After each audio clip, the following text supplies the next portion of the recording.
Recorded Books Inspirational presents an unabridged recording of Every Little Thing About You by Lori Wick, narrated by Ed Sala. This work is copyrighted 1999 by Lori Wick.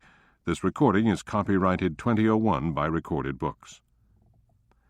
The first meeting between Slater Rawlings and Liberty Drake could hardly be called ideal. As deputy of Shotgun, Texas, Liberty is simply enforcing the law.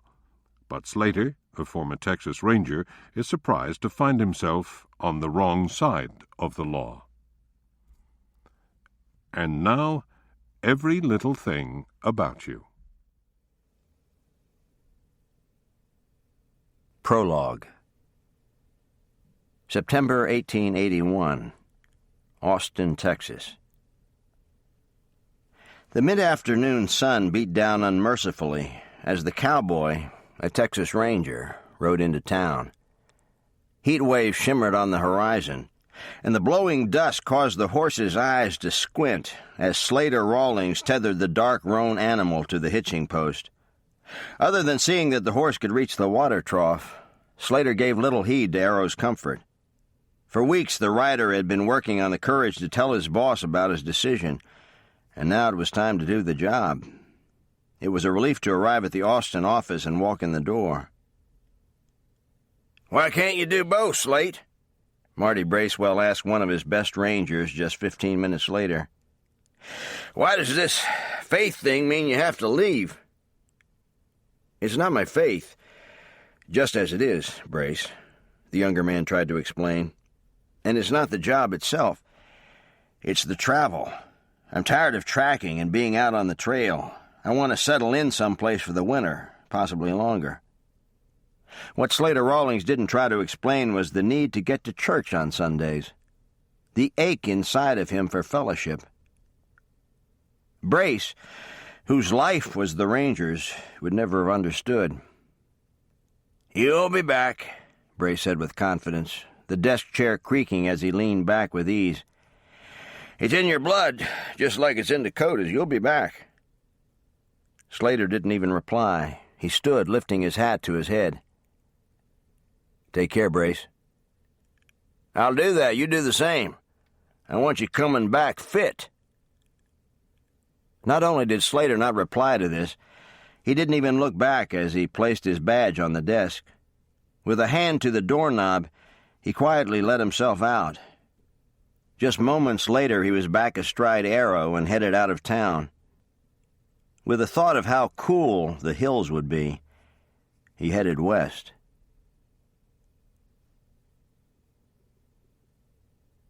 Chapter 1. October 1881.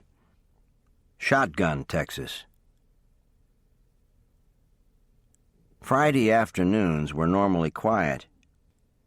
Saturday nights were a little more rambunctious, but most days and evenings in Shotgun were peaceful. It was for this reason that Liberty Drake was surprised to be needed.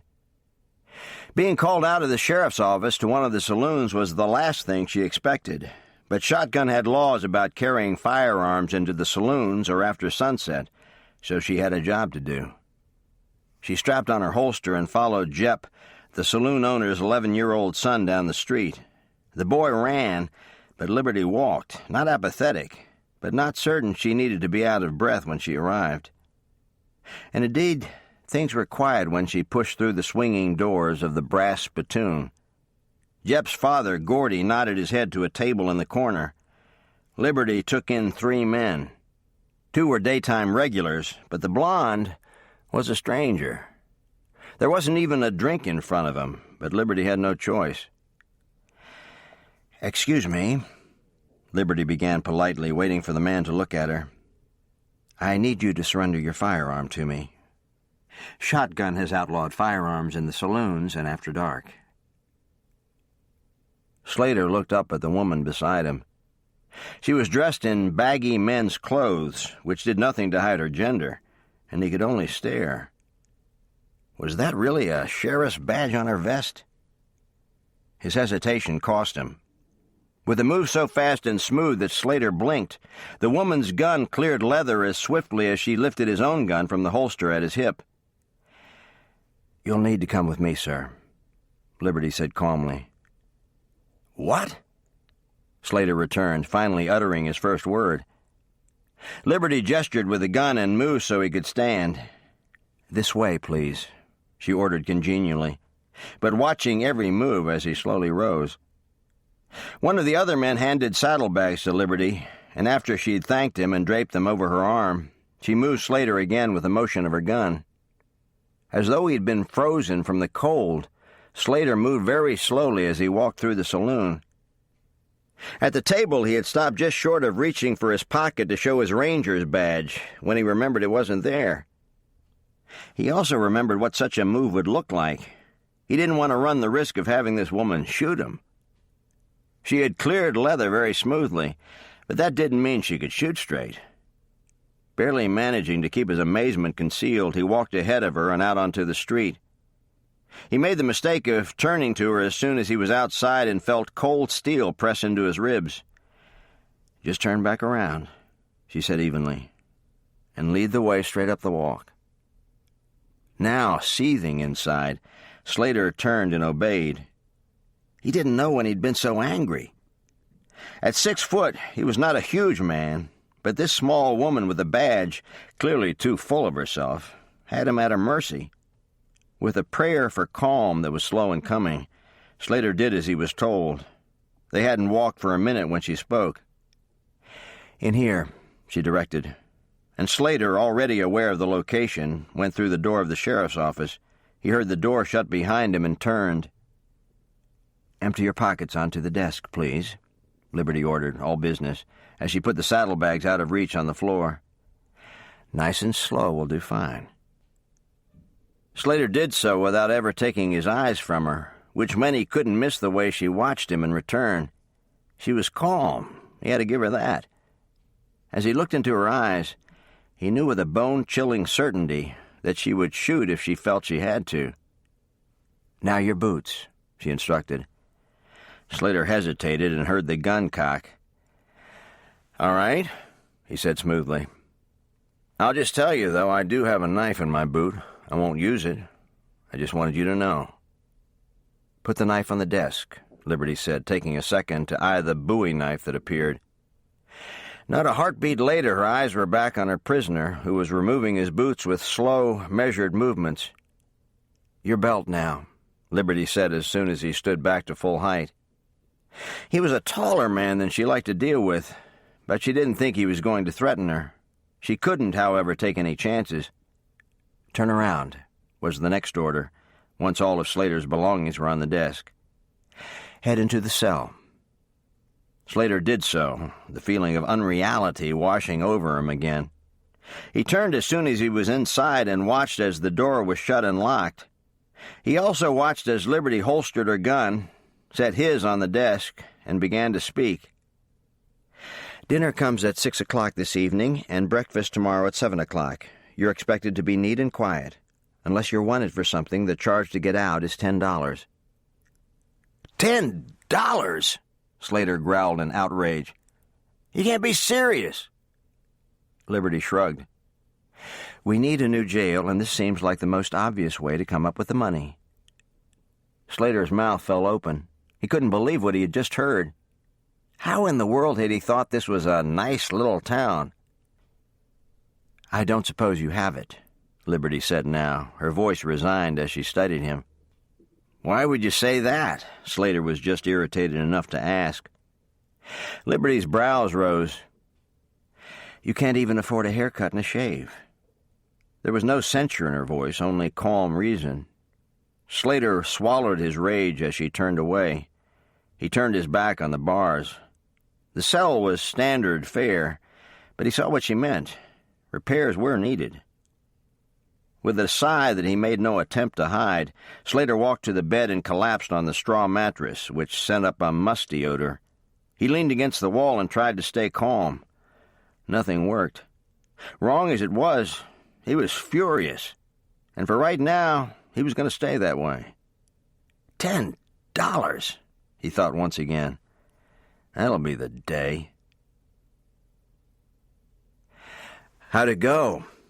Griffin Drake asked the moment he stepped into the sheriff's office, his office. Just a newcomer in town. He wouldn't give up his gun.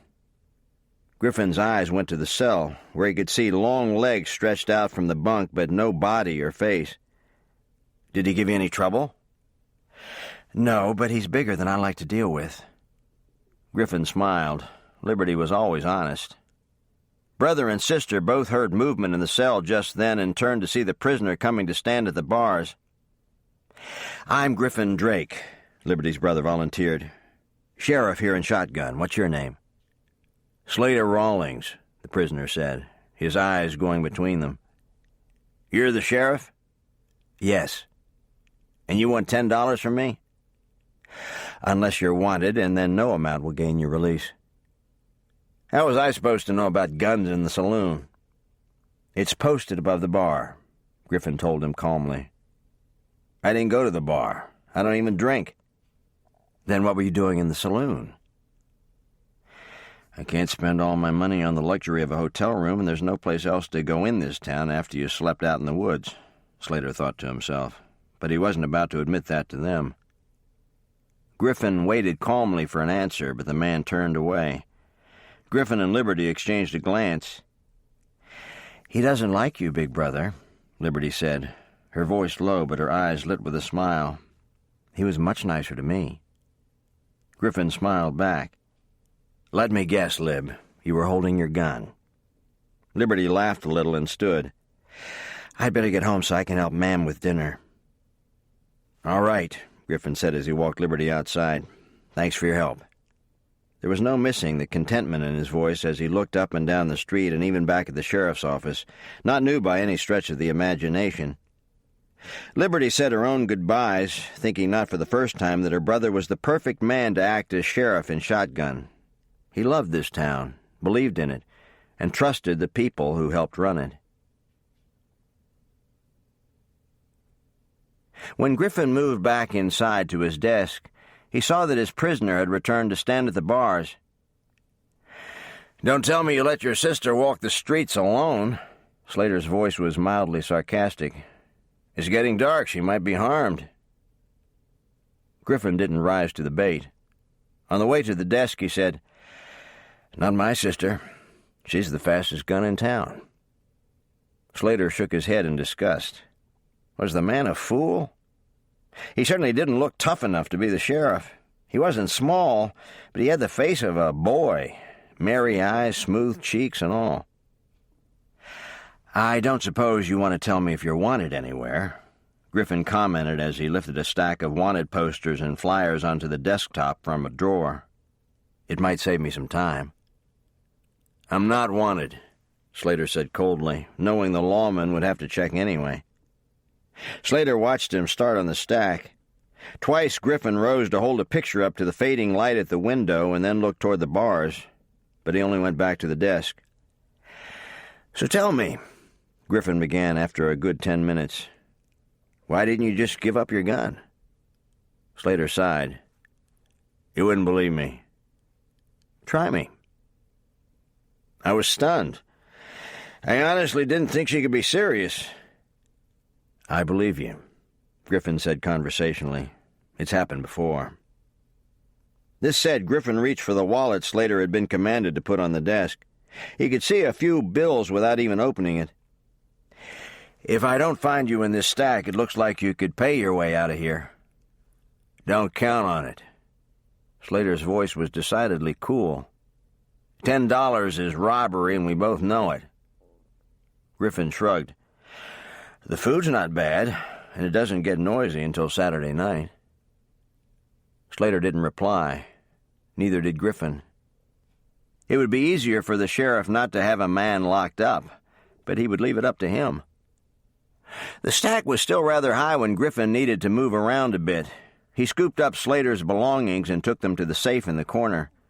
There wasn't much inside, but the wallet, knife, timepiece, papers, belt, and saddlebags just about filled it. He then checked the boots for weapons and set them by the bars. What time is it? Slater asked. Coming on to 6 o'clock. Supper will be here soon. I can't say as I'm very hungry. Suit yourself. Griffin replied in his calm way, and Slater knew a moment of respect. One of the hallmarks of a good ranger was calmness. Another was politeness, and he knew he'd failed there. But this was so irritating.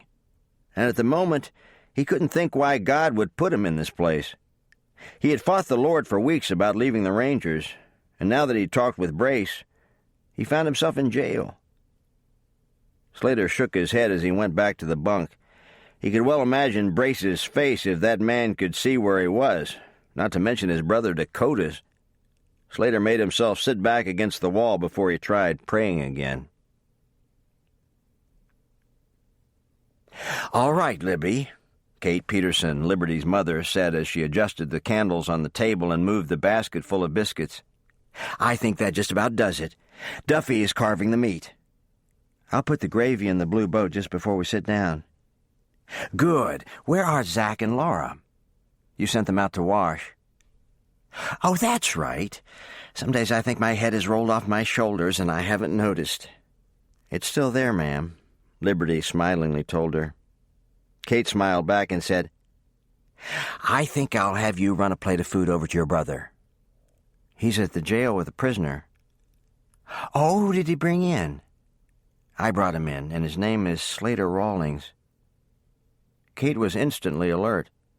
Since Griffin's deputy had moved across state a month back, Liberty had been filling in. It wasn't the first time, nor was it an ideal situation, but at times a matter of life and death. "Everything all right?" Kate asked her daughter. "Yes, he's new to town and didn't know the rules. He hesitated, and I felt I had no choice but to lift his weapon." Kate nodded. She didn't fear Liberty's being shot. The younger woman was very competent with a firearm. It was more the things men said to her that Kate objected to. No mother wanted vulgar things said to her children, but when the child was a young, unmarried woman, it was all the harder. At times, Kate wanted a different life for her daughter, a life without Griffin's refitted pants or a gun. Kate honestly believed that would be best, but for the moment, this was where God had them. "I washed," 5-year-old Laura announced as she came to the dining room doorway. "Thank you, dear. Please tell your father we're all ready in here." "Papa!" Laura dashed from the room on that note, and both women turned as Zach entered. He was a serious 6-year-old with a heart of gold. "Are you washed, Zach?" Liberty asked her young half-brother. "Yes, but I got my shirt a little wet." "It will dry," Liberty said kindly as she touched his fair head. "Laura says we're ready." Duffy Peterson, one of Shotgun's doctors and Kate's second husband, said as he came on the scene just then, a platter of roast pork in his hands. He added it to the table and in his warm, wonderful way invited everyone to sit down. He then asked them to bow in prayer. "Family is so special, Lord," he said reverently, "and we thank you for the ones you've gathered here. Thank you for the sweet fellowship we have in you. Thank you for this food and for the strong bodies you've given to us. Help us to be filled without being greedy and to remember that every bite is from your hand. In Jesus Christ's name I pray. Amen." The meal began on that good note and only got better. Duffy had been called upon that day to deliver twins, always fun news. He was peppered with questions for a good 10 minutes, questions he patiently answered. "Boys or girls?" "One of each." "Who was born first?" "The boy. I think they're calling him John after his father." "Did they cry hard?" "Yes, but we kept them warm and they settled right down for their mother." "Is their mother all right?" "She's doing very well." "Will you see her again this week?" "If they call me, yes." "We'll have to get over with a basket of baked goods," Kate suggested in an effort to stem the tide. "The pantry's full right now, so that shouldn't be a problem," Liberty said as she remembered she hadn't brought in the gravy. She rose to do this, giving husband and wife a moment to speak. "She brought a man in today," Kate said for her husband's ears alone. "Did it go all right?" "She said it did.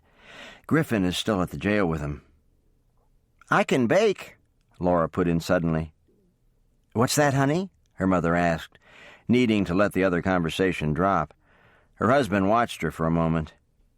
"I can bake for the babies, too." "Yes, you can, and we'll just do that, all right?" Laura nodded, looking pleased.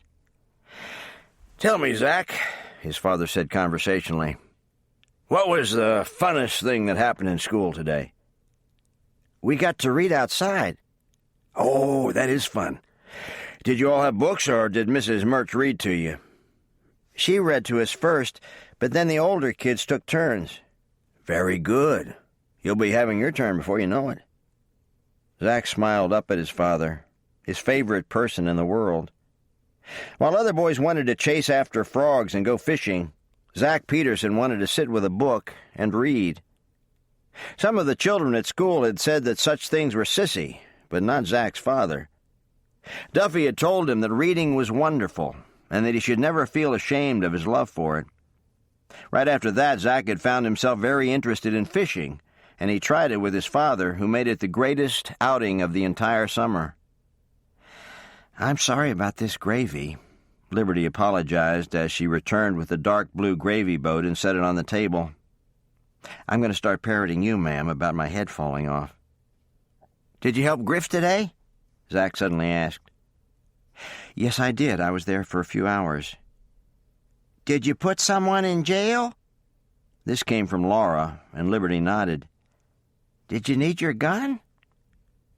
"Yes, the man waited a little too long to do as I asked, and I couldn't take any chances." "Is Griff with him now?" Again Liberty nodded. That was the plan. Kate was thankful that the subject was dropped after that. They finished the meal on another topic, and she wasn't forced to keep her feelings hidden. Thoughts of Liberty helping Griffin played in her mind the entire evening, but she prayed and worked to give her two oldest children to the Lord. It was a huge relief, however, when it was time for her younger children to go to bed. She kissed Liberty goodnight and finally gained the privacy of her bedroom. Duffy wasn't far behind her. He found his wife sitting on the edge of the bed, facing away from the door. Duffy slipped his shoes off and climbed onto the mattress. With gentle fingers, he unbuttoned the back of her dress and then softly kissed her neck. "Are you all right?" "I think so," Kate answered honestly as she slipped from her cotton dress and sat back down in her petticoat and chemise, turning a little so she could look at her husband. "She's so calm, Duffy." "She has to be, Kate. You don't want her carrying her emotions on her sleeve when she has to pull that gun." Kate's breath caught in her throat, and Duffy pulled her into his arms and held her close. Kate clung to him. She didn't want to cry, but she felt a desperate need to be held. Duffy was only too happy to oblige. He hadn't seen her coming. He hadn't known she was going to walk into his life when she did. They had known each other for years, lived in the same town, and gone to the same church, but he hadn't noticed her until almost a year after Thomas Drake died.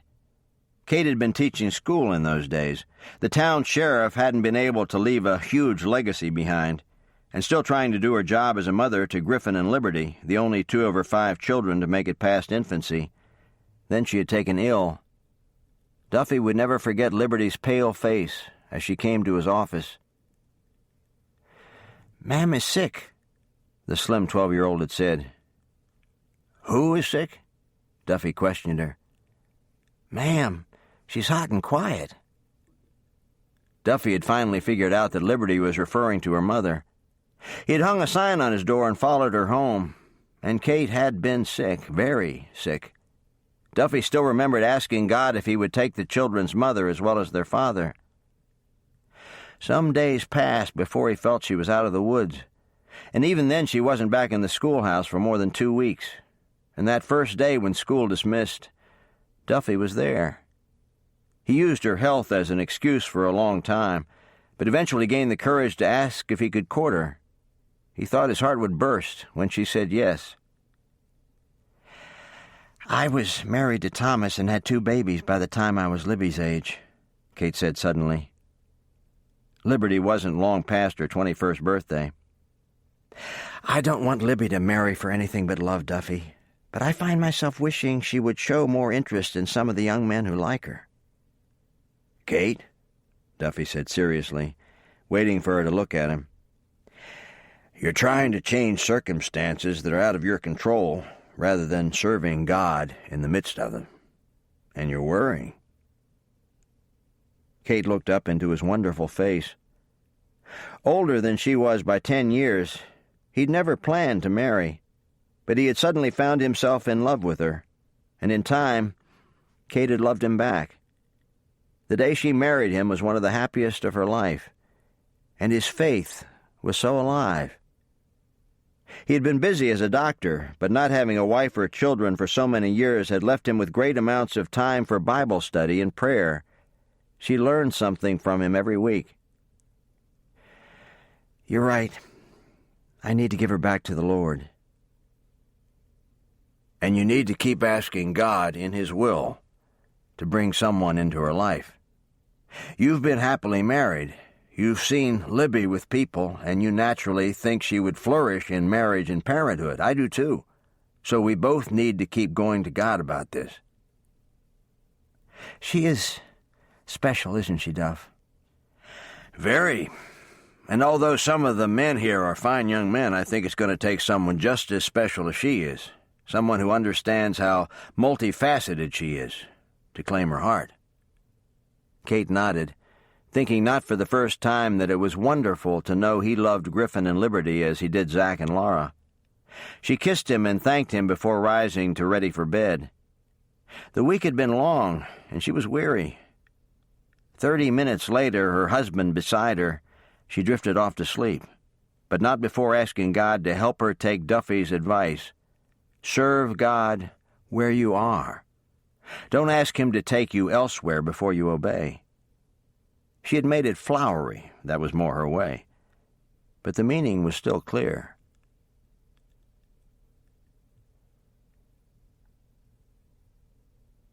Chapter 2. Liberty's neat hand moved across the paper, her head bent as she filled out a report on Slater Rawlings' arrest. There wasn't much to tell, but Griffin was particular about details. He had been ready to do the report himself until he remembered that Liberty was coming in because he had a meeting with the mayor and 2 members of the town council. He had nearly dragged his sister outside before he left. "Lunch will be coming while I'm gone, so you be careful." "I will, Griff, but he doesn't seem that dangerous to me." "I don't know," Griffin replied with a small shake of his head. "He's probably not, but there's something about this guy, some kind of inner turmoil. I can see it in his eyes. He's angry about being here, but I know he could pay his way out. He wasn't all too happy this morning when I gave him breakfast, so just be on guard." Liberty had nodded. "I'll watch myself. Him too." "All right. Thanks, and be sure to thank Ma'am for those sweet rolls." "I'll do it." "Hey!" Liberty called to him before he could get far. "What about tomorrow?" "If he hasn't paid his way out, I'll bring him along." Liberty smiled. "Let's hope you have a quiet night tonight." Griffin only waved and continued down the street. Liberty went back inside to start the paperwork and give the office a complete dusting. She knew that the prisoner stood at the bars for a while and watched her, but she didn't speak to him or even look in his direction. "I need something out of my saddlebags," Slater suddenly said. "You'll have to wait for the sheriff to get back for that," Liberty told him, not bothering to raise her head. "When will that be?" "I'm not sure." "What do I call you, by the way?" "Deputy." "What's the matter with this town that a woman has to act as deputy?" Slater muttered. But the woman at the desk just kept writing. Feeling even more irate, he watched her, but in the corner of his mind knew that he was being unjust. He was a prisoner, which meant he had few rights. If she didn't want to talk to him, it was her privilege. Slater let his head rest against the bars and was still in that position when the door opened. "Oh, Liberty, it's you!" a female voice exclaimed. Slater watched the woman at the desk laugh. "It's nice to see you too, Tess." "I'm sorry." Tess Locken was contrite as she came to stand before the desk. "I was so hoping to find Griff." "I can't imagine why," Liberty teased. "I'm more fun than he is." "You are fun, Lib," Tess said sincerely. "But," and here she sighed a little, "I'm not in love with you." "Oh, well," Liberty shrugged as if the loss were hers. "Can I do anything for you?" "Only if you know whether Griff is free for dinner Monday night." Again Liberty shrugged. "I wish I could help." "Well, I'll just—" "Oh!" Liberty followed Tess's gaze, knowing she'd just spotted their guest. Slater was still standing, his hands protruding through the bar so his forearms could rest comfortably, his look expressionless as he stared out at them. "Is he dangerous?" the other woman asked, her voice dropping to a stage whisper. "He hasn't been so far." "Did you bring him in?" Tess's voice had risen, but she moved closer to Liberty. "Yesterday." Liberty's friend lowered her brow. "He needs a haircut." The deputy's eyes sparkled as her hand came to her mouth, a movement Slater couldn't miss. He stood very still, doing everything he could not to glare at them. To be talked about as if he wasn't there was maddening. "Well, I'd better scoot," Tess said quietly. "Tell Griff hello." "Do you want me to mention Monday night?" Tess's head cocked to the side in a way that made her look like a scatterbrained female, something she was not. It didn't help that her blue eyes were as innocent as a child's. "I guess you can go ahead and tell him, but also say that I'll check back with him. Mother said to be sure and tell him to come even if he can only make it for dessert." Liberty smiled at her. Tess's expression had turned so hopeful. "I'll relay all of it, Tess." "Thanks, Libby." The other woman left on that note, but not before taking one more look at the man behind the bars. The fear in her eyes was not comfortable to Slater, but as he'd been doing for almost 24 hours, he hardened his heart. "When's lunch?" he asked rudely. "As soon as it arrives." Liberty had gone back to the paperwork, and Slater saw that he would get nothing more.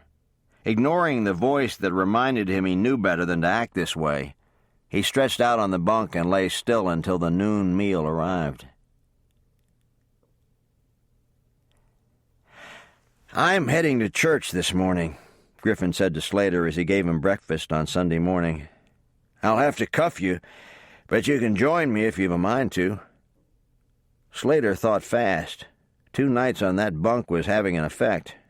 Nevertheless, he still said, "I'm not very fresh for church." "I'll get some extra water to you." "I'll need my saddlebags." "I can get out what you need." Slater saw it for the olive branch it was. There was no denying that this man had been more than fair. Slater knew he was being stubborn about paying. "I'd appreciate that," was all Slater said before turning to the bunk to eat the food and drink the coffee that arrived on the tray. "I'll be back in about an hour," Griffin said as he went out the door. Not anticipating trouble, he certainly hoped to learn a little more about the man who at present was quite the mystery. Griffin guessed Slater to be in his mid-20s, but there was a worldliness about him that made the sheriff think he knew his way around. That wasn't all. From time to time, Griffin also saw regret in Slater's light blue eyes and wondered what plagued him. He hadn't honestly thought Slater would accept the offer to attend church. Not many did when they learned they had to be cuffed, but Griffin was pleased nonetheless. Riding home, Griffin let himself in the back door of his own house and began to ready himself for the day. He never relished wearing his guns with a suit, so he opted for clean denim pants, a nice shirt, and a narrow tie. He shaved carefully, looking forward to the service, but also to possibly catching sight of Tess.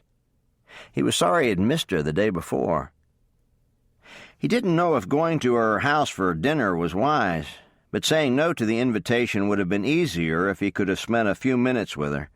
Now he found himself wanting to accept the invitation just to see her. His heart sighed with the quandary of it all, even as he moved through the house to leave. Having someone love him had never been part of his plan. Loving her back was even less so. With a prayer for continued wisdom and kindness, he mounted his horse, Tess on his mind, until he arrived back at the jailhouse to help Slater with his saddlebags. Griffin watched Slater take his Bible in cuffed hands. The sheriff nearly shook his head in wonder as he directed Slater out the jailhouse door. A little more of the mystery was solved. Whether or not this man had accepted the words of Scripture and claimed them for his own, he was clearly under some type of conviction. No wonder he was so angry, Griffin thought as he waited until the service started and then escorted his prisoner to the corner of a rear pew. The congregation was on their feet, joined in prayer, which allowed Griffin to bring Slater in unobtrusively. The men sat down with the rest of the worshippers when the pastor closed the prayer, and Griffin saw Liberty rise from the other side of the church to head to the piano. He glanced at the man beside him and saw that he had noticed as well. A mischievous thought passed through Griffin's mind, a hunch he had to try out. He spoke when Slater glanced at him. "She looks different in a dress, doesn't she?" For several heartbeats, Slater frowned at the sheriff in confusion before his eyes flew back to the woman at the piano. He stared in disbelief. Could that actually be the deputy? Slater had all he could do to keep his mouth closed. Looking utterly feminine in a bright yellow dress, Liberty readied herself at the keys, completely unaware of Slater's scrutiny. That man took in the way she had swept her hair off her neck, thinking he'd never seen her without a hat. The dress had long, fitted sleeves, and Slater was surprised by how small her arms and shoulders were. There was never a hint of form in the baggy clothes she wore. The neckline of the dress was rounded with white lace, and it looked as though she had a locket at her throat. Slater had to tear his eyes away when Griffin handed him the hymnal. He didn't know the song at all, but did his best, anything to keep his mind on why he was there. Slater suddenly gave up and began to pray the way he should have prayed 2 days before. He stopped trying to sing and poured his heart out to God, confessing his pride and anger. He knew when the song ended, but wasn't quite ready to open his eyes. Not until Griffin leaned over and asked if he was all right did he open his eyes, his heart feeling pounds lighter with the load lifted. "Why do I fight everything you want me to do?" Slater asked the Lord, when 3 other people stood and moved to the front, not toward the piano but toward the pastor. Slater thought they were going to sing until he saw that Liberty had left the piano bench. "We have a little skit for you this morning," Pastor Ross Karen told the congregation, as his wife Felicia, their daughter Mayan, and their son Tanner came forward. Pastor Karen had a way with drama, and his parishioners were accustomed to his putting a Bible passage or an illustration into skit form. Tanner and Mayan went off to the right side of the church, but Felicia stood right in front of the pulpit, a mixing bowl and spoon in her hands. Ross came onto the scene from the side. "Felicia, have you seen Mayan? I asked her to bring me those notes I have upstairs. She's been gone for 20 minutes. Felicia shook her head, her arm cradling the bowl as she stirred. "I asked her to bring the clothes in off the line, but when I looked out a minute ago, nothing had been done." Ross walked away, shaking his head. Felicia kept up her stirring for a moment, and then set the bowl aside. "I guess I'll have to do it myself," she said as she walked to the side of the room. Ross came back to the center now, and on his way he stumbled and righted himself. "What in the world? Mayan, where are you? I just tripped over your skates. You left them right in the hall. Mayan?" He tried again, but when he received no answer, he shook his head and went back the other way. As soon as he was gone, Mayan and Tanner walked slowly across the front. "You mean it?" Mayan asked. "You want me to be in charge of the money?" "Yes," Tanner told her. "You're good with numbers, and we want to be sure that all the proceeds go to the new hymnals." "I'd love to do it. I can't wait to tell my folks." Ross and Felicia came back to the middle then, and Mayan wasn't long in joining them. "You'll never believe what happened," Mayan nearly shouted. I've been asked to be in charge of the hymnal money. Isn't that great? The hymnal money? Ross said with surprise. That fund is growing fast, May, and that's a large responsibility. I'm not sure you can do it. Yes, I can, she told her parents. I've always been good with numbers. But there's more to it than that, Mayan, her mother put in. You've got to be responsible with the account book and all the receipts. I will be, the girl assured her parents, who looked at her for a moment. Where are the sermon notes I asked you to get me? Ross finally questioned her. Mayan's hand came to her mouth. Did you fold the laundry when you got it off the line, Mayan, or just throw it in the basket? Oh, no, she said. I forgot all about that. You also forgot where your skates belong. I tripped on them. Mayan hung her head. Ross ended the skit by saying, We've got some work to do. Slater took in the words of each actor, impressed with the idea and point that was made. He was staring straight at the pastor when that man stepped behind the pulpit and asked, How good is your reputation? Mayan's wasn't very good with her parents, was it? That wasn't a complicated skit. Anyone could figure it out. But the message needs to hold a lot of weight with all of us. How good is your reputation? How good is my reputation? Can the people of this congregation come to me if they feel I'm wrong, or do they fear I'll be angry and send them away? Can I come to you and know that you'll listen to me? Is your reputation that good? As we look again in our Bibles at the life of Nehemiah, we see that his reputation was excellent. Let me give you just a few examples. Nehemiah is saddened by sin, as we see in chapter 1, verse 4, and his first response is to pray and recognize God's greatness, verse 5. He's humble, verse 6, repentant, verse 7, and he claims God's redemption, verse 10. Go to chapter 2 and see that he's bold, a trusted worker, organized, discreet, tactful, and gives credit where credit is due. Pastor Karen looked up from his Bible and notes, I don't know about you, but I can learn from this man. So can I, Slater thought. He realized he'd never even read the book of Nehemiah. The Texas Ranger who had led him to the Lord had urged him to study in the New Testament. Beyond that, Slater had spent so little time in church that his training had been very limited. This was one of the reasons he had walked away from his job. Slater had let his mind wander further than he intended. Surprised when everyone stood for the closing prayer, he didn't have a chance to bow his head. Since the sheriff was already leading him outside, he had all he could do not to drop his Bible with cuffed hands. He looked forward to getting back to the jail and paying his way out.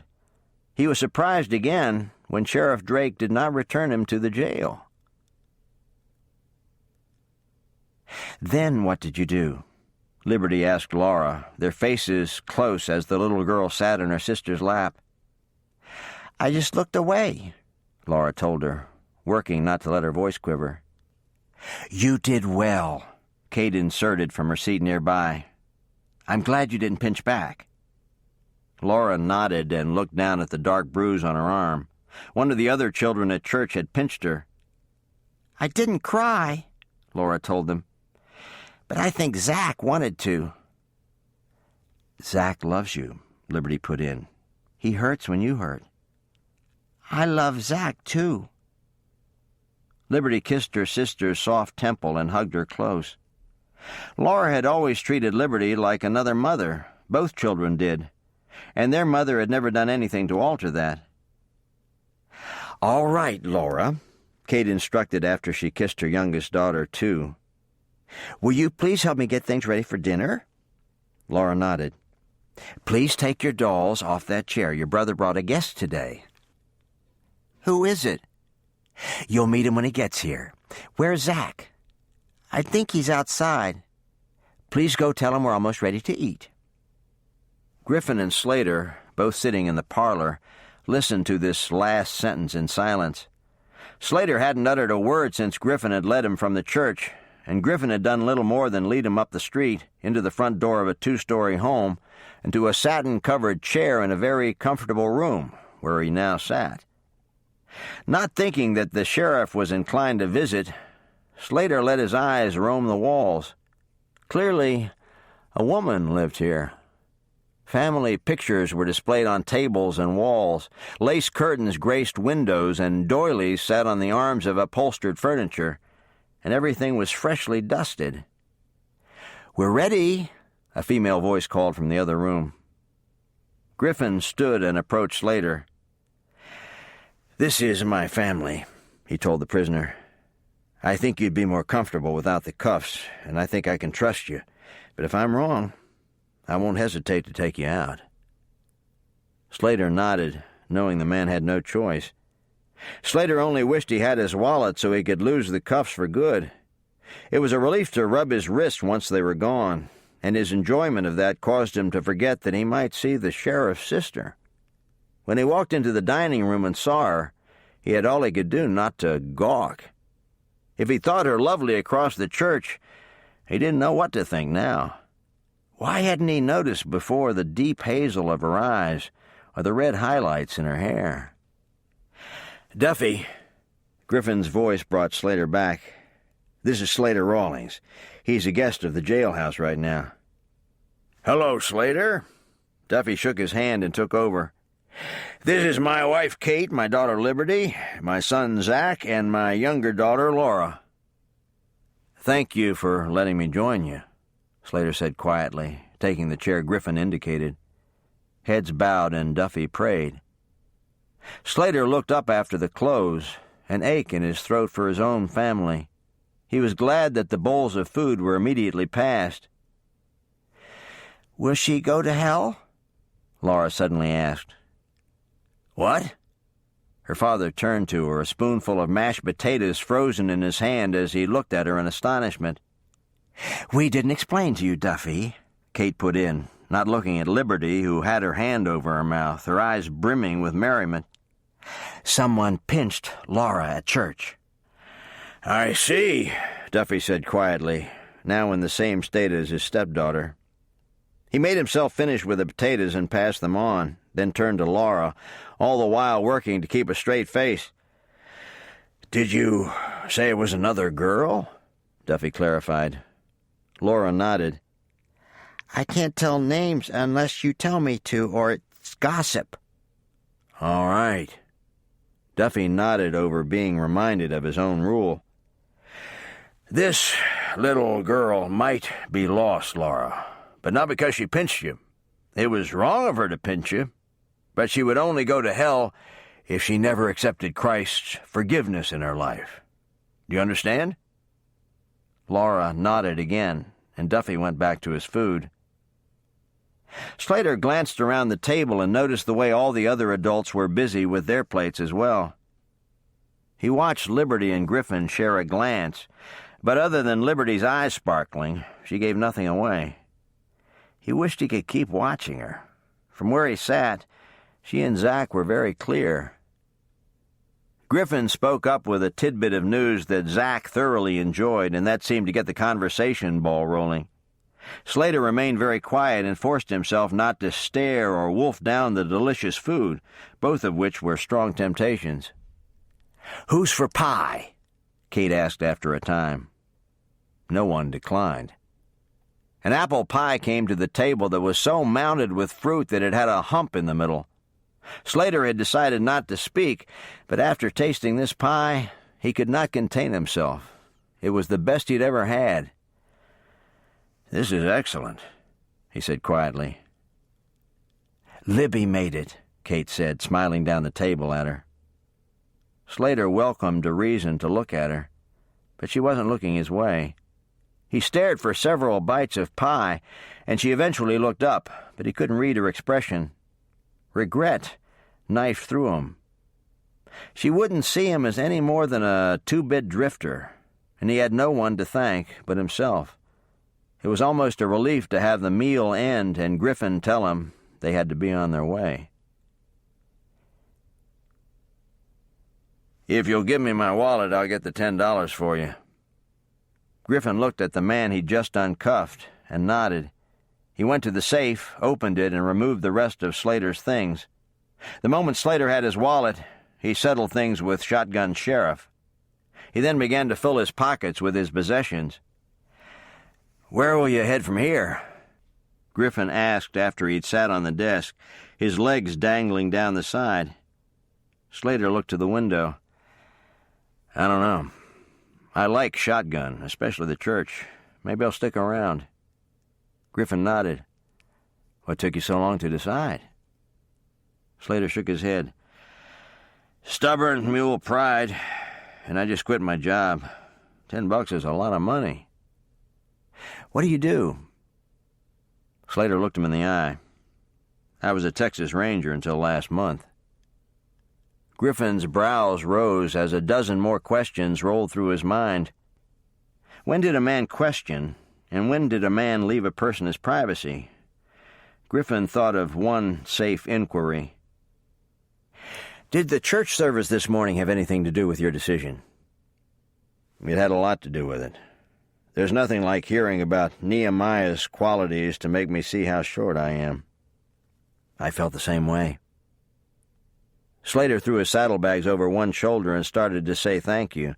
Griffin cut him off. "Have you got a place to sleep tonight?"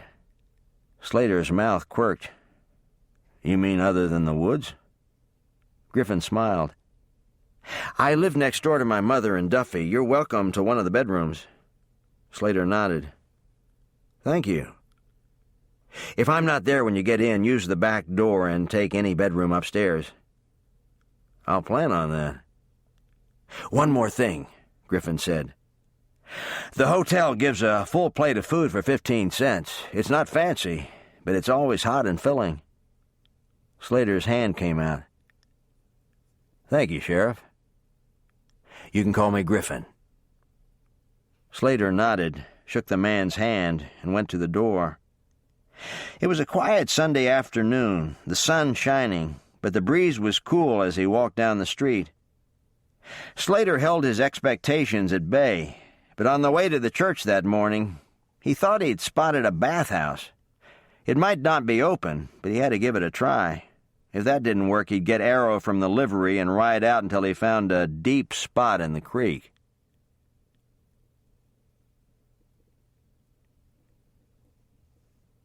Chapter 3. "That you, Slater?" Griffin called when he heard the back door open around 8 o'clock that night. "Yeah, I couldn't tell if you were here or not." Griffin appeared at the doorway, a lantern in his hand. He set it on the kitchen table, noticed Slater's slick-back hair, and grinned. "If I'd known you were looking for a bath, I'd have told you to use my tub." Slater shook his head. "The bathhouse was closed, and I couldn't find any privacy on the creek. I had to wait until after dark. That water is cold." "Come on through here," Griffin invited. He led the way to the living room where he had been cleaning a gun. This room had gas lighting that cast a warm glow to every corner, but didn't penetrate the dark curtains over the windows. The house had looked dark and deserted when Slater rode up. He had taken the liberty of stabling his horse in the back and letting himself in. "How far did you ride up the creek?" "About a mile. It's pretty country." "I think so. Did you get some supper?" "The hotel. I'm not crazy about lamb, but I've had worse. By the way, do you live alone? Should I be watching not to scare the life out of someone?" "No, I'm on my own. This was Duffy's mother's house. I moved over when she died." "Duffy's not your father?" "No, my father died when I was a kid. Mam married Duff about 2 years later." "And had Zach and Laura?" "Yeah," Griffin smiled. There was little that got to his heart faster than his little brother and sister. He suddenly remembered Laura's question at the table and chuckled. Slater had thought of it, too. "Unless I miss my guess, she's something of a character." "Laura? Yes, she makes me laugh every time I talk to her." "I thought your sister would choke." "Libby's like another mother to Laura, but with very little discipline. Mam and Duffy see to that. It's the same with Zach. He seems like a bright young man. He's better read than some adults my age. He has a sensitive heart, too. Slater wanted to ask if Griffin would marry and have his own brood, but he knew it wasn't his affair. The pretty blonde who had come into the jailhouse was clearly willing. Slater wondered if Shotgun Sheriff was holding back for some reason. "I was in bed late and up early," Griffin suddenly said, finishing his work and putting it aside. "I hope you won't mind if I turn in." "Not at all. I was hoping to turn in soon." The men said their goodnights, but Griffin ended up showing Slater to the most comfortable room. He told him to come downstairs if he needed anything and left him alone with the lantern. Slater climbed into bed, intent on reading the whole book of Nehemiah, but he only got halfway through. He was asleep just 5 seconds after turning down the lantern. Pulling the belt on her dressing gown tightly around her, Liberty slipped out of the house on Monday morning and dashed across to Griffin's house. She had left her revolver in his kitchen. He had volunteered to clean it for her, but she didn't know if he'd gotten to it or not. She was headed to the office this morning and didn't want to forget.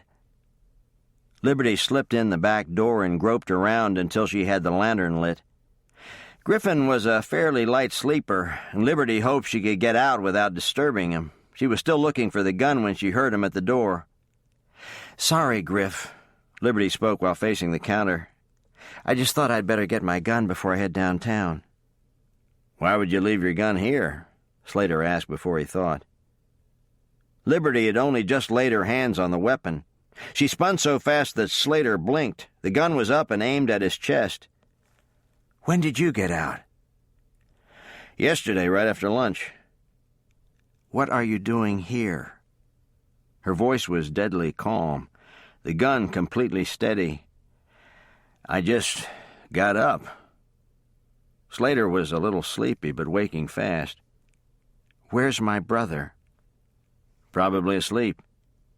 "If you've hurt him," Liberty began, but Slater cut her off, having just remembered the night before. "You'll what?" he asked mildly. "Shoot me with a gun that has no bullets?" "How do you know whether or not it has bullets?" Liberty asked, still not dropping her guard or the weapon. "Because that's the gun I watched your brother clean last night, and somehow I don't think he loaded it." Liberty didn't answer. He was probably right. But until she saw Griffin... "What's up, Libby?" the man of her worries asked as he came in behind Slater. He summed up the scene in a moment, leaning against the opposite wall to address her. "I asked him to spend the night." Liberty slowly lowered the gun, feeling foolish. "Fix your robe, Lib," Griffin said softly, and Liberty fell completely apart. She nearly dropped the gun as she set it aside, only to scoop it up the moment she'd drawn the front of her dressing gown back together. She was on the verge of leaving when she realized what she'd done. Liberty made herself turn back and meet Slater's eyes. "I'm sorry." He wasn't given a chance to reply. Liberty quietly thanked Griffin for cleaning the gun and hurried back out the door. The kitchen was very quiet on her exit. Slater had his eyes on the door but looked over to see Griffin staring at him, his expression one of complete puzzlement. "I've never seen her so rattled," he said, almost to himself. "She must have been embarrassed." Slater's hand went to his bare chest. "It never occurred to me that you might have company this early in the morning, or I'd have stayed in my room." "Well," Griffin shrugged, "she lives next door and we all kind of come and go as we please." Griffin paused and looked at his guest. This man was nothing like he had first figured. The line about being a Texas Ranger could all be a farce, but Griffin didn't think so. Something inside of him wanted to reach out. "If you find work, Slater, and want to live here, you're welcome. If that ends up being the case, I'll warn the family." Slater, who had been praying about that very thing, nodded his head and thanked Griffin. "How did you sleep?" the law officer wished to know. "Very well. The bed and room are comfortable. Can we set up some type of rent system if I find work here in town?" "That would be fine, but I'm not worried about it right now." Slater nodded, taking him at his word on that subject, but quite certain there was something else on the man's mind. Slater felt it was best to leave him with his thoughts. "I'll clean up now," the visitor said. "Sure, there's water in the bucket there." Slater used the pitcher that sat close by, filled it, and exited the room. He wasn't gone a second before his head came back around the door frame. "You clean Liberty's gun?" Griffin laughed before he said, "It's my own fault. I did it for her once, and she liked it so well I've been roped into it ever since. She's the fast draw, and I'm the gunsmith." "Where did she learn to draw?" Slater couldn't help asking. "Our father. He worked with both of us from the time we were small, but Liberty was different. She took to handling weapons like a kitten takes to its mother. For as long as I can remember, it's been as natural as breathing for her." Slater suddenly fell out of words. After a look at his host to see if he expected a reply, Slater turned and made his way upstairs. This was a most unusual situation, and he didn't know how he felt about it. The family he'd met yesterday had been warm and caring, but if they cared, how could they put one of their women in such a dangerous position? Slater didn't understand. It made him uncomfortable, but at the same time, he wanted to know them better. He wished to be invited into their home as a guest, not a prisoner. For this reason alone, he held his tongue about the things that confused him. Maybe in time, it would be clear. Slater stepped in front of the mirror, the one that sat over the washbowl in his room. He scowled at his reflection. His desire to grow a beard was waning. His hair was just light enough that the attempt only made him look unkempt. Knowing he needed a trip to the barber anyway, he opted to leave the beard until he got downtown. A shave and a haircut, and then off to find work. Liberty stood in her bedroom, her brow drawn into serious contemplation. At the moment, she wondered if she would ever comfortably walk into her brother's house again. She shook her head, thinking she had never been so surprised. The sheriff's office, the saloons, and even the streets of Shotgun were places she had to be on guard, never here at home, and never at Griffin's. Now all that felt as though it had changed. Liberty worked at not being angry at her brother or the blonde cowboy who had wandered into town. "Libby?" her mother called from down the stairs. "Should I put some pancakes on for you?" "Yes, please," Liberty called back. She hurried to button the baggy shirt she'd put on before placing the vest over the top. She didn't bother to look in the mirror. It was easier that way. "Oh, stop it," she chided herself. "What do you care what you look like right now? You have a job to do. People are counting on you." But it wasn't quite that simple. For some reason, the blonde cowboy's eyes kept coming to mind. He had looked at her when she arrested him, and even in the jail, but the eyes he'd turned on her at the dinner table the day before had been entirely different. "It's just that it's never happened before," she said softly, her feet leaving the last step and turning toward the dining room. "Everyone else in town is used to seeing you both ways." "Were you talking to us, dear?" her mother asked. "No, just to myself." Kate took in Liberty's face and felt concern. Duffy must have seen something, too, because he asked from his place at the table, "Are you all right, Lib?" Liberty thought of the way she'd held a gun on her brother's house guest that morning. It would have been easy to say no, she wasn't all right, but she wasn't up to explaining right then. "I'm just thinking," Liberty told them. Kate and Duffy let it go, but both were watchful. "Can I go to work with you today, Libby?" Laura asked. "Don't talk with food in your mouth," her mother corrected. Laura swallowed with great show and asked again. "Not today, Laura. If Griffin is with me, you might come sometime, but if I'm on my own and needed, you'd be left by yourself." "I could sit at the desk." "That's true, but I would want someone with you." "Zach has a desk at school, and Ma'am has one in the kitchen." Liberty only smiled at her before looking at her parents, who had been taking in the whole exchange. Zach's going off to school had been very hard for Laura, and the year had just begun. Duffy and Kate had been talking about getting her a small desk for Christmas, and it seemed that might still be a good idea. Liberty tucked into her food, all the while listening to Zach tell about the book he was reading. Liberty remembered reading that very book when she was about his age, and almost shook her head at the difference. Zach was most impressed with the way the boy had worked to earn money to buy his teacher a present. Liberty remembered little but the girl in the story, and the way she took care of her baby sister. She chalked it up to the difference between the genders, and then remembered the incident from the morning. "We're still quite far apart," she mumbled to herself as she headed out the door for work. "Shave and a haircut?" the barber asked solicitously, now that Slater was in the chair. "Yes, please." "You're a polite one," the man with the razor commented as he laid Slater back and began to lather his face. "Why shouldn't I be?" "No reason, but I don't often see young cowboys stopping to help ladies with their bags or children when their dog runs off."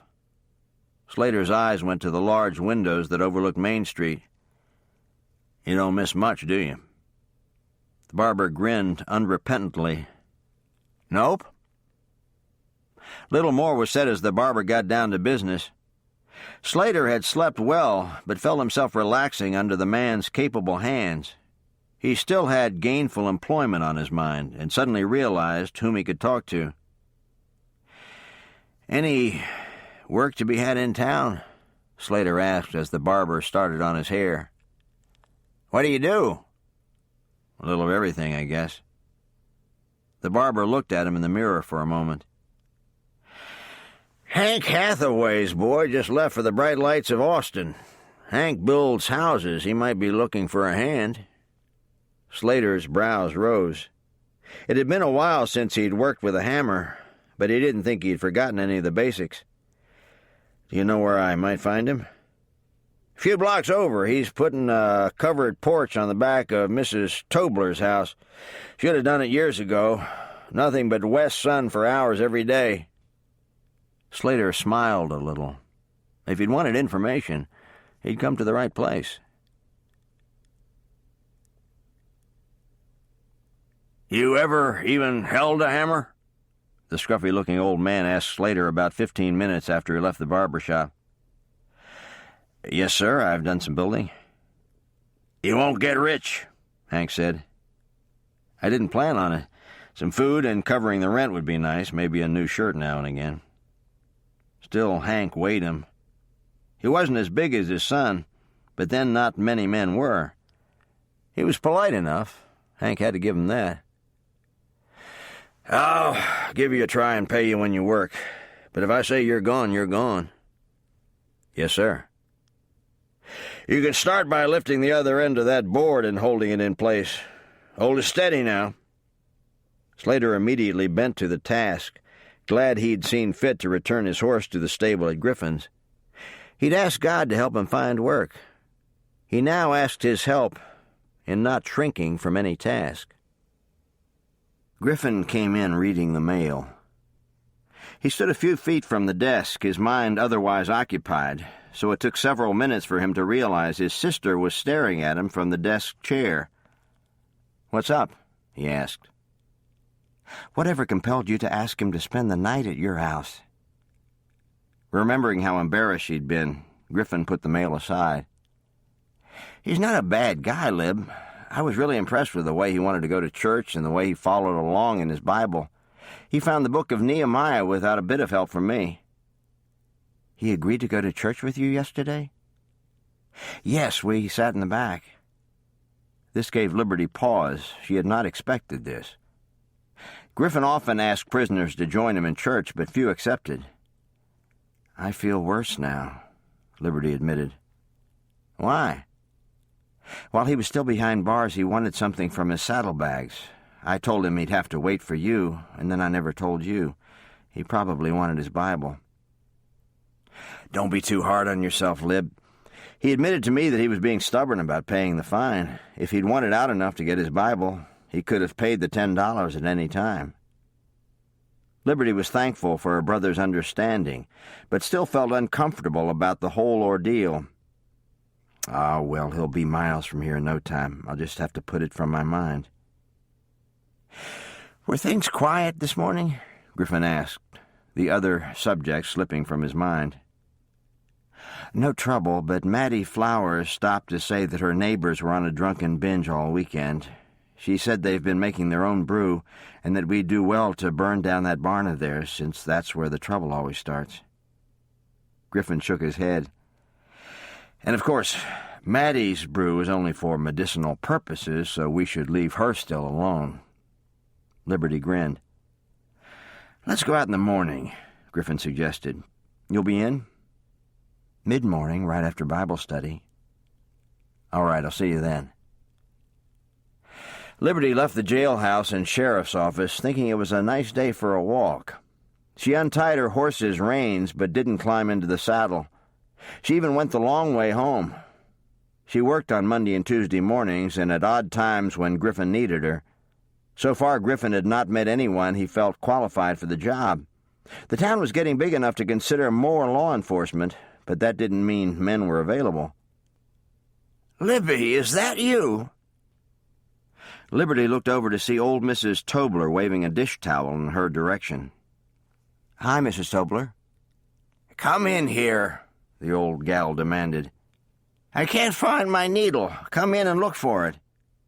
Liberty changed directions without hesitation. Mrs. Tobler was a dear old thing, if a little bossy. It never occurred to her to ask for anything. It was always demanded. But beyond that, she was kindness itself. "It slipped down the cushion, I'm sure," Mrs. Tobler informed Liberty as she neared. "I don't know how I'm supposed to get anything done without my needle." "What are you working on right now?" "Pillow slips, and Christmas right around the corner." Liberty hid a smile as she went in the old woman's front door.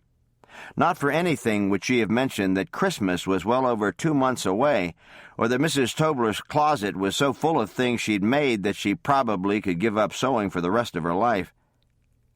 "All right," Liberty said, standing in the overcrowded living room. "Where were you sitting?" "Right here. I like to keep an eye on the work out back, so I moved my chair." "What's going on out back?" Liberty asked as she dropped to her knees and began to search. "A covered porch," Mrs. Tobler said absently, having moved to the window to peer out. "No, no!" the older woman suddenly exclaimed and dashed out of the room. Liberty could hear the side door bang and Mrs. Tobler's voice raised in irritation. Shotgun's deputy only shook her head and kept searching. She pulled the cushion from the chair, but that only produced some popcorn kernels and a button. The floor was next. Liberty was searching, her nose nearly on the rug, when she spotted them. Liberty stared at the cowboy boots in confusion, until she realized someone was wearing them. She tipped her head back and literally gawked into the face of Slater Rawlings. With his haircut and beard gone, he was a different man. "Aren't you going to pull your gun?" he asked quietly. Liberty blinked before saying, "Why should I do that?" "That's what you've done every time you've seen me, so I thought you might have gotten into the habit." Liberty bit her lip, but it didn't work. A smile peeked through, and then a laugh. She moved to get up, and Slater's hand was suddenly right there to help her. "I really am sorry about this morning." "It's all right," Slater said. Having seen the way she looked without the men's clothes, he could now see the real Liberty Drake, even in this outfit. She had the most amazing hazel eyes, more gold than anything else, and that hair. Slater wanted to stare and stare. "You're very understanding. And you're looking for something. What is it?" "A needle." Comprehension dawned on Slater's face. "That's what she sent me in to do? Look for a needle with you?" Liberty frowned. "How do you know Mrs. Tobler?" "I'm working on her porch with Hank Hathaway." Liberty's eyes went to the window and back to Slater. "You're working here in town?" "Yep." Slater's thumbs went to his belt loops, and he rocked back on his heels. "Hired just 4 hours ago. I'm the town's newest carpenter." Liberty found him so cute that she couldn't stop her second smile. "And why," she asked now, a smile still in her voice, "did Mrs. Tobler think I needed help with the needle?" "Well, I didn't understand it at the time, but I realize now that she said, 'You might as well help Lib find the needle. I've got to set this old man straight.'" Hand to her mouth, Liberty dissolved into laughter, and without thinking she collapsed into the chair, a position that lasted for only a second before she was on her feet again. "I found it!" she gasped, just stopping short of clutching her stinging backside. Slater's eyes flew to the seat, and there it was, protruding point side up. It wasn't hard to imagine why Liberty had not stayed in the chair. Slater bent to retrieve it just as Mrs. Tobler came in the door. "You found it," she said matter-of-factly. "I knew Liberty could do it with some help." With that, the old woman plucked the needle from Slater's fingers. "Now get back out there and keep an eye on him. He knows what he's supposed to do, but you'd better watch him. Libby, you come with me. I want you to see that new quilt I put on my bed." Liberty nodded and even smiled. She followed Mrs. Tobler with a wave at Slater. Slater waved back before moving to exit the room. Before he left, however, he looked back to see Liberty following her hostess, her hand now reaching back to rub the pinhole. Slater stopped for a moment, his heart wrung with tenderness. Even as he proceeded back out to work, the scene remained on his mind along with another emotion, one he couldn't quite define.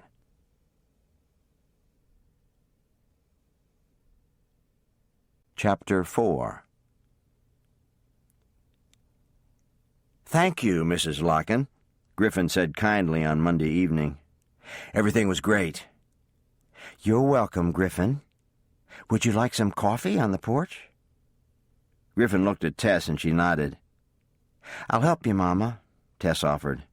"I'm fine, dear. If I need help, I'll ask your father. You go ahead." Tess led the way but wished she didn't have to. She never wanted it to look as if she'd conspired to get Griffin alone. For this reason, she took a chair that sat off on its own when she reached the front porch. Griffin noticed and even understood why. Tess had never pushed herself at him. This, along with dozens of other facts about this woman, made his feelings even harder to accept. He hadn't planned to love anyone. And he certainly hadn't planned on a sweet, godly woman loving him. "Was he busy today?" Tess asked, always interested in his work. "Pretty quiet. Lib was in this morning, but she said it was quiet too." Tess smiled. "I like Libby so much. She's so fun and smart." "You're smart too, Tess," Griffin said.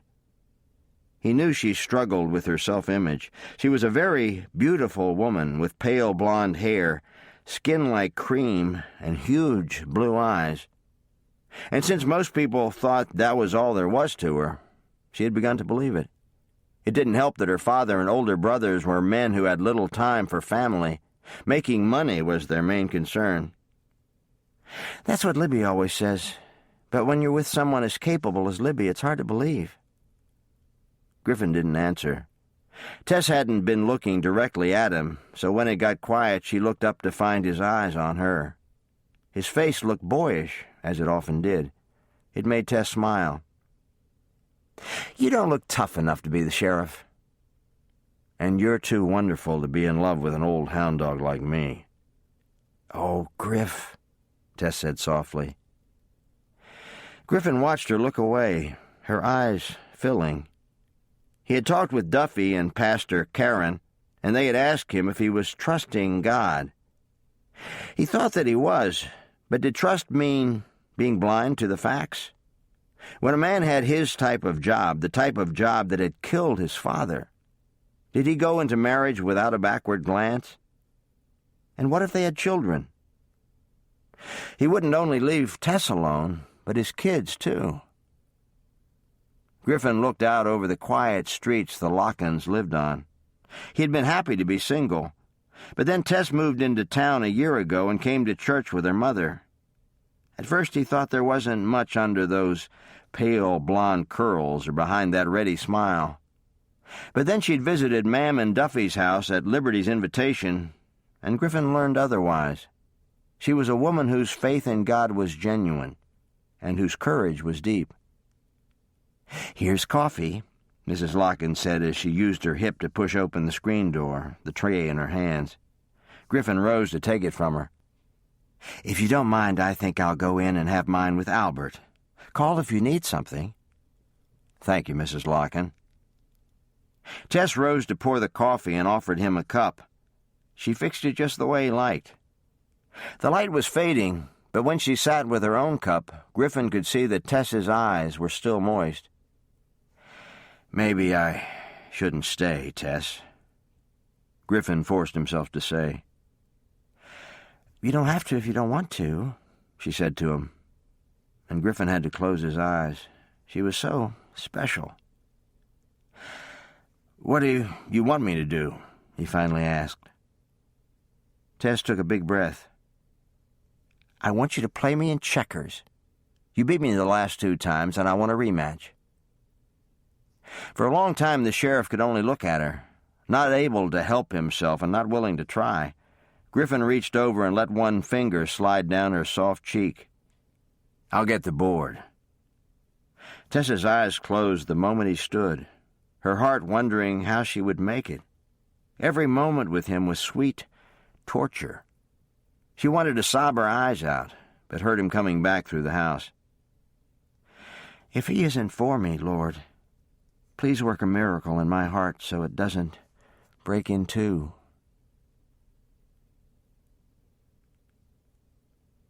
"A shave and a haircut," Griffin said when he got home that night and found Slater in the living room. "Did you go for a job or courtin'?" Slater laughed. "I didn't think it would hurt to look my best." "Where'd you go, the bank?" Slater's look was smug. "You happen to be looking at Shotgun's newest contractor." Griffin was not long in catching on. "I'd heard that Price Hathaway headed to Austin. You must have taken his job. How do you like working for Hank?" Slater's eyes grew comically. "He knows what he's doing, and he knows what he wants me to do. It's just a matter of getting him to remember that he thought about the order but didn't tell me. I think I know why Price left town." "Hank's a case, but you're right, he does know how to build. Are you by any chance at Mrs. Tobler's right now?" "That's the place. She wants a covered porch on the backside of her house. It's only going to shade 2 windows, but she wants it. She's got a big heart, but also a mind of her own. Libby went there as a little girl for sewing lessons." "She was there today." "For sewing lessons?" "No, Mrs. Tobler lost her needle and expected your sister to find it." "Did she?" "Not until after she sat on it." Griffin's brow lowered. "Is she all right?" "That's not a question I can really ask her. I think it smarted, but she might have been more surprised than anything." "How did you learn about the needle?" Slater gave Griffin a rundown, and that man's face became very thoughtful. "Did I say something wrong?" Slater had been watching him closely. "No, not at all," Griffin told him honestly, but knew that the rest of his thoughts would have to stay inside. Slater wouldn't thank him, and neither would Liberty. "Not to mention the fact that you can't figure out what you're doing in your own relationship, Griffin, let alone getting involved in someone else's." "How do you think you'll like a hammer and nails after law enforcement?" Griffin asked in an effort to shift his thoughts. Slater thought for a moment, his head leaning back against the softly padded chair. It was a question he'd been asking himself all day. "It's going to take some getting used to," Slater finally admitted. Griffin nodded, but still didn't ask the question that had come to his mind the moment he'd learned this man was a Texas Ranger. That question might take some time, or turn out to be one he could never ask. "There's a church picnic this Sunday afternoon," Griffin told him instead. His mother had let him know that day. "We must have come in after it was announced." "Right after church?" "Yes, at the Miller's on the creek." "Do we bring something?" "My mother and Libby usually take pity on me and bring enough for a threshing crew. Unless you're in the mood to cook, don't worry about it." "My skills in the kitchen can't compare to your mother's. I wouldn't starve, but a home-cooked meal always tastes like a feast." Griffin laughed, but such words made him think of Tess. She was a great cook. With sudden clarity, he realized something that had never been evident to him. In the last 2 months, when Tess's feelings and his own had become clear, he talked to Pastor Karen and Duffy. They had been very helpful, but he'd never spoken to his mother, the woman who had been widowed because she'd been married to the town's sheriff. Sitting across the room, Slater watched the emotions chase across Griffin's face but kept silent.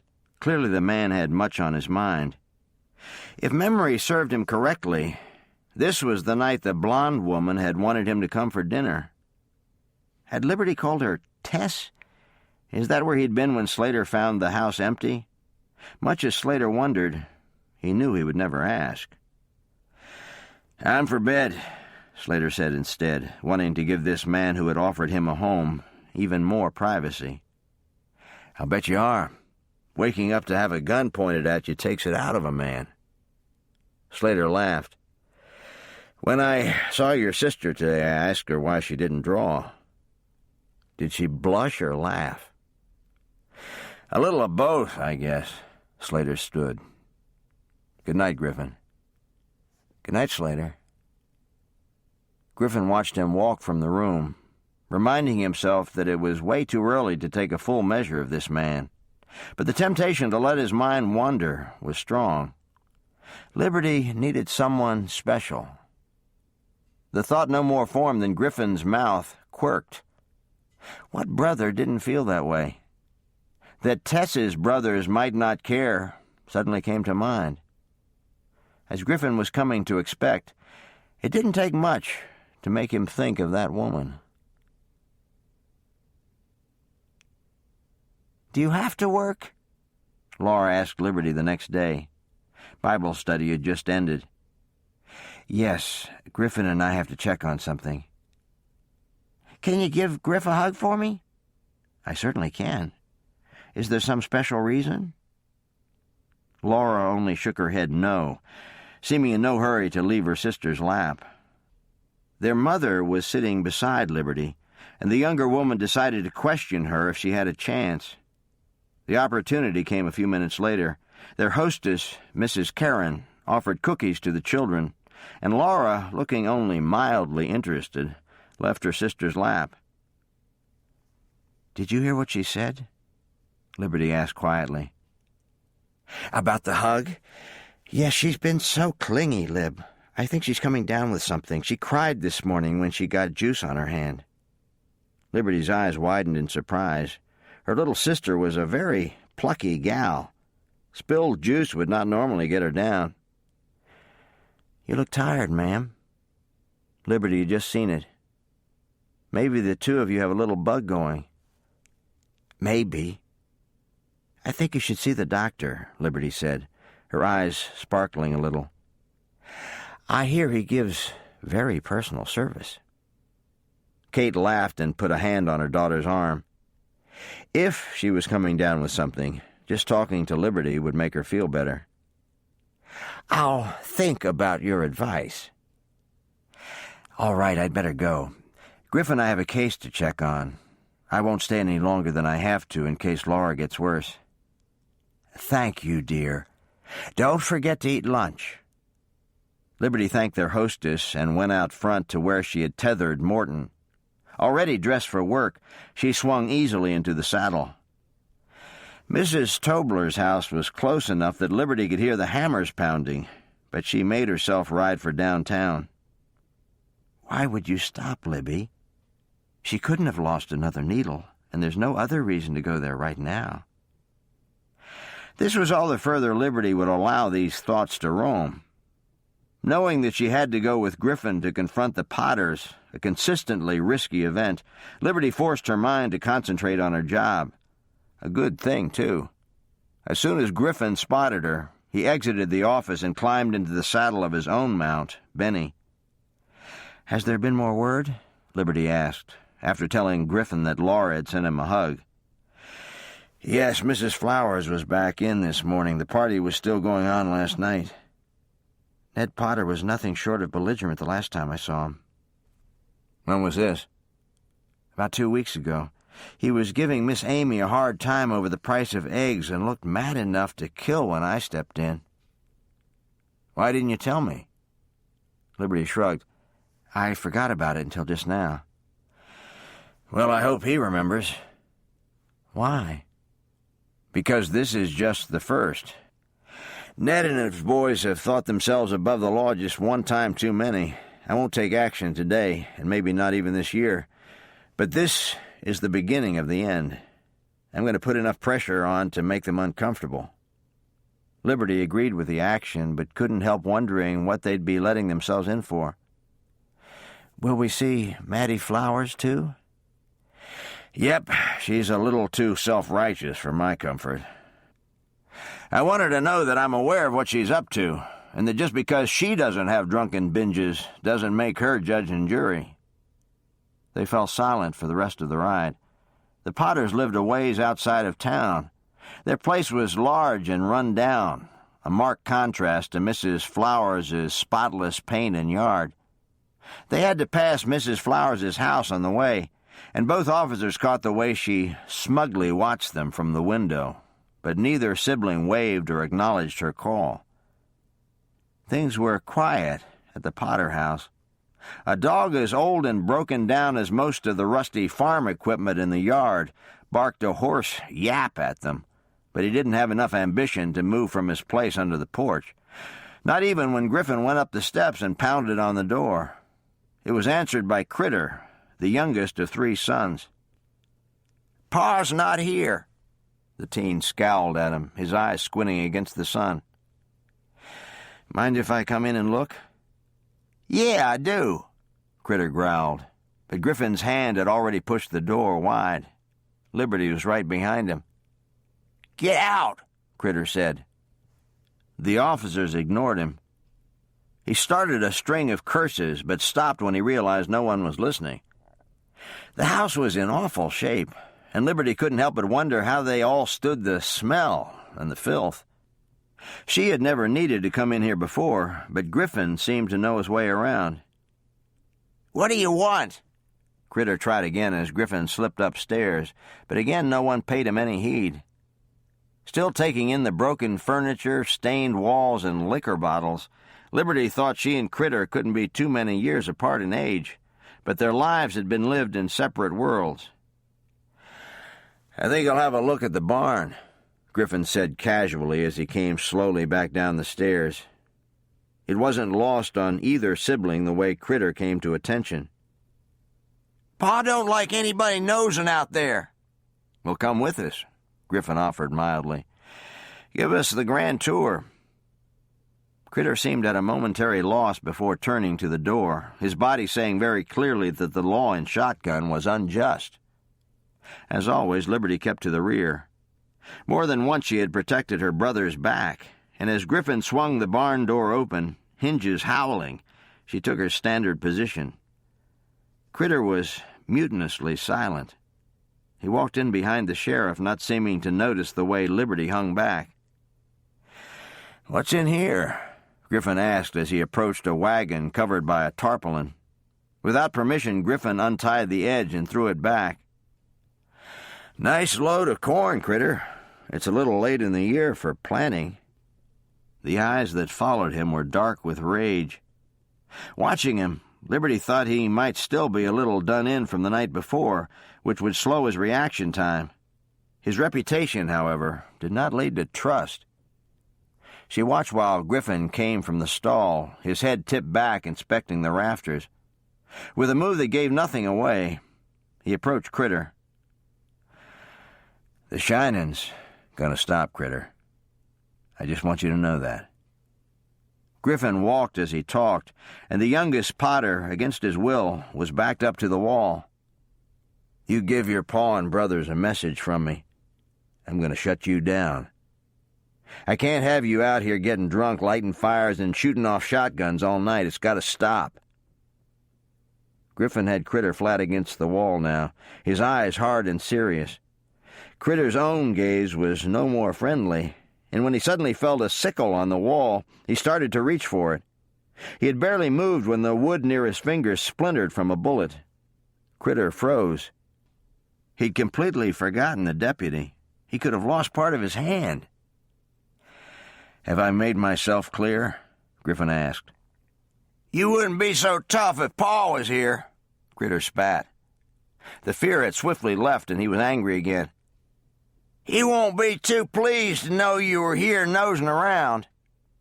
"He's welcome to come by the jailhouse and lodge a complaint." This said, Griffin held the younger man's eyes for several seconds and then pushed away from the wall. He walked from the barn, Liberty having already moved ahead of him this time, her eyes watching Critter. She was satisfied when he took his eyes from them. Critter's hand went to the back of his neck, and he leaned against the wall with a shake of his head. Liberty had already holstered her gun, but now felt free to turn and mount her horse. Griffin had been watching as well and climbed into his own saddle after Liberty was settled. They turned and rode from the Potter's yard, the dog letting out a few more obligatory woofs.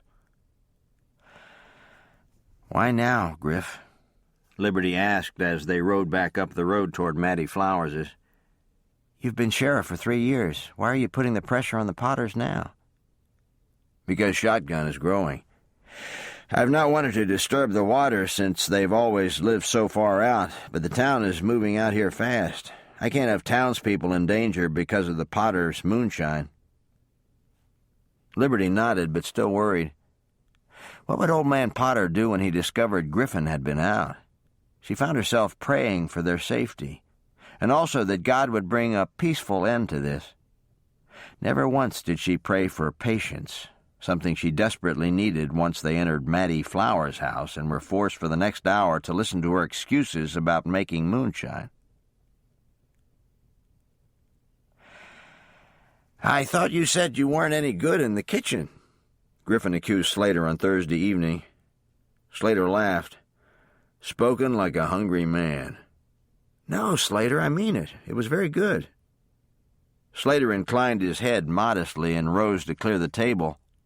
Griffin started peeling a bar of soap into a basin of hot water, thinking that Slater was as easy to live with as any man could be. He was quiet, polite, clean, generous with the rent money and food he bought, and pulled his weight in the kitchen. But one question still lingered in Griffin's mind. Why had he left the Rangers? For some odd reason, Griffin was hesitant to ask, fearing the answer would be very personal. But he genuinely liked the man. For this reason, he extended the invitation. "I'm headed next door tonight. Mam and Laura are under the weather, and Laura needs a little cheering up. Would you like to come?" "If you're sure I won't be in the way." "Not at all. We'll go right after cleanup." Which is precisely what they did. Slater had offered to cook that evening. He'd been overrun with homesickness that day and wanted to make a beef dish that his family often had on the ranch. The weather was cooler now. He could head home any time, but something compelled him to stay on in Shotgun. More specifically, to stay on with Griffin. He'd sent word to his oldest brother and folks about where he was, but right now he couldn't leave. Walking next door and going through the back, just like family, made him very glad he'd stayed. Griffin led the way through the kitchen, through the dining area they'd eaten in last Sunday, and into the parlor. Zach was reading a book. Liberty had sewing in her lap, and Laura was swathed in quilts on the chair, bright-eyed with fever and remarkably wide awake. "Hi, Griff." Zach was the first to spot him. "Hey, Zach," Griffin said as he leaned down to hug the boy. "How was your day?" "It was good. I lasted 3 rounds in the spelling bee." "Good job. Do you remember Mr. Rawlings? He lives with me now." "Hello," Zach said with a smile. "Hi, Zach. You can call me Slater if you want to." "All right. My sister's sick." "I heard about that." Griffin took a seat, so Slater did the same thing. From his place next to Zach, Griffin looked over at his younger sister. "Are you going to come and see me, Laura?" "Papa says I'm not supposed to run around." Liberty's hand came to her mouth, and Griffin smiled. "It won't be running around just to come over here to my lap." Laura looked to Liberty, but that woman only smiled at her. Dragging along one small blanket and a stuffed bunny that had seen better days, Laura left the chair and went to Griffin's lap on the davenport. "Where's Ma'am?" Griffin asked Liberty as soon as he hugged and kissed his very warm sister. "She feels miserable, so Duff is putting her to bed." Griffin looked down at the hot bundle in his lap. "Did you share your cold with Ma'am?" "I think so, but her throat doesn't hurt." "And yours does?" "I'm not supposed to talk." "Well, we both know how long that's going to last." Laura only smiled and laid her head against him. "How's the work on the porch going, Mr. Rawlings?" Liberty asked. "I would say we're about half done. Mrs. Tobler doesn't want us there before 8 o'clock, so by mid-afternoon the sun gets a little intense." "It's anyone's guess why she doesn't want you there earlier," Griffin speculated. "I think she said something about disturbing her breakfast." "I'm amazed that Hank puts up with it. He's pretty much his own man," Liberty commented. "He's not as eager to work as he once was," Griffin said. "Has he talked to you, Slater, about missing Price?" "Not in so many words, but one day he expected me to lift the wagon for him and muttered something about Price never having any trouble. It made me wonder about the man I've replaced." "Price is big," Laura suddenly put in, and Zach came alive. "He lifted Miss Amy's horse right out of the creek. I saw it. He didn't even groan." "I think they should have been married," Laura stated, and the occupants of the room stared at her. "Who?" Griffin finally asked. "Price and Miss Amy. He won't find a nice girl like her in Austin." Zach looked at her as if she'd grown 2 heads, but the adults in the room were all working not to laugh. Griffin hugged her close so he could hide his face, and Slater dropped his head down to check for stains on the front of his shirt. Liberty became very involved with her sewing. "That's just dumb, Laura," Zach told her mildly. "Why would Price want to get married?" "Because it's fun," Laura told him. "Ma'am and Papa have fun, and when I marry Bobby Fawcett, I'll have fun, too." "Bobby Fawcett is a whole year older than me," Zach felt the need to remind her, his voice very logical. "Well, Papa is older than Ma'am," Laura argued. "I thought we decided you weren't supposed to talk," Duffy said as he came into the room and stood looking down at his daughter. "I had to set Zach straight." Duffy looked at her sternly. "It's not your job to set anyone straight, and you need to be quiet when your throat is sore, do you understand?" Laura nodded, and Duffy turned away. Griffin was behind him, but Slater and Liberty couldn't miss the way his eyes lit with laughter and tenderness the moment Laura couldn't see him.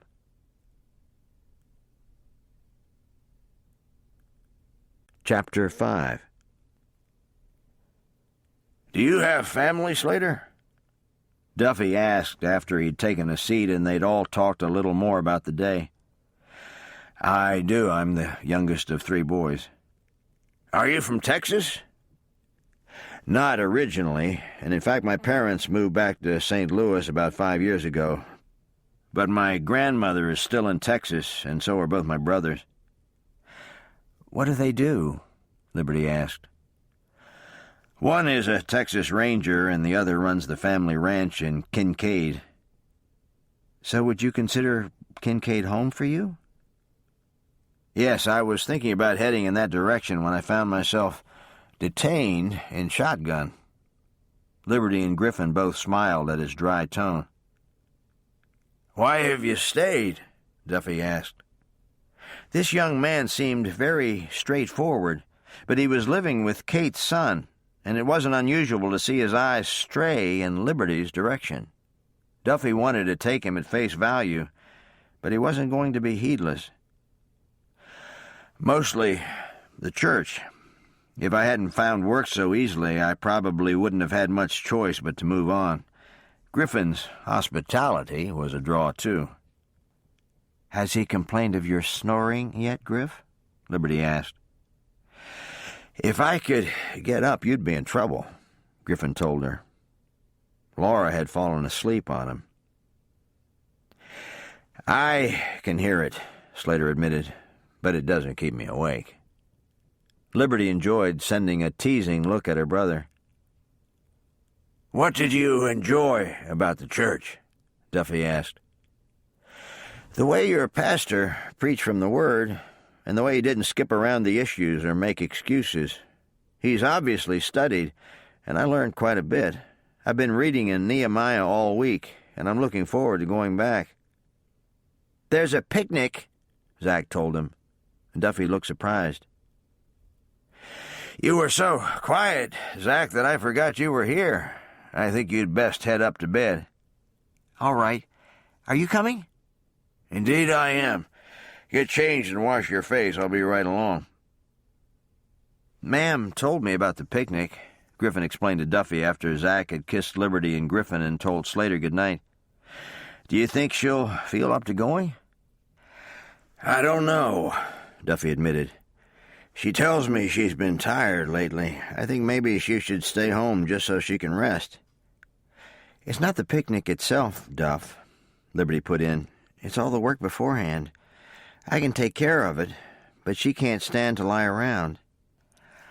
"I'll talk with her, Liberty," he said, sounding very much like a doctor. "But it wouldn't hurt for either of you to realize you don't need to bring enough food to feed the entire congregation. Everyone brings food to pass, and we always have an abundance." Liberty nodded, knowing he was right. They always brought food home.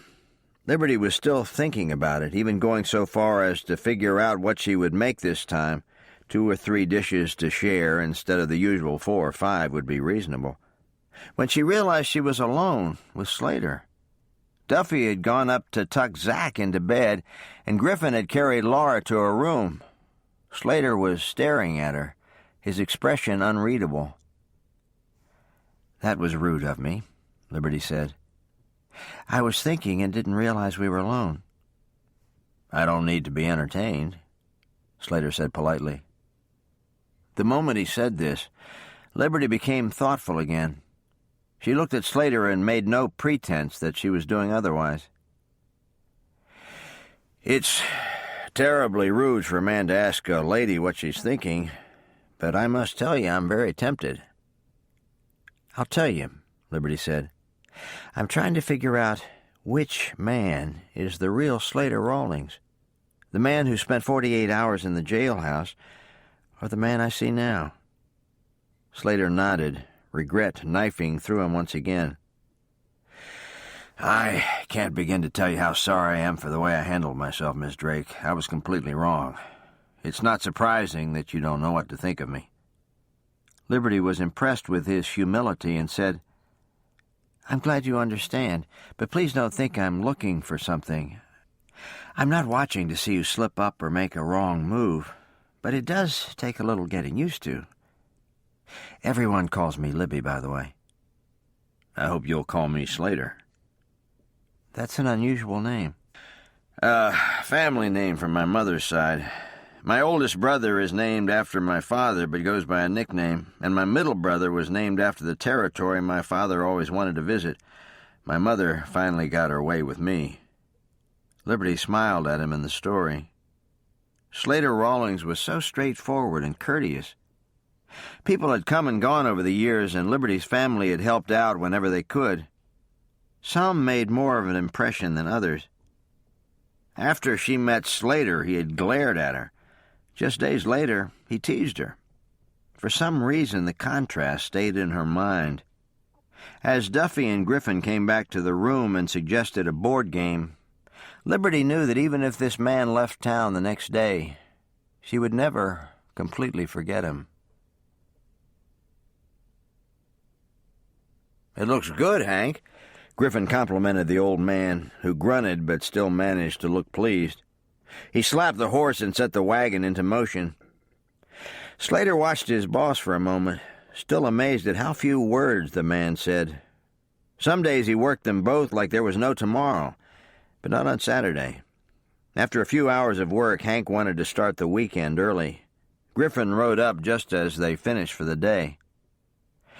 "Don't tell me you'll actually be a man of leisure today," Griffin teased Slater as he stacked some large boards against the house, his final chore. "Well, someone has to do it." "What in the world?" Slater suddenly heard Griffin exclaim. He looked to find the lawman watching a man who was backing toward them. He had come around the corner of the house, clearly watchful, and it took him some moments to realize Griffin was approaching from the rear. "What are you doing, Critter?"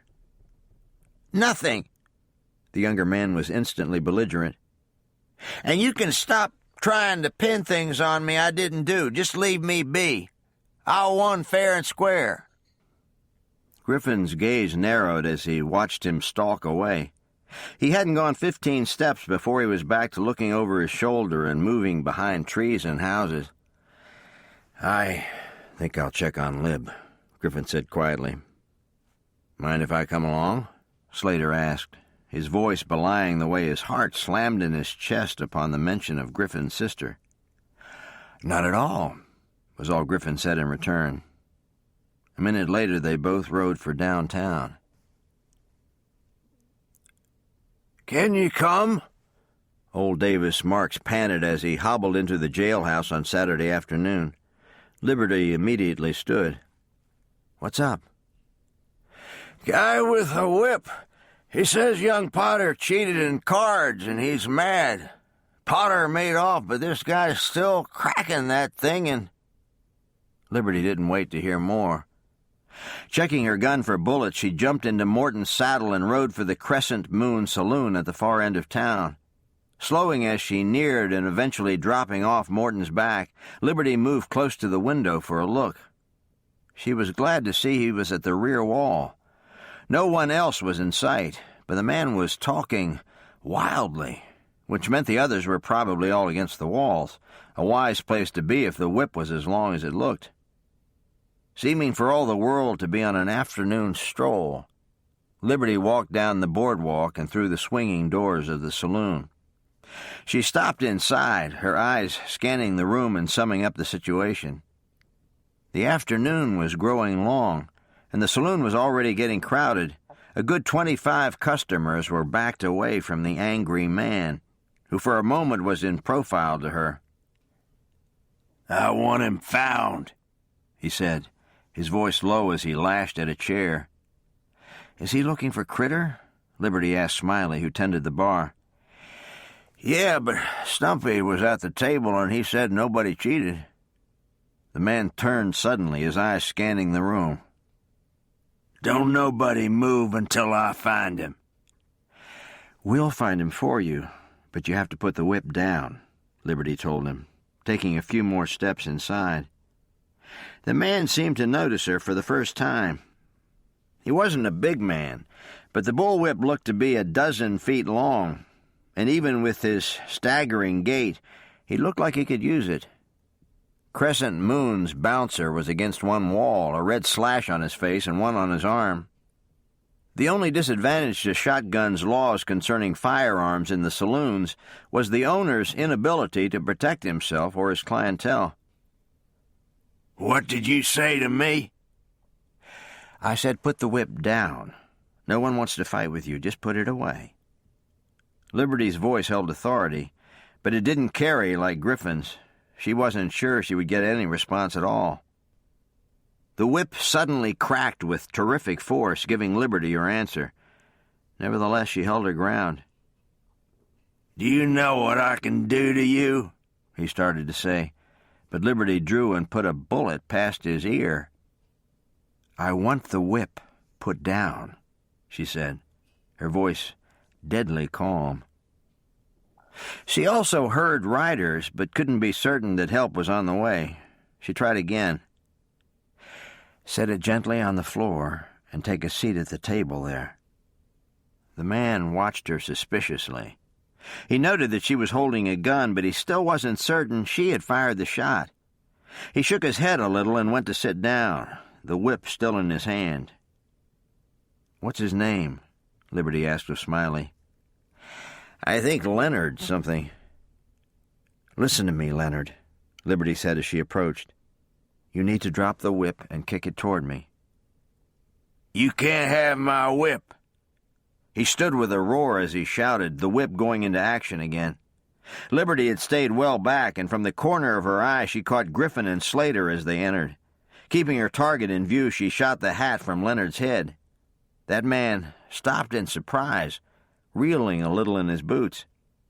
He turned in a deliberate fashion when he heard the cock of a shotgun from his other side. "Put the whip down or I'll take your arm off," Griffin said, his tone telling everyone in the room that he meant it. Slater had moved around and was coming at him from behind. When he drew close enough, he stepped on the whip and waited. He certainly hoped the man would do as he was told. It wasn't fun to shoot any man. It was extremely hard to shoot a drunk when your heart told him he would act differently when sober. "I want my whip," the man said pathetically, and Slater was close enough to see it go loose in his grasp. He removed the whip gently, the man having never seen him, and stepped back against the wall, where he began to wind it into a circle. Griffin moved toward him, and Liberty repositioned herself in case Leonard had more tricks up his sleeve.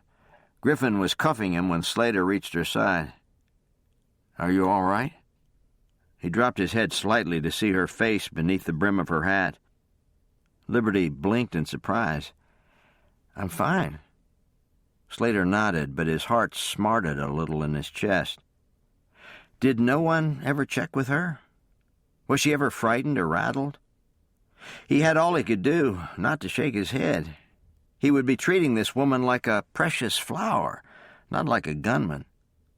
He stopped the judgment going on in his mind. It wasn't his place. He didn't have all the facts. He was also out of time. Griffin was taking the cuffed man away. After taking the whip from his hand and thanking him, Liberty followed in her brother's wake.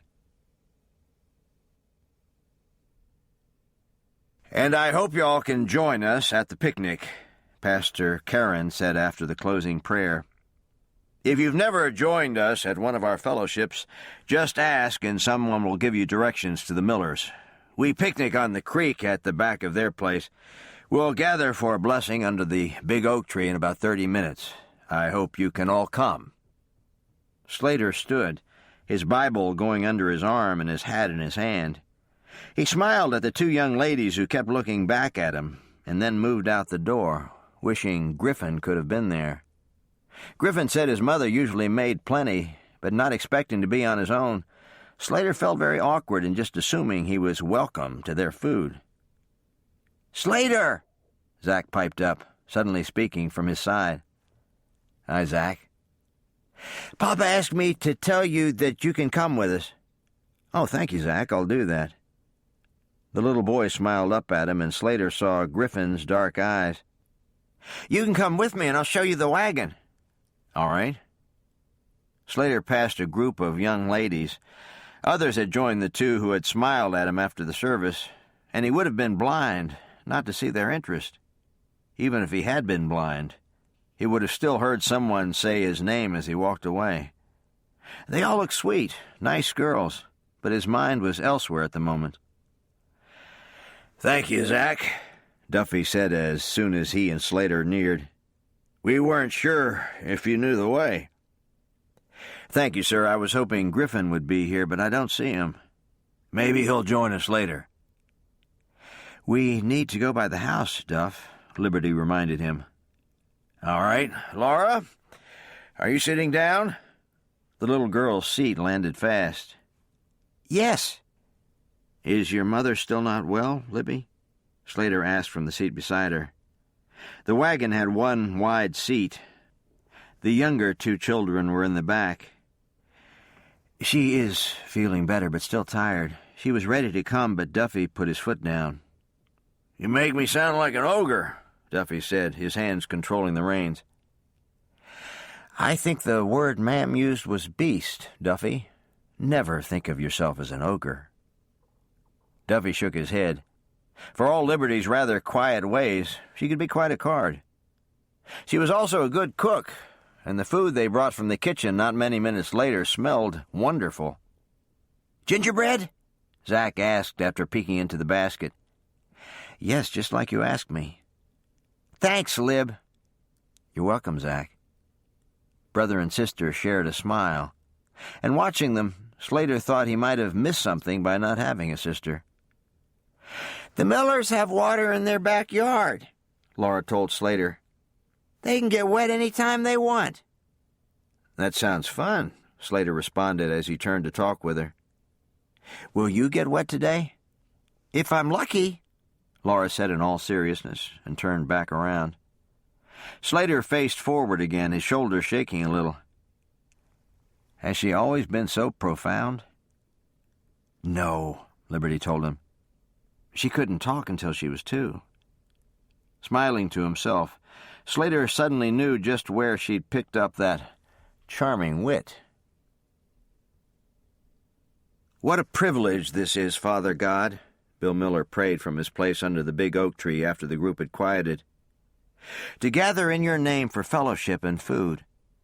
We thank you for each person here and pray that our time in you would be sweet. Bless this food as we partake. In Christ's name we pray. Amen." Tables had been set up. Baskets, pots, bowls, and platters had been laid out. Towels were lifted and the contents displayed. Plates in hand, the congregation lined up to make their choices. A few mothers had to coax children from the water's edge, but most of the younger set were ready. "It's time to eat," Liberty told Laura and Zach. "Do you think they catch fish in here?" Zach asked, his eyes on the creek bed and the minnows that swam near the bank. "I'll bet they do. You should ask Mr. Miller if you can fish here sometime." "I could too," Laura put in. "I won't poke anyone with the hook." "Papa won't let you fish yet, Laura," Zach said, his voice regretful. "You might get hurt." Laura looked stubborn over this until she caught her brother's look. It was impossible to get mad at him when he wanted her to fish. "We could ask," she said in a quiet voice, all stubbornness gone. "You could ask, Zach. You could." Zach contemplated this. His father wouldn't get angry, but if he said no, Laura would be disappointed. Zach's soft heart could hardly handle the thought. He wished he hadn't even asked. "Are you ready to eat?" Duffy called as he came toward them. Liberty had come off the quilt she had laid out and was holding the plates, but she didn't answer for the children. She was too busy trying not to watch Slater. He was surrounded by a group of women.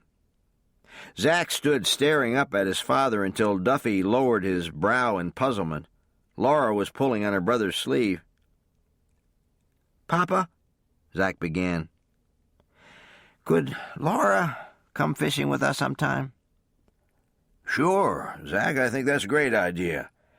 You were very kind to think of her." There was no missing the little boy's sigh. He grinned at his sister, who grinned right back, and then smiled up at his father in a way that always melted the hearts of those who loved him. "Let's eat," Duffy said softly, and the 4 proceeded across the grass. Liberty had a plate for Slater, but she suddenly felt awkward. She approached the food tables, fully expecting him to already have a plate in hand. She hadn't counted on Laura. "Here," Laura said as they neared the group that Slater was a part of, and she took a dinner plate from her sister. Her family watched as she stepped right into the midst and handed it to Slater. "Here's your plate, Slater. Are you going to come to our quilt?" "I am, thank you, Laura. I'll just come and stand in line with you right now. Excuse me, ladies." Liberty could have sunk into the grass. She hadn't put Laura up to anything, but the looks on the female faces that watched Slater leave the circle were certainly speculative. Or were they just fascinated with this new man? "I hope I didn't hold you up," Slater said as they gathered at the rear of the line. "Not at all," Duff put in before Liberty could speak. "We hope we didn't interrupt your conversation." Slater didn't answer, but Liberty could have hugged her stepfather. He must have seen her strained, surprised look when Laura took things into her own hands. Indeed, her stepfather was bending over to speak to Laura right then. It wasn't hard to guess that she was being reprimanded over interrupting. "Did Griffin happen to tell you how long he would be?" Slater asked Liberty. "I didn't talk to him at all. Did he have to stay at the jail?" "Yes, it was a busy night last night. He didn't get in until quite late." Liberty nodded.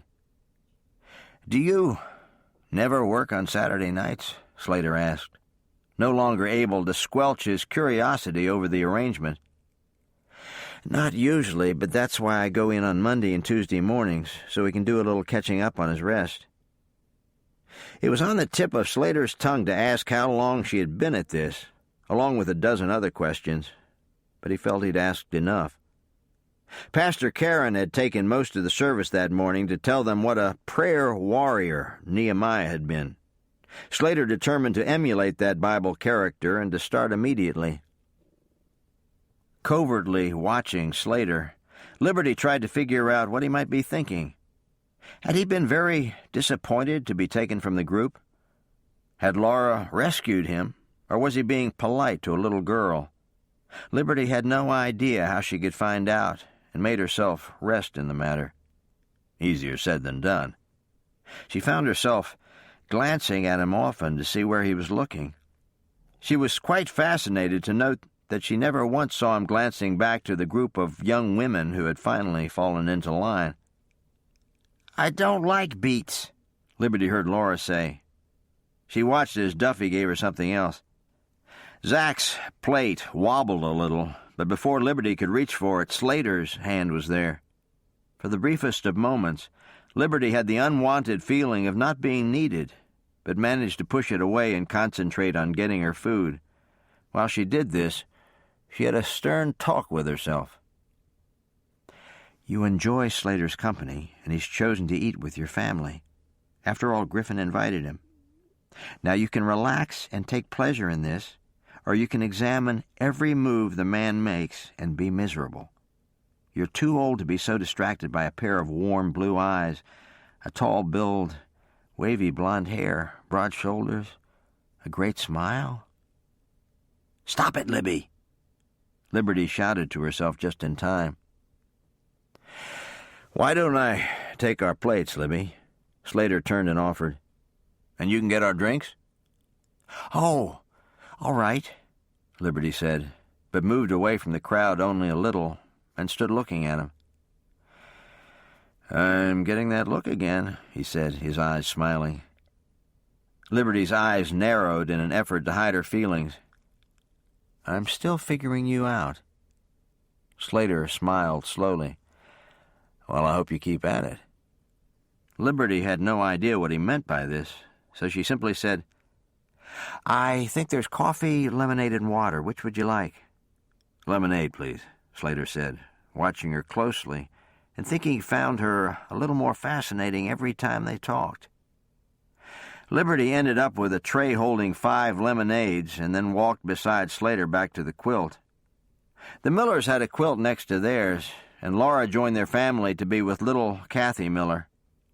Slater waited until Liberty had doled out the drinks and taken a seat on the quilt, and then gave her plate. Watching his solicitous manner, Duffy couldn't stop his smile. "You're looking pleased with yourself, Duffy Peterson," Liberty said, knowing her stepfather well and reading his sparkling eyes. "Am I?" he evaded. Liberty only looked at him and smiled when he winked. She might have given him a hard time, but Zach suddenly said, "It's Griffin Tess! Over here, Griffin!" The couple made their way over to the quilt, Tess's mother coming with them. It was on Liberty's mind to find out what Duffy had been thinking, but the afternoon suddenly rushed on, and she never got back to it. Chapter 6. "Did you pop the question?" Liberty came right out and asked her brother. "No," he told her honestly, his voice mild. "Why not?" They were still at the picnic, but Laura had wandered too close to the bank and fallen completely into the water. Slater had plucked her out, and Mrs. Miller had told Duffy to bring her to the house. Slater had gone with them. Zach had wandered off with a schoolmate, and Tess and Mrs. Locken had gone to see the Karens, who were sitting closer to the house. "I have my reasons," Griffin said, effectively shutting the door in his sister's face. Griffin didn't realize this until he looked over at her. Liberty's eyes, large and somber as she looked at the children playing near the water, were hurt. "I didn't mean it that way, Lib. I have some more thinking to do and someone I must talk to. I just know it's not time right now. It may never be time." Liberty stared at him. "Then why do you spend so much time with her, Griff?" Griffin sighed before admitting, "Because I'm selfish and unfeeling. I want to be with her. I want to see her, even if it hurts later." Liberty nodded, glad that he had been so honest. Knowing she needed to be careful about what she said, she reminded herself that her brother was not answerable to her. She was not in charge. "Griffin," Liberty said suddenly, "Slater is headed this way, and I want to ask him something. You may not like it, so I won't if you don't want me to." "About what?" "Marriage and law enforcement." Griffin shrugged. "I don't care." "Is this a bad time?" Slater asked as he neared. Little wonder with the serious looks on Liberty's and Griffin's faces. "No," Griffin told him. "Please join us." "Does Duffy need me to do anything with Laura?" Liberty asked Slater. "I don't think so. She had Mrs. Miller laughing when I left." "What did she say this time?" "She assumed the Millers had special get-wet clothes. When Kathy didn't know what she was talking about, Laura asked, 'So you just get wet in whatever you're wearing?'" Griffin laughed, and Liberty shook her head. "Her logic is always a challenge," Griffin said. "I was looking at her as her head came out of the water. She was very shocked to have fallen in," Slater told them. "Well," Liberty said, "Duff told her she couldn't wade in because it meant removing her stockings, but I know she still wanted to. I don't think getting completely wet was in her mind at all." "Probably not. I think I heard a few tears when she thanked me." "I'm glad she remembered to do that," Griffin said quietly. "Slater," Liberty began, choosing that moment to plunge in, "may I ask you a question about your family?" "Shoot." "Did you say your brother is a Texas Ranger?" "Yes." "Is he married?" "No." Liberty nodded but didn't go on. Slater watched her. "Why did you ask, Libby?" Surprisingly enough, this came from Griffin, who felt she'd left Slater at sea. "I just wondered if he had any views on the subject because of his job, or if he wasn't married because the right girl hadn't come along." "His job requires him to move around a lot, and Dakota, that's my brother," Slater explained, "enjoys his work, even though it doesn't make marriage very practical." "Do you think he worries about leaving a widow if he were to marry?" "I would say he does. He's not at all easy on people who break the law, but he's usually very polite and caring of women. I think he would consider marriage a serious move for someone in his position." Liberty nodded. She had gotten her answer, but it wasn't one that would comfort Tess if she'd heard it. Liberty glanced at Griffin, but only found him staring at Slater. He appeared to be waiting for something, and Liberty wondered if Griffin had wished she'd kept her mouth shut. Slater, on the other hand, thought that Liberty's question stemmed entirely from her own situation. Did she fear marrying someone because her job was so dangerous? Again, Slater was pained at the thought that she had to live like this. His own gaze swung to Griffin, whom Slater felt was very responsible for his sister. But that man was watching Tess and her mother return to the quilt, asking God to help him be patient over matters that might never become clear. Slater shifted his mind away from the torturous thoughts. "How are you feeling?" Liberty asked Kate first thing Monday morning. Kate was still in bed. Duffy had gone downstairs to start breakfast. "As well as can be expected," Kate said, her voice light. Liberty stared at her mother, and Kate smiled at her. "Duffy and I were talking last night and again this morning. Sometimes surprises are very nice things." Liberty caught on swiftly, her eyes growing in size. "Oh, ma'am, are you really?" "Well, Duffy thinks so, but he's only a doctor." Liberty rushed over and hugged her mother for a long time. Kate eventually pushed up against the headboard, and the two sat talking. "You didn't have Laura's cold at all." "I don't think I did. I'm just tired." "Not queasy?" "Only around certain food." "When do you think the baby's due?" "Well, by my calculations, sometime in June, mid to late." Liberty smiled. "Remember Zach's first day of school? You cried, not only because he was leaving, but because you knew that next year Laura would be gone too." "I do remember that." Kate's voice was fond. "I asked the Lord to give me strength on that day and all the ones to come, but not to worry about tomorrow. It never occurred to me that we would have more children, but I can't tell you how pleased I am." "When will you tell Zach and Laura?" "Not until I'm ready for the whole world to know." Liberty laughed. "But, ma'am, Laura would tell the world in such a warm-hearted manner. It might not be something we'd want to miss." "This sounds like fun," Duffy offered as he came in the door with a steaming mug of coffee for his wife. Zach was close on his heels. "Thank you, dear," Kate said as she took a sip, and then set the drink aside so Zach could come close and cuddle with her. "Are you all ready for school?" "Yes, we had oatmeal." "Was it good?" "Yes, but I think it's the only breakfast Papa can make." Zach looked over at his father. "What did you eat before you married Ma'am?" "Oatmeal," Duffy told him, and Zach laughed at the way his eyes crossed. Their voices woke Laura, who didn't always rise with the rest of the family. Tousled and sleep-warm in a small flannel gown, she came in to snuggle next to her mother as well. Liberty had to be at the jailhouse soon, but she made time before she left to thank God for this new little person and to pray for a safe arrival. As she watched her family, Duffy was on the bed too. She didn't think that God could give another child to a more godly, loving couple. In her opinion, next June couldn't come soon enough. "Did you pop the question? Why not?" The questions Liberty had asked Griffin more than 2 weeks earlier were almost constantly on his mind. He had even double-checked with his sister to make sure she wasn't upset by his cold reply. And why had he been so formal with her?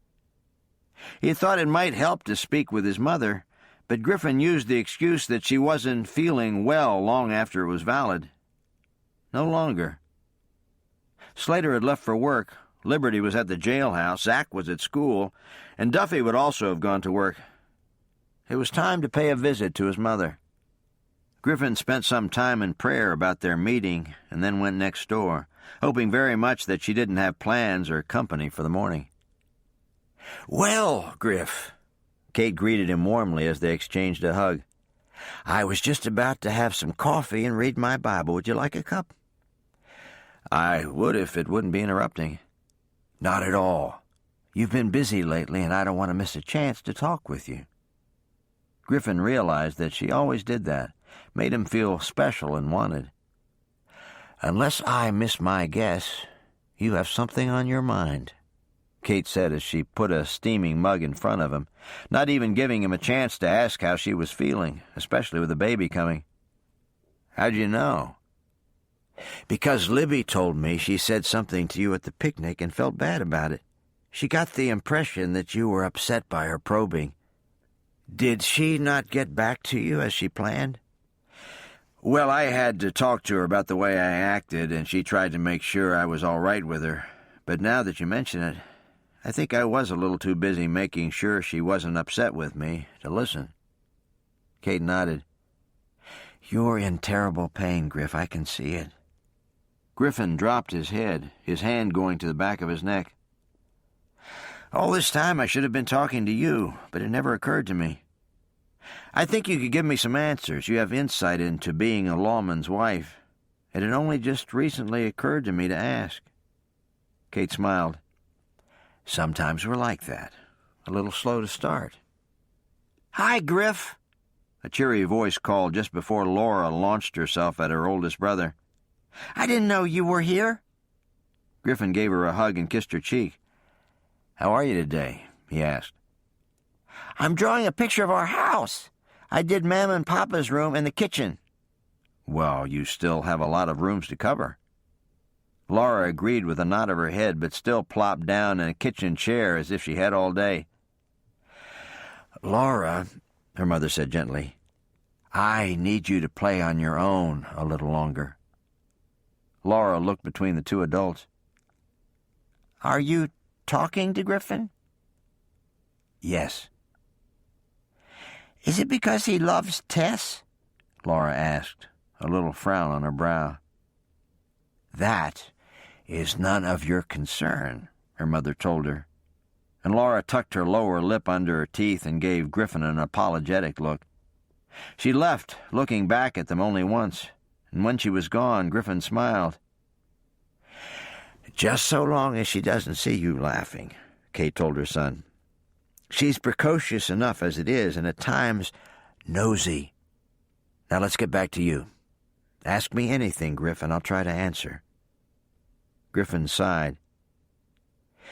"You married Thomas Drake before he was a sheriff, but did you know he wanted to be the sheriff?" "Yes, I did. I can't say that I didn't worry, Griff, but I will admit that I didn't worry much. My father hadn't died from a bullet wound, so I didn't have that on my mind like you do. I knew the risks, but not until your father pushed to have the laws changed did I really start to see how dangerous his job would become." "Tell me about the firearms law," Griffin requested. "I can't remember how long he waited to implement that." "Less than a year after he took the job, and then he died not long after it went into effect. Because of that, there were some who said the law didn't do any good. All this clamping down on guns only to have your father shot while enforcing the new statute. But he was the only one killed for a long time, and even though the job came with risks, we both believed in it. I still do. And thankfully, so did the town fathers. Innocent people still die, Griffin. They always will. But there's no comparison to what it used to be like." "And you'd have no trouble with my marrying a girl who could end up alone, like you did?" "It's crazy to say I don't have any trouble with it. I'd be crushed if I lost you. But I remind myself of one thing. God is still in control. If it's God's will that you die, then you could go swimming with Tess on your honeymoon and drown. If it isn't God's will that you die, then 1,000 bullets fired at you wouldn't make it happen." In so many words, both Duffy and Pastor Karen had voiced the same thoughts to him. It was good to be reminded. Too often he wanted God to reveal his will before it was time. Griffin knew he was suffering from a lack of trust and that he needed to grow in this area. "Thanks, ma'am," Griffin said. "I'm still not certain what would be the wise course, but I needed that reminder." "I'll keep praying for you, Griff. And if you need to talk again, come straight back. You know Duffy feels the same way." Can I come back in now? May I come back in, Kate corrected. And yes, you may. Laura flew through the doorway, kissed her mother, and scrambled into Griffin's lap. Watching her, Kate's prayers intensified for her son. It was so easy to skip through life without thought of the future. Griffin was wise to take it seriously. Looking at Laura, Kate was reminded that she might someday be forced to look at Griffin's children, just as she had her own, and wish that their father was still there to hold them. I don't know her well, at least not yet, Slater prayed a few weeks later. He was on his horse and headed to dinner at the Cairns. But I like her. I like her so much. I've been here only 6 weeks, and already I feel at home and cared for. Can that be possible? I loved my job, Lord. I fought you tooth and nail about leaving it. But I don't miss the long rides, unpredictable hours, and meager pay. I've never known such a sense of completeness. I want to stay in Shotgun. I miss taking care of folks, and it's not easy to work with Hank, but the thought of leaving Griffin and his family, especially Libby, really bothers me. I need to know your will in this. The letters from the ranch have been encouraging. I'm glad they want me to stay here since I found a good church, but I should probably visit them sometime soon. I'm still surprised that Dakota hasn't shown up. Please be with him, Father. Touch his heart, wherever he is. Slater could have prayed on for the next hour, but the Cairns' house was in sight. He had honestly appreciated being asked over, but he had been more thankful before Duffy extended an invitation for the same night. He'd had no choice but to go to the Cairns. He'd been asked there first, but it was hard to see Griffin head next door and know that he had to go elsewhere. With a prayer for a thankful heart, Slater tethered his horse and went to the door. "Do you think he's cute?"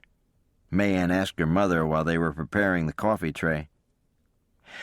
"Mr. Rawlings, yes, he's very nice-looking," Felicia said kindly. But she wasn't going to do too much encouraging. Mayanne was growing up fast, but she wasn't ready to be in a relationship, especially one with a man Slater's age. Felicia wasn't certain, but she figured him somewhere in his mid-20s, not to mention the fact that they were still getting to know him. However, Betsy, their oldest daughter, suddenly sprang to mind. Felicia was not about to start pushing her daughter at anyone. She didn't want to play God in the matter.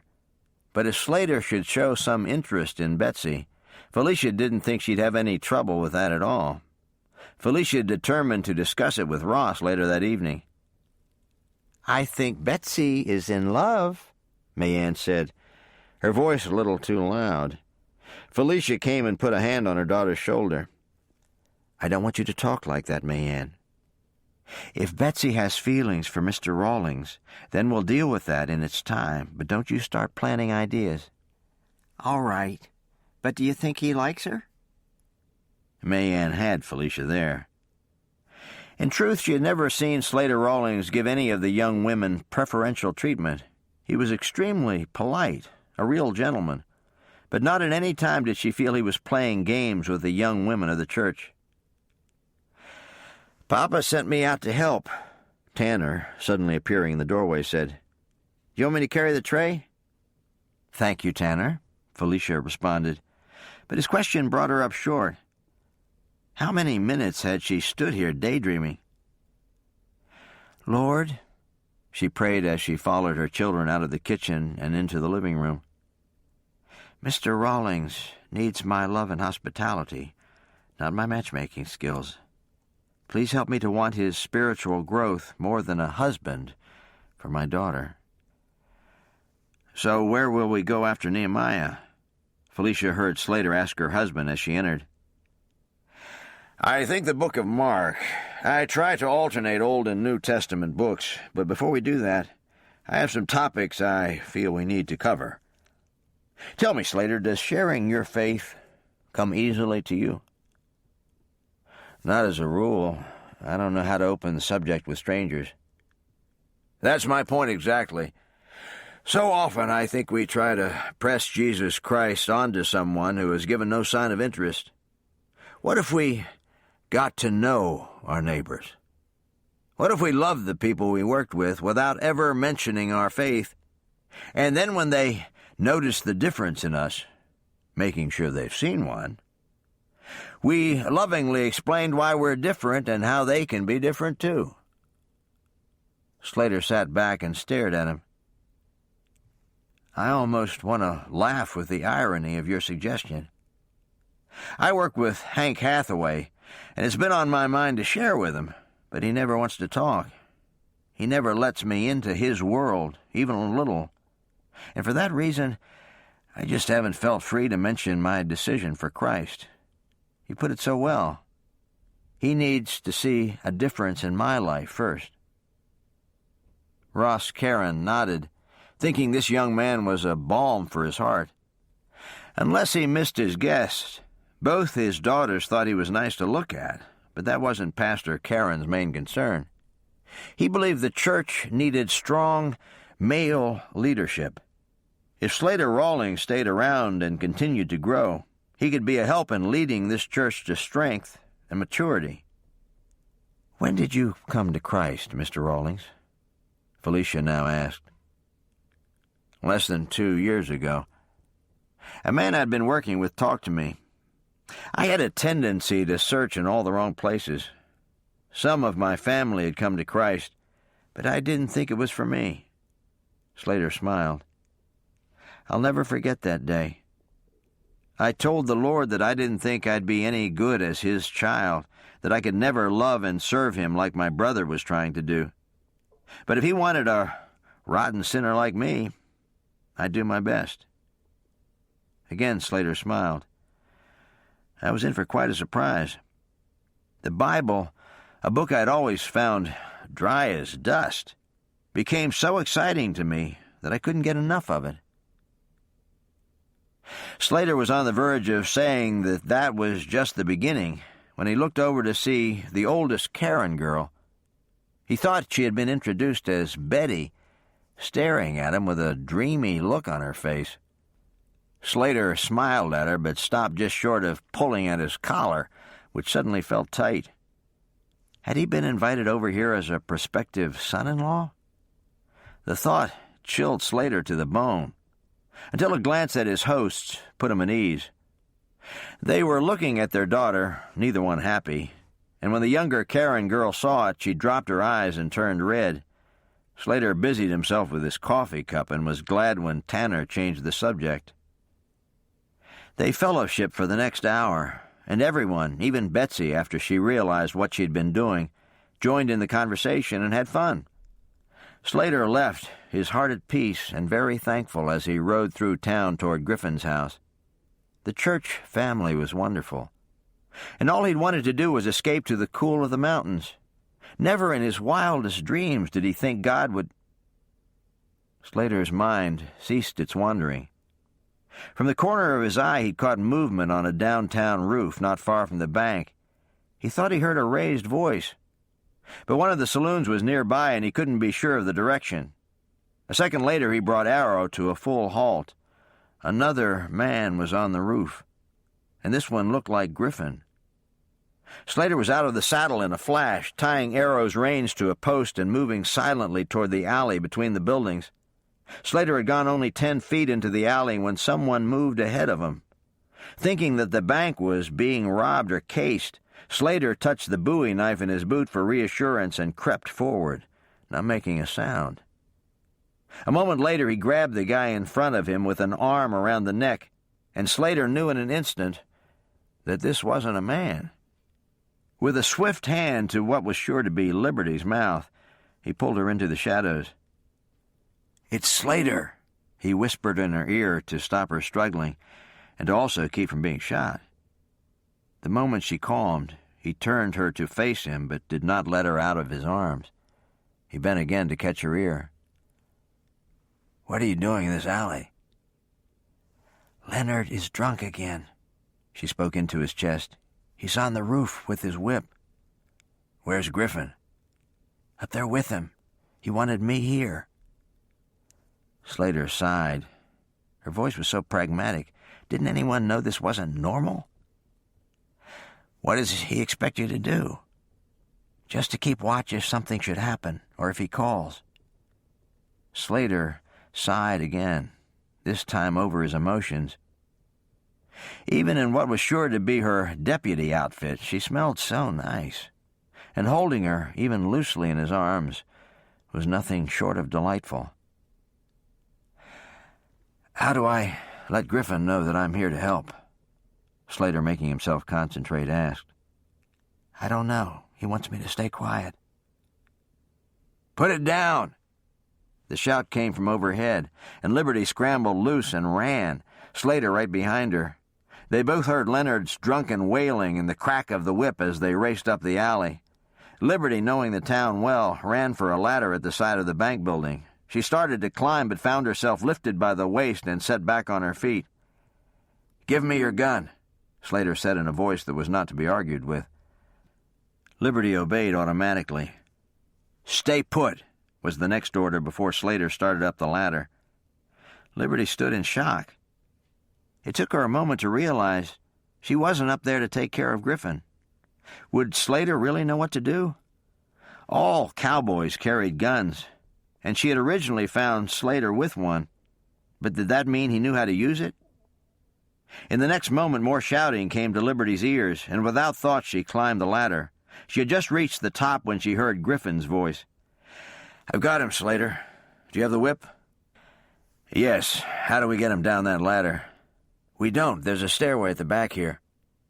Liberty stepped across the roof then, and both men spotted her. "We've got him, Lib," was all Griffin had to say. "Good." Slater, on the other hand, was speechless. He couldn't believe she'd come up that ladder. He opened his mouth to say something, but closed it again. Now wasn't the time. They had a drunk to put in jail, but in his mind, the incident wasn't over. "I take it Leonard's moved into town since he's still here?" Liberty asked Griffin. "Smiley tells me that he lives out a ways, but when he gets lonely, he brings his whip to town for a drink." "Smiley needs to get smart and have his bouncer take the whip away from Leonard while he's still in his right mind." "I'll have to tell him," Griffin said. "In fact, I need to head over there right now and confirm what happened. Can you stay here for about 30 minutes? "Sure." "All right. Thanks for your help, Slater. I'll be back long enough to check on him, and then I'll come home." "All right." Both Liberty and Slater watched Griffin leave. Liberty walked to the cell and looked in to where Leonard was sleeping off his bottle before turning back to Slater. His look gave her pause. Indeed, after seeing the intensity of his gaze, she stopped a few paces short of the desk and stood very still. Slater wasn't still at all. With the reach of one long arm, he hooked a finger in the bandana Liberty had knotted around her neck and pulled her toward him.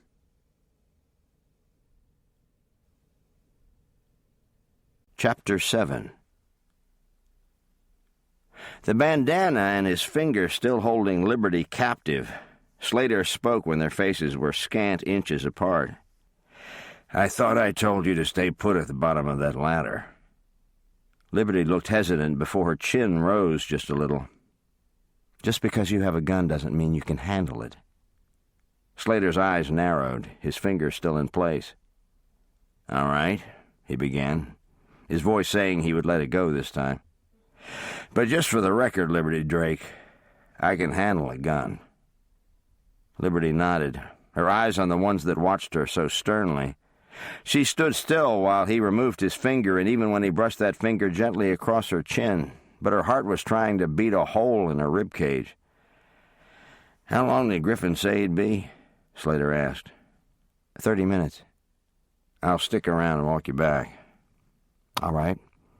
"Slater?" "Yeah?" "How did you happen to be in the alley?" Slater explained where he'd been, and Liberty worked hard to quell an emotion she'd never before experienced.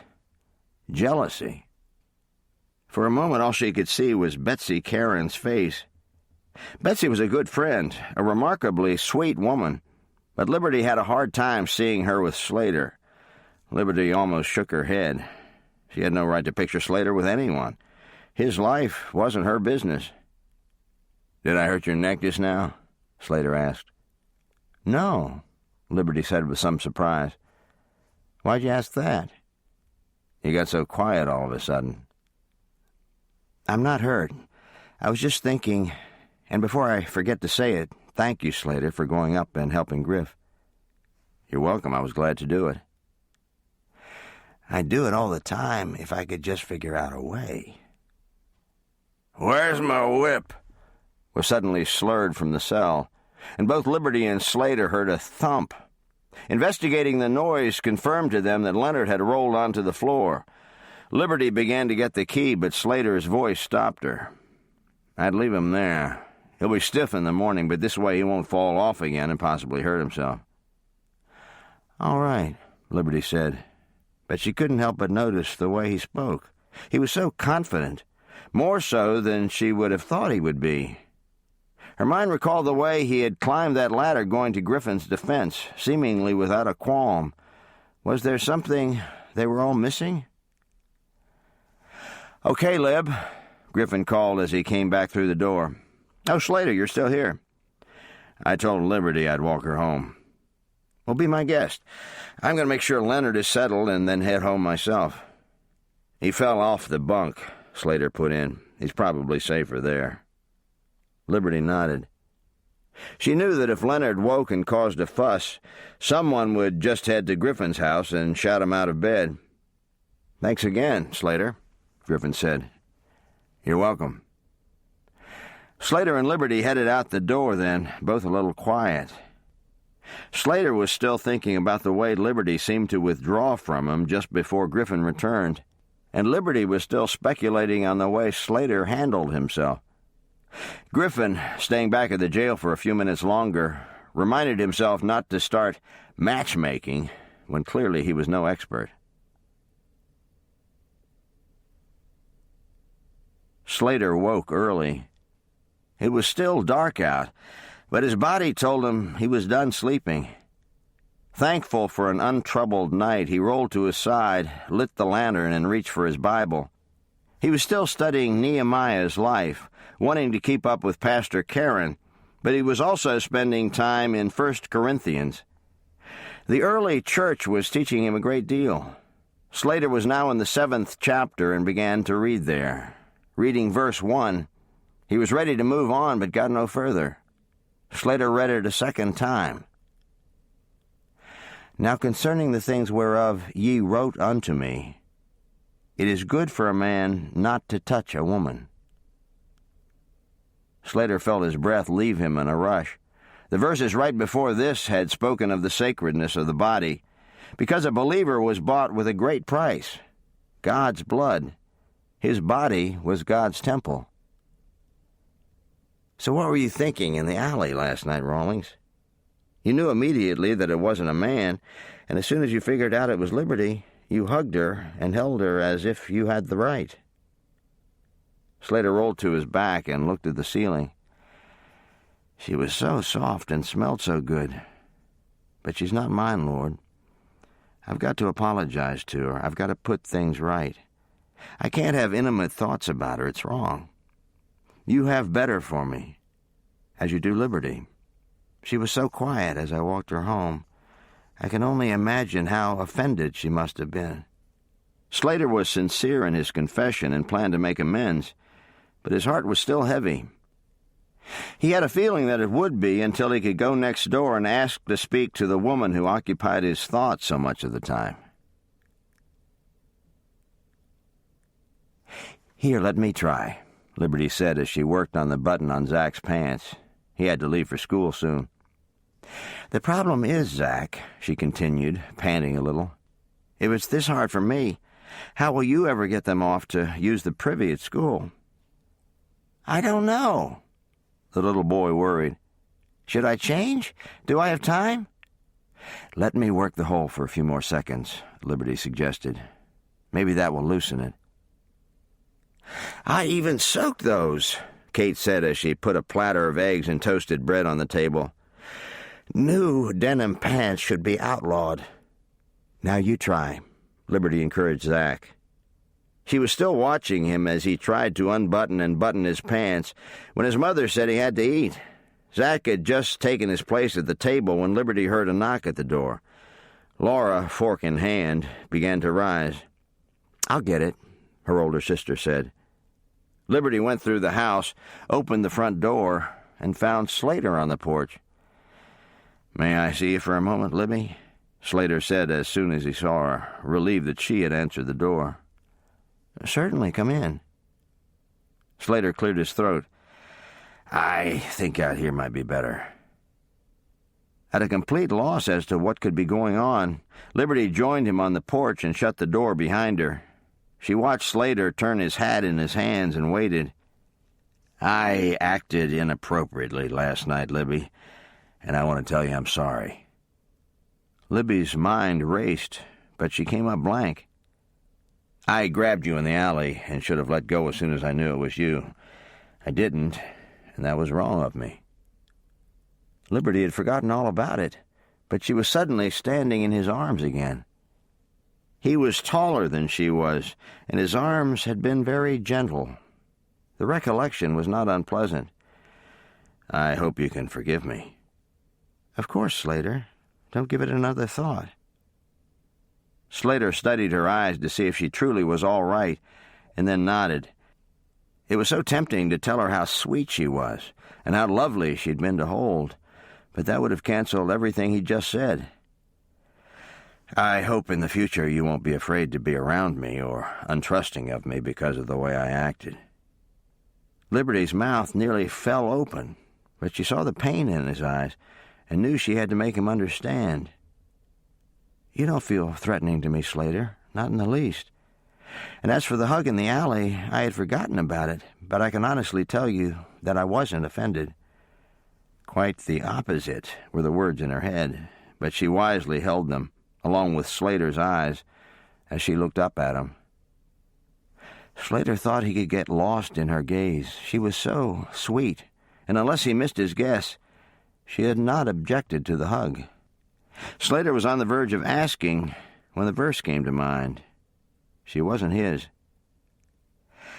"I was reading in 1 Corinthians this morning about the fact that a man shouldn't touch a woman, and I realized what I'd done." Liberty nodded. "I know the verses, the ones that go on to say that each man should have his own wife and such." Slater nodded, but realized he hadn't kept reading. He would have to do that. "Thank you, Libby," Slater said. "Thank you, Slater." Slater put his hat on, but still stood for a moment. He had to get to work. It wasn't wise to be late, but it was certainly hard not to stay and talk with this woman. "Are you and Griffin still coming to dinner tonight?" Liberty asked, working not to read anything into the look he gave her.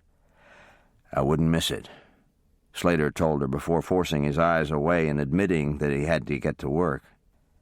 "Take care," Liberty wished him, and then watched as he left the porch, hoping he'd turn so she could wave. He did that just before he disappeared around the corner.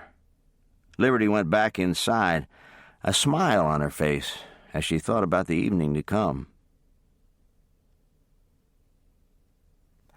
"I have something I need to thank you for," Liberty told Duffy over lunch that very day. "What's that?" "Do you remember when I told you I'd fallen into a slump in my Bible study and prayer time?" "Yes, I do remember." "Well, you told me that I'd lost my wonder over the cross, and you know what? You were right." Duffy smiled. They had been planning to go to lunch all week and were now at the hotel, just the two of them at a quiet corner table. "So what'd you do?" "I began looking at those passages that cover Christ's death, and I realized I wasn't thankful, not deeply thankful, for the sacrifice God made on my behalf. I was saved when I was so young, Duffy, that it's too easy to take it for granted. I've been thankful, and I think more obedient lately, because my focus has changed." "That's great news. I've been reading in the book of Revelation. There's so much to come, Lib, and we can't waste a moment in sin. It's just not worth it. The waitress came with their lunch. They ate in silence for several minutes, but Liberty had something more on her mind and could wait no longer. Slater was over first thing this morning, Liberty told him, right after you left. Oh? Duffy's coffee cup went to his mouth. Something wrong? He thought so, Liberty said, watching Duffy's brow shoot upward. But you didn't? Liberty gave a quick rundown on what had happened in the alley. She ended by saying, I honestly didn't think anything of it, Duff. I didn't even remember it until he brought it up, but that's not my biggest problem.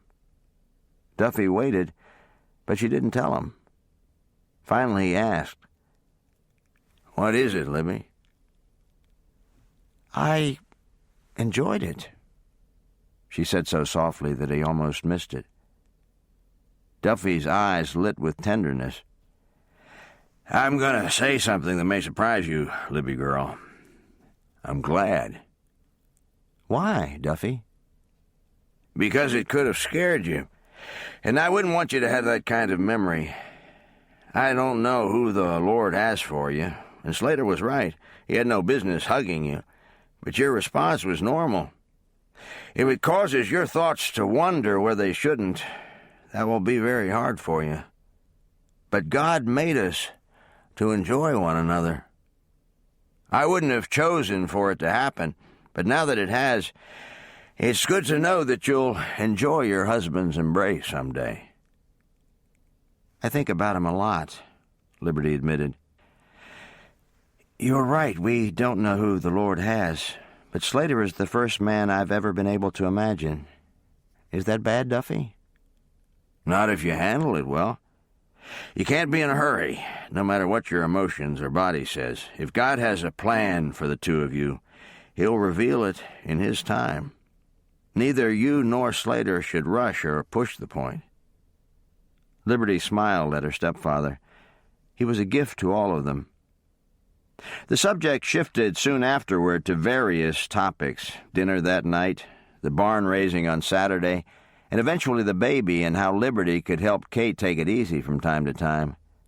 The tender light in Duffy's eyes caused Liberty to pray and ask God to let this child be healthy and live to fill their hearts for many years to come.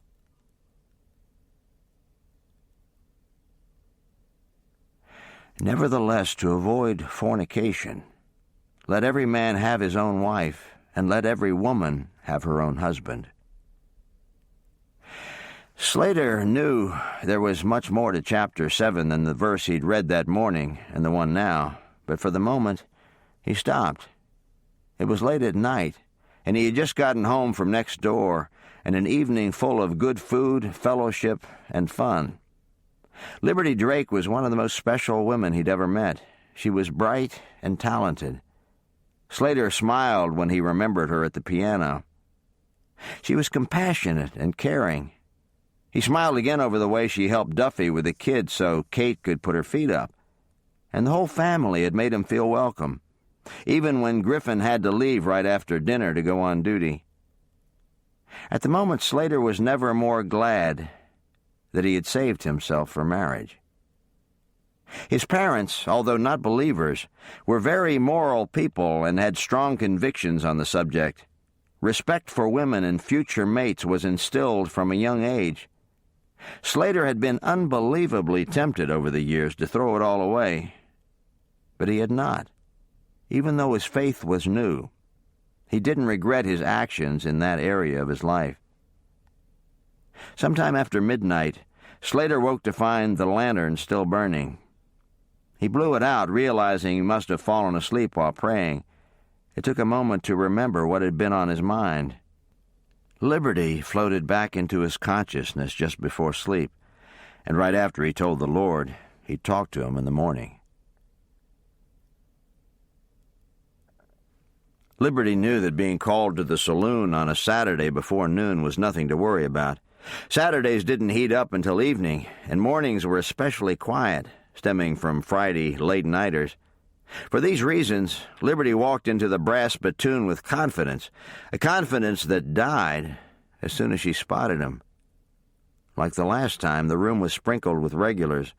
The gun-toting stranger stood out like a sore thumb, and he was big and dark, making him look all the more menacing.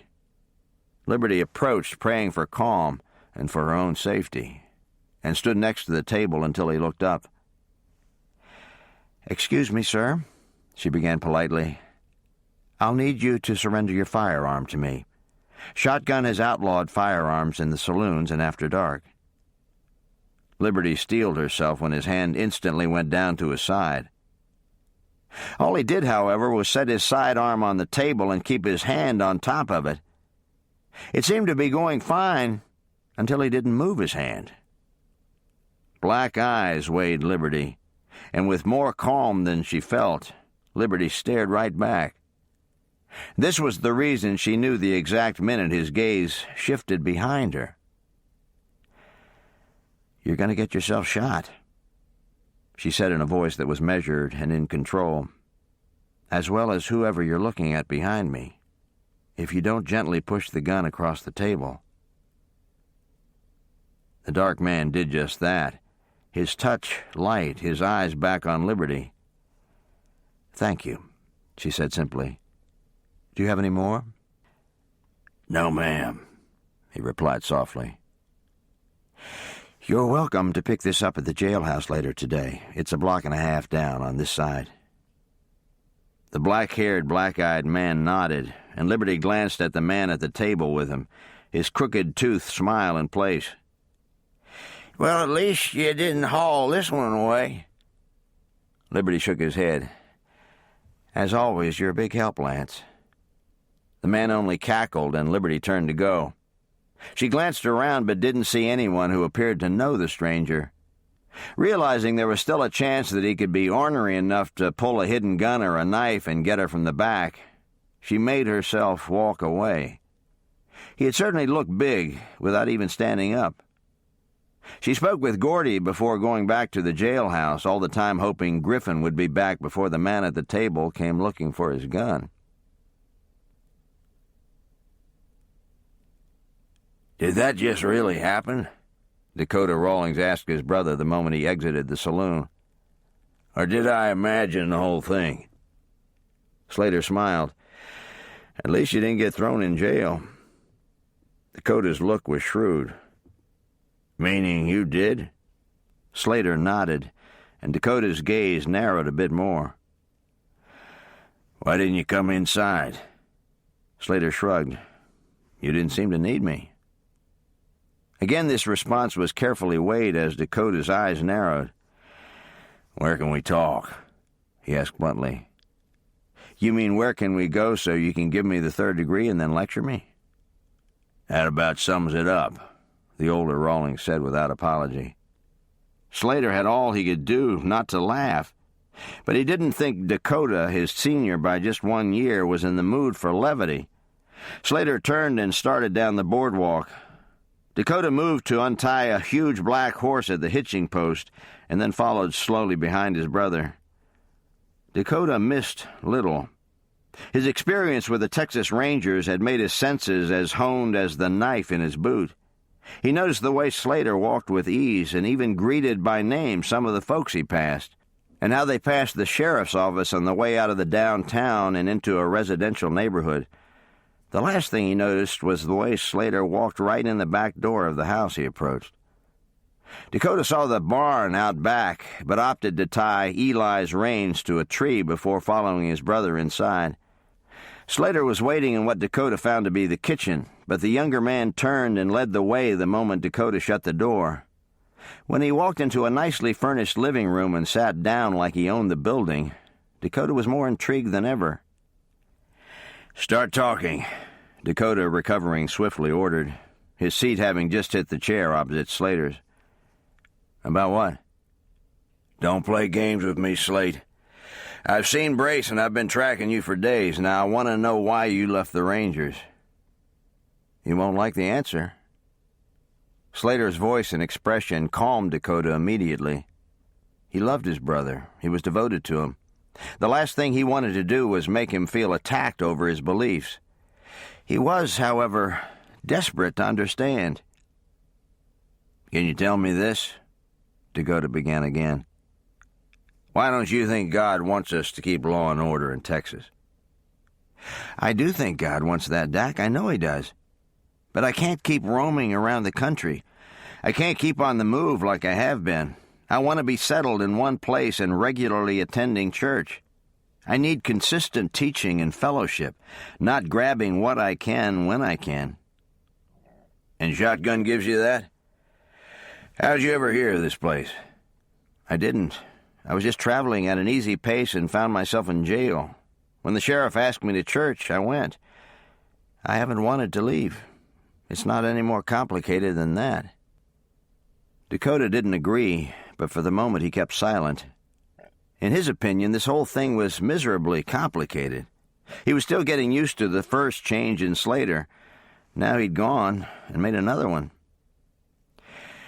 "Just so I have it straight," Dakota began, "you now believe the way Grandma and Cash do, that the only way to heaven and happiness on this earth is through the Christ." "Yes." Dakota nodded before asking, "What was wrong with your life, Slate, that you needed that?" Slater had to think about that one. The question didn't stump him, but wording the answer for his brother did.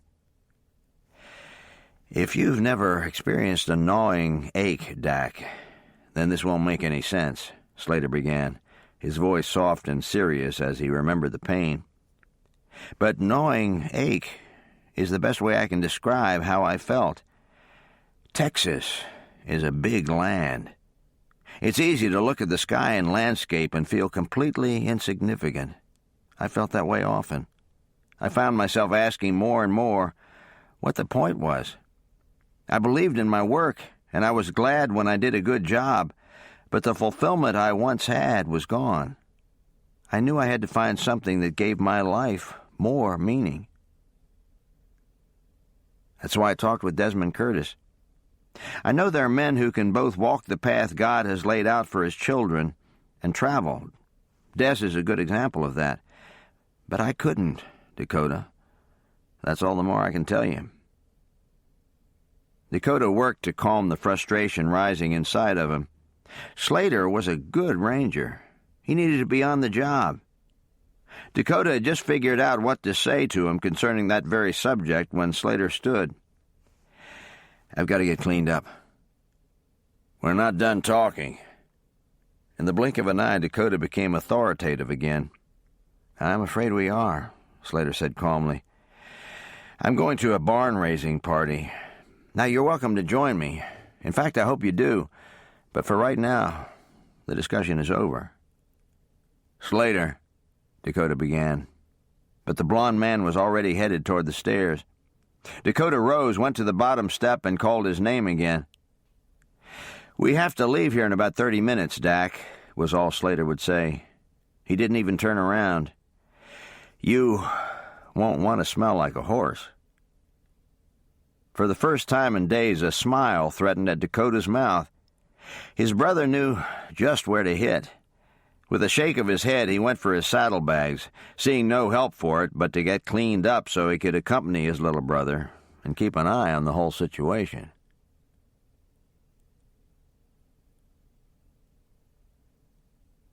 Chapter 8. No one knew exactly how the fire started, but the coppersmith's barn had burned down 3 weeks back. The stock was rescued, but the building was lost. The townsfolk, many of them from the church, now gathered on the third Saturday of November to build a new structure. A level wooden floor had been laid on a stone foundation, and the plan for the day was to raise the walls and the roof before dark, all of this after the square dance. Wagons arrived bearing families, baskets of food, and tools for the workers. Stacks of lumber, boxes of nails, and work supplies were set in place for the main event. Quilts were laid out, but many tables were set up too. The children chased each other, the adults visited, and in one corner of the barn a small trio was tuning up. 2 fiddles and a strum bucket. In no time at all, the floor was being used. By the time Slater and Dakota arrived, the square dance was in full swing. From her place under a tree, Liberty happened to look up and see Slater joining a group of men as they were talking. She noticed the dark-haired man with him, but didn't make the connection. She was telling herself not to stare when Tess joined her. "Hi, Tess." "Hi, Libby." Tess smiled in her direction, but Liberty could see that she was not her bubbly self. "How are you?" "I'm okay. How are you?" "Fine," Liberty said honestly, but kept an eye on Tess. "Are you sure you're all right?" "How's your mom, Libby?" Tess asked, ignoring the question. "She's feeling pretty good. Duffy had to work until 2 o'clock, so she'll come with him then." The women were silent for a moment. The floor was quite full now, and the music was wonderful. Both women enjoyed a good square dance, but each wanted to be asked only by certain men. Liberty suddenly caught sight of Slater again. This time, many women had joined the group, and as Liberty watched, one put her hand on his arm. Liberty glanced at Tess in an effort to shift her gaze and knew that she had to forget herself and asked the question again. "Tess?" Liberty's voice was soft. "Are you sure you're all right?" Tess sighed and admitted, "I will be, but Papa said he would come today and then he backed out. Mama didn't want to come either, so I rode with the Millers. I was okay until I got here and saw all the families grouped off. It makes me feel a little lonely." Liberty's heart ached for her, and wishing to be a comfort, she said, "Maybe you'll have a family of your own one day, Tess." "I suppose it could happen," Tess said. "I guess I have to keep trusting." "Is that your way of saying you haven't been?" Tess's blue eyes met Liberty's gaze. "I will admit to you, Lib, that it's been pretty hard lately." Tess gave a little shake of her head. "It's so awful, Libby, all this hurt. I really am glad for your family that Griffin is still alive, but it occurred to me just as I was turning in last night that for me, he might as well be dead." Liberty's breath caught in her throat. The pain on Tess's face was unlike any she'd ever seen. Her words only confirmed the fact that this was miserable for her. "I'm wicked, aren't I?" Tess whispered, tears coming to her eyes. "No, Tess," Liberty whispered right back, a hand going to the other woman's arm. "I would never think that. And do you know what? You're right. I wish it wasn't so, but you're completely right about Griff. There's nothing anyone can do. There's certainly nothing I can say. I wish there were." Tess nodded, her eyes going to her hands, which were fiddling with the pleats in her dress. Liberty dropped her own hand, thinking she would have both of them sobbing if she didn't let the subject go. For a time, the women sat in silence. Liberty was slowly growing more stunned over what Tess had revealed, and Tess felt guilty for having the thought and admitting it. "Hello, ladies." Slater was suddenly in front of them, his eyes smiling and kind. Liberty thought him adorable in a crisp plaid shirt and dark denim pants. His light-colored hat was in place, and Liberty thought, as she had before, that the hat always worked to accentuate his eyes. "How are you, Mr. Rawlings?" Tess asked. "I'm fine. Are you enjoying yourself?" Tess smiled, not wanting to lie, and said, "It's certainly a nice day for a barn raising." "Indeed. Is your family around?" Slater asked now, this time of Liberty. "They're coming in a little while," she explained. For a moment she had been rather lost in the sight of him, but her gaze had drifted as she wondered whether Griffin knew of Tess's thoughts. "Would you care to join me in the next set?" "Probably not. Tess said that it had just occurred to her last night." "Would you like to dance, Libby?" "Then again, they may have seen each other earlier today. I'd like to think that this news would affect Griffin like it has me, so maybe he doesn't know after." "Libby!" Tess's voice came through to the daydreaming deputy at the same time she shook her arm. "Mr. Rawlings is trying to ask you something." "Oh, I'm sorry." Liberty looked to Slater to find him smiling in great amusement. "Would you care to dance?" Liberty blinked. "You want me to dance?" Slater's smile grew. "Well, we could start to work with a hammer and nails, but I thought dancing might be a bit more fun." Liberty laughed and stood. Slater offered her his arm, and just a minute later they had joined a group. There was no time for talking, something that suited Liberty fine. She smiled and laughed as they spun around, changed partners, stood opposite each other, and promenaded from one end of the floor to the other.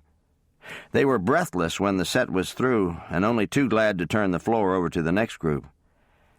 "Thank you," Slater said as they stepped off the floor. "How about some water?" "That sounds good, thank you." They stood in line with the other couples for a chance at the dipper, and it was there that Slater caught Liberty looking back at Tess. He looked as well and saw that Griffin had joined her. Liberty's eyes took on a look he hadn't seen before. "Here you go, Libby," Slater said as he offered her the ladle. Liberty drank and handed it back. She watched Slater drink, realizing only then that she had been distracted. Even so, she took one more peek at Tess and her brother. "Why don't we come over here out of the way?" Slater was saying.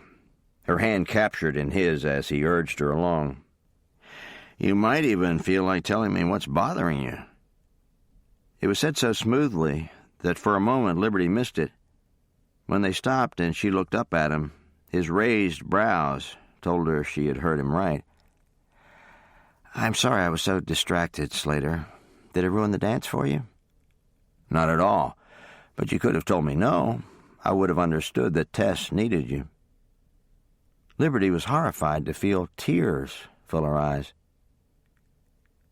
"Did you see the size of this gopher mound?"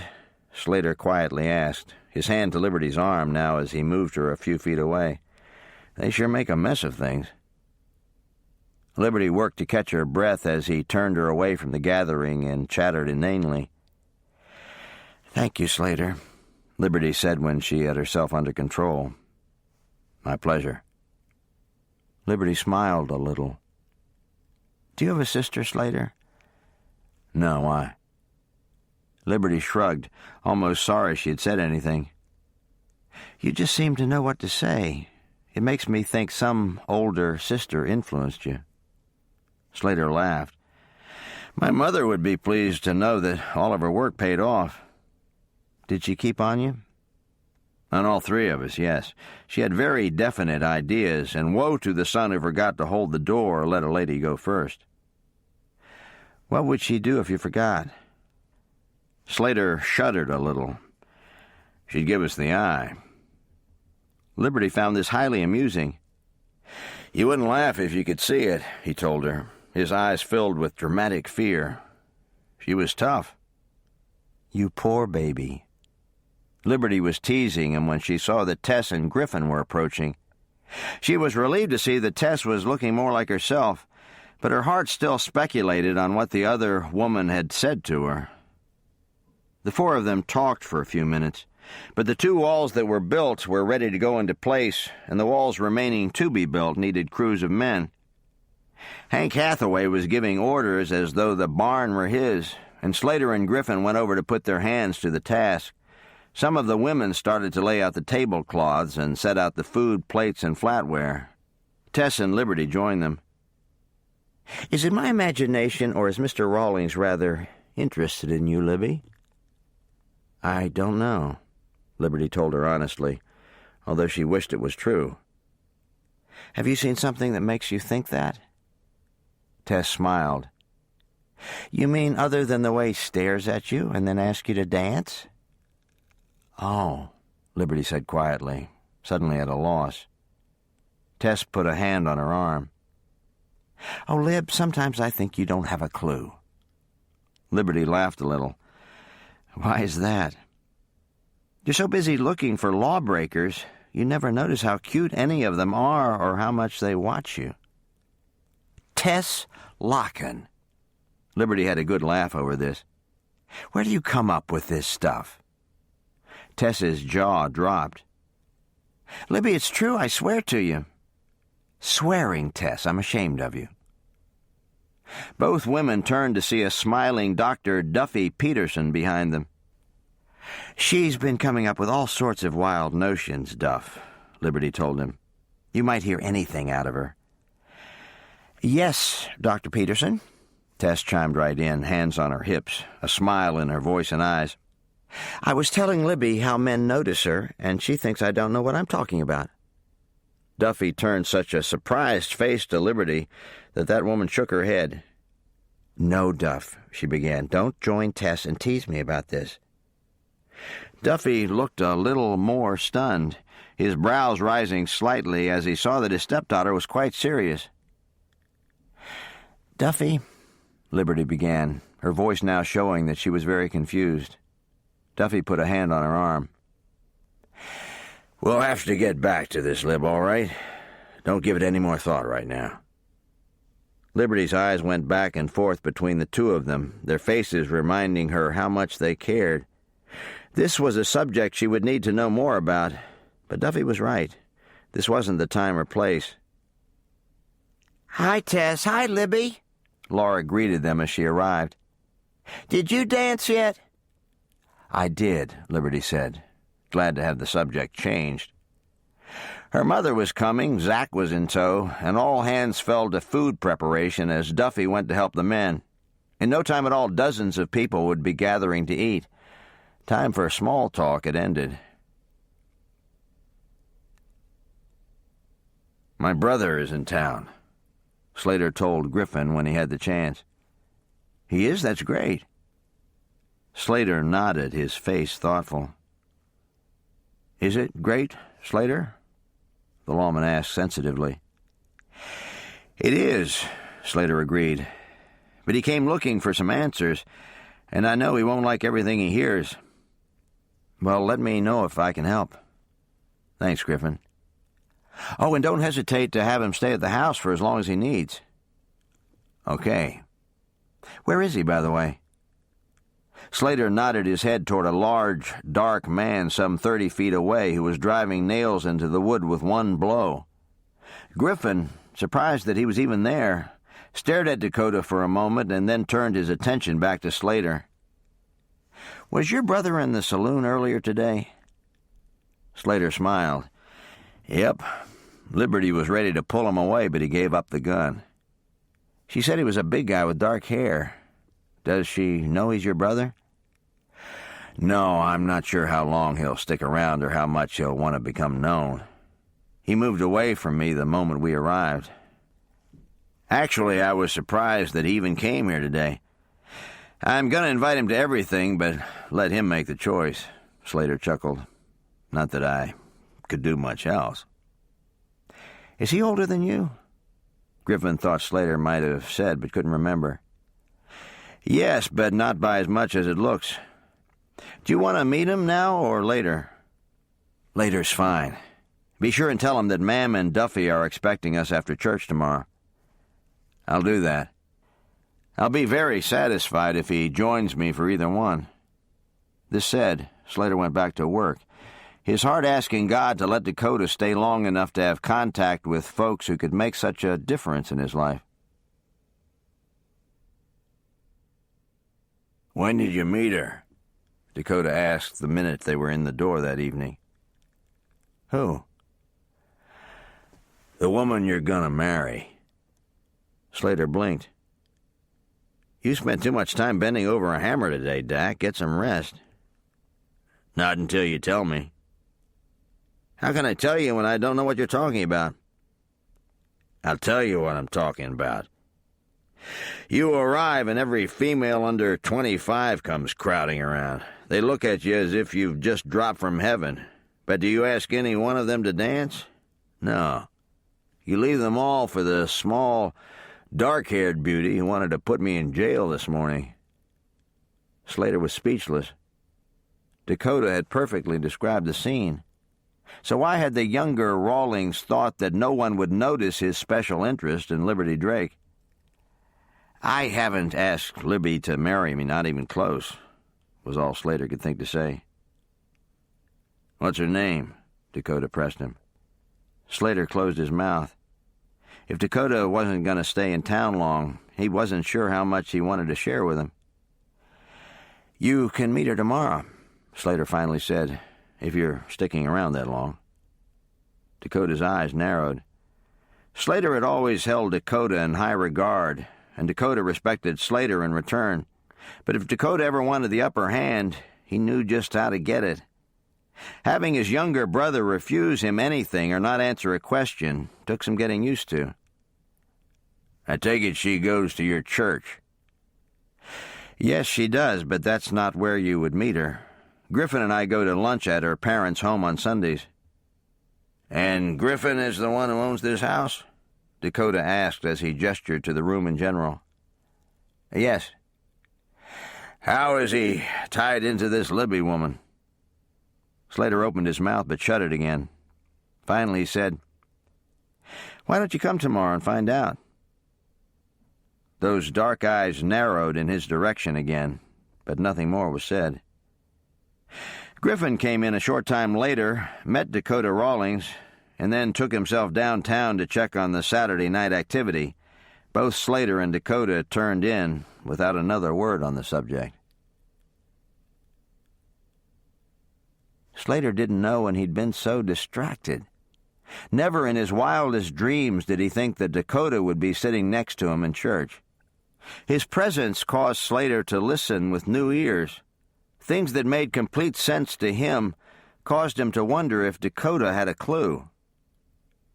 His brother hadn't seemed overly intrigued or even resigned, but fairly early that morning he had come to Slater's room and asked when he needed to be ready for church. Slater was glad that he had some time alone after telling him. He spent that time praying, thanking God for his work, and asking him to soften Dakota's heart. "I want you to pay close attention to Nehemiah's prayer life," Pastor Karen instructed now. "Almost a dozen times the verses tell us that Nehemiah engaged in prayer. I'm just going to point out a few. He goes to God in prayer, starting in chapter 1:4, and then while he's talking to the king in 2:4. Chapter 4 has several verses on the subject. 6:9 is a prayer, and the book ends with a plea to God from Nehemiah. Pastor Karen went back and read those verses before pausing and meeting the eyes of his congregation. "As I've been saying for weeks now, this man teaches me so much. Is he teaching you? Are you trying to serve God without talking to him? Are you forgetting that after we believe, he is with us always? How many of you can spend hours in someone's presence and not utter a word to him?" Slater had to stop himself from smiling, thinking that if Hank Hathaway were present, he could raise his hand. He forced himself to concentrate on the sermon. "If your goal is to grow and to serve the Lord, you've got to be praying. I don't know that any of us will be called to do something as huge as Nehemiah did, but no matter what your task, God is standing by to help you. He doesn't want to just observe. He delights in the prayers of his children and wants to give you the power and strength to succeed." Slater felt Dakota shift beside him, and for a moment he thought he might rise and leave. In an effort to accept God's will in his brother's life, no matter what it was, Slater prayed and steeled himself for the worst, but nothing came of it. The service ended, and Dakota headed right for the door, but not a mention was made of the service. Slater found him by the horses, asked him if he wanted to go to the Petersons, and took his quiet nod as a yes. Tempted as he was to question the older man's look, Slater held his tongue, praying all the way down the street. "Zach can read," Laura told Dakota, leaning from her chair to make sure he could hear. "He goes to school." "Does he?" Dakota's words were soft, his tone warm. The change had come over him as soon as he met Laura Peterson. "Do you go to school?" "Next year, I'll be big then." Dakota smiled, learning swiftly what many already knew. Laura was a heartwarmer. "Is your horse the big black one?" "Yes, it is." "He looks like you," she announced. "Laura!" Zach's shocked voice could be heard as he entered the room. "Oh!" Laura's eyes widened. "I'm sorry," she apologized. She had learned what Zach's looks meant. She wasn't sure what she had said, but her brother was looking horrified. "That's all right," Dakota reassured her. "I guess Eli and I do look alike." "His name is Eli?" Her voice showed her disillusionment. "I was hoping it was a girl." Dakota smiled before exchanging looks with Slater, who was glad to sit back and take this all in. "I'm glad you don't have handcuffs on," Laura proclaimed. Dakota blinked at her. "What?" "Slater did when he first came." This got another shocked tone out of Zach, even as Dakota turned compelling eyes onto his brother. Laura simply sat back and shut her mouth. The last time she had said too much, she experienced a visit to the pantry with the wooden spoon. Laura had only just made her wise decision when Liberty came through the door. "I think we're ready to eat," she announced. The children scooted from the parlor on this note, but both men stood on her entrance, Slater ready to do the honors. "Libby, this is my brother Dakota. Dakota, this is Liberty Drake." Liberty's eyes told the two men that she was thinking fast, even while she heard Dakota say, "I've been wondering what you would look like for a long time." "Dakota?" his brother warned.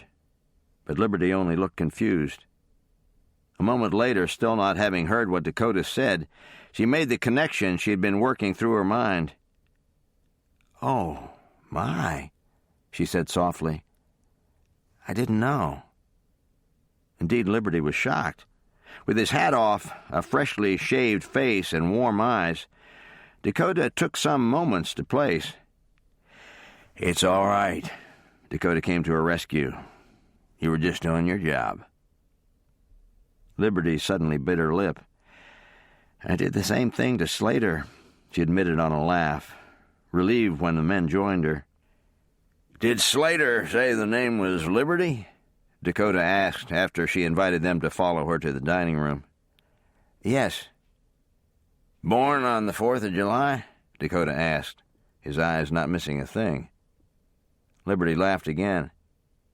"As a matter of fact, I was," she told him, all the time causing Slater to wonder why he had never asked her. "Here you are," Duffy said as they entered. "I'm sorry we don't get to do more than meet you, Dakota. Did Laura do a good job as hostess?" "Yes." Dakota told the truth, but Laura's eyes darted to their guest and swiftly away. "Do we need to talk, Laura?" her father asked quietly. "I shocked Zach 2 times, she admitted. Duffy's hand came to his mouth, but he managed, "Well, did you say you were sorry?" "I think so." She looked on the verge of tears, and Slater, feeling free to do so, stepped in. She handled it very well, as did Zach. "Thank you, Slater," Duffy said with a nod. "Good job, children." He smiled at both of them before bowing his head. "What a privilege it is, Father, to gather around this table to eat, and also to have Slater's brother join us this day. We thank you for all your blessings, from the food to the warm shelter you have lovingly placed over us. In your will and timing, we ask that Griffin's business downtown will go smoothly so that he may join us for dinner. In your Son's holy name I pray. Amen." The bowls were passed, and in an instant Dakota was experiencing what Slater had experienced the first time he sat at this table. He hadn't heard anything too disagreeable from the preacher that morning, but he didn't think he wanted to go to church all the time. He was, however, gaining a glimpse of why Slater wanted to stay in this town. Dakota thought he might stick around himself. "Hello," Griffin suddenly called as he came through from the kitchen. "Any food left?" "Oh, Griff," Kate shook her head at him. "As if I would let you starve on the one day you let me feed you." Griffin smiled before kissing his mother's cheek, taking a seat and serving himself. He was in the midst of telling them what had happened downtown when someone else came in the back door. "Doc! Doc!" the man cried frantically. "In here," Duffy said calmly, but started to rise. Pat Brewster came panting to the doorway, his face a mask of fear. "Meg's pains have started. Doc, can you come?" "I'm on my way," Duffy told him. "I'd better get back," Pat panted, suddenly whipping the hat off his head. "I'm sorry, Mrs. Peterson," he said to Kate. "It's all right, Pat. Tell Meg I'm thinking of her." "Thank you, ma'am." In the next few seconds, Pat left, and Duffy grabbed his bag, kissed Kate, took a hug from Laura, and made his way from the room. The diners had all fallen silent. "My papa's going to make a baby be born," Laura said after a moment. The pride in her voice made the rest of the room smile. Chapter 9. "Was Laura serious about your handcuffs?" Dakota asked much later that day as both men rode on horseback along the creek line. The men had spent most of the afternoon with the Petersons. They were still there when Duffy returned to announce that he had delivered a healthy baby girl. "I'm afraid so," Slater replied, shaking his head with regret. "I told you I went to jail." "True, but why would the sheriff take you to his mother's house?" Slater gave him a rundown and watched Dakota's brows lift. He didn't have to say it. It was written all over his face. Were these people real? Since Slater believed their actions were all spiritually based, he was glad when Dakota didn't press him over answers he wouldn't believe. "Do you think Libby will like being a ranger's wife?" Dakota asked. "You'll have to ask her when you propose," Slater replied calmly, not rising to the bait. "That's not what I meant, and you know it." "Well, then she knows some other ranger, because I turned in my badge." The look Dakota sent him was dark, and not just from the color of his eyes. He looked ready to begin a lecture, but turned away, his eyes on the water. "How long do you plan to keep this up?" Dakota asked, his voice soft. Slater sighed. "I'm not on vacation, Dak." "Then what would you call it?" Slater weighed his words and spoke, a slight edge to his voice. "I don't know where all this is going to lead, but rare are the times in my life when I felt such a peace. I felt a peace when I told Brace, and I felt a peace the first Sunday I sat in church and was taught from the Word. I don't think I can tell you how much I needed that. If you have peace right now, I'm glad for you, and I'll welcome your questions. But badgering me will stop, Dakota. I'm staying here right now, and that's the end of it. If you stay around, you'd better know one thing. I'm not going to have you constantly on my back." Dakota nodded but kept silent. Lately, Slater had become very even-natured. He hadn't been as a child, so there was no missing the change. It wasn't often in the last 2 years that he grew angry or overly passionate on an issue, so when he did, his family had learned to listen. It was on Dakota's mind to tell Slater that he would go along, but that his eyes would be open. He changed his mind. Why would he want to threaten his brother? Much as he disagreed with his decision, the idea was ludicrous. They eventually turned and rode silently back toward town. No tension lingered between them. They cared for each other too much for that. but each brother wondered what the future would bring. "Hey, Griff," Liberty said softly as she followed Griffin out the door. "Yeah?" He turned while still on the porch. The sun was falling fast, but they could see each other well. The already visible moon was full. "Did you see Tess today?" "Not to talk to. Why?" Liberty opened her mouth but hesitated. "What's the matter?" Griffin asked, his voice telling her he wanted an answer. "She was having a pretty hard time at the barn raising yesterday. I just wondered how she was today." "Was it something to do with me or her family?" "Some of both. She didn't talk to you?" "Not a word." Liberty nodded, saddened by the fact. She wanted to help her friend. She wanted to help Griffin, but the situation seemed impossible. "What did her family do?" Liberty explained the way they had backed out of coming and how lonely she felt. "How did my name come up?" Griffin asked, no censure in his voice. "Oh, Griff." Liberty sounded annoyed. "Sometimes I'm such a dolt. I told Tess that maybe someday she'd have a family of her own. She was already upset. I don't know what I was thinking." Liberty stopped and then admitted. "Then she told me some of her most recent thoughts. I wanted to sob for her." Griffin could see that she didn't want to go on, but he had to know. "Tell me, Libby," Griff said, his voice indicating he was at a loss in the whole situation. "You won't thank me, Griff. Not if it hit you as hard as it did me." Griffin gave a mirthless laugh. "Sometimes I think a hit is just what I need. Please tell me." Liberty looked at him. "She said she was glad for your family's sake that you were alive. But where she's concerned, you might as well be dead." Griffin could barely find air to fill his lungs. He put his hands on his sister's upper arms, harder than he intended, and brought her up close. "Did she really, Libby? Did she actually say that?" A small cry broke Liberty's voice. "I'm sorry, Griff. I'm so sorry." Griff slowly let go of his sister, his arms dropping to his side. What a fool he'd been. All this fear of leaving her when he'd already abandoned her. He looked over to see Liberty staring at him, tears caught on her lower lids. "Did I hurt you?" "No," she replied, shaking her head. "Not at all. I just feel so bad." "I've got to go see her," Griffin said, his voice still stunned. "I'll talk to you later."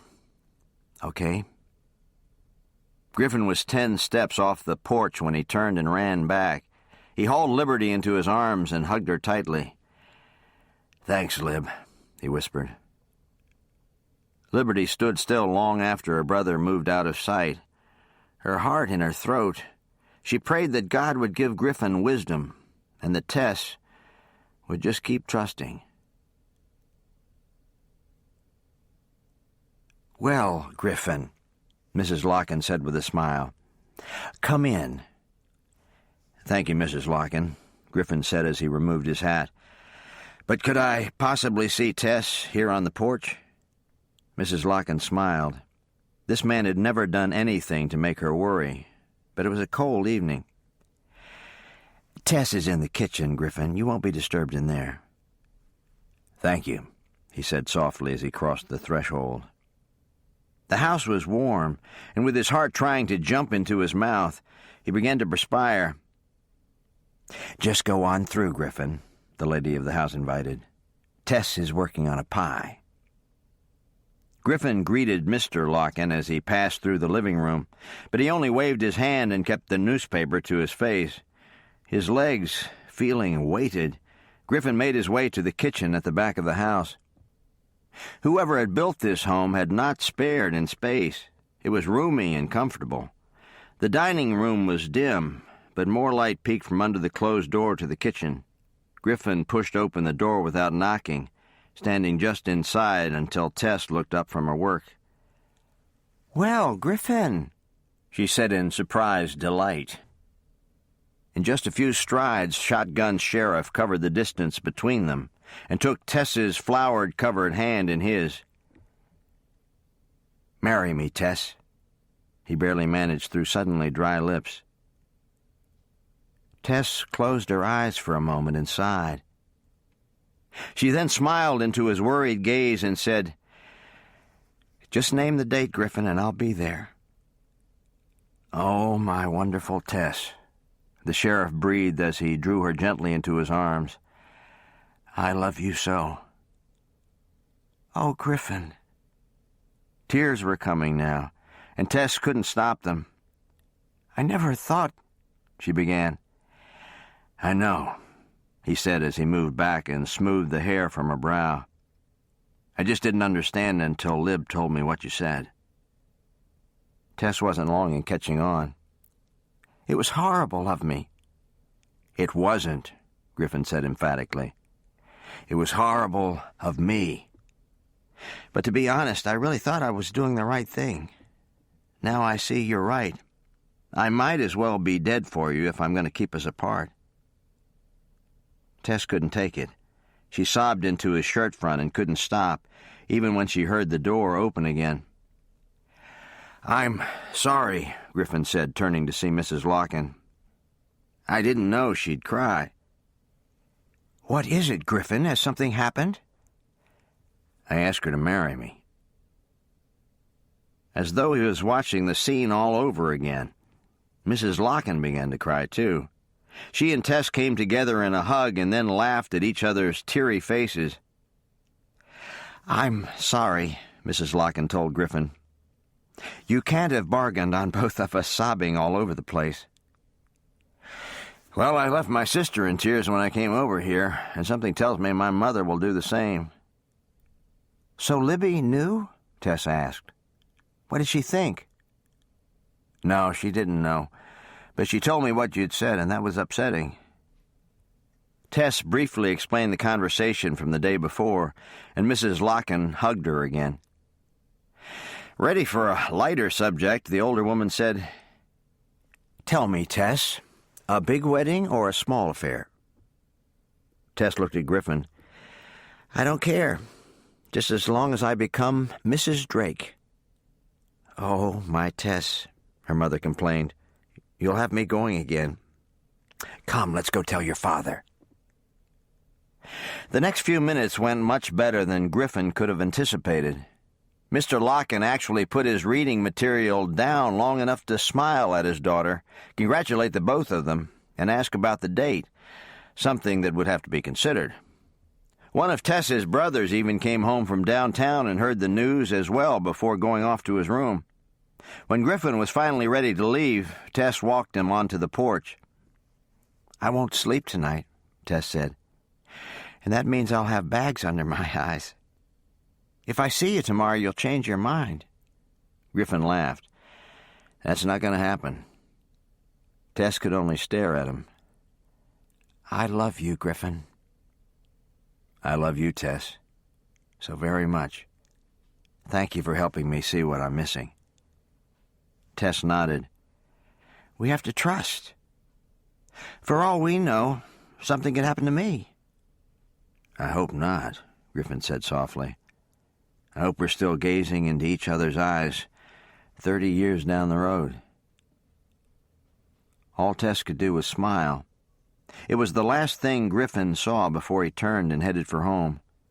Not home exactly, but more like the house next door, where, just as he suspected, his mother, joined by his sister, cried when they heard the news.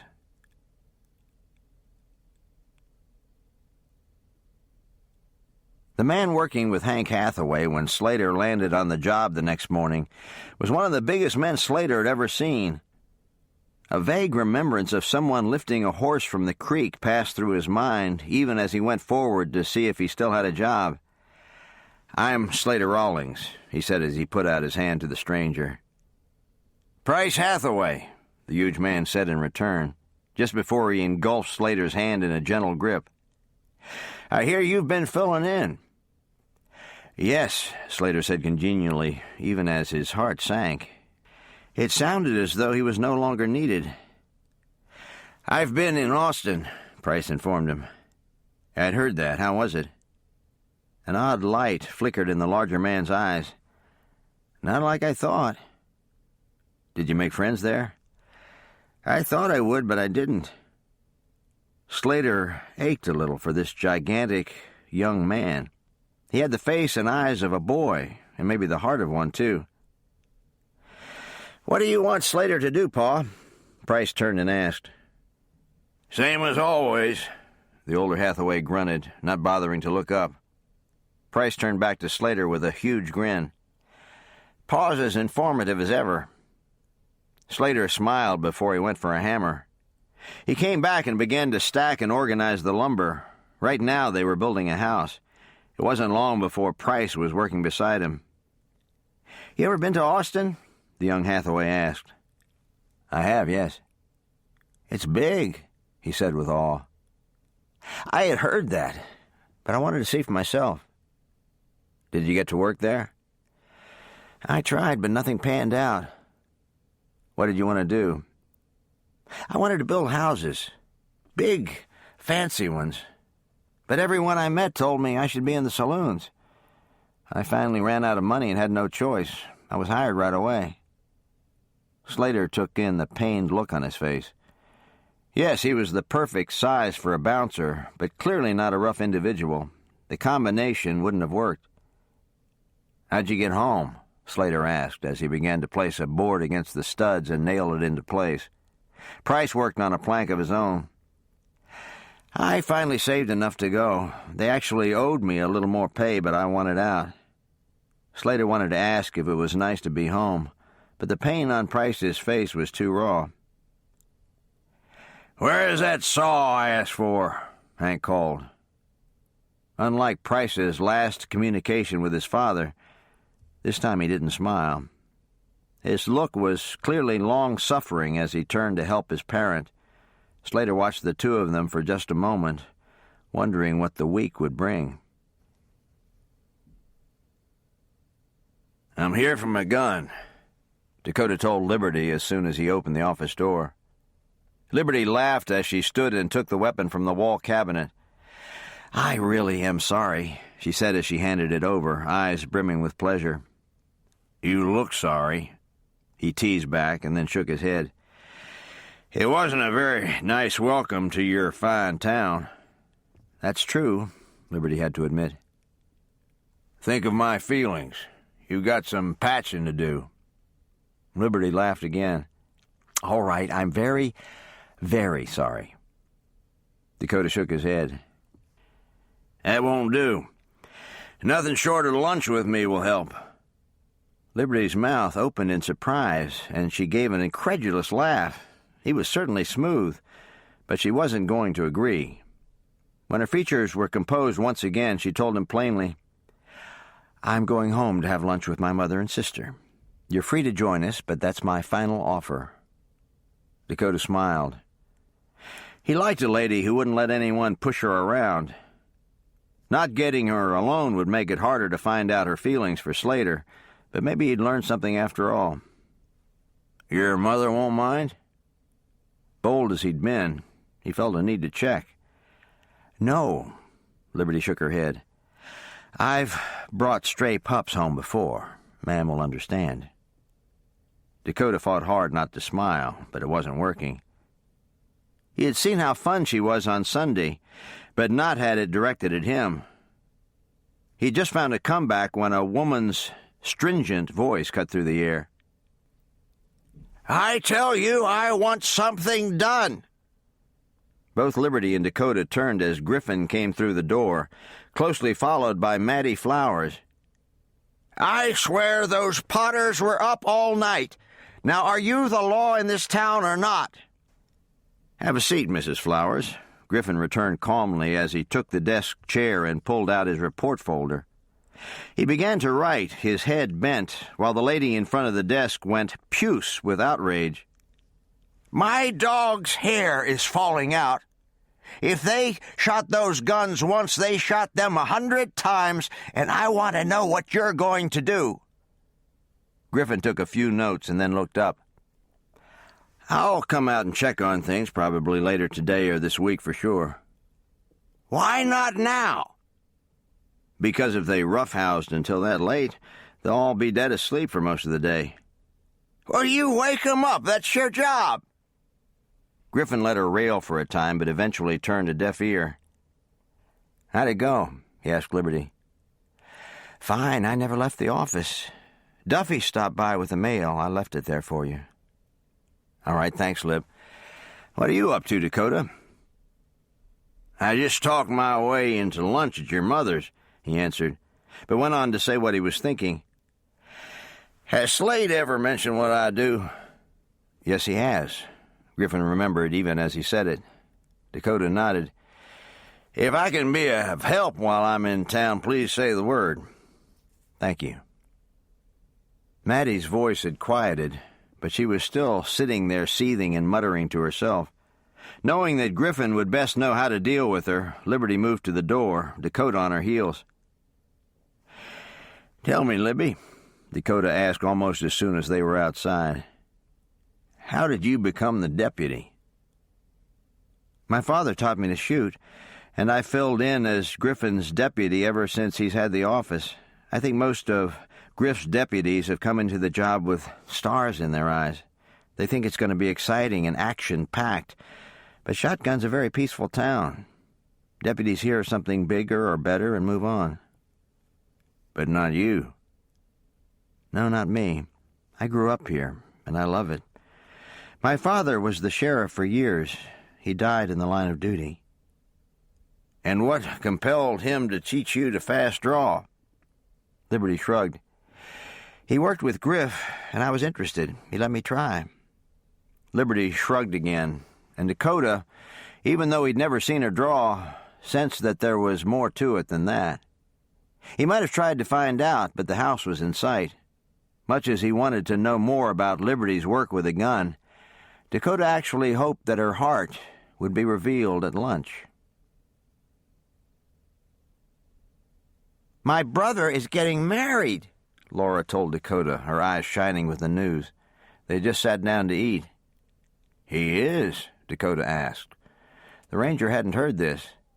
Laura nodded. "He loves Tess."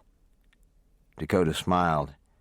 He had certainly seen Shotgun's sheriff with a lovely blonde on Saturday, but not made any suppositions. "I get to watch," Laura went on. "Ma'am and Papa said I just have to stay quiet."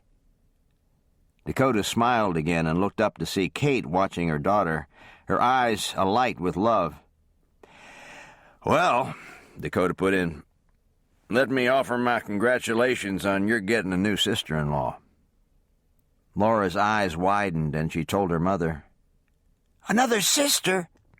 And she's going to help Libby when she helps Griffin with the law." "No, dear," Kate said gently and explained Tess's title to Laura. The little girl did a lot of nodding, but waited only until Kate turned away before whispering to Dakota, "Did Tess break the law?" Dakota couldn't stop laughing. He had never encountered a child quite like her. She was so full of wonder and news. He was still trying to compose himself when Liberty tried to explain. More nodding followed, but no one was very certain if Laura understood. "Dakota?" Kate began kindly, thinking they all needed a change. "Did Slater say you are older than he is?" "Yes, ma'am, by just a year." "And I can't remember if you have other siblings." "I'm the middle of 3 brothers. Cash runs the family ranch in Kincaid." "Well, if you don't think you can make it home for Thanksgiving, the church always has a dinner. We attend, and we'd be happy to have you join us."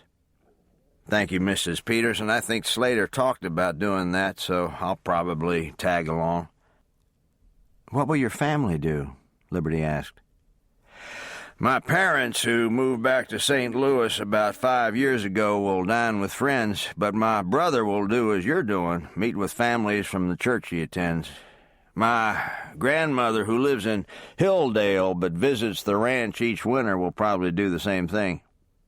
Dakota said all this very politely and had no qualms about sharing, but he did have a motive. He wanted to know more about this family, more specifically, Liberty. He spent the next hour hoping some tidbit would be revealed, but it wasn't to happen. Much as he enjoyed the meal and company, he left the house feeling as though he hadn't accomplished a thing.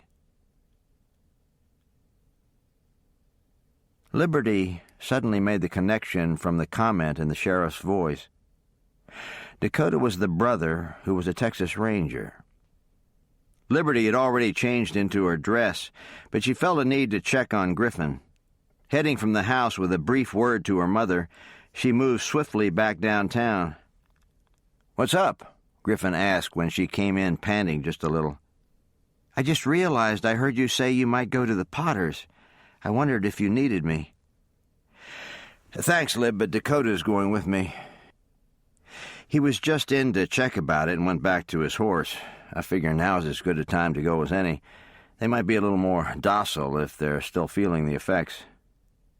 Liberty nodded, working successfully to hide the confusion and hurt inside of her. Never before in her life could she remember Griffin not needing her. It was one of the most awful sensations she'd ever experienced. "Well," she said to hide the hurt, "let me know how you fare, and be careful." "I'll do that," Griffin said sincerely, but he wasn't looking directly at her. He might have seen her confusion if he had been. Liberty took that moment to make her exit, hoping against all hope that Dakota would not be coming down the street. She slipped away, going a strange, indirect route in an effort not to see him. She slowed her pace when she thought it was safe and tried to pray and think clearly. She knew she could talk to her mother, but what would she say exactly? "Griff didn't need me, and I've never been so crushed and rejected." Even to her own ears, she sounded like a 5-year-old. It was, however, exactly how she felt. "Hey, Lib," a male voice suddenly said. Liberty looked up to see Price Hathaway next to a half-built home, a hammer in one hand, a board in the other. "Well, Price, when did you get back into town?" Price gave his boyish smile. "When in actual time, or how I feel?" Liberty laughed as she moved toward him. It had been a long time since they'd talked. The two of them had been in school together, and she had always cared for this gentle giant, and right now she welcomed the chance to get Griffin and Dakota off her mind. Chapter 10. "You still toting a gun?" Price teased Liberty as soon as she was near. "Yes, I am, so you'd better not have brought any bad habits back from Austin. They could land you in trouble." "If you'd stay at the jailhouse and talk to me, I wouldn't mind," he returned, flirting with her a little. What would Miss Amy say? A sad light filled Price's eyes. "She wasn't too happy when I left." "Does she know you're back?" "I haven't talked to her, so I don't know." Liberty nodded but didn't press him. She glanced around and heard pounding but couldn't see who it was. "Did you meet Slater Rawlings?" "Sure," Price said easily enough. "Did your father keep him on, or is he out looking for work?" "He's around the corner trying to please Pa." As if Slater had heard the calling of his name, he suddenly appeared from around the other side of the building. He paused when he saw Liberty, but only because he was a sweaty mess. He thought, as he always did, that she looked wonderful. "Hi, Slater," Liberty greeted him, giving no thought to the signs of hard work on his shirt or face. "Hi, Libby, what are you up to?" "I'm headed home," she said, trying not to think of her conversation with Griffin. "Price!" Hank suddenly bellowed from around the corner, and that man withdrew from Slater and Liberty. "I'll talk to you later, Price," Liberty called to him. "All right, Lib, take care." Liberty watched him move away and then noticed Slater's eyes on her. She smiled in genuine pleasure. "I'm glad you didn't lose your job, Slater." Slater's brows rose a little. "It's been an interesting day." Liberty nodded, not needing much more of an explanation. Hank Hathaway's reputation preceded him. Price's desire to leave had been no mystery. "Price and I were in school together," Liberty put in. "I've always liked him." "There isn't much not to like." "That's true.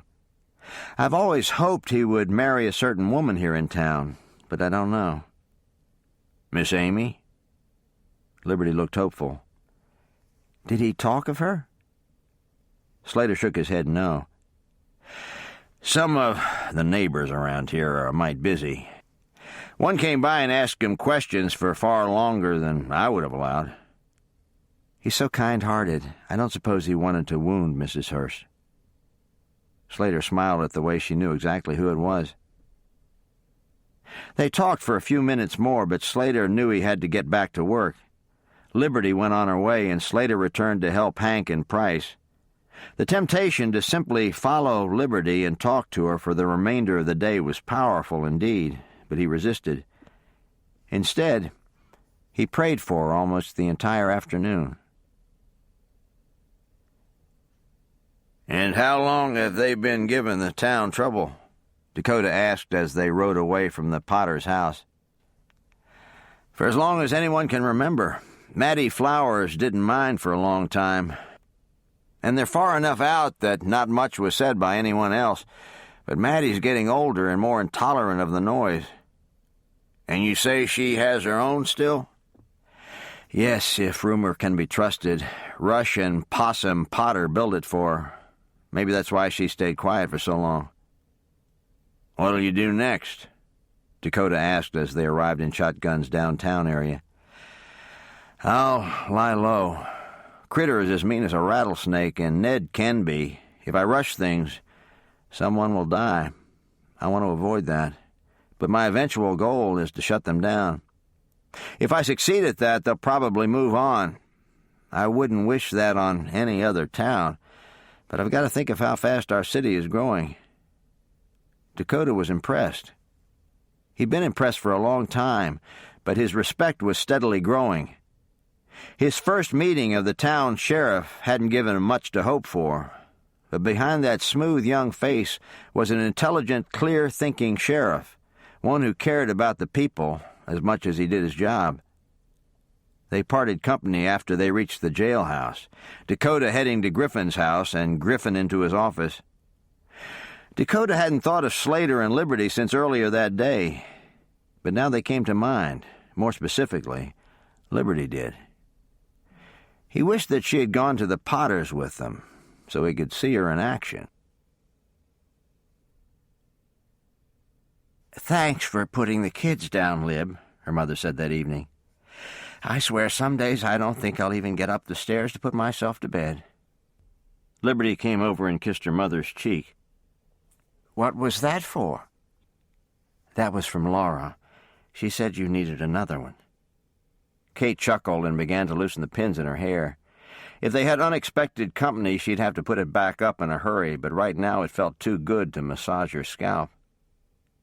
"Why don't you head up?" Duffy asked as he watched her. "Because I'm not sleepy, just weary. And when I go to bed too early, I wake so early that I have to just lie quiet or wake Zach." Zach was the light sleeper in the family. He was very good about staying in bed, but his mother knew how much he needed his rest in this first year of school. "Duffy?" Liberty had sat down, but she wasn't relaxed. Duffy looked over to see her perched on the edge of the davenport. "Yes?" "I need to ask you about something. Are you too tired?" "Not at all," the doctor said sincerely.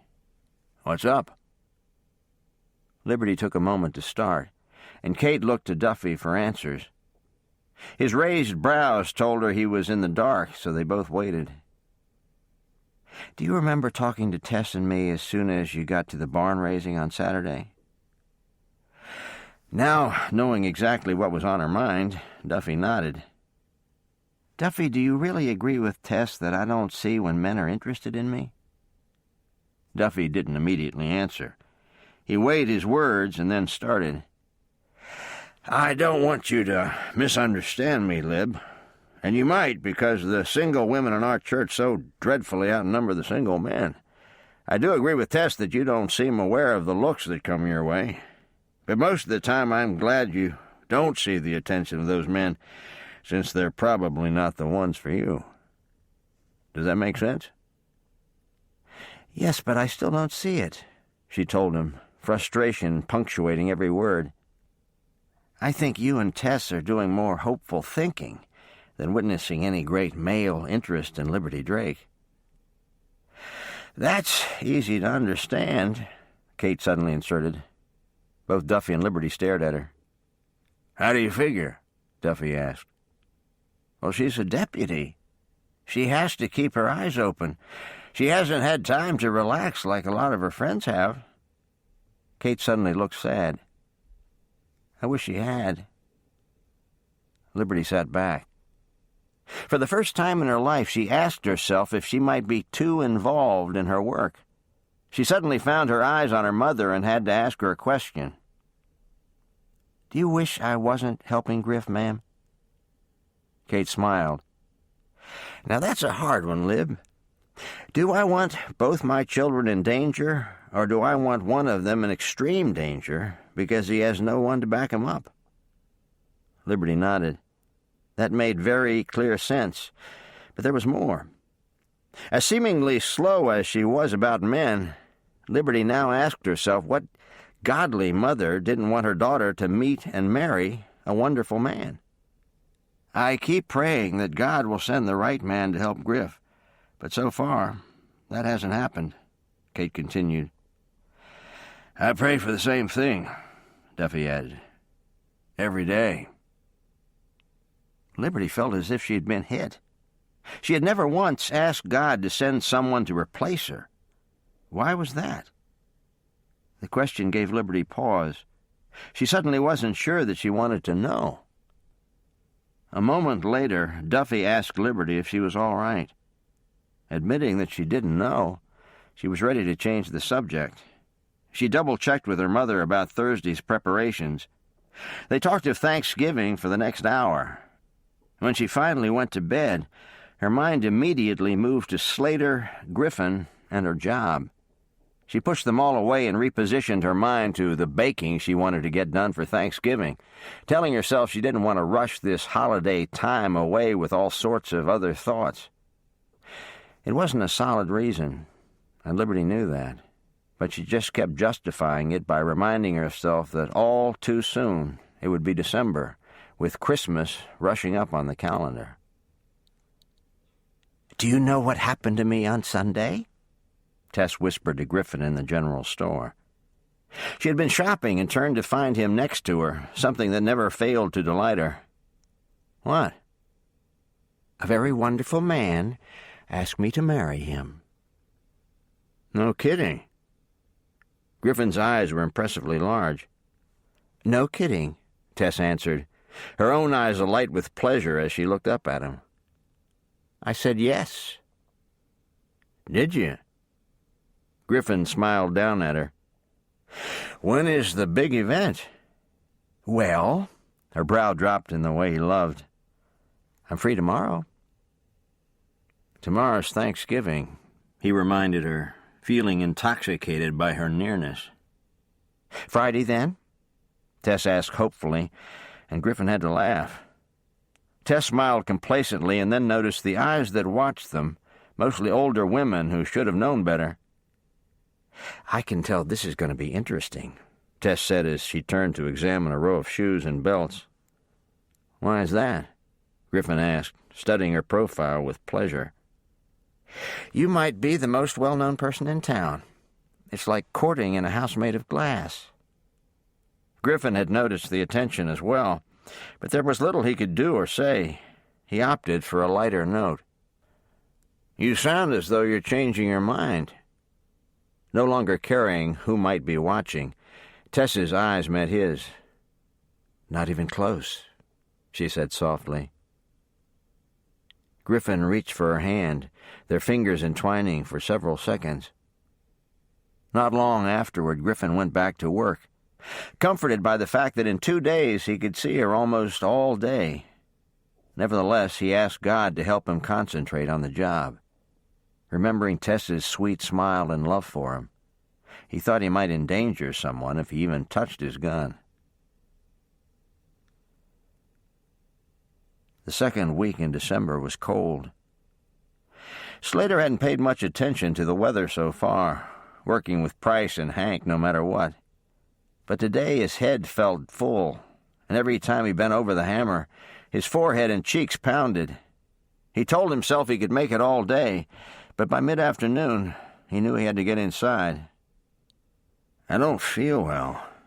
Slater wasted no words in telling his boss. "I'm going to head home. I'll try to work tomorrow." Hank looked up, a frown on his face, but Slater's glassy eyes and red face softened him a little. "Just take off till it's gone, or you'll have us all sick." Slater did little more than wave as he turned away. "Hey, Slater!" Price stepped in. "Miss Amy carries some medicine for colds. Stop by for some on your way home, Doc Bergram's or something like that." "Thanks, Price." Slater hadn't really decided to stop, but since he hadn't ridden Arrow to the job that day, he felt nearly frozen by the time he reached downtown. He stepped into the general store just to get his lungs out of the cold. Miss Amy happened to be standing right inside. "May I help you?" "Oh." Slater tried to smile and be polite, his mind fuzzy with the headache. "I'm looking for something for colds. I think Price said it was Doc Berg's, or some name like that." "Doc Bergren's?" "Yeah, that must be it." "Right this way." Slater followed her in something of a daze. She had a large selection of tonics and such. He watched as she plucked one off the shelf and handed it to him. "That one will take all pain away. It's pretty potent. This one," she said, handing him another bottle, "doesn't have any alcohol in it at all, but it's still good stuff. Typically, husbands buy the first one, and wives buy the second one." No contest in Slater's mind. He took the second bottle and turned toward the counter, wanting nothing more than to get home and climb into bed. "Price sent you, didn't he?" Miss Amy asked quietly as Slater was fishing for coins. "Yes, he said you might have something." "He hasn't been in since he got back," she murmured. A note in her voice got through to Slater. Working to ignore his own discomfort, he looked at the tall, well-built woman behind the cash register. She didn't appear to be quite as young as Price, but there was no mistaking the interest in her eyes. "Maybe he doesn't know you'd like him to come in," Slater offered. "Well," Miss Amy's gaze dropped, "I hope someone tells him." With that, she slid Slater's change across the counter, shut the drawer, and turned away.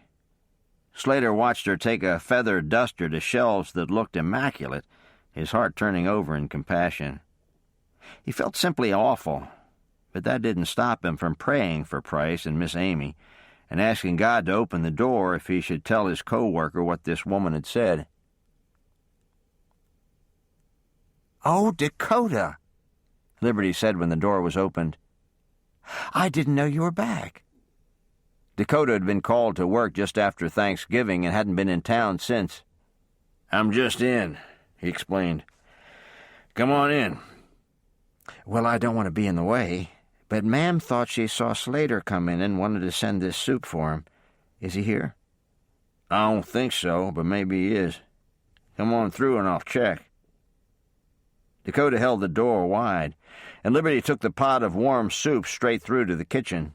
Since her brother had gained a housemate, she didn't come and go as she pleased through his back door. "Let me see if he's here now," Dakota said. Liberty put the pot on the stovetop and went ahead and added a little wood to the fire in the oven. The house felt chilly to her. "He's sound asleep," Dakota announced when he returned from upstairs. Liberty nodded.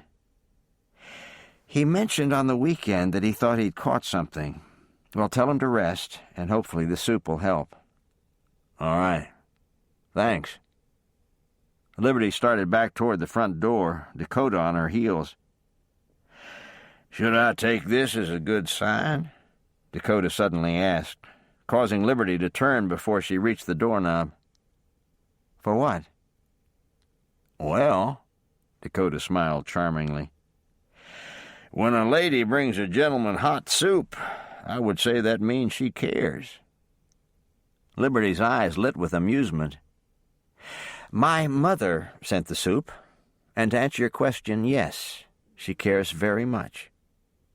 Come on, Libby, he coaxed now. Give a guy a break. Dakota, Liberty replied, trying not to laugh at his pleading look. I don't know what you want.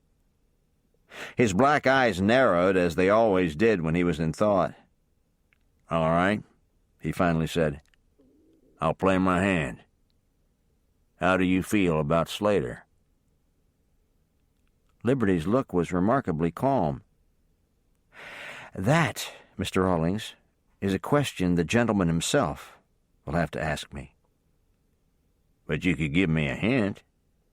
No, I couldn't, Liberty said on a laugh. She thought he was so funny. And while we're on the subject, what is it to you? I'll tell you what. He's going to let you get away if he isn't careful. Liberty shook her head. I don't think I've ever seen the like. What's that? A Texas Ranger with nothing better to do than play matchmaker. Dakota was opening his mouth in outrage when Liberty slipped out the door. She didn't look back or even wave, but she smiled to herself all the way back to her own front door. Did I hear Liberty's voice? Slater asked when Dakota checked on him about 20 minutes later. Yeah? Are you going to marry that lady or not? This afternoon, Slater said as he rolled over to go back to sleep. Didn't I tell you? Dakota took compassion when he heard Slater's rough voice. Thinking his throat had to be sore, he took himself from the room. It didn't look as though anything he could say or do would induce Slater back to the Rangers, but where Liberty Drake was concerned, he wasn't going to leave things so up in the air. He decided that before he left town he was going to wring a few promises out of his little brother. A high-noon bank robbery the day after Christmas was not what Griffin and Liberty had been expecting, but that was exactly what they got. It was a Monday, and Liberty was due to go off duty when a terrified Miss Amy came running to tell her what she'd witnessed across the street. Liberty knew better than to go alone. Thankfully, Griffin was in the mayor's office, and within minutes the two of them were making their way to the bank building. The only way in was through the front door, so they started to inch their way down the boardwalk. They had just gained positions at the window when a shot was fired, and at least 2 women screamed. Wasting no more time, the Drakes rushed in. "Don't do it!" a wild-eyed man screamed, his gun pointed right at them. "Get your hands up! I swear I'll shoot again!" Liberty and Griffin did exactly as they were told, coming in and leaving the door wide open. The man kept turning, moving around so fast that he gave them no time to reach for their weapons. At the same time, he didn't seem to notice their gun belts. Standing with her hands in the air, helpless for the moment, Liberty took in the scene and felt very sick. 7 people stood against the teller's windows. One of them was 3-year-old Josie Frank, who stood frozen as she stared at her mother's body. What had compelled this man to shoot Desna Frank was unclear, but the pool of blood underneath her and her motionless form didn't look good. Liberty forced her mind back onto the robber just in time to see him spot Griffin. It seemed as though he had forgotten him. "You there!" he screamed. "Get that gun off and shove it away from you!" The robber was so wild-eyed that it was terrifying to watch him, but Griffin slowly removed his weapon and quietly placed it on the floor. He pushed it away with a flick of his boot, his calm face seeming to irritate the man even more. "Now come here! Help him!" he ordered, gesturing wildly with the gun. "Help him put money in the bag!" Griffin went slowly forward. Liberty didn't dare move. She was small enough not to be seen behind Griffin's back if she wanted to pull her gun, but if the robber caught any movement, Griffin would be right in the line of fire. "What bag do you want me to use?" Griffin asked calmly. The man looked panicky until he remembered and pulled a sack from his waistband. Griffin had deliberately moved between the gunman and the innocent folks against the counter, but now the head teller had no choice but to move out of their ranks and join Griffin. The gunman started to follow, but pulled back. Suddenly grabbing Bill Miller, who had come in to withdraw some funds, he pulled him close and held the gun to his head. "Make it fast!" he yelled. Griffin and the teller did just that, taking money from the drawers and shoving the bills into the bag. They were finished in less than 2 minutes, but the man was so agitated it looked as though he would shoot anyway. He had to let go of Bill to grab the money, and when he did, Griffin stepped in such a way as to put himself between them. The gunman was instantly irate. "What are you doing?" "Just waiting on you," Griffin said. He was close enough to see that the man was out of his head. "I'll shoot him if I want to," he said suddenly, and gestured with his gun. "Move!" "I can't let you shoot him," Griffin said calmly. And the man lost control. He brought the gun directly in front of him and aimed at Griffin, giving Liberty no choice. The look of surprise on the man's face as the bullet entered his body was pathetic. He froze, dropped everything from both hands, and crumpled to the floor. In the next instant, Liberty was across the room taking Josie in her arms. She scooped the child up. She was stiff with shock, and cradled her close. Looking to Griffin, who motioned her out with his head, she turned for the door. She didn't expect to see Slater and Dakota, who had just slipped in the door, both with guns pulled. The look on Slater's face shocked Liberty. She had never seen such a look of revulsion, and it was directed at her. In an instant she was angry. "This baby's mother is gone, and Griffin was next," she said quietly. "I suppose you wanted me to slap his hand for that." This said, Liberty pushed past both men and the crowd that had started to gather outside. Questions about what happened flew at her, but she ignored them. She had to get to the Franks. She had to find this little girl's father. She only hoped that in time the memory would fade. There was no chance that Liberty would ever forget, but she prayed that Josie would never remember a thing about this day. Chapter 11. "How are you?" Duffy asked Liberty as he joined her in the living room several hours later. Kate had called Duffy home as soon as she had heard. She had given Zach and Laura a snack at the table, but Liberty had wanted to be alone. She had opted to grab her Bible and sit in the living room where she could hear their voices, but she had yet to open the book. "I feel bruised all over," she said as she looked at him. "I never get used to it, Duffy. Today's not the first time, but it might as well be. The shock and hurt are just the same." "If you did get used to it, I'd be worried about you." Liberty nodded. "Thank you, Libby," he said now. "What for?" "For saving our Griffin." Liberty cried then. "I had to, Duff. I had to do it. He was going to kill Griff." Duffy moved to put an arm around her. She hadn't cried yet, and this was what she needed. Not even her mother's arms had provided that needed cathartic. But having Duffy, who loved them as though they were his own, thank her for her brother's life, had been enough. Duffy had yet to go to the Franks, but he was headed there next. He left as soon as Liberty fell asleep on the sofa, and he'd covered her with a quilt. He held Kate for the longest time, and then his children. The Frank family went to church with him, but it was more than that. As a doctor, Duffy had to check on that little girl. "Why have you never asked me to be your deputy?" Slater asked later that afternoon. It had been an emotional day for all of them, but Slater couldn't keep his thoughts to himself any longer. He'd even asked Dakota to take off for a while to give him and Griffin privacy. Griffin, who was headed to Tess's for dinner, looked at him from across the room and was suddenly all ears. He took in Slater's intense eyes and had sudden hope. "Tell me something, Slate," Griffin requested right back. "Why have you never told me why you left the Rangers?" Slater looked confused.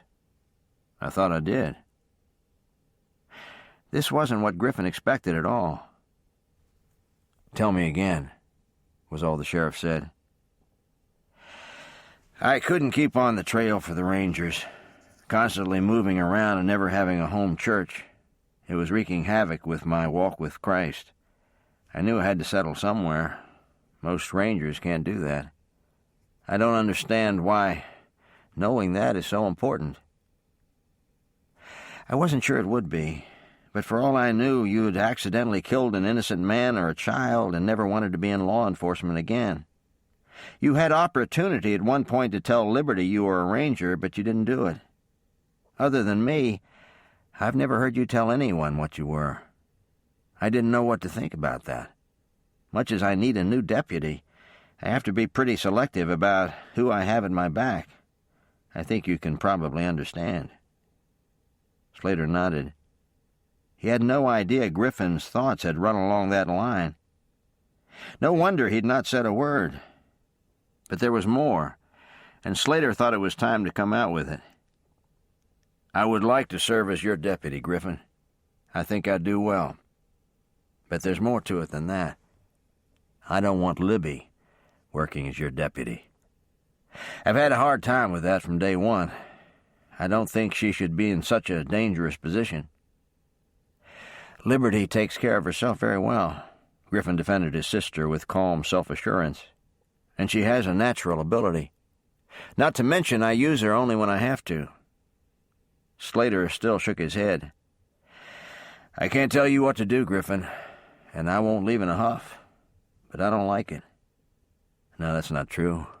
I hate it." "I want to marry your sister, Griffin. It's not fair of me to tell you before I've spoken to her, but that's the fact. I don't want her packing a gun and putting her life in danger, no matter how good she is. I'm glad she saved your life today, and possibly the lives of others, but I don't like Libby being an option when you don't have help." Griffin nodded very slowly. Liberty had never let him down. He would be the first to say that. But had he done the right thing by her? Sheriff Drake questioned this for the first time. He knew this was going to take some thinking. "Can you use me?" Slater asked, naturally wanting an answer. Griffin looked him in the eye. "Yes. And with you on as deputy, Liberty can go back to her own life." Slater nodded, but didn't let his satisfaction go too far. That Griffin would use Liberty at all told him his bias was altogether different. But he would have to be content with that for now. Thanking him, Slater stood. "Are you headed out too?" Griffin asked. "I could give you a rundown on a few things before I have to go." "Is there any way it can wait for morning, or even later this evening?" "That's fine." Slater put his hat on his head. "I've got to find Hank Hathaway and tell him I've got another job. I'll ask him if he needs me to put some time in until he finds someone else. Then I need to see your sister." Griffin looked at the grim line around the other's mouth and said, "Something tells me you're not going to propose." "You're right. I'm not even sure she'll speak to me, but I've got some explaining to do." "I'll give you one word of advice," Griffin offered. "What's that?" "They don't think like we do." Griffin's voice was dry. "Don't expect Liberty to be the exception." Serious as Slater's business was, he found himself laughing on the way to the door. "Mrs. Peterson?" Slater began as he stood at her door some time later, hat in hand. "May I see Libby?" Kate hesitated. Liberty had said something about seeing Slater and Dakota at the bank. and even though she hadn't explained, her mother could see that it had upset her even more. "Please," Slater tried again. "She's sleeping, Slater," Kate said honestly. "I'm not sure what Libby would want, but I can't ask you to wait because she's asleep in the living room." Slater was nodding and trying to fight his discouragement when a disheveled Liberty appeared behind her mother. "Did I hear the door, ma'am?" she asked in a small, croaky voice. A moment later she spotted Slater, stiffened, and turned away. "You misunderstood my look," Slater promptly said, looking past Kate to see her. "I'd like to explain." When Liberty stopped and looked back at him, Kate slipped away. Slater took this as consent, stepped inside, and shut the door. Dim as the light was, Slater could see Liberty's eyes as he walked forward and stopped in front of her. His hand came up, and with just the tips of his fingers he touched the hair at her temple. "How are you doing?" "I just woke up."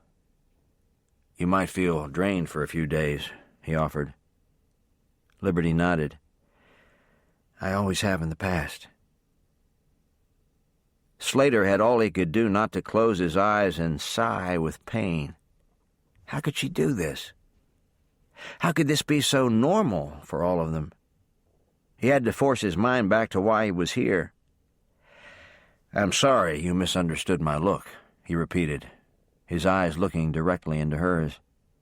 "I was sick inside that you had to go through that.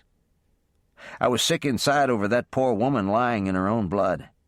And all I was thinking was that I wish I'd been there to spare you.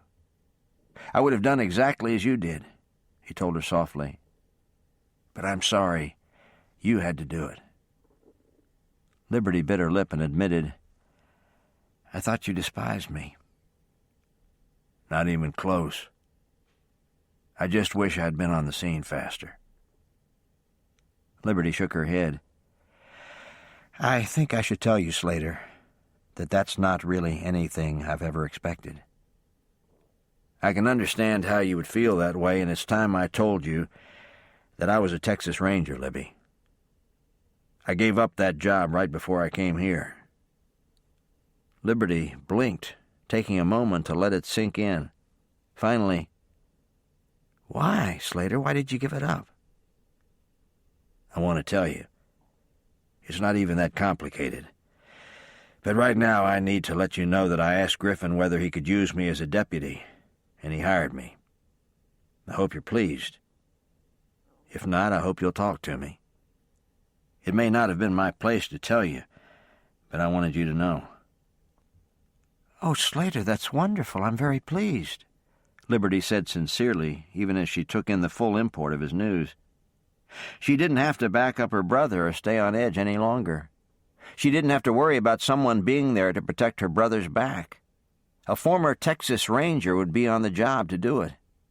Liberty was slightly amazed, so much so that it took a moment for her to hear her mother calling. "Yes," she answered after the second call. "Can you come here for a moment, Lib?" "Excuse me," Liberty said to Slater and slipped around into the dining room where she followed her mother into the kitchen. "Are you all right? Did you need me to rescue you?" "No, thank you, ma'am. He was just explaining what his expression meant earlier. I had completely misunderstood." Kate smiled at the daughter she adored. "Would you like to invite Slater for dinner? We have plenty." "I'll ask him." Intent on doing that, Liberty went back to the hallway but found Slater leaning against the wall, his eyes closed. She hesitated, and almost instantly he opened his eyes. "Are you all right?" she asked. "Yes," he answered right away. "I was just praying. Liberty waited, but it took a moment for him to continue. Slater had just told Griffin that he wanted to marry Liberty, but he suddenly realized that he wasn't ready to ask her on the spot. He suspected that she might need some time as well. "There's so much in my heart, Libby. Sometimes I think I could burst with all the things I'm keeping inside. Does that make sense?" Liberty nodded. I guess I just wanted you to know that. I want to have a chance to figure out what I'm feeling toward you. I don't want us to rush, but I want you to know I'm feeling things, and to ask you if you might be feeling some things too." "I am, Slater. I have been for a time now," Liberty said, not able to keep the breathlessness and fear from her voice. "It's all so new."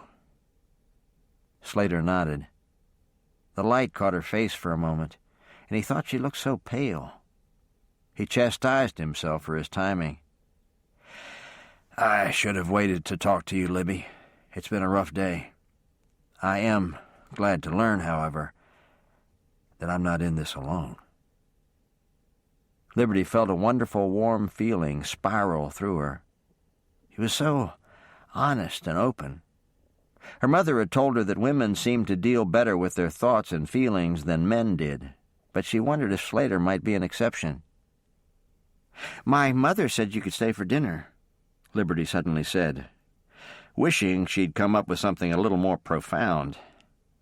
"I'd like that," Slater replied, not wishing for any other words from her. For right now it was enough just to stand with her, knowing she wasn't upset with him anymore, and that the subject of the future, their future, was an open one. "How are you?" Tess asked Griffin the moment she saw him. For more than 2 weeks they had been planning to celebrate their Christmas the day after, but neither one had expected the evening to follow a bank robbery and shooting. "I'm all right." "How about Libby?" "I stopped for a moment before I came over here. She's pale, but they were just sitting down to dinner, and she seemed to be doing fairly well." "Who was the man, Griff? Was he from around here?" "Not that I'm aware of. I did find a poster that looked like him, but I'll have to write some letters and check it out." Griffin shook his head. He didn't seem to be in his right mind. They fell silent for a moment. They were the only ones in the living room. Tess's mother had said she would finish preparing dinner, and her father and brothers weren't yet home. They never waited dinner for the men. They would starve if they tried, so Tess wondered what the evening would be like. "I'm sorry I couldn't get over here sooner," Griffin said. "Slater needed to talk with me." "Was he upset?" "Yes, but mostly because of Libby," Griffin told her before explaining Slater's past work experience, their conversation, and Slater's new position as deputy. "I hope Lib will be pleased." Griffin gave her a shrewd look. "Do you have some doubt about that?" Tess looked surprised. "Don't you, Griff?" "I didn't, no." Tess bit her lip. "Talk to me, Tess," he said in that tone she could never argue with. Tess hesitated, but still said, "I don't want to be too harsh on Libby, but I wouldn't have said she could give it up that easily. But then you know her better than I do, Griff. If you say she'll be fine, I'm sure you're right." Griffin felt the air leave his lungs. What was Tess saying that made him feel so breathless? He wasn't exactly sure, but doubts about Liberty handling this change began to assail him. She had honestly looked very calm that night at the dinner table, but would that be the end of it? "Have I upset you?" Tess asked after studying his thoughtful face. "Yes, but that's good. I'm going to have to keep my eyes open." Not really knowing what he was referring to, Tess innocently said, "Maybe Slater isn't the man for Libby after all." "Why do you say that?" "Well, you've told me when you were explaining about the change that Slater didn't want Libby in that job and was glad to become your deputy." She suddenly smiled. "Maybe I've misunderstood all these years, but I've always thought that when a woman loved a man enough to marry him, she'd be willing to do anything he wants." Griffin smiled a little, but couldn't speak. Was Tess right? Would Liberty still want to work for him, even if it meant losing Slater? Tess missed all of this turmoil. She heard a bang in the kitchen and told Griffin she was headed to check on her mother. By the time she returned, Griffin calmed his thoughts. He knew that time and prayer were needed here. But right now it was more important that he celebrate Christmas with the family he'd be joining. "Dinner's not ready yet," Tess said as she returned to her place across from Griffin. "Did I tell you that my father came home and told me you were all right?" "No, you didn't. How did he know?" Griffin asked, working hard to get back into Tess's life. "He saw you downtown and came home and told me." Tess gave a small, incredulous laugh. "You could have pushed me over with a small breeze. My father left the office and came all the way home to tell me you were all right. He went back as soon as he'd let me know. My mother and I could only stare at each other after he left." "Maybe with your getting married and leaving, he has realized how much he's missed." Tess smiled hugely. "I love it when you talk about our getting married." Griffin smiled back at her. "Then you should get downtown more. That's all I hear from people. And they all want a date set right now." "Well, maybe we'd better do that," Tess said softly. "We don't have to." Griffin's tone was just as hushed. It wasn't logical to people who knew of their plans, but Tess Locken didn't want to set a wedding date too soon. She hadn't thought she would ever be engaged to the man of her dreams, and she wasn't about to rush things. It wasn't that she didn't look forward to being married. She looked forward to it all the time. But this was special. This was a once-in-a-lifetime experience for her, and she wanted to savor it. "Maybe we could at least pick a season," Tess capitulated. "Would people be pleased about that?" Griffin shook his head. "We don't have to do anything. I was just teasing." "I suppose everyone would be crushed if we just up and married one of these days." Griffin could only stare at her. A moment later, Tess caught his expression. "What is it, Griff?" "You're so easy to love, Tess." "Why is that?" "You're never the same, but everything I discover is wonderful." "Oh, Griffin," was all Tess could say. She was so much in love with this man. She couldn't be having intimate thoughts about him, not yet anyway, but the desire to crawl into his lap was so very strong. "Dinner," Mrs. Locken called from the other room. Griffin stood immediately, took Tess's hand and pulled her from the chair. With his hand under her chin, he bent and kissed her mouth. "Merry Christmas, Tess." "Merry Christmas, Griffin." They walked hand in hand to the dining room where Mrs. Locken was waiting. It seemed that some weeks her husband and sons never ceased to cause her pain with the way they overlooked her and took her efforts for granted. But this couple who loved the Lord and each other was like a gift from God, and the best Christmas gift she could possibly imagine. Dakota couldn't dispel Liberty's image from his mind. He had tried closing his eyes, which only made it worse. He had tried concentrating on the creek line, dark as it was, but he could still see her in the bank building. He shook his head a little at how fast she had been. He'd seen many a quick draw in his business, and he thought she might rank among the smoothest. And her aim. If it hadn't been so sad, he would have called it beautiful. That thought today, however, only made him ache. "I wanted to see her in action," he said quietly, causing Eli's ears to twitch, "but not like this." Slater had asked him to head out for a time. Dakota had been only too glad to oblige him. He needed to be alone. He needed to think. For a moment his mind lingered on some of the things he'd seen and heard from the pastor and the church family, but it didn't take long for him to feel uncomfortable with his thoughts. He pushed them away to concentrate on his brother. As though he'd never had a problem with Slater giving up his job, Dakota was now resolute. Slate should stay here, he decided. Slate needs to step in as deputy. I don't know why I didn't see it before. I'm still not certain what to do with the change in him, but he's made a life here. A man with his skill and level head shouldn't be building houses. He should be helping Griffin with the law, not Libby. And I'm going to tell him as soon as I get back. "This is my room," Laura told Slater after dinner, her drawing of the house in her lap. The whole family was gathered in the living room. "It used to be Griffin's room, but he moved next door and Ma'am gave it to me. It's my very own." "What's this?" Slater pointed to a circle on the floor. "My rug. It's all red and blue and green colors." "It sounds nice." "Libby's is almost the same, only hers has some yellow." Slater nodded and smiled down at her. "If you marry Libby, then you can come upstairs and see all the rugs." "Laura Mae Peterson!" Duffy wasted no time in exclaiming. The little girl looked across at him, clearly upset and uncertain, but her silence didn't last for more than a few seconds. Tears already filling her eyes and her chin tilted upward, she said, "Well, he should marry Libby and make her smile all the time."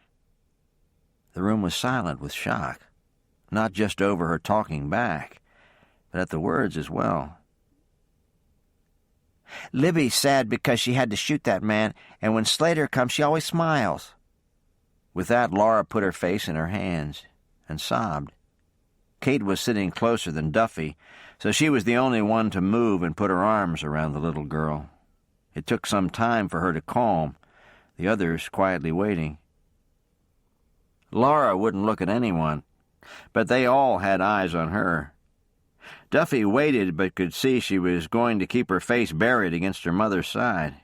He went to her, hunkered down in front of both his wife and daughter, and spoke quietly.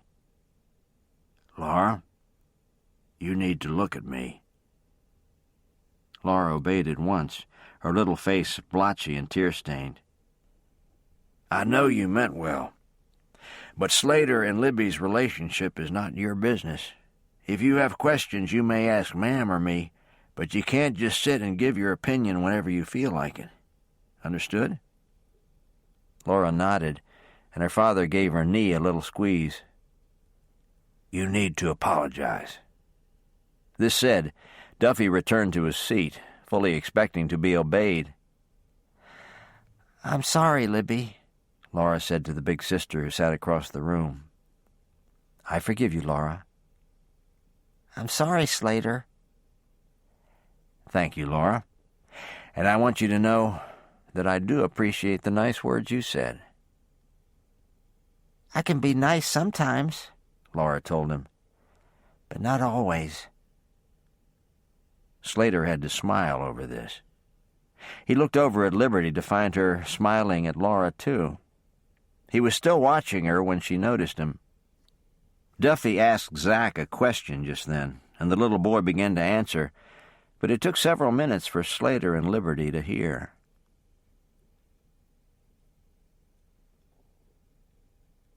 Chapter 12. "I want to talk to you," Dakota greeted Slater the moment he walked in the door.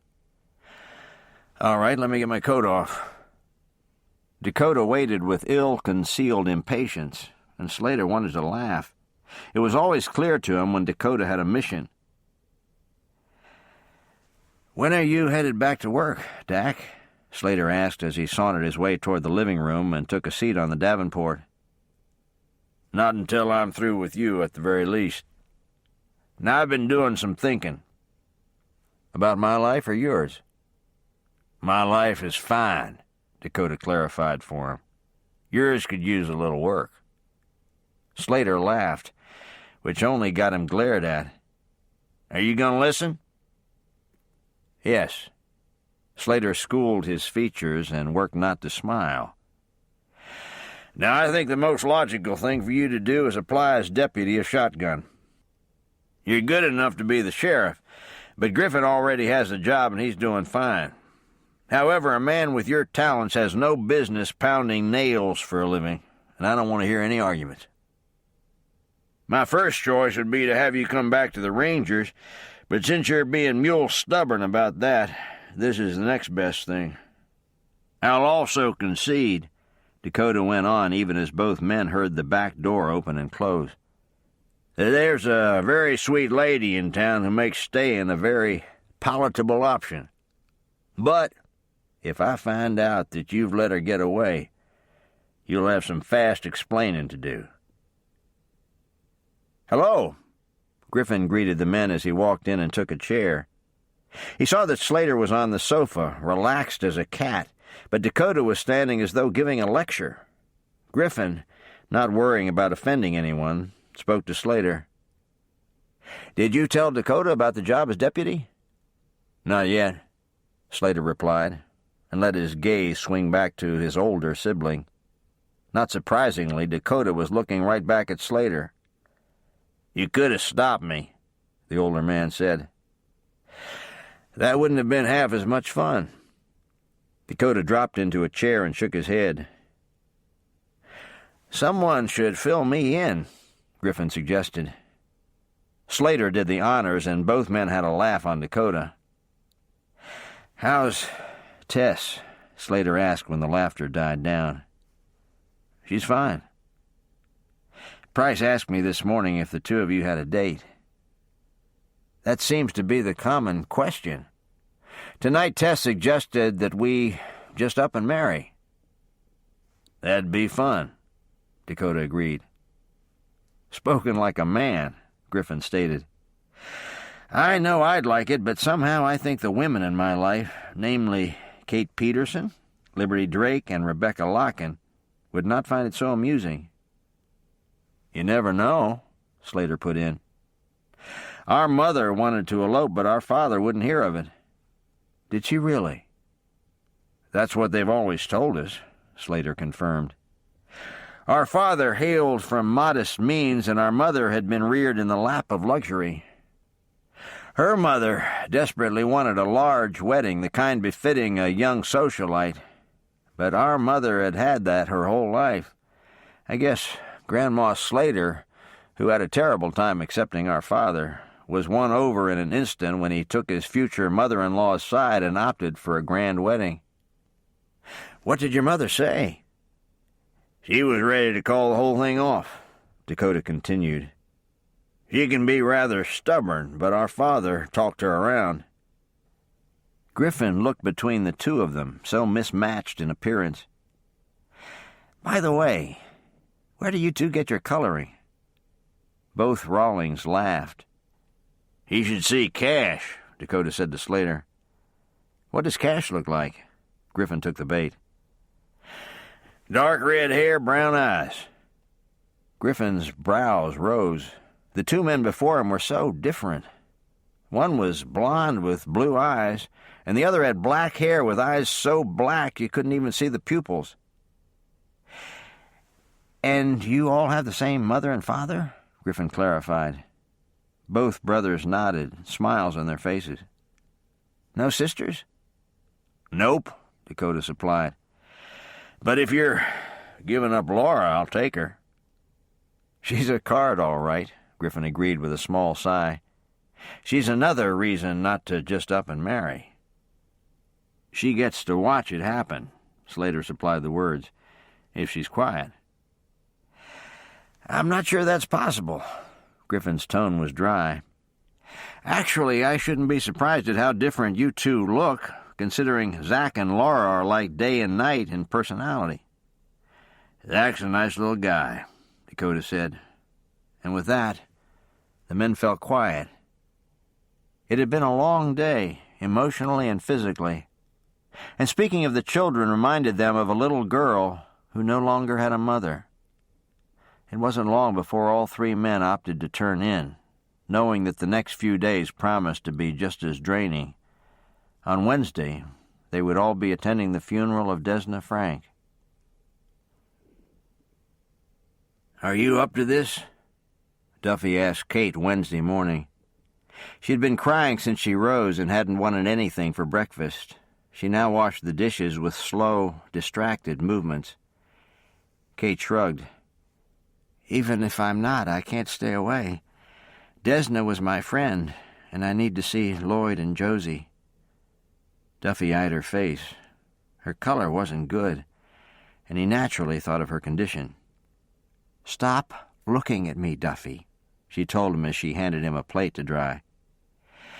"That's like telling me not to be a doctor, Kathleen," he replied firmly. "Now, you're not going if there's more than grief going on here, do you hear me?" "Yes, but it is grief, Duffy. I know it is. That can bring about problems of its own, but I'm not feeling that feeling, or anything like that." To just about anyone else, those words would have been cryptic. But to Kate, who had been expecting so many times, and for the doctor she was married to, it made perfect sense that she was in tune with her pregnancy. Duffy continued to watch her for a moment, and finally Kate came to him. Duffy slipped his arms around her and held her close. "I don't want to lose you, Duff," she admitted. "I want you here with me. When I think of Lloyd, I can hardly stand it."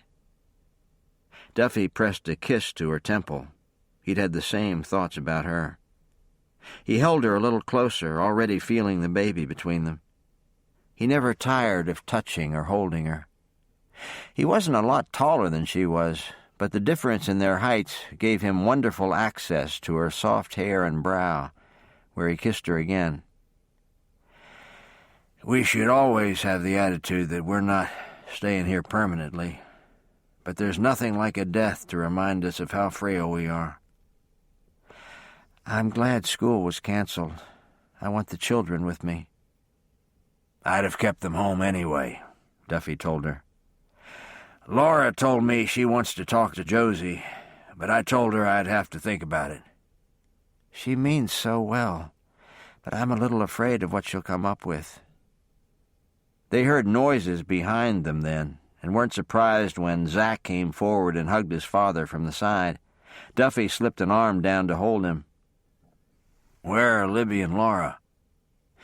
"Both crying in Libby's room."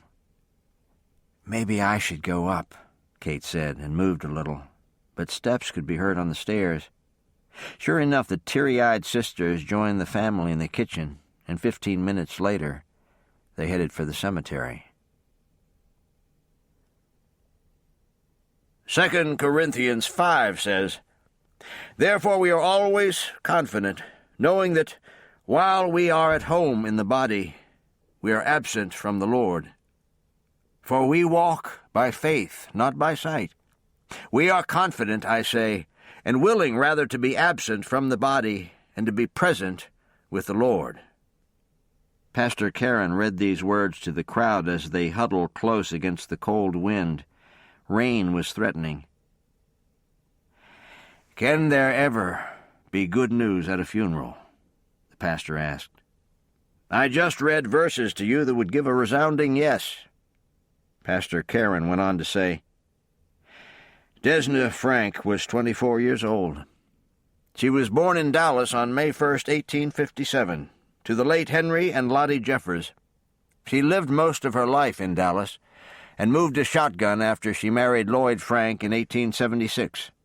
Her daughter Josie was born to her in 1878. Desna is also survived by 2 sisters and a brother, all of whom live in the Dallas area. Desna wanted to be a school teacher, but met Lloyd before she completed her training. She was actively involved in the church where she attended and was a regular at the Women's Bible Study. Desna also enjoyed attending the quilting bees that the Ladies' Legion holds each month. She was quoted just a few weeks back as saying, "I love Shotgun. I hope we can raise all of our children here." Pastor Karen took a moment to compose himself. He had just recently learned that Desna had been expecting. For an instant he wanted to sob with the loss of both lives. Almost a minute later he took a breath and continued, "I had a long talk with Lloyd yesterday. He talked to me about Desna, a woman he'd known and loved for more than 6 years. Lloyd is confident, as I am, that Desna is indeed present with the Lord. Lloyd was with Desna the day they both realized they needed a Savior.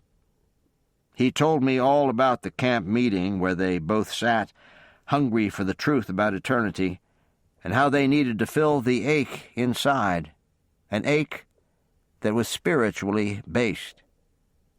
Both Lloyd and Desna were saved that day. I didn't know Desna before she and Frank moved to Shotgun and began attending the church where I pastor, but we spoke many times, and on several occasions she told me about her life. Frank wanted me to talk about Desna today, but also to let you know that you can have the same hope in Christ that she had. I don't say that Desna is in heaven because she was a good person. Those of you who know me know that I would make no such claim. She's in heaven today because she repented of her sin and accepted God's Son as her Savior. Taking in the words as best she could, Liberty stood very still at the graveside. She felt like her insides were crumbling, but she didn't want to break down. She was thankful beyond what she could express that her friend was in heaven, but Lloyd's pale face and Josie's confused eyes were almost too much to bear. When the service ended, many people went forward to have a word with Lloyd, but Liberty hung back until they were almost all gone. Griffin was close by, Dakota and Slater behind him. "I'm sorry I didn't get there in time, Lloyd," Liberty said, tears coming without invitation. "I can't tell you how sorry." "It's not your fault, Libby. I'm just glad no one else was hurt." Tears fell as she nodded and shifted her gaze to Josie, who was standing next to some of Lloyd and Desna's family. As she watched, Laura came up to the other little girl. "Hi, Josie. Ma'am said you can come and play with me. Do you want to come and play sometime?" Josie nodded and Laura gave her a hug, one that the younger girl returned. "We'll plan on that," the woman next to Lloyd now said. She was Desna's sister. "Call on us," Griffin told him, his hand extended in friendship. "We'll do whatever we can, Lloyd." "Thanks, Griff." It was time to move on, but Liberty didn't want to. She stood in momentary indecision. Since she was ready to leave, Laura made it a little easier. She took Liberty's hand and even turned away. They hadn't gone 10 feet when the 5-year-old stumbled over the uneven ground and nearly fell. Slater was suddenly there, scooping her up to sit on his arm and taking Liberty's hand in his own. "If I had just been a little faster," Liberty said quietly. "Don't do this to yourself." Slater's voice came softly to her. "It won't help to go over it again and again." Liberty turned her head to look up at him. It was too easy to forget that he would know that. The news about his past job was still so foreign.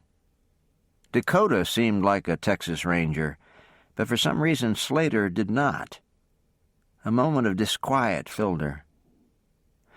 Was he capable of being Griffin's deputy? Had Griffin known what he was doing, or was the decision made in the heat of emotion?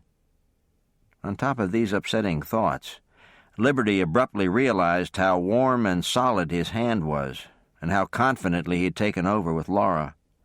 Even amid her doubts about his serving as deputy, Liberty still thought him the most wonderful man she'd ever met. "Here you go," he said gently, helping her into Duffy and Kate's wagon. "Come and have some lunch," Kate invited Slater, her eyes taking in Griffin and Dakota as well. "You're welcome to come by the house for lunch," Duffy cut in, his voice mild. "But your hostess will be lying down." Kate's hand went to her mouth, and she looked away. She was just holding on, and her husband knew it. "Do you want company, Lib?" her brother asked. She nodded yes. It wasn't hard to guess that she found that easier than being on her own. The wagon pulled away then, and the men moved to their horses. Once at the house, her husband seeing to the task of settling Kate upstairs, all hands joined in to help with the meal. It was light fare, and because her mother was not with them, Liberty was committed to acting as normally for Zack and Laura as she could. Neither one of them had eaten a good breakfast, and she determined to see food into them now. Slater was feeling the same way about Liberty, and Dakota watched it all in silence. Not until the meal was over and he was in the living room with Zack and Griffin did he start to relax. It didn't last long, however, as the little boy began to talk with his brother. "I don't like cemeteries, Griff." "Why not, Zack?" The little boy shrugged. "They scare me a little." Griffin nodded. "I'm not scared now, but I'm afraid I'll think of it tonight when I go to bed." "Come here, Zack," Griffin invited, putting an arm around him when he joined him in the large chair. "Do you know one of the things I love about God, Zack? It's the way he's everywhere all the time. Do you know what that's called?" Zack shook his head no. "Omnipresent. That's a long, funny word, but it simply means that God is everywhere 100% of the time. I love that. When I have to ride into a dangerous situation, I know that he's with me, but that he's also where I'm headed. When I lie down at night, he's with me, but he's also with Tess. I take great comfort in that. And now tonight, I'll be thinking of you, especially.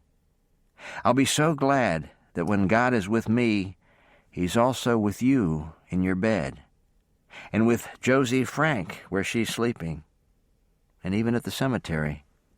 There's no reason to fear if God is with us, Zack, and he always is." "Papa has told me that, but I think I forgot." "Well, I'll pray that you'll remember it the next time you're scared. You can pray that Josie will understand and remember too." Without warning or word to anyone, Dakota suddenly stood and left the room. Zack looked to his brother, his eyes questioning. Griffin's eyes met the younger ones. "I think maybe Dakota could use the same prayers too, Zack." The 6-year-old was still nodding when Griffin tightened his arm around him and bent to give him a kiss. "How are you?" Slater asked Liberty as he took the wet bowl from her hand. "I'm all right. I'm always surprised at how much it affects me physically. I still feel bruised all over." "You might be, in a way," Slater surmised. Liberty looked up at him in question. "You move very fast when you draw, Libby. That's bound to affect your muscles." "I've never thought of that," Liberty said slowly. She had just handed another bowl to Slater when Dakota burst through the door. "Oh," he seemed momentarily stopped. I mean, thanks for lunch, Libby." "Are you all right?" Slater asked before Liberty could reply. "Yeah," Dakota answered, but he was clearly agitated. "I've got to go." Both Slater and Liberty watched in surprise as he moved for the back door and left in a hurry. "I need to see what's wrong," Slater said, even as he was setting the towel down and moving out the door. Liberty didn't try to comment. She didn't want to distract him, but she stepped away from the washtub to see Slater catch up with Dakota halfway between the houses. "Are you all right?" Slater asked again, this time taking his brother's arm. "No, I'm not all right," he gritted, "but it's nothing you could possibly understand." "Try me." Dakota speared him with angry eyes. "I suppose you thought the service was great. I suppose you agreed with every word." "I did, yes." Dakota shook his head in disgust. "What's the matter with all of you, Slater? A woman is dead. Her husband and baby stood there in terrible grief. And who do we hear about? Jesus Christ. Unbelievable." It was cold out, but neither man seemed to notice. Slater's mind scrambled fast for a reply, his mind praying for wisdom. "What did you want Pastor Karen to say, Dak? What would you have deemed appropriate?" "A little more about the woman herself, for starters. He turned it into a sermon." "What if the woman was who she was because of Jesus Christ, Dak?" "What do you mean?" "Well, you heard what he said. She was a changed person because of her faith." Dakota's eyes narrowed. Slater knew he wasn't happy with that answer, but he went on anyway. "If I'm a different person because of my beliefs, Dakota, and I were to die, I'd want other people to know they could have the same hope. Lloyd Frank clearly feels the same way." Slater took a breath and said, "Maybe you should be listening instead of criticizing." "My life is fine," Dakota did not hesitate to clarify. "If that's true, then why does this have you so upset? If everything is fine, you should be able to shrug this off and go on with your life." Dakota's eyes became dangerously black, but Slater held his ground. "I'm leaving," he finally gritted out. Slater stood still as Dakota stormed away and slammed into the house. Not until he reappeared with his saddlebags and gear did Slater see how serious he was and follow him to the barn to try again. "Please don't leave like this, Dak. Don't leave in a rage." "I'm not angry at you, Slate," Dakota said tightly, throwing tack onto Eli in a hurry. "You're just a little confused right now, and I know how that can be. I just need to get away for a time. Maybe when I return you'll have come down off this cloud that says your way is the only way." Slater had no idea how to reply. He believed with all his heart that God's Son was the only way, but clearly that was the last thing he could say right now. Dakota mounted Eli and said goodbye, leaving Slater standing by the small barn. As he watched him ride away, Slater thought it most fitting that it had finally begun to rain. "I brought you some soup," Liberty said as she entered her mother's room. "Thank you, dear." Kate sat up and reached for a robe. The room was chilly. "Did Zach and Laura eat lunch?" "Yes, I got quite a bit into them." "And what about you?" Liberty chuckled. "Slater kept pushing food my way. He must have had the same plan I had for the kids." Kate took a sip from the mug of soup and watched her daughter. A blush had stolen over her cheeks, and her eyes, which had a dreamy light in them, had gone toward the window. "You're falling for this man, Libby," her mother said. "I think you're right." Liberty bit her lip and met her mother's eyes. "I didn't know I could feel this way about anyone, ma'am. I think he's wonderful." "Are you going to be able to move slowly?" Liberty nodded. "I do have feelings, though, ones I've never experienced before. I also have a lot of questions. We haven't talked about when he came to Christ, and he said he'd get back to me about why he left the Rangers." "Cover all of it, Lib. I can't give you any better advice than that." "When did you and Duffy find time to talk?" Kate smiled. "It wasn't easy. I had 2 children, and he had a busy practice, but we made it work. I also listened to the people who were close to me. If someone I loved and trusted had felt any doubts, I would have slowed down or stopped." "Do you and Duffy have doubts about Slater?"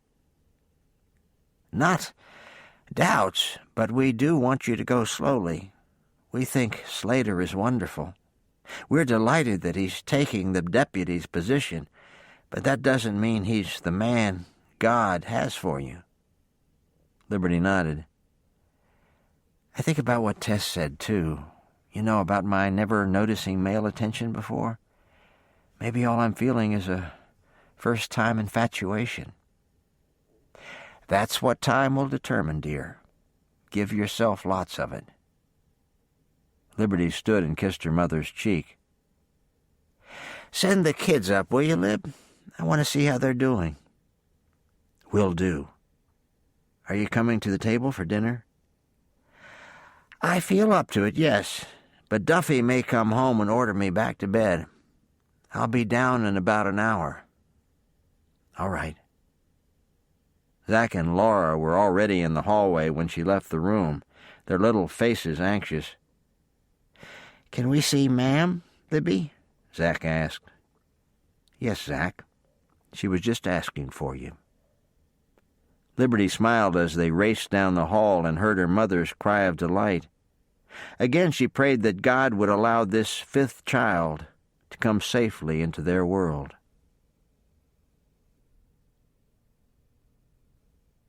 Chapter 13. "So he just stormed off?" Griffin asked. "Yep, he's fighting what he's hearing, I'm sure. That's not like Dakota. But then I guess I did a good deal of fighting myself." "What do you suppose brought it on?" Tessa asked. The three of them were at the sheriff's office the next day. "The funeral," Slater said, filled her in, and went on. "He's not a man who cares how other people live as long as they obey the law. So this is a surprise. I haven't had hope until now." "Zach and I were talking in Ma'am's living room yesterday when he left so suddenly." "What were you discussing?" "God's omnipresence." Slater nodded. "I find it so interesting that he wanted Pastor Karen to talk more about Desna," Tess said. "Do you remember what you pointed out to me, Griff, about the way the disciples wanted to talk about themselves when Jesus mentioned his death?" Griffin nodded. "It's the same today. You talk about Christ's work on the cross, and most people start telling you how good they've been. They want to talk about themselves, not about Christ's death for their sins." Slater's brows rose. "That was exactly what he did for a time, but he eventually got so miserable that all the fight went out of him." "Do you think he'll come back?" Griffin now asked. "Yes, but probably not for a time. I know he thinks I need to get my head on straight. I'm not real anxious to have him return, knowing there will probably be another confrontation." "Maybe not," Tess put in. "Maybe you'll run into the man who led you to Christ, and he'll have an impact." "I only hope and pray that it happens," Slater said sincerely. "Oh, there's Libby," Tess exclaimed, spotting her across the street. "Maybe she'll come over." Slater's head whipped around at the sound of that name, and he was out the door so fast the other two almost didn't see him move. Griffin and Tess's eyes met, both people smiling in delight. "I think the pink calico," Liberty said to Miss Amy. "The one with the small flowers." 6 cents a yard, Miss Amy quoted as she laid it on the counter. "I just got this in." "And the navy flannel?" 11 cents a yard was the price as this bolt came down from the shelf. "Thank you. I need to see a little of the blue stripe ticking, too." "That goes for 12 cents a yard." "Okay, thanks, Miss Amy. I'll look these over and do some figuring." "Okay. I've got a special on buttons. There are some red ones that would be nice if you want that navy flannel for a shirt." "Okay." Liberty was fingering fabric and working sums on her paper when Slater approached. He said nothing but stood at her shoulder and watched her work. Without warning, Liberty's head came up, and she swung around to look at the buttons. What she encountered was Slater's chest. "Hello," he said quietly, a smile in his eyes. "I'm sorry I didn't see you." "I saw you," he told her warmly, and watched as she smiled, bit her lip, and dropped her eyes. "How did you know I was in here?" "Tess is across the street talking to Griffin. She spotted you." Liberty nodded. "What are you shopping for?" "Ma'am gave me a list of things. Zach needs a shirt, and 2 of Laura's dresses are rather short." "Nothing for yourself?" Slater asked, wishing he could purchase something for her, something as lovely and feminine as she looked right now. "Not today." "How are you doing, Libby?" He suddenly asked so seriously that Liberty wanted to lay her head against his shoulder and cry. "Why did you ask me that?" "Because with a list like that, it sounds as though your mother knew you needed to get out." Liberty nodded. She probably did. "Is your mother feeling better?" "Yes, she's up and around, and Duffy has stopped watching her like a hawk." It was in that instant that Slater realized there was more to Duffy's actions the day before than his concern about his wife's grief. He felt a jolt of concern shoot through him. Griffin had once mentioned all the babies his mother had been forced to bid goodbye, and he found himself hoping and praying that this one would not be added to the list. "Tell her I'm praying for her, will you, Libby?" "I'll do that." Liberty felt it again, that warm feeling spiraling through or over this man. He was so gentle and kind. Griffin and Duffy were that way as well, but this was different. Slater looked at her as if he couldn't pull his eyes away. Knowing that did strange things to Liberty's heart. "Are you shopping for something?" Liberty asked, also happening to notice several pairs of eyes on them. She dropped her own and added, "I'm afraid we're drawing a crowd." Slater glanced around, causing eyes to look away, but he still didn't move. "I have a little time off after lunch," he said quietly. "Would you be free to go for a walk?" Liberty nodded. "I'll see you then," he assured her, his eyes warm and direct until he was forced to turn away. Liberty watched him leave and then made herself go back to her list. She was still looking at the buttons when she felt a large presence beside her. Certain that Slater had returned, she looked up with a smile. Price Hathaway stood beside her, his brow showing determination. "There are some goods in the back you need to see, Libby," he said. "Come this way." Liberty was given no chance to argue. Her upper arm was taken in his huge fist, and she was urged along toward the rear of the store, and not just out of sight. Price walked her until they were at the far corner of the storeroom, cans of lima beans to Liberty's back and sacks of flour at her heels. "Are you going to marry Slater?" Price wasted no time in asking. "Of all things!" Liberty exclaimed. "Price Hathaway, what's come over you?"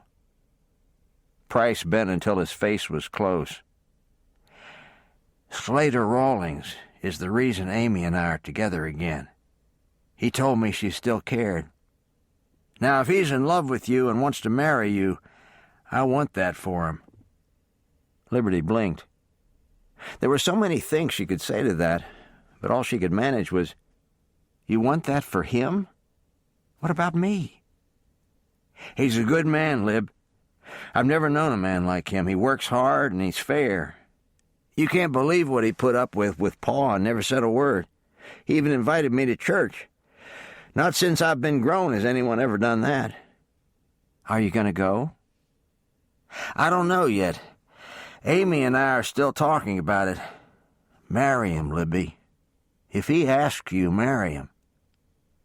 Liberty saw the earnestness in his eyes. "For the record, and just between the two of us, he hasn't asked me. But we are going for a walk today, and I do care, Price. I care very much." Price stood to full height and smiled.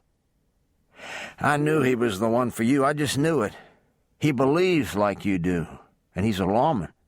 He probably can't outshoot you, but you can still make it work." Liberty had a good laugh over that, and Price continued to smile as though he'd won a ticket to the fair. "I think I'd better get back to my list." "Did you talk?" Miss Amy's anxious voice came toward them as she nearly ran into the storeroom. "Yes," Price told her. Miss Amy came right up to Liberty.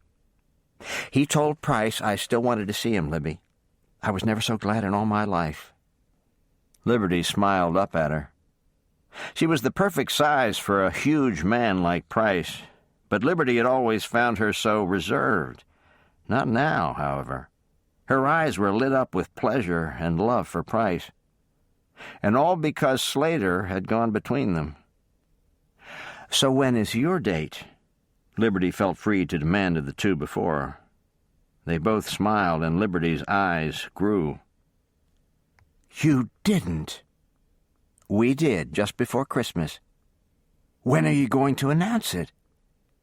"Mom is planning a big party on January 14th. You'll be invited." Liberty hugged Price, who squeezed her in return.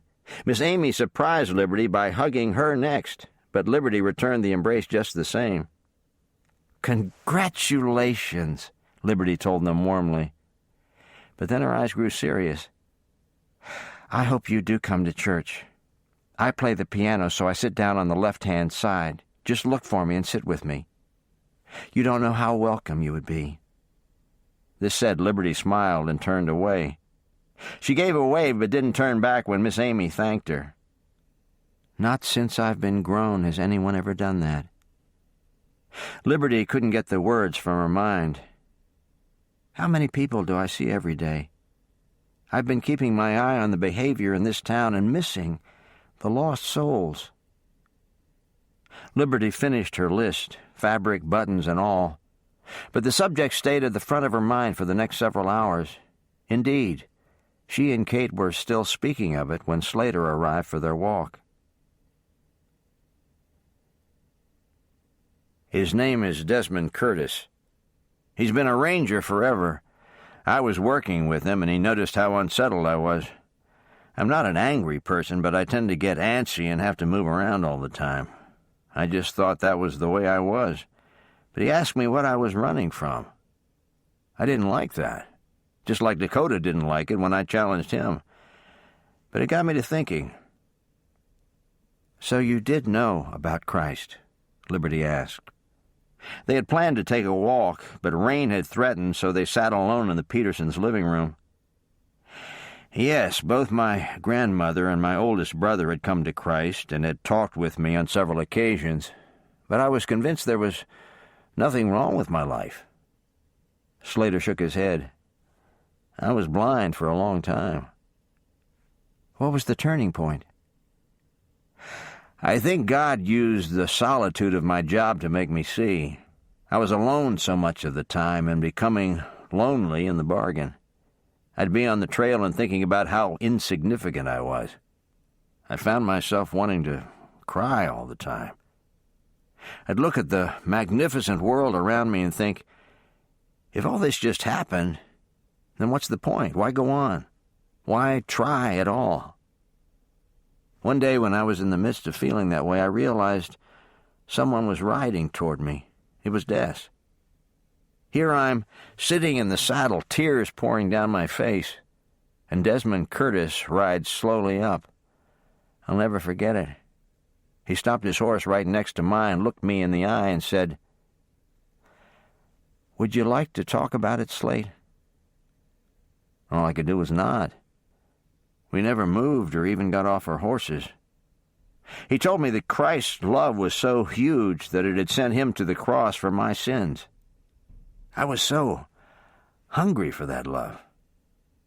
Des listened to me while I prayed. "Oh, Slater," Liberty said, breathless with emotion. Slater smiled.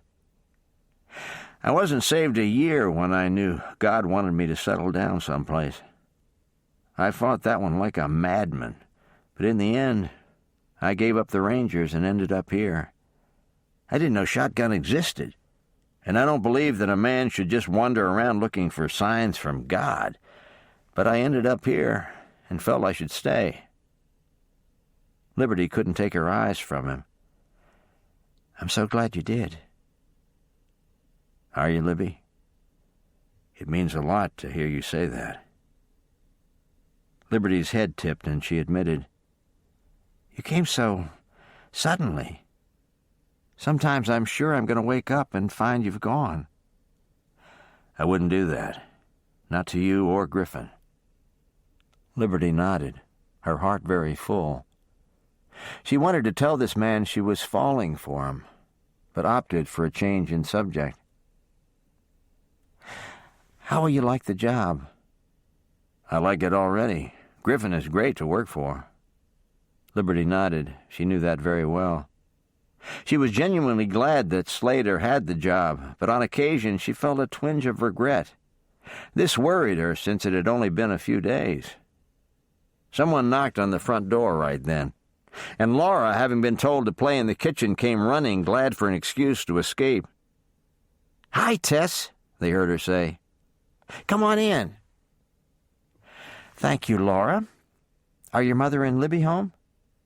"Yes, Mamma's in the kitchen and Libby is visiting with Slater. I'm not allowed in there." Tess laughed.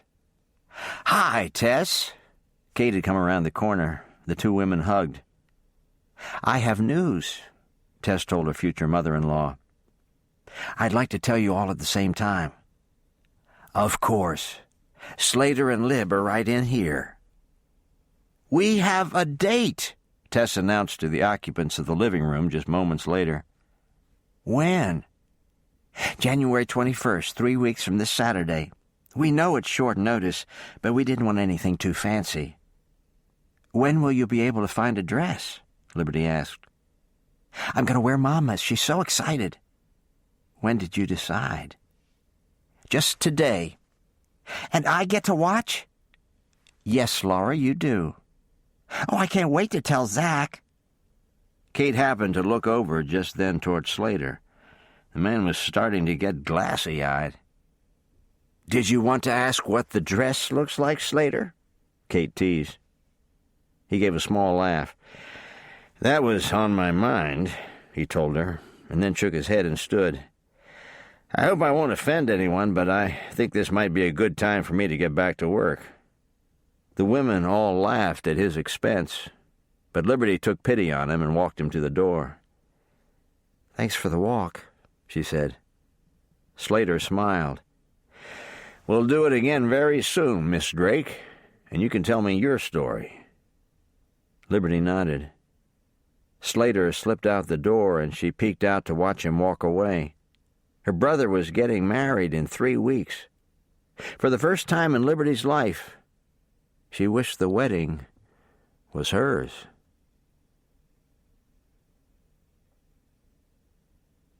Price and Amy Hathaway's party did not turn out to be overly crowded, but a good time was had by all, including the smiling newlyweds whose eyes were constantly turned to each other in love.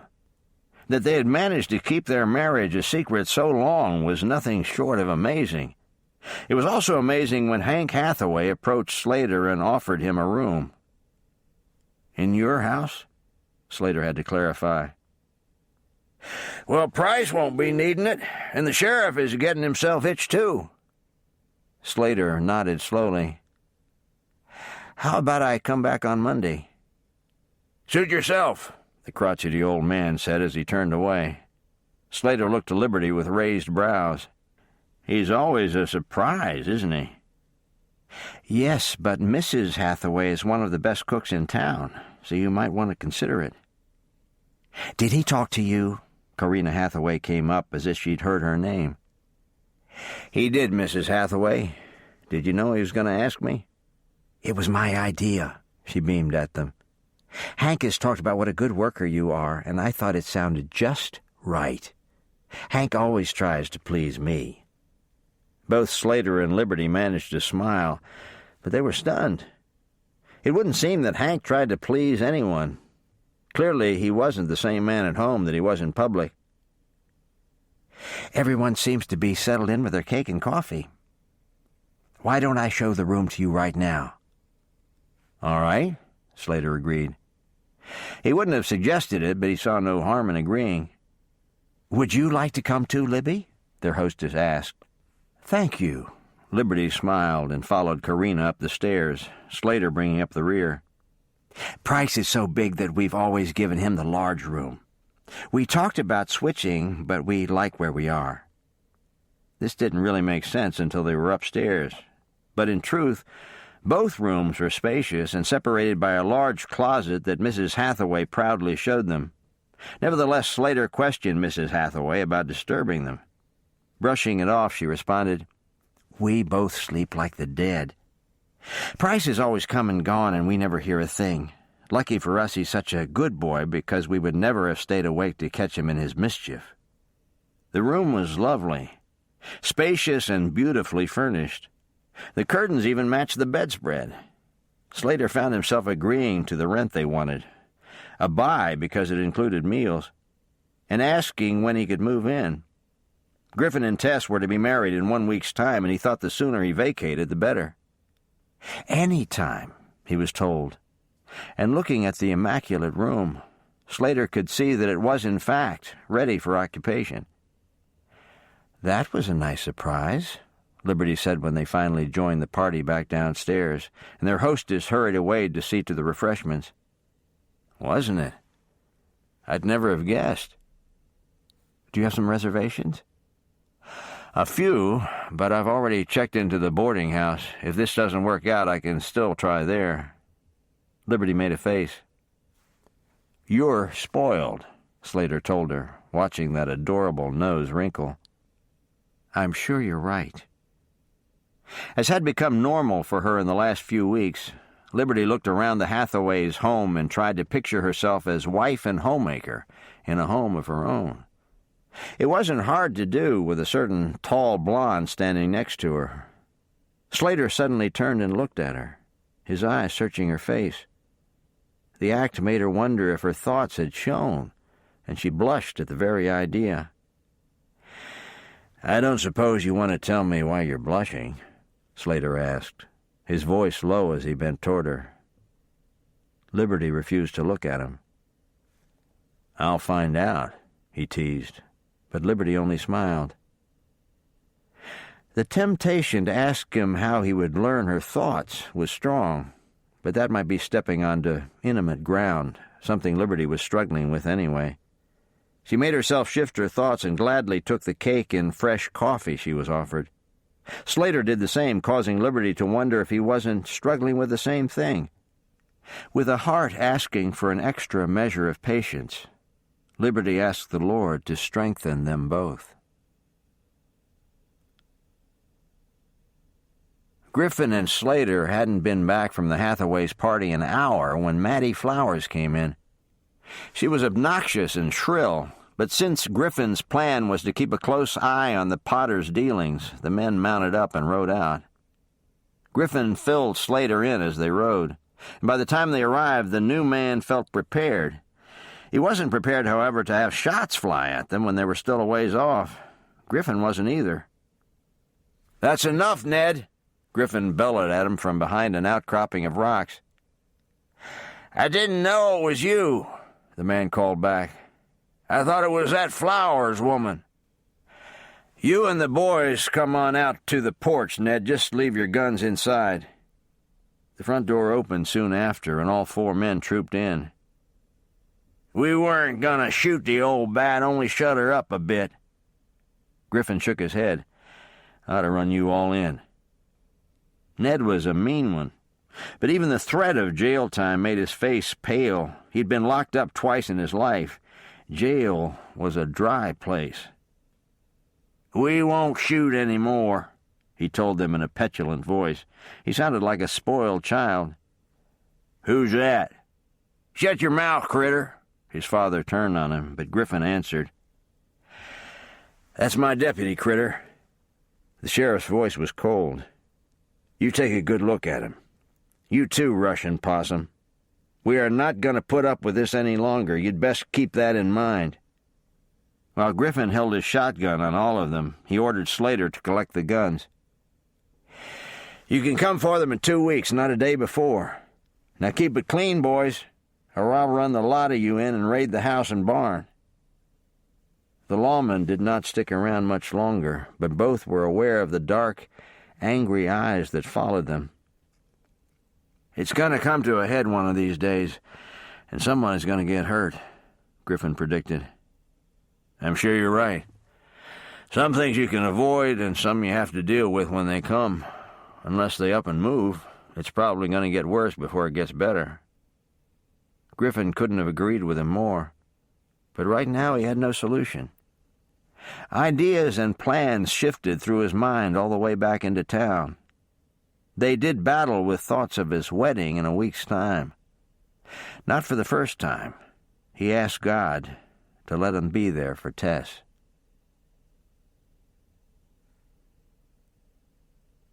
Chapter 14. What do you mean, no? Just that, Libby. The answer is no. Liberty stared at the man she thought she might be in love with and wondered if she knew him at all.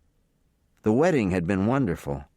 Tess had been stunningly beautiful, and Griffin's eyes had been full of love as they joined hands and vowed their lives to one another.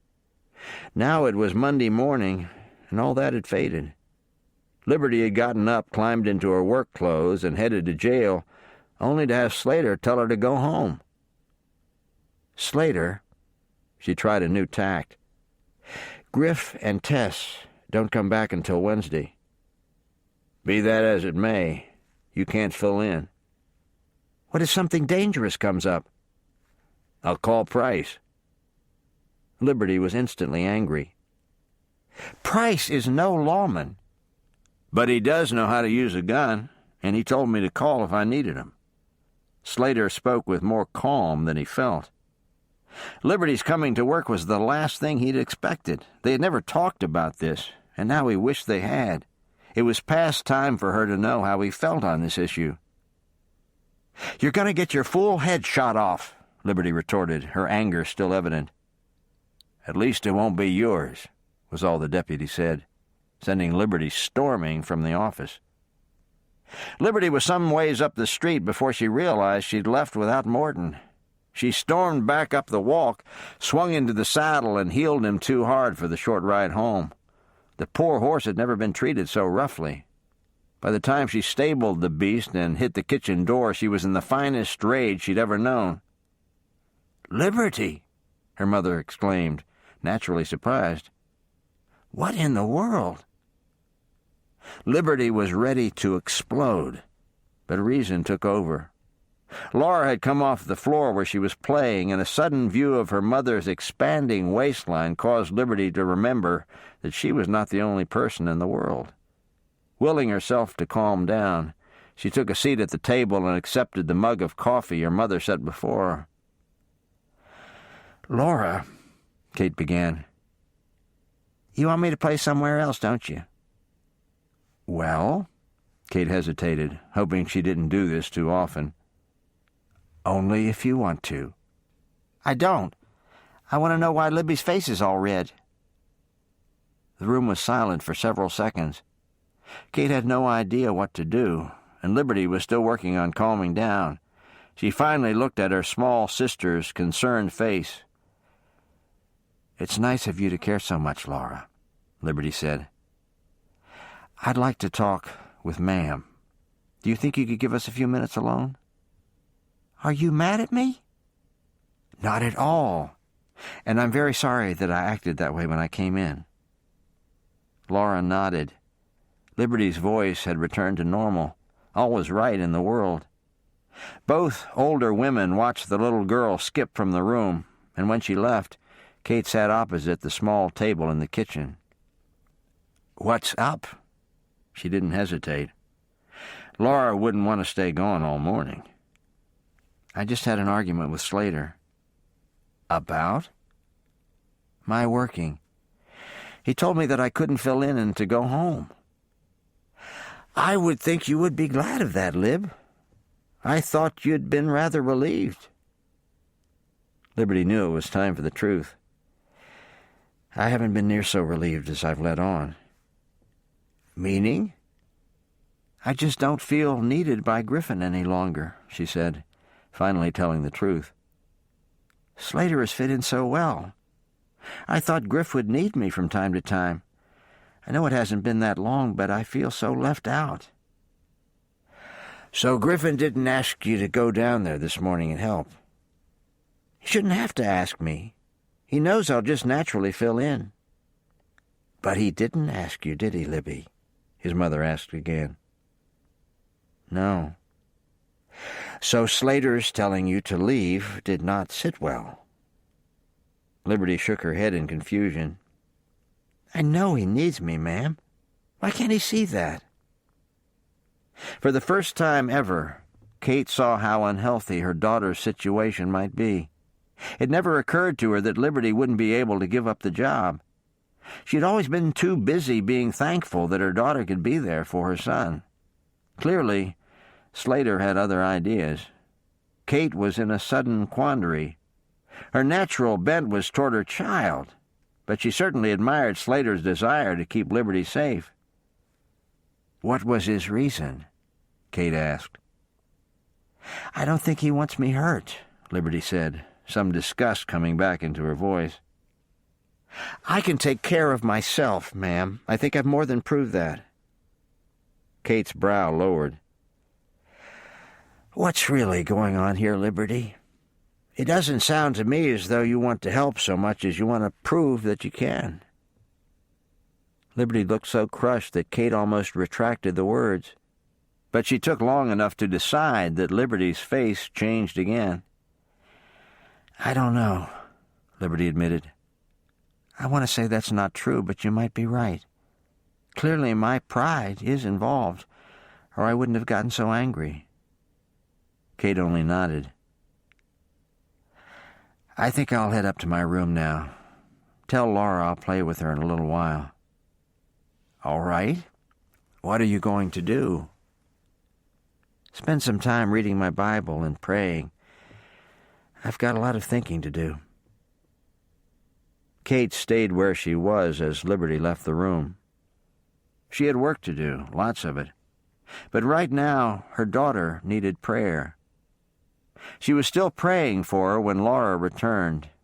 Kate carried on, seeming as normal as ever to Laura, but her heart was full of doubts and questions, all of which she had to leave with the Lord. No easy task. It was close to lunchtime before she surrendered and knew God's peace.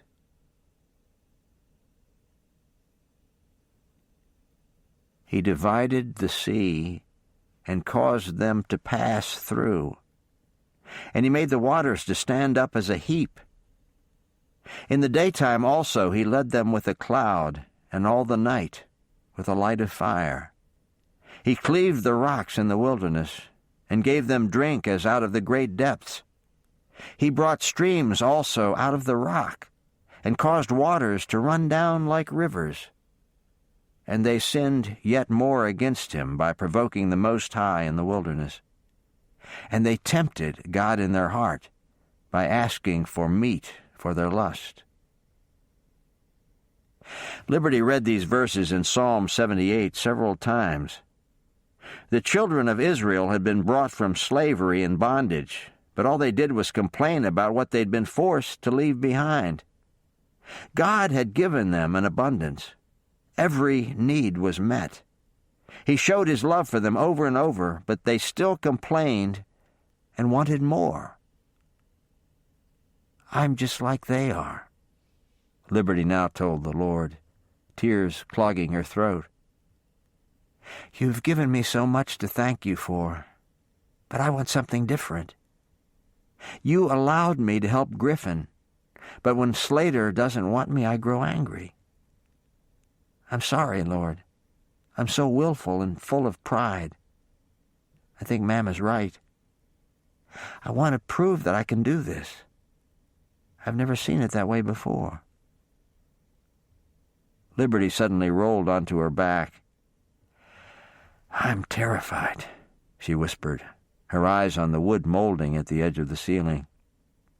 Liberty said the words, but not even that made it clear to her. She knew she was frightened, but she wasn't sure of what.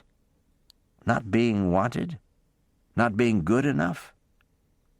The answer wasn't obvious to her, but one thing was. She had to go back to the jailhouse and apologize to Slater. She had behaved terribly. Griffin had put him in charge, and she'd treated him with contempt because she didn't get her way. Liberty did take time to put a puzzle together with Laura, but when she left the house an hour later, she was in one of her best dresses, her hair brushed away from her face and falling long down her back. There hadn't been much color in her face when she left, but just the thought of facing Slater made her blush, and she knew there would be more than enough color when she saw him. It was something of a letdown to find the office empty, but she wasn't put off. She paced around the small confines and hoped he wouldn't be hours. She was determined to see him before she left. She turned when she heard boot steps on the boardwalk, and sure enough, he opened the door a moment later. Liberty watched him freeze and then come in slowly. She spoke the moment the door was shut. "I'm sorry." Slater covered the distance between them in an instant, coming to stand close in front of her. "Thank you," he said softly, his eyes taking in every detail of the face he loved. "It was presumptuous of me and disrespectful. I'm very sorry, Slater." Slater's hand came up, and with the backs of his fingers he stroked her baby soft cheek, wishing with all his might that it could be his lips instead. "I was going to talk with you," he finally said. "I'm so glad you came to me. The time was dragging because I wanted to see you so much." "Oh, Slater, have you always been so understanding?" He smiled. "Did you think I'd order you into the street?" Liberty chuckled. "No, but I wouldn't have been too surprised if you didn't want to speak to me for a while." "That's never going to happen. Do you hear me?" Liberty nodded. She desperately wanted to tell him what was in her heart, the fears, the love, all of it. But it had to come from him first. She thought he might be ready for that, but until it happened, she couldn't be sure. The silence was making her tense, so she invited him to dinner. "I'd like to come, but I'm not sure I can spare the time." Liberty understood. She had watched her brother as sheriff for a long time. "Can you tell me something, Slater?" Liberty asked, wondering why she hadn't asked him before. "Sure." "Why didn't you want my help? Have I done something that makes you think you can't trust me?" "Not at all. I know how good you are, but my answer may not be the one you want to hear." Liberty frowned. He could very well be right, but she still wanted to know. "Will you tell me anyway?" "If you want me to, yes." Wondering if she could handle his feelings on the matter, Slater looked at her for a moment and then plunged in. "I haven't liked this arrangement from the beginning. I don't think Griffin should be using you as a backup. I think it's too dangerous." Libby blinked in surprise, but still said, "Slater, what does Griffin do when there's no one else?" Slater tenderly put his hands on Liberty's shoulders, his touch light. "Don't misunderstand me now, Libby. I'm glad that Griff is still here because you have a clear head and good aim, but I don't think Griff should even use you as an option. I can't help but wonder if he might not have looked a little harder for a deputy if you hadn't been so available." Liberty's head was spinning. This was so new to her. They had always done it this way. Her father had taught her, and she had carried on to do what was needed, always feeling that even though he was gone, she had his blessing. She shook her head a little. She wanted to be available for Griffin, and right now, she wasn't convinced that she couldn't do that. "Are you all right?" Slater asked. "I am, Slater. But I can't tell you that I agree. I don't know what I'm feeling right now. I've got to think." Slater could only nod. He expected no less, but that didn't change his disappointment. This was a major issue in his mind. The pain in his heart forced him to go to the Lord, the only good thing he could see in this situation. Liberty didn't stick around much longer, but that wasn't all bad. He found he needed time to think, as badly as she did. "A baby?" Laura's little face showed her shock and delight. "That's right," Duffy told her. "This summer he or she will be here." "Can he sleep with me?" Zach wished to know. "Well," Kate told him gently, "the baby will have his own bed, but maybe when he's a little older." "Does Libby know?" Laura asked. "Yes." "And Griffin and Tess?" Yes. Does Slater? She tried again, and her parents laughed. She simply had to share this news. I don't think he does, Duffy said. Did you need to tell someone? Laura nodded and looked down at her mother's stomach. You're going to get fat, aren't you, ma'am? Kate smiled. I suppose I am. Laura! Zach looked shocked. Ma'am will never be fat. It's not the same when you have a baby. Laura nodded. She was always amazingly contrite when Zach rebuked her, but her eyes still strayed to her mother's waistline. Kate was increasing rapidly now, being over the halfway point. It was one of those things a child wouldn't notice unless told, and Laura was now noticing plenty. Does the baby make you tired, ma'am? Zach asked sweetly, and Kate leaned to kiss him. At times, yes. Have I been crabby with you? No, but you fell asleep in the kitchen that one day, and I wondered. That was very observant of you, Zach, his father praised. A woman does tire easily when she's expecting. Will there be more? The 6-year-old asked. We don't know. We didn't know that God would send us this baby, but we know that God knows what's best for us. Zach sighed. A baby. I've always wanted a baby. Duffy and Kate shared a warm smile. God had surely given them the most precious children in the world. They were still thinking on this when Laura scrambled from her mother's lap. Where are you going? Duffy wished to know. To the front porch in case someone walks by, she answered as she went. Why? Zach asked first. So I can tell a ma'am is having a baby. Laura! Duffy called her back even as Kate and Zach dissolved into laughter. Kate didn't know what God had planned for them, but if it was another Laura, it was sure to be fun. How is it? Tess looked anxiously across the table at her mate. Very good, Griffin told her after he swallowed. Were you worried? Tess nodded a hesitant yes. Why? Oh, well, I'm still getting used to a different stove, and this is a new recipe. I wanted everything to be just right. Griffin sat back a little. I was crazy not to marry you the first time I laid eyes on you. Tess smiled. Well, I think so, but sometimes it takes you a little longer. Griffin reached over and took her hand. I love you, Tess. The bride sighed. It's funny, but I can't hear that too much. I'll have to remember that, Griffin responded. They continued to eat, but as Tess watched her husband, she could tell something was on his mind. Did anything happen today, Griff?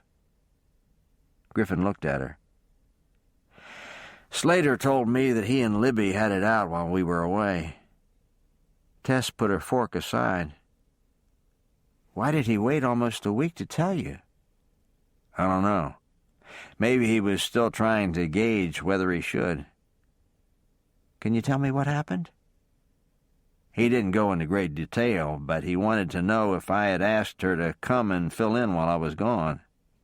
She evidently arrived all ready for work, and he told her she couldn't stay. And she was unhappy about that? Tess stated. I think you were right, Tess. She is more attached to the job than I thought. I don't know how I feel about that. Do you think it would help to talk with her? I would say yes, but I don't want her to feel that Slater snuck around her and reported. He said it ended well. She even came and apologized. I guess I'm hoping she'll mention it to me. And if she doesn't? I don't know, he said honestly. Will you continue to ask her to work?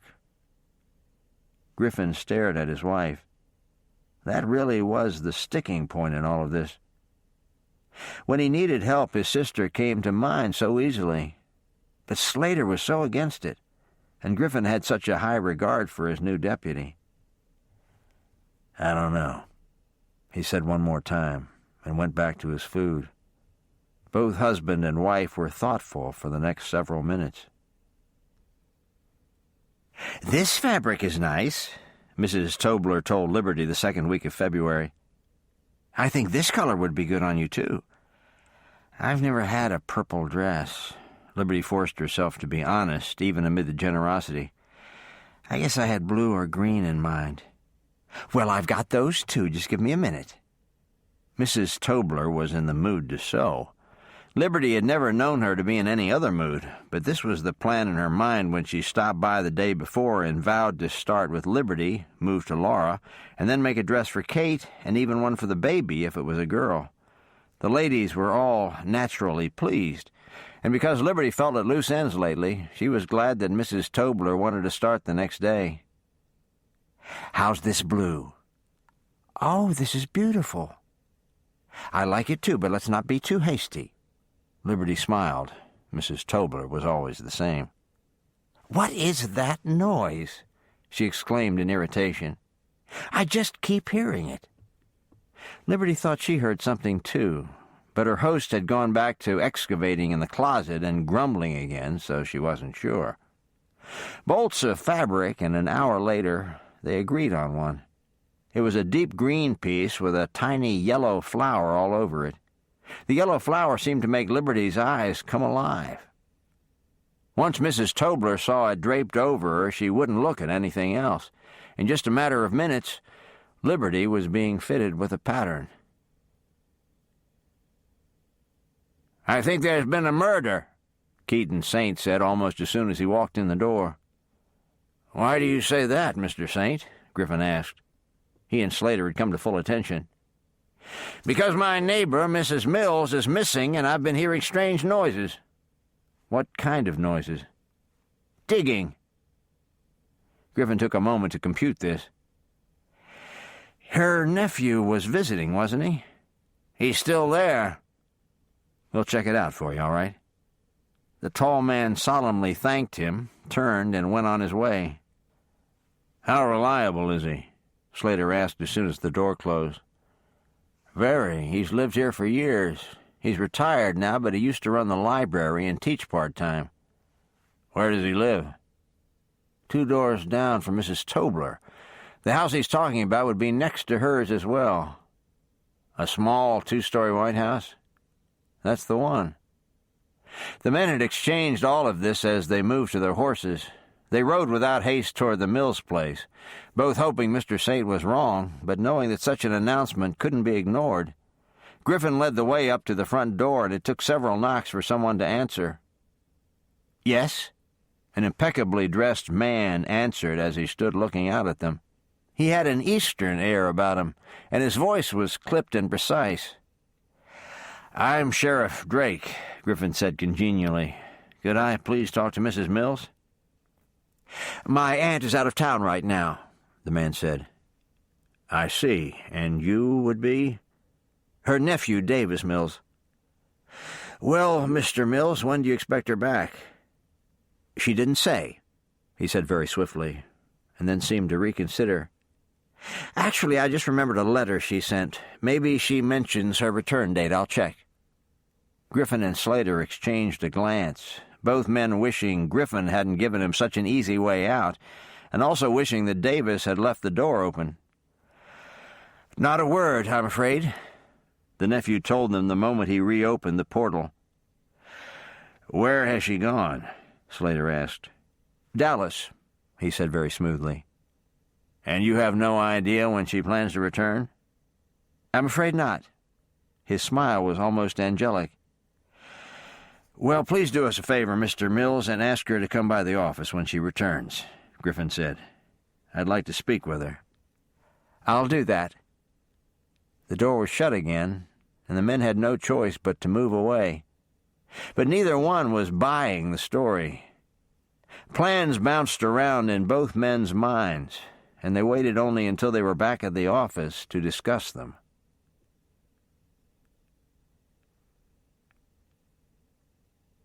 Chapter 15.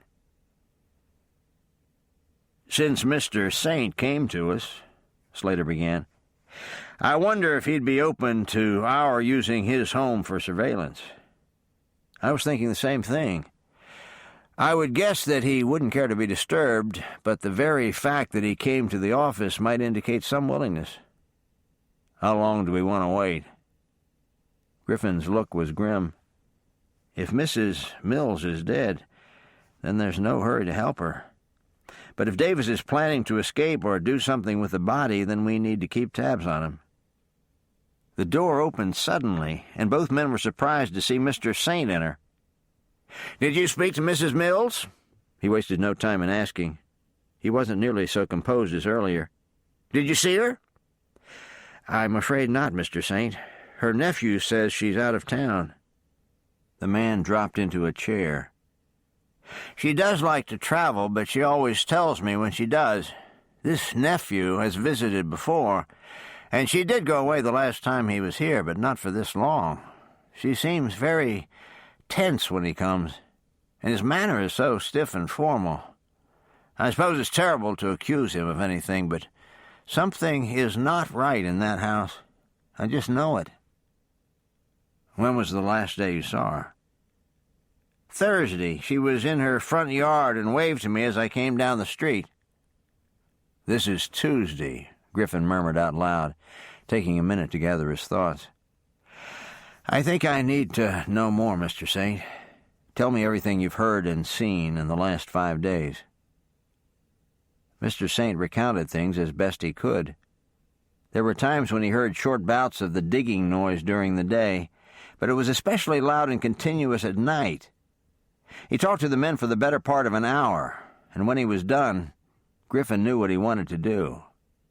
Mr. Saint was very cooperative, and Griffin sent Slater home before lunch to get some rest. They would start their work right after sundown.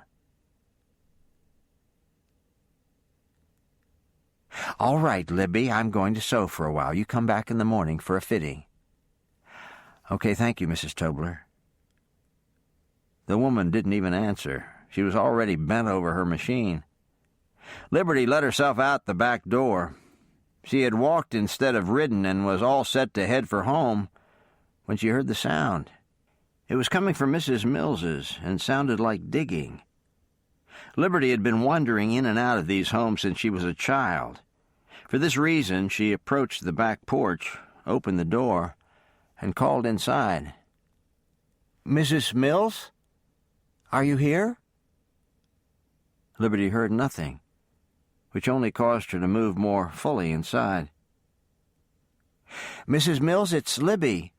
I was just next door at Mrs. Tobler's and thought I'd stop to say hi."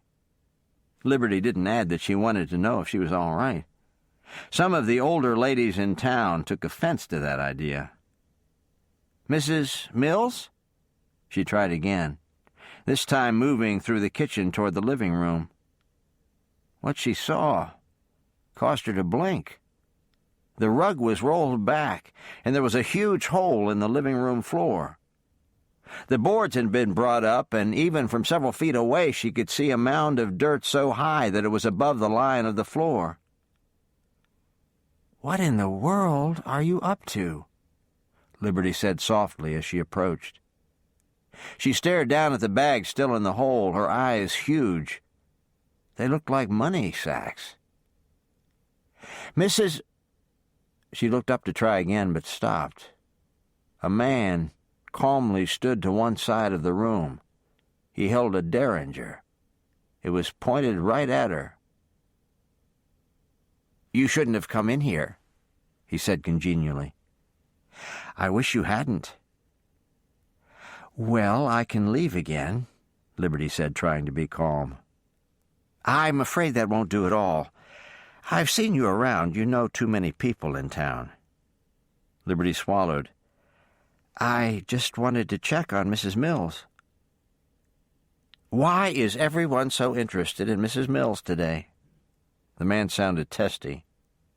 With that, he motioned with the gun, and Liberty backed herself into the kitchen. She thought she might be able to bolt for the door, but took too long to decide. The man came forward, shut it, and ordered her to sit at the table. "Where is Mrs. Mills?" Liberty asked quietly, her eyes straying back to the hole in the floor. To her surprise, The man smiled. "You think I've murdered my aunt? How barbaric." "Where is she?" "Out of town, just like I told the sheriff. I don't know why people can't leave well enough alone." Liberty waited for him to take his eyes from her so she could make some kind of move, but he never did. "I guess it will have to be the closet. The one by the front door locks." "When will Mrs. Mills be back?" Liberty asked in an attempt to stay calm. "I'm not entirely sure," he replied absently as he tried to think. "Are you really her nephew?" "On her late husband's side, yes." "Does she know what you're up to?" "Come along," he commanded, ignoring the question this time. "Back through the living room and watch the hole." Liberty moved as slowly as she could get away with. It wasn't much floor space to cross, but she moved at a snail's pace. The front door was almost in reach, but Davis took that moment to put the gun right against her back. "All right now," he said as he opened the closet. It was full of coats, but there was plenty of room to stand. "In you go." Liberty stepped inside and turned to look at him. She tried for her sternest deputy look. "What's your name?" "Davis, and yours?" "Liberty." His brows rose and he chuckled.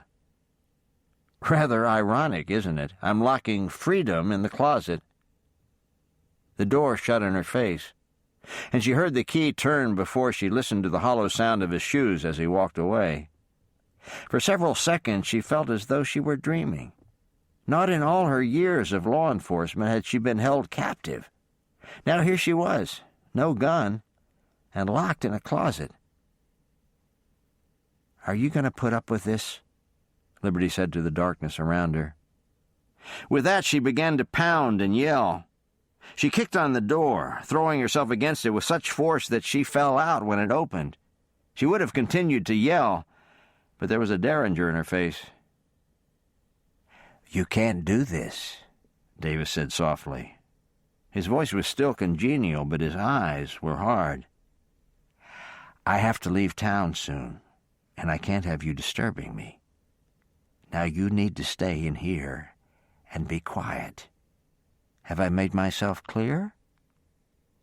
Liberty nodded, very real fear covering her features. Davis turned her with a hand to her arm and closed the door while her back was still to him. "That was stupid, Libby," she breathed. "He could have shot you." She groped for the wall and slid down to a sitting position, her legs drawn up and her arms around her knees. "Show me what to do, Lord. Show me a way out of this. I don't know if Mrs. Mills is all right or not, but I could get myself shot. He's obviously stolen that money. He needs to go to jail for that." Liberty stopped when she realized he had said he was leaving town soon. She let her head fall back against the wall and prayed again, wishing there was some way to go for help. "This is for Libby when she comes home," Laura told Kate as they sat down to lunch. "What is it?" "A picture of our family with the new baby." "Let me see." "This is Papa, and this is Zach. Libby is by me, and I'm holding the baby." "Where am I?" "You're still in bed." Kate laughed. "I don't know whether to thank you or to be insulted." Laura frowned at her, since the word insulted was new, but Kate only blew a kiss in her direction. Weary from a morning of work, Kate sat back a little in the chair, a sigh escaping her as she took a bite of sandwich. "At times like this, Lord, I feel as though I'm going to be tired for the rest of my life. My attitude has been anxious, and I feel achy and grumpy all the time. That's not fair to you or any of my family. Please help me to—" Laura was going to ask her mother for more milk, but saw that her eyes were closed. Her mother's limp hand and sandwich lay in her lap, and for a moment Laura just stared at her. When she didn't open her eyes, Laura, carrying her own sandwich, moved to the chair right next to her mother and simply sat still until she awakened. Liberty had moved as quietly as she knew how, but in the still confines of the closet, it sounded so loud. She only hoped that all the digging and movement from the living room was muffling the sound. Liberty had pushed the hem of her dress under the door as far as she could get it. She then proceeded to use first a hairpin, then the slim heel of a shoe she encountered, and finally what she thought might be a knitting needle, to try to push the key from the lock. She knew the sound of the key dropping might give her away, but she was determined to get out of this closet. She had sat quietly for the longest time before realizing that Mr. Mills was working. Feeling that she had little to lose, she decided to try.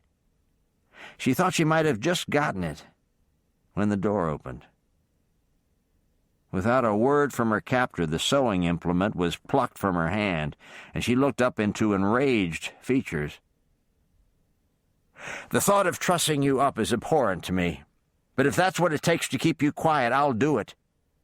You must understand that I won't let anything stop me from leaving here. Now this is my last warning." The door closing once again, Liberty let her shoulders slump. This was such a mess. How long would it be before she was missed at home? Quite possibly hours. Her mother knew what Mrs. Tobler was like and would assume that she'd wanted her to stay all day. Liberty worked to keep her head clear, but it was getting hard. For the first time since she could remember, she wanted to panic. Stretching out on her side, she prayed and tried to calm her heart. She thought of every verse that would come to mind, going slowly over the words and even singing hymns in her heart.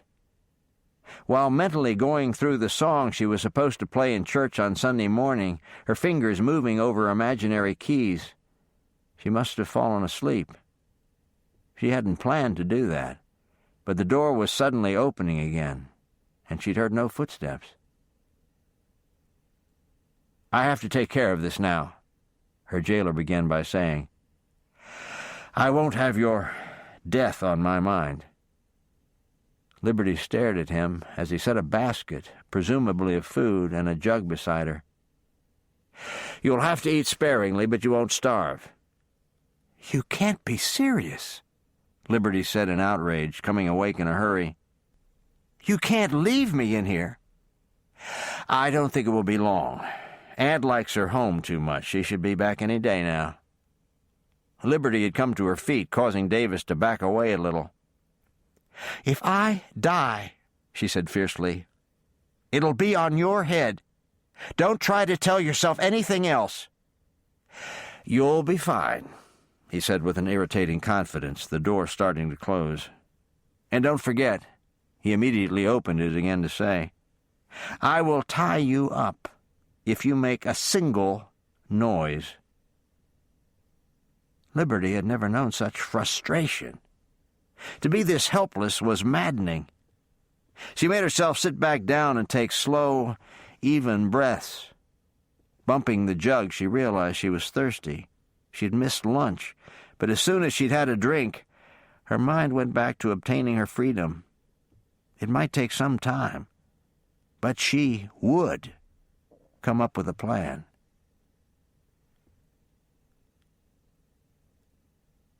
"And then Ma'am fell asleep during her sandwich," Laura told Griffin.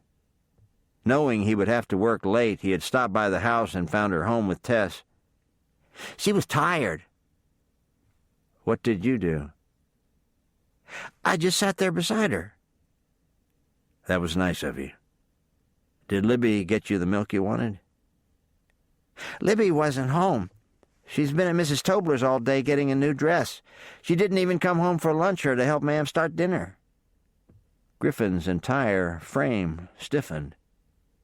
Mr. Saint Mrs. Mills and Mrs. Tobler had been on his mind since he had started making plans for that night. But this news about Liberty couldn't wait that long. "I need to head out for a little bit," Griffin rose and said. "I'll check back with you, Tess." He gave her a swift kiss. "All right," Tess said calmly, thinking of the little girl next to her. But she knew something was wrong and began to pray. "Bye, Laura," he said as he kissed the top of her head. "Bye." Griffin tried not to run. He debated going all the way to the Hathaways to get Slater, but decided to swing by the office instead. His heart slowed with relief to see Arrow out front. "I need you," was all he said, his head going swiftly inside and back out again. Slater was fast to respond, and on the way to the Millses, Griffin gave him the news. "I hope it's just an uncomfortable hunch that doesn't pan out." "You and me both," Slater agreed. Hunch or not, it needed to be checked. If Liberty was there and they didn't follow this lead, they would never forgive themselves. In the next few seconds, Griffin told Slater what he wanted to do. They had given Davis Mills the benefit of the doubt earlier that day and knocked on the front door. Griffin was not going to make that mistake again. Liberty listened to the noise of doors opening or furniture moving. She couldn't decide which. She did know one thing, however. If he was moving furniture, that meant that the hole was covered and he was getting ready to leave. Even if he had the gun with him again, Liberty was not going to take this lying down.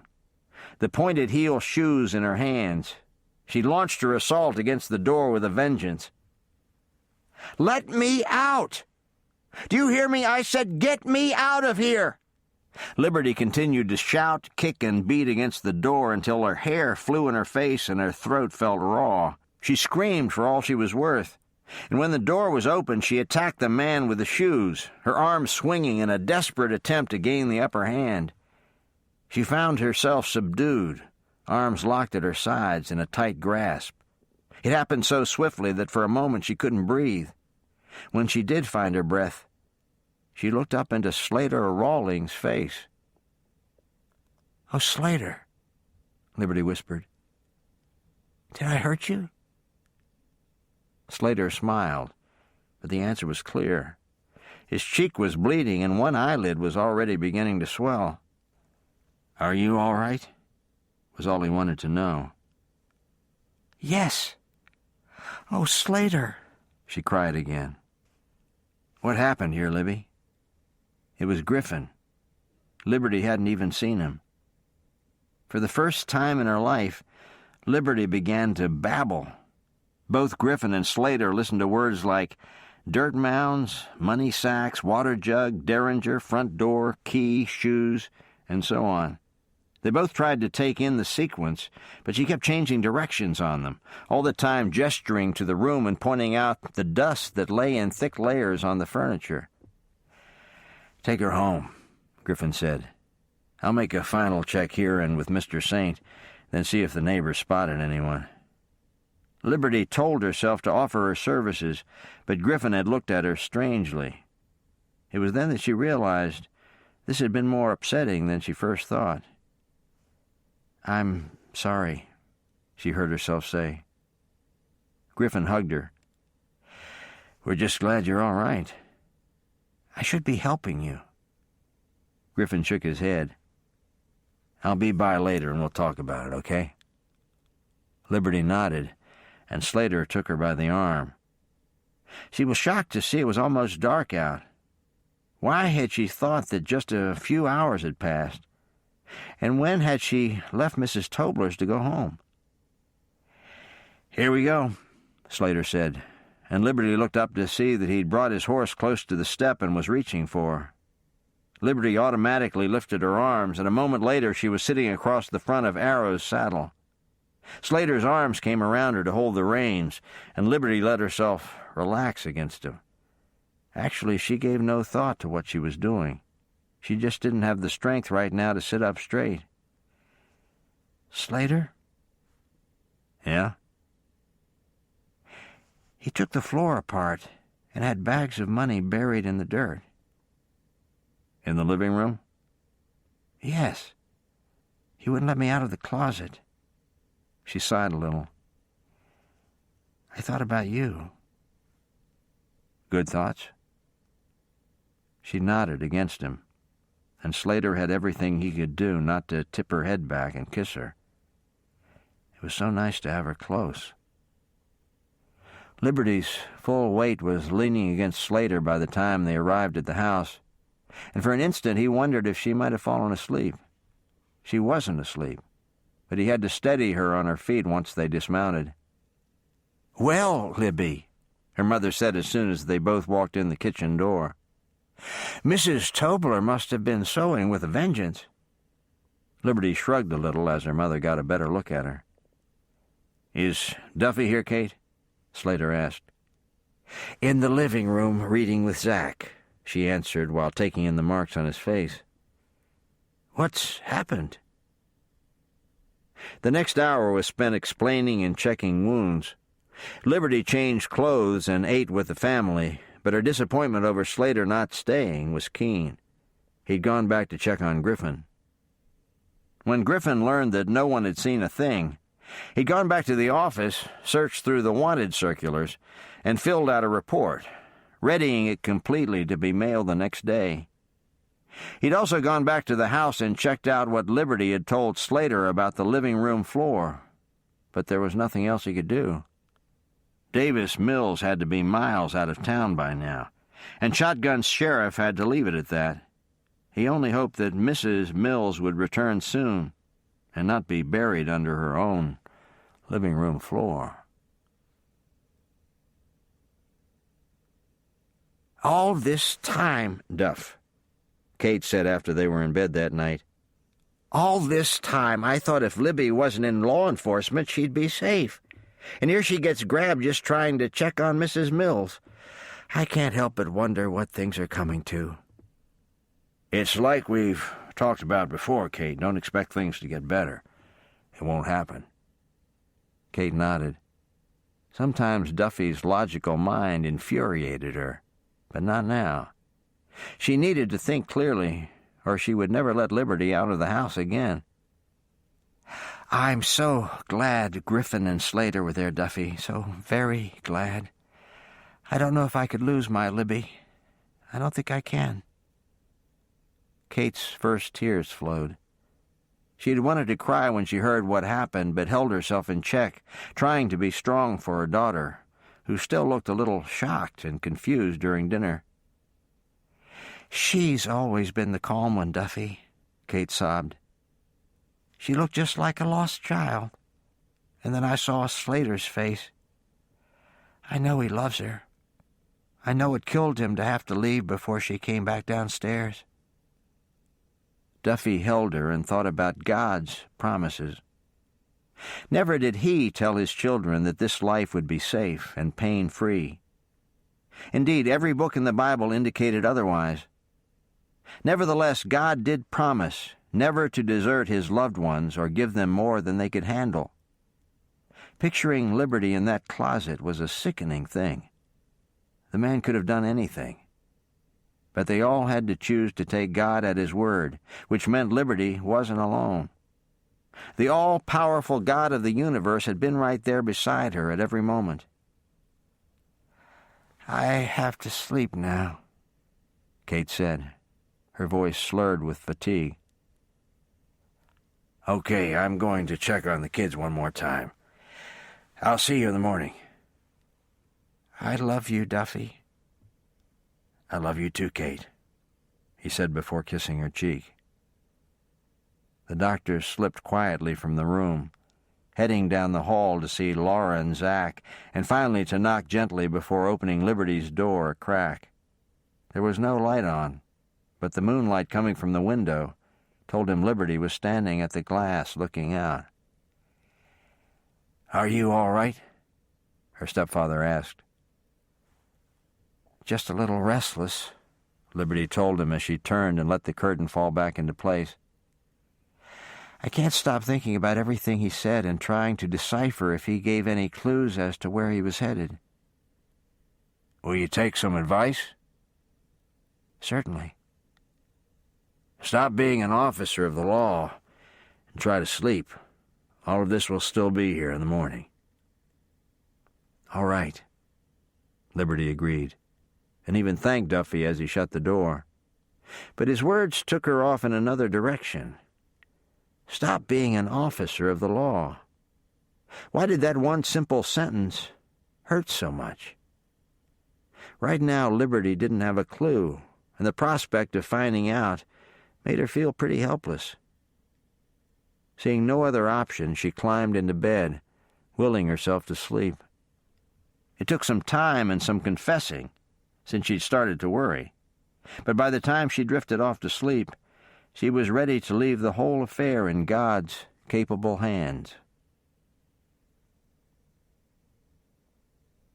3 mornings after the uproar at Mrs. Mills's house, a newcomer walked from the hotel, his eyes taking in the neat, even streets of Shotgun's small community. He'd arrived rather late the night before and opted to bunk at the hotel for that night. The room had been comfortable and warm, and he felt rested as he started up the street. He hadn't gone far when he spotted Shotgun's deputy. Slater stood in front of the general store with a mountain of a man and a tiny, enraged woman.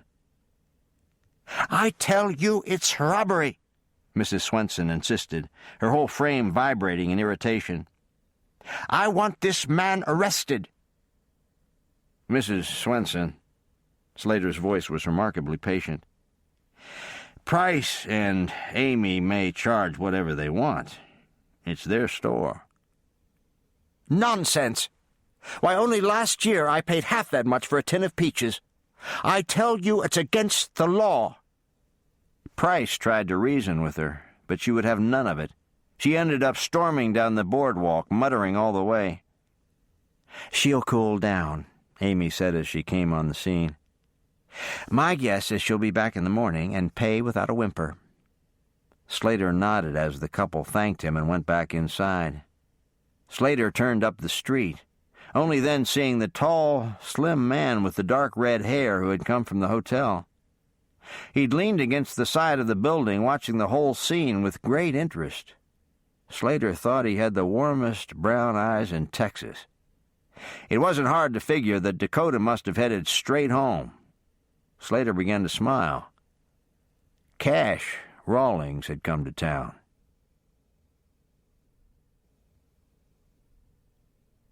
Chapter 16. As soon as the brothers were back at the sheriff's office, they embraced for a long time. "I've missed you, Cash," Slater said, feeling strangely choked up as they drew back. "You could have come home," the oldest Rawlings said, not unkindly. "I planned on it, but found it wasn't so easy." Cash smiled. "Dak says her name is Libby." Slater laughed. "She's not the only reason, but she's a good one." "What's she like?" "Oh, Cash," Slater sighed. "How much time have you got?" Cash smiled again. Somehow he'd always known that soft-hearted Slater would be the first to fall. "Does she know?" he asked next. "Not directly, but we're getting there." "So she loves you in return?" "I hope so." For a moment they were silent. "Grandma sends her love." "How is she?" "Doing well. Surprisingly enough, she's getting a little more independent. She cut her visit short this last time and headed home. Said she had things to do." Slater laughed, wishing he could see their father's mother, who, although her son and daughter-in-law had returned to St. Louis, had stayed in Texas.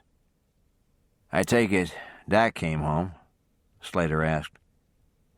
"On the verge of apoplexy. Said you needed straightening out." Slater's look was telling. "I knew it was probably the other way around," Cash confessed, knowing which of his brothers needed more guidance at the moment. "What happened?" Slater gave his brother a detailed account of the bank shooting, the death of Desna Frank, and Desna's funeral service. Cash had no trouble catching on. I wonder how long he's going to fight this. I don't know, but this is the most riled up I've ever seen him.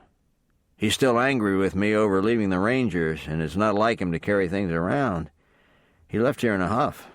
I hated to see him go like that. With our jobs, it could be the last time we ever lay eyes on each other. But he didn't give me much choice. No, he didn't, but you did the right thing by letting him go. Dak is a big boy, too old to be leaving in a rage.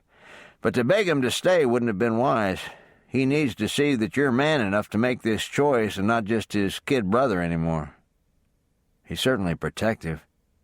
If I hadn't met Libby's family, he probably would have trussed me up, thrown me over his saddle, and carried me off. So he has at least seen that you've made a life here. Yes. In fact, I think he was on his way to accepting that, but the service set him off. He'd even been coming to church with me, and he's threatened me if I let Libby get away. Cash suddenly frowned. He also mumbled something about her arresting you. Slater took some time to explain the way he'd met Liberty, and then said, You can pray for us, Cash, because her acting as deputy is something I can't live with. I will pray, and although I'm not an expert, I will tell you, you're doing well to remember that you can't marry her and expect to change her. They suddenly smiled at each other, remembering that their mother had learned this the hard way. Charles Rawlings Sr. was as independent a man as any they'd ever known. He raised his boys to be the same way. As much as he loved Virginia Rawlings, Charles was not going to be slowed down. If he wanted to travel, he traveled. Virginia was welcome to go along, but if she didn't want to go, he went without her. He was as faithful as any husband could be, but having a wife and children was not going to alter his lifestyle. Following in the wake of her vagabond husband, Virginia had seen much of the countryside. So when can I meet her? Cash wanted to know. It just happens that I'm invited to dinner tonight. I can't stay long since I'll be on duty, but I'm sure they'd welcome you with open arms. All right. Should I leave my gear at the hotel? Not if you don't mind sharing a bed. It's fairly wide, and as I recall, you don't snore too loudly. Cash only snorted in disbelief and asked, By the way, what happened to your eye and cheek? I was attacked by a pair of shoes. Cash's right brow winged upward. I think I need to hear about this. You will, Slater decided swiftly, but only after you meet Libby. Cash smiled again. It was so good to see his brother, but seeing him also reminded him of how little time they'd spent together in the last few years. For his part, Cash didn't care if Slater snored all night. The day, however, had the possibilities of dragging. He was most anxious to meet this woman named Libby. When Ma'am has her baby, I'll help her because I'm the big sister. Even if the baby is a boy, I'll still be the big sister. I'm sure you'll do a fine job, Cash said seriously. He was being welcomed, as his brothers had, by witnessing Laura firsthand and falling just as swiftly in love with her. Do you have a baby? Laura wished to know. No, I'm not married. Laura nodded seriously. You can share ours when you come to town. Thank you very much. Liberty took that moment to slip into the room. She sat next to Zach and whispered, What is Laura sharing? The baby. Liberty's eyes became hysterically round, and Zach had to cover his mouth to muffle laughter. Cash chose that moment to look up at them. Cash Rawlings, Slater began, having been waiting for this moment. Please meet Liberty Drake. The pleasure is all mine, Cash said as he rose, moving to shake Liberty's hand and bending slightly over her, his eyes alight with pleasure. You're tall, Liberty told him. Yes. Dakota got the strength, Slater the manners, and I'm just tall."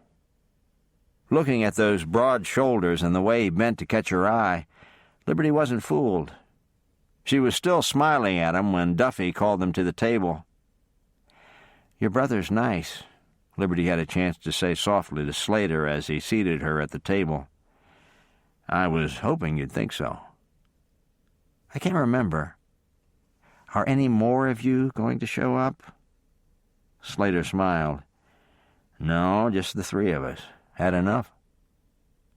"Since I haven't figured you out, yes." "What's to figure out?" Liberty's look was pointed, but Slater had no time to question her. "So tell us, Cash," Kate began. "How large is your ranch?" That started the conversation ball rolling, and in seemingly no time at all, Slater said he had to get to work, thanked his host and hostess, and stood. "I'll walk you out," Liberty offered after Cash told him he would see him that night at the Hathaways'. Slater stopped on the porch, turning to Liberty as she came out and shut the door. "So what's to figure out?" "What?" Liberty questioned right back. "That's right, what?" Liberty laughed. "I think next time I'll keep my mouth shut." "Don't do that. I'll never find out." Liberty could hear the smile in his voice. There was so much she wanted to say, but found her mouth empty. "Griff will be looking for me." Slater spoke when she didn't. "I'd better scoot." "Okay. Thanks for coming." "Thank you.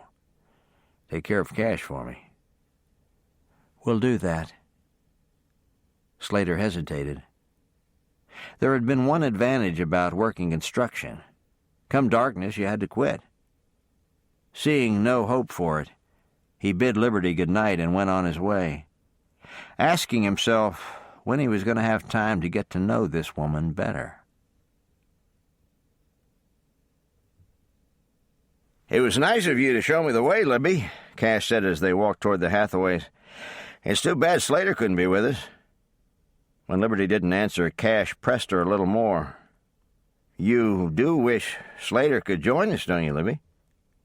I wouldn't have believed it, she exclaimed suddenly. "What?"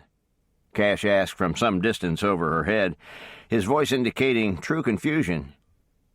"Your Texas Ranger brother was something of a matchmaker, too. I wouldn't have thought it could run in the family."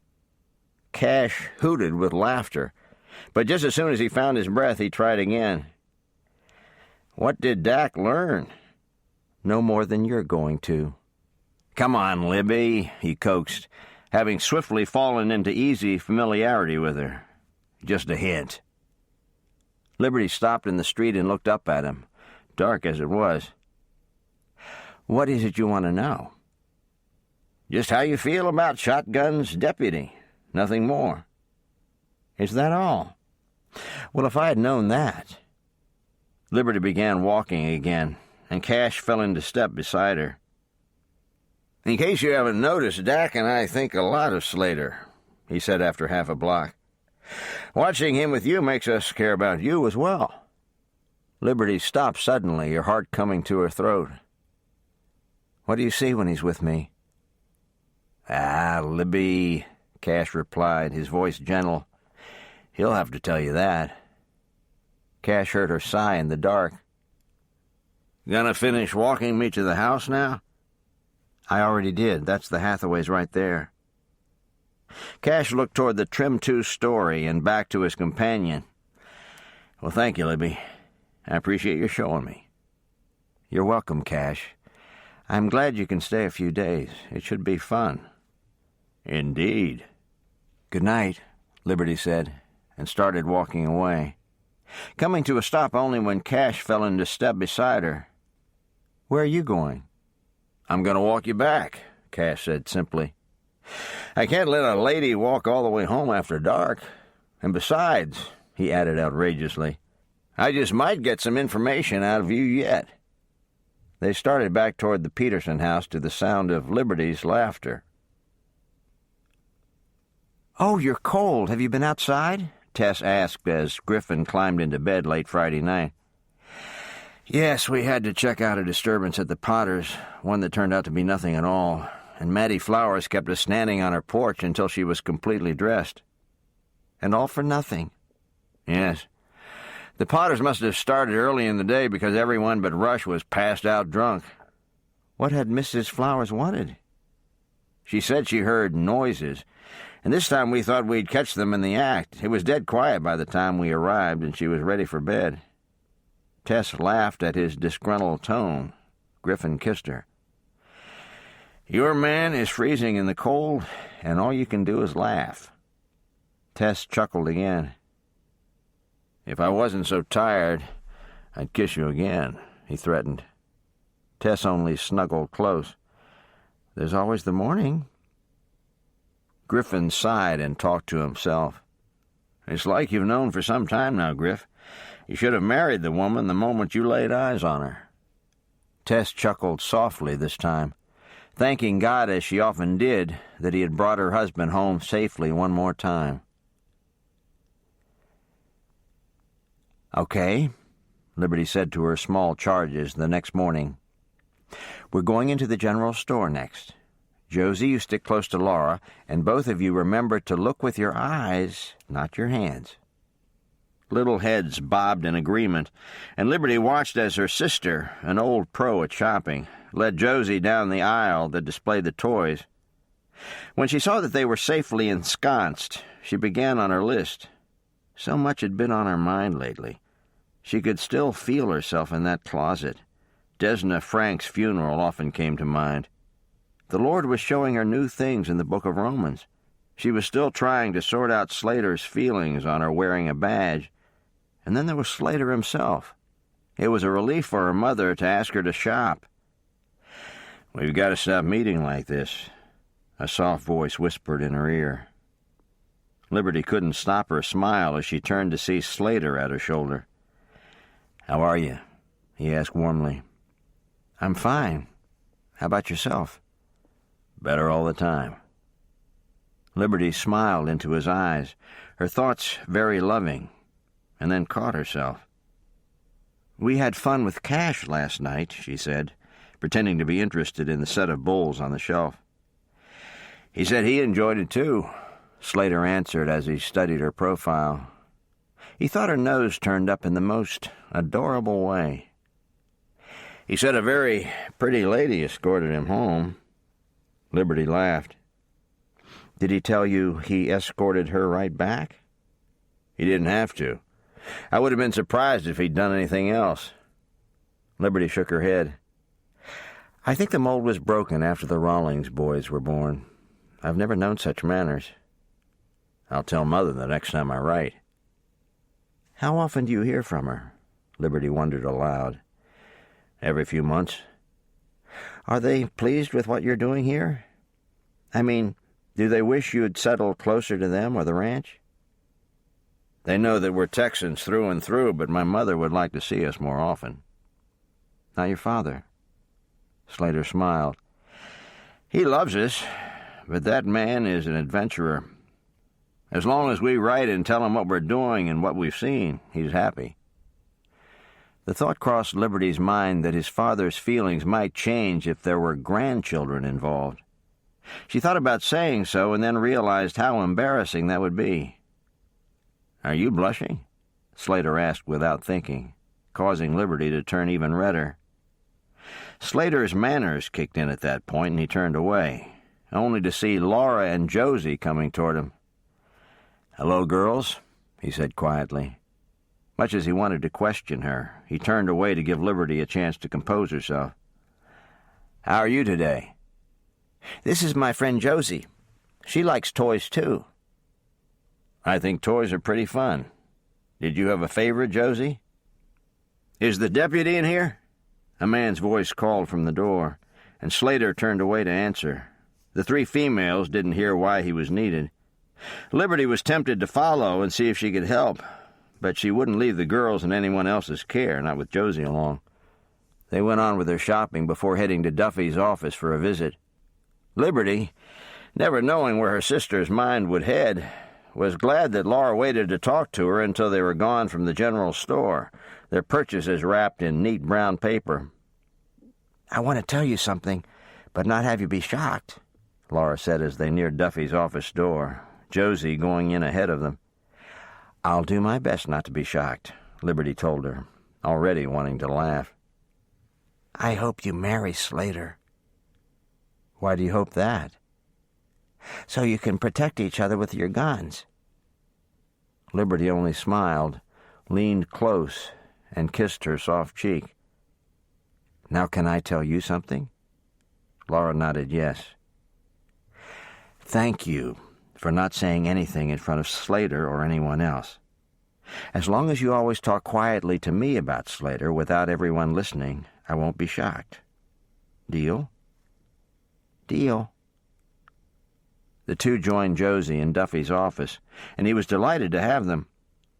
Liberty, on the other hand, spent some time looking out the window that gave a view of Main Street. She could hear the girls' chatter and Duffy's soothing replies, but her mind was elsewhere, namely on why Slater had been called away.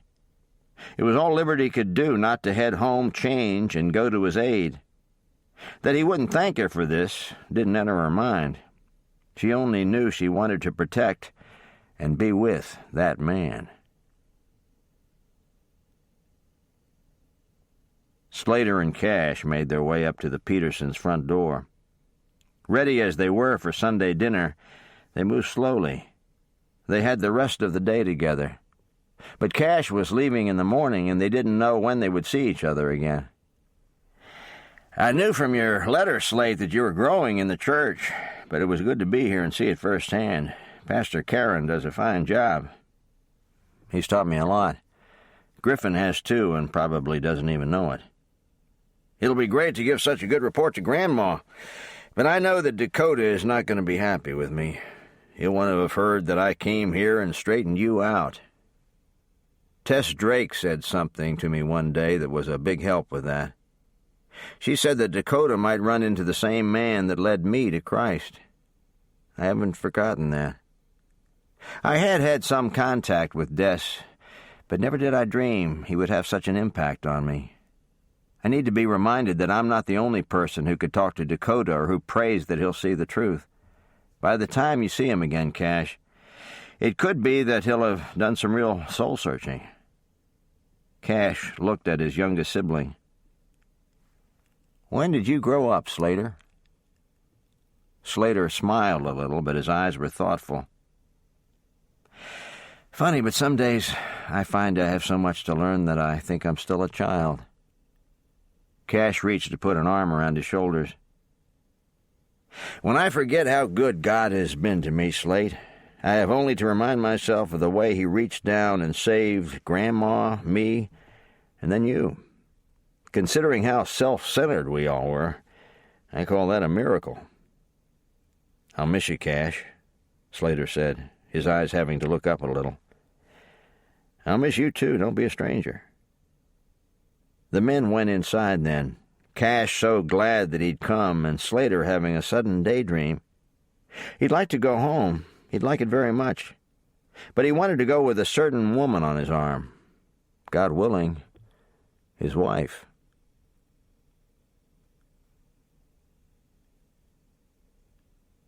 Chapter 17. The gunshots started at dawn, just 24 hours after Cash left town. The house sat off a piece, but the nearest structure was the schoolhouse. Had it been a weekend, Griffin might have let her get it out of her system, but not on a school day. Because it was Bernie, he had to have liberty. Not even noticing the tightening of Slater's mouth when he told him, he mounted his horse and rode for his mother's, Slater right behind him, and all the time the shots could be heard. "I need Libby, ma'am," he said as he met her in the kitchen. "I heard the shot, so I think Libby must have too. I'll go up and check." Kate slipped away, and some time later Liberty arrived on the scene, dressed in work clothes. She looked as calm and confident as ever. "Bernie?" she asked, strapping on her gun belt. "Yeah, she's a little early this year. Too bad she couldn't wait for the weekend." Slater didn't question any of this, but understood that Bernie must be a regular. The three rode out as soon as Morton had been saddled, Slater stepping forward to do this against his better judgment. The sky was lighting fast, always a help. They rode toward Bernice Shambles's house, coming in on the barn side. She never shot that way. Every year they confiscated her gun, but she always managed to come up with another one. Darrell Shambles had left Bernie more than 10 years before, but she had never gotten over it. Every winter she took shots at the tree he'd planted, the main problem being that the tree sat between Bernice's and the schoolhouse. "We'll have to get around, Lib, or she'll never hear us. The side we tried last year didn't work. Let's go to the other side this time." "That will give me a better view of the windows," Liberty said. "Let's hope she stops firing long enough to listen." The horses had been tied, and the three now made their way along the far side of the barn, their steps punctuated by gunshots. "What's she shooting at?" Slater finally asked. "The huge tree on the west side of the house." "Right toward the school," Slater muttered. "She'd be crushed if she hit anyone," Liberty filled in. "But she never thinks of that ahead of time." "How often does she do this?" "Once a year, too often," Liberty said. They were in position now, and Griffin tried to holler up at her. He waited for the shots to stop and then began. "Bernie, put the weapon down!" More shots were his answer, so the next time they slowed, Liberty gave it a try. "I want to come in and talk to you, Bernie, but you have to put the gun—" There was no point in going on.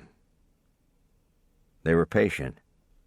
They tried calling to her for close to 20 minutes, but it was no use. Liberty finally got disgusted enough to take the upper hand. Stepping out just enough, she systematically took out 4 of Bernie's windows. Dead silence followed, and then a small voice. "Libby?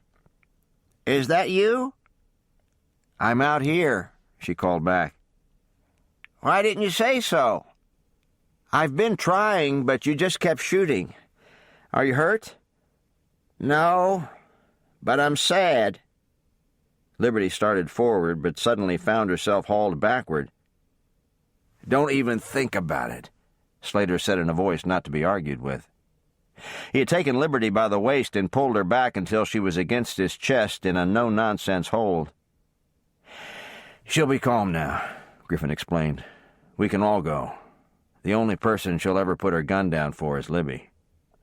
"Then I'll go first," Slater said, moving Liberty behind him and leading the way, knowing he could die in the next instant. Every town had its regulars, but no one could predict everything. As it was, not another shot was fired. The three moved to the door, and Bernie was even there to let them in. "This is the day," Bernie said. But Liberty didn't comment. Bernie always said the same thing. But over the years, the date had fluctuated.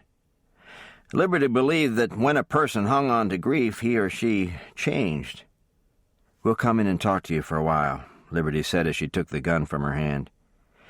"You're welcome to talk to Bernie, Lib, but it will have to be at the jailhouse."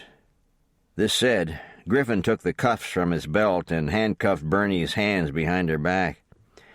"This has to stop, Bernie," he went on. "I don't know how else to get through to you. I've been dealing with you since I became sheriff, and how many years had it gone on before that?" Both Bernie and Liberty stared at him in shock. Griffin ignored his sister and continued to address his prisoner. "Too long, I'll be bound.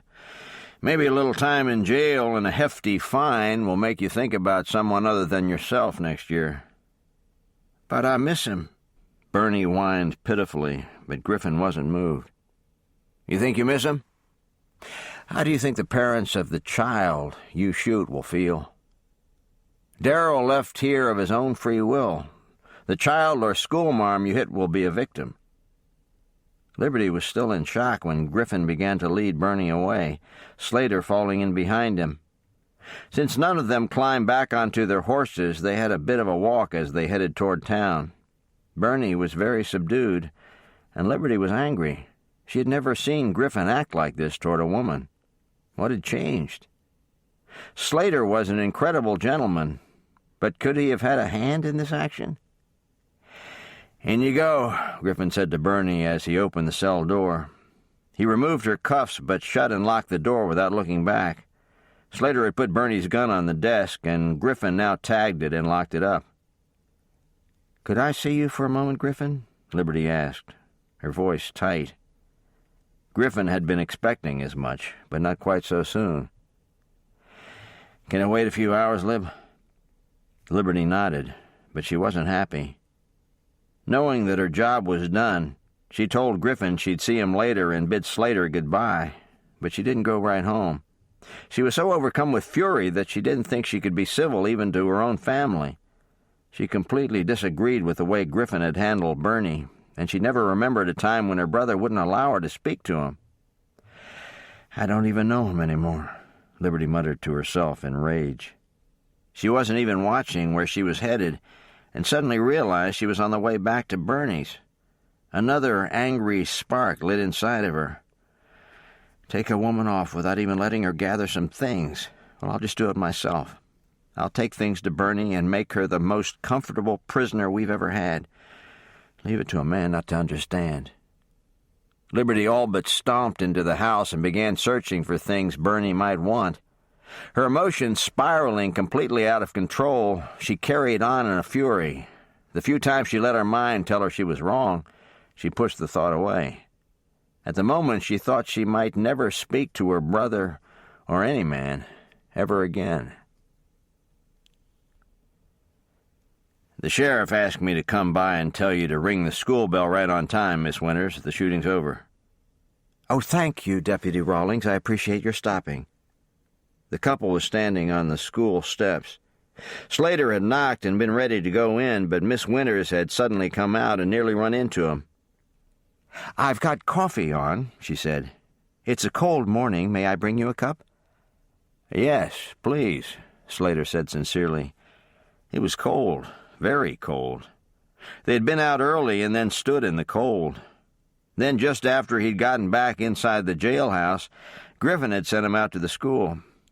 "Here you go." Miss Winters came with 2 mugs. She had also slipped into her coat. "Thank you, this is good," Slater told her as he took a sip.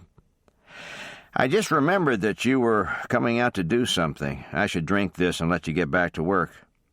"Oh, I just have to hang a sign. I shouldn't have come out without my coat in the first place." "Do you want some help?" "I'd love some," she admitted, looking very young and in need of a rescue. "The last time I tried to pound a nail, I hit my hand." "We can't have that." Slater put his mug aside. "Just show me where you want it." The next few minutes were filled with hilarity as Slater's cold hands fumbled with the nails, dropping 2 of them and moving too slowly to catch them before they disappeared into the spaces between the boards. He and Miss Winters were laughing so hard at one point that they couldn't even work. Slater ended up leaning against the building to catch his breath, laughing once again when the schoolteacher commented that it didn't feel that cold anymore. Across the field, just coming out of Bernie's house, Liberty took in this scene and froze in her steps. She had gathered 2 bags of items for Bernie, but in the process her anger had cooled. Now watching the man she loved as he laughed and enjoyed the company of another woman, all anger left her. "There's probably a perfectly good explanation for what I'm seeing," Liberty thought, reason having once again returned. "And if I hadn't been so head up about coming here, I wouldn't have seen them together at all." Turning slowly back inside, Liberty replaced the items. By the time she came out the front door again, the steps of the schoolhouse were empty and all was quiet. Liberty climbed into Morton's saddle and turned toward home, wishing she'd repented sooner and was already back in the warmth of that house. She also hoped that Griffin would forget that she wanted to talk to him. She had changed her mind. "Hi," Griffin said kindly as he came to the house just before lunch. "Did you still want to see me, Lib?" "No," his sister said honestly. Griffin stared at her as she sat at the kitchen table and calmly frosted a batch of molasses cookies. She had never been secretive with her feelings, but something wasn't right. "Are you sure?" He tried again. But Laura came into the room. "Hi, Griff," she greeted him with a huge smile. Griffin swung her up into his arms for a hug. He could see that she wanted to talk, and most of the time he let her, but not today. "I need to see Libby. You go find Ma'am." "All right," she agreed with such a wistful little smile that Griffin had to harden his heart, but he felt compelled to get back to Liberty. He was ready to launch into a discussion the moment he sat at the table with her, but Liberty started first. "Tell me, Griff, have you ever known women who control the people around them, even their husbands, by pouting or getting angry?" "Lots of them." "Me too," Liberty nodded. "I was upset with you when you put Bernie in jail. I even went to her house to get some of her things so she'd be more comfortable, but then I realized where I was. I was at Bernie's house, the woman who shoots at a tree every year because a man left her. I've never known Bernie to say she was wrong or do anything more than whine about how miserable she is. It suddenly became very clear to me why Darrell left." Griffin studied her. Unless he missed his guess, she'd had a hard morning, but was doing better now. "You're not like Bernie, Lib. I hope you know that." "But I could be," Liberty said quietly, her eyes on the cookie in her hand. "I didn't see it until today. I've always had things my way, Griff, so there's never been a need to fight you. But today I wanted to argue and interfere. That's not the same as covering for you." Griffin's heart swelled with love for her. "You're 1 in a million, Libby." Liberty smiled over the compliment, her own heart swelling a bit. She was very content right now that she had not made a scene. It had taken several hours for her to calm down completely, but she didn't have to apologize to Griffin or Slater over anything she said. In the next few minutes, Griffin explained to Liberty why he'd locked Bernie up, and Liberty thought his views were very sound. She returned the kiss he placed on her cheek when he went to find Laura and Ma'am, thanked him, and went on with the frosting. She was very glad she didn't have to repent to Slater, but her heart was not quite as settled where that man was concerned. Liberty was finding that not knowing exactly where she stood was terribly unsettling. Each day was filled with thinking of him, praying for him, and wondering where he was, what he was doing, and if he thought of her in return. Today's thoughts, however, were also full of Shotgun's pretty young schoolteacher. "I'm so sorry, Libby," Mrs. Mills said for the 5th time, tears coming to her eyes. "How awful for you. I'm surprised you even want to set foot in here again." Liberty smiled at her and said honestly, "Nothing has changed, Mrs. Mills." The living room looked remarkably different than it had a week ago. Everything was spotlessly clean, but it wasn't hard for Liberty to picture the way it had been. "He was really quite devious, wasn't he, Mrs. Mills?" Liberty said thoughtfully. "Yes, I haven't been comfortable with him for the last few visits, so I began to travel when he came. It was just a month back when I returned to find things covered with dust. Davis had a reason, but I was so put off with the mess that I didn't listen very well." The woman looked at the floor. "I wouldn't have guessed what he was up to in 100 years. Griffin told me he's had a meeting with all the neighbors and that you've had secure locks put on all the doors." "Indeed I have. I don't care if he is family. I'll not have him use my house to store stolen money, or come again, for that matter." Liberty nodded, thinking about the few facts they had. Mrs. Mills had told them where Davis lived, and Griffin had been in touch with the law there, but they hadn't heard of any significant bank robberies.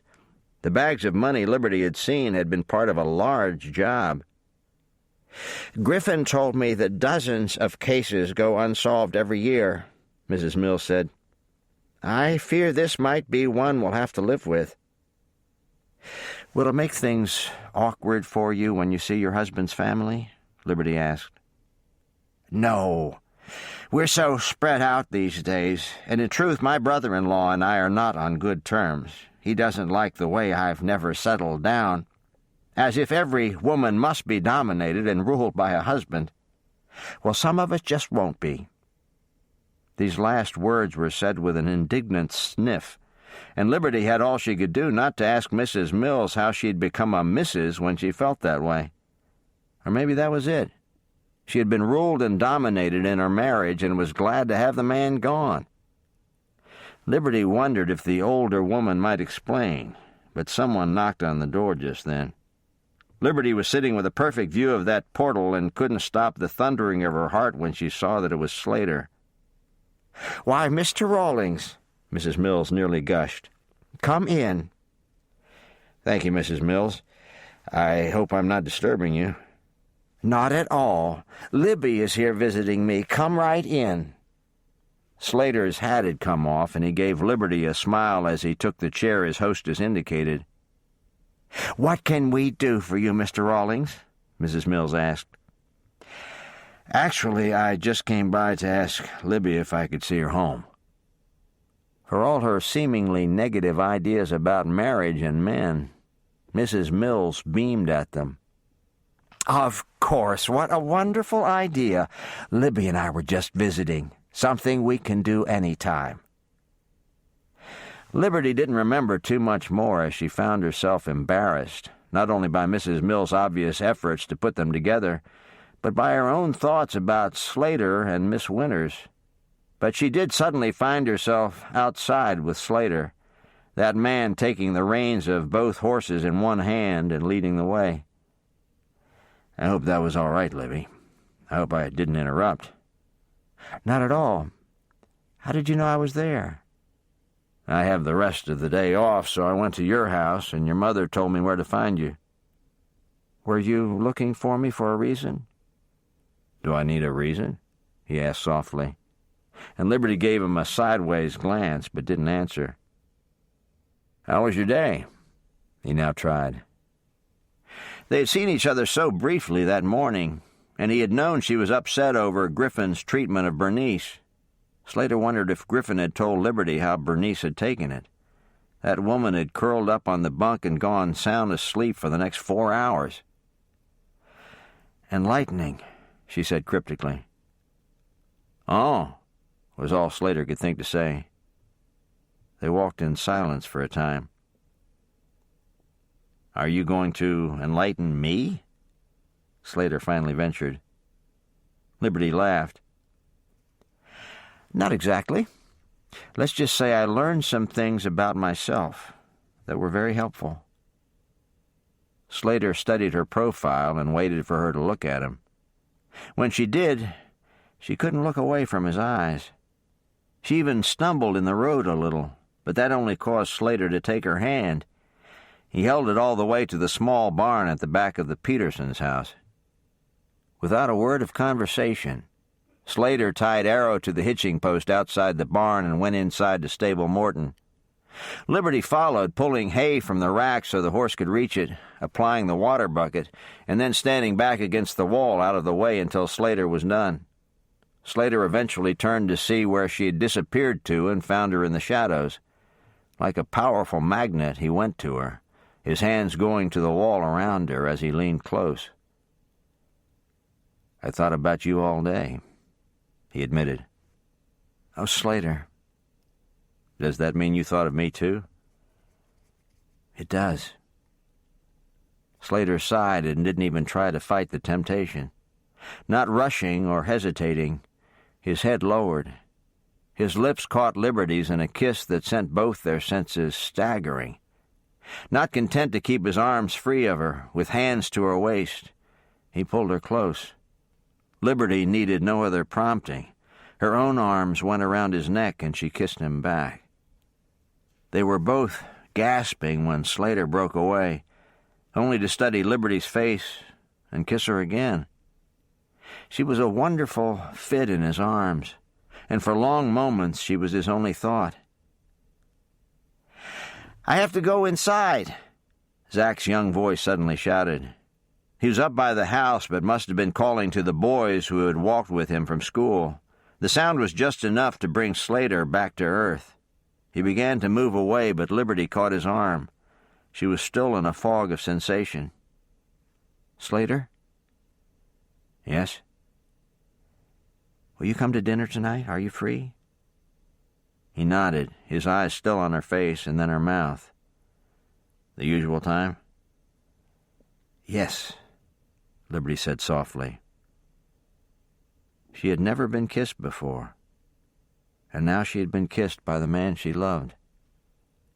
The thought of being separated from him made her anxious. "I'll see you then." "Okay."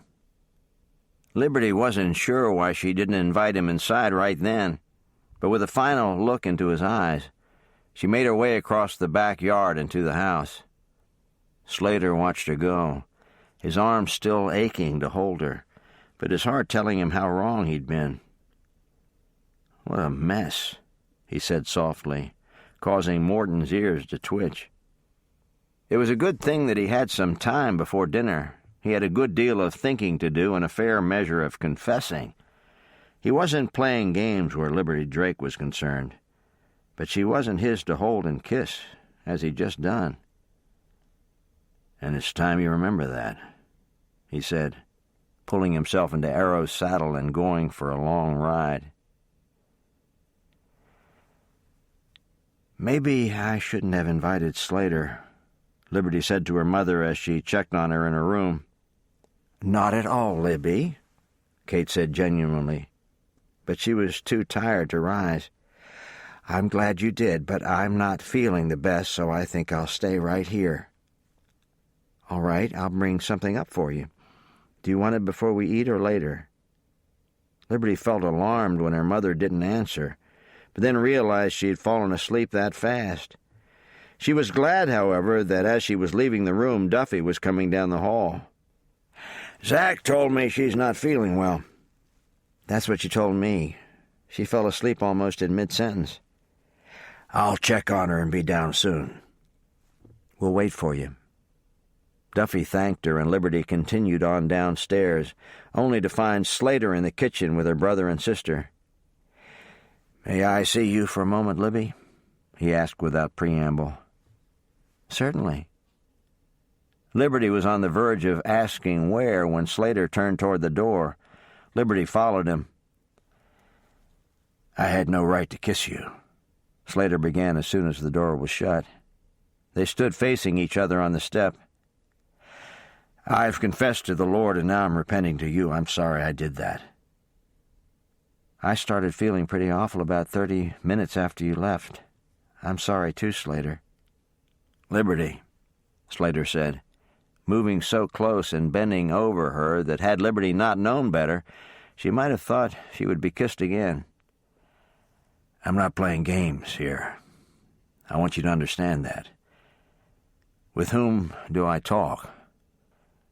Do I go to Griffin or Duffy and tell them I want to court you? Just tell me and I'll take care of it as soon as I can." "Duffy," Liberty barely managed, wanting to kiss him all over again. Slater nodded and worked to steady her face in the dusky light. "You do things to my heart, Liberty, Kathleen. I want you to know that." Liberty thought that if he could feel her own heart, he'd know he wasn't alone, but no words would come. "Libby?" Laura called through the door. "Are you out there?" Slater reached to squeeze Liberty's hand and then opened the back door for her to go in. He didn't know how he'd manage the waiting. He wanted to be married right now. He wanted to move fast, but the only way they would be sure not to make a mistake was to go slowly. Slater joined the family for dinner that night, his heart light with the knowledge that Liberty was open to his suit. It would be some days before he remembered the issue that wasn't settled between them, and hoping it would go away was not going to make it happen.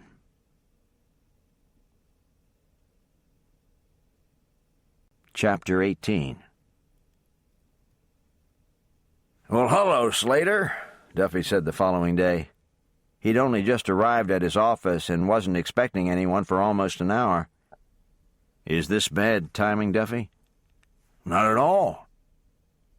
This was normally the time Duffy read his Bible, but he could see that Slater had something on his mind. "How's Kate?" the younger man asked. His eyes showed that he cared, but his stance carried a good deal of tension. "Much better. We think she was just tired. She was up early this morning and ready to go." "Good," Slater said, and then felt quiet. This was so much easier when it was just he and Liberty. With Duffy looking at him, kind as he was, Slater felt oddly tongue-tied. When he didn't say anything, Duffy caught on and also saw a way to have a little fun at Slater's expense. "Are you not feeling well, Slater?" "No, I'm fine," Slater assured him. "There are colds going around. You're sure you haven't caught something?" "I'm sure not." "Old Mrs. Featherpenny," Duffy went on expansively, making up a name. "She was in recently with a horrible rash. Itched and itched. Thought she'd go mad. I gave her some ointment, but sometimes these things take a while. You don't have a rash, do you?" Slater shook his head, now looking at Duffy as though the man had lost his senses. "This is only mid-February, but you know we do have our fair share of fevers in the spring. People fancying themselves in love and mooning about with their heads in the clouds." Catching the glint in the doctor's eyes, Slater finally smiled. "And can a doctor help with that?" "Well, it depends on the doctor. I might be a bit of help in Libby or Laura's case, but I wasn't much help to Tess." "Now that you've mentioned Libby," Slater, seeing his opportunity, eased in. "She said I should talk to you." "About a rash?" Duffy teased one more time. Slater laughed. "Sometimes I think that would be easier." "What's hard about Libby?" "Going slow." Duffy nodded wisely. He well remembered that he was ready to marry Kate long before the date arrived. "Are you here today to tell me you love my girl, Slater?" That just about sums it up. You can see how little I have. I don't even have my own place, but I'd like to visit with Libby with the intent of finding out what we have here. "My blessing doesn't hinge on the answer to this question. But do you plan to stay in Shotgun?" "I do, yes. I love the church here, and I can easily see myself settled down in this town." "Liberty would be glad to know that. She loves Shotgun." "It's a fine town. People care." "Indeed they do. Well, Slater, I think I can speak for both Kate and myself. You're free in our eyes to see Libby and Corder. You did say that she told you to talk to me." "Yes." "Then I assume you have her consent." "It certainly looks that way." "How long have you been living here?" Duffy couldn't remember. "A little over 4 months. It seems longer, maybe because Libby and I have seen each other a lot during that time." "That'll do it." Both men were thankful that Dr. Peterson's first patient waited until that moment to come through the door. Entering any sooner might have made it awkward all around. Slater was able to leave knowing he'd done what he set out to do. The only problem that remained the rest of the day was keeping his mind on the job. Liberty seemed to be crowding in more than she ever had before. He asked whom he should talk to, Griffin or Duffy, Liberty told Tess that same morning. "He told me he's not playing games." Tess gave Liberty a squeeze, wanting to holler with delight. "What did you say?" Tess asked as she dragged Liberty into the living room. "That he should go to Duffy. I don't know when he will, but he said he'd take care of it soon." Tess sighed. "He's wonderful, Libby. Griff thinks so much of him." "He is wonderful." Even the way his family has come into town and liked us all so much seems more evidence that we're to be together. And how do you feel, Lib? Would you say you're in love, or are you still thinking on it? I think I'm in love. I feel something for Slater that I've never felt for anyone. I know we have to be careful not to just follow our hearts, but feelings do play a part, don't they, Tess? Yes, they do, but you're right. We can only go on emotions when every thought and action is biblical. Liberty blinked. I think I want you to explain that to me. Well, when I met Griff, I was instantly attracted. Had my family not liked him, or had he proven to be a non-believer or someone who said he believed but didn't live it, then I would have to have taken a step back, no matter what my heart said. If at any point I had started to feel that I couldn't live without him, then I would have had to examine my own heart and see that as sin. The only person I can't live without is Christ. That's why you felt such a peace about marrying Griff, even in his line of work? Yes. Don't misunderstand me, Libby. I want Griffin with me forever. But if God has a better plan, I have to be open to that. Liberty nodded, and for a moment Tess hesitated in indecision. It was on her heart to ask Liberty if she and Slater had ever worked out the issue of Liberty's acting as deputy. Tess didn't know why, but she was afraid to open the subject. I told Ma'am I would help her with the laundry, Liberty said, rising slowly. She wanted to sit and dream with Tess all day. I'd better get to work, too, Tess said, feeling guilty. My mother asked us to dinner, and I said I would make dessert. Thanks for letting me come over and share. Any time, Tess said lightly, her heart telling her that she was letting an opportunity slip away. Liberty waved and went on her way, completely unsuspecting. Her heart still in a quandary, Tess stood for a time after she left, planning to ask Griffin about it as soon as he got home. Slater wondered how many times Liberty had done this. Moving slowly on his way to the brass spittoon, he thought this had to be much like her first encounter with him. Having seen Griffin's way of handling these situations, Slater went right to the bar and spoke with Gordy. That man nodded in the direction of a corner table. Slater turned. Even with his back to the main room, there was no missing Dakota Rawlings. Slater went toward him, his sense of danger draining away. He walked until he stood beside him, but Dakota didn't look up. "Hand it over," Slater ordered, wasting no time. Dakota, on the other hand, tipped his hat back and looked slowly up at Slater as though he had all the time in the world. "Something wrong, Deputy?" Slater put his hand out. Looking rather amused, Dakota put the pistol in Slater's hand. "I would think you'd have other things to do," Slater muttered and turned away. Dakota rose and stayed right with him.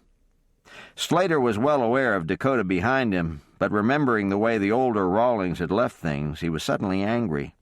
They were half a block down the street before Slater gave vent to it. "And if you think," Slater suddenly turned and said with quiet fierceness, "that everything is fine between us after you left here like a spoiled child, you can think again." Dakota wasn't given time to answer, so he slowly followed Slater down the street. The deputy headed to the office and took a seat behind the desk. Dakota came through the door in time to see him unload the gun, tag it, and put it on one corner of the desk. Slater then looked at him, and as stern as Slater appeared, Dakota took a seat and spoke. "I'm sorry, Slade. I did leave here like a child, and I wasn't 10 miles down the trail before I was regretting it." "Why didn't you return?" Slater asked, his voice having calmed completely. "Because I still don't agree. I'd have paid dearly if anything had happened to you before I returned. But I still don't agree." "Tell me, Dak. Exactly what is it that you find so impossible to accept?" Dakota looked at him. "Maybe it's the change. I didn't think you needed saving from anything. But you're different. I think I'm all right, and I'm happy with that belief. I don't feel I need more." Slater nodded, but still said, "Do you remember the fights Mother used to have with Father? They never ended without Father saying, 'Your mother and I can agree, just as long as I don't confuse her with the facts.' We used to laugh about that, but sometimes I think it's very true. The facts are staring you in the face, Dak, but you're happy with what you have." Slater shook his head in wonder. "No man knows how long he's going to live. I hope you won't take too long deciding if what you have will take you through eternity." "Maybe there is no eternity," Dakota stated. "Preachers have been spooking people with that line for years." "I guess you used the operative word, Dak. Maybe. I believe with all my heart that we are eternal beings. You're not sure. It sounds to me as though you need to be as prepared as I am when death knocks on your door." Dakota wouldn't have said so at the moment, but Slater had given him something to think about. He was quiet while he digested all of this, unaware of the way Slater watched him. "How long are you in town for?" Slater asked. "That depends on you." "Meaning?" "If you want me to leave, I'll go." "Don't be ridiculous, Dak. I didn't want you to leave the first time." Dakota took the olive branch that Slater offered him.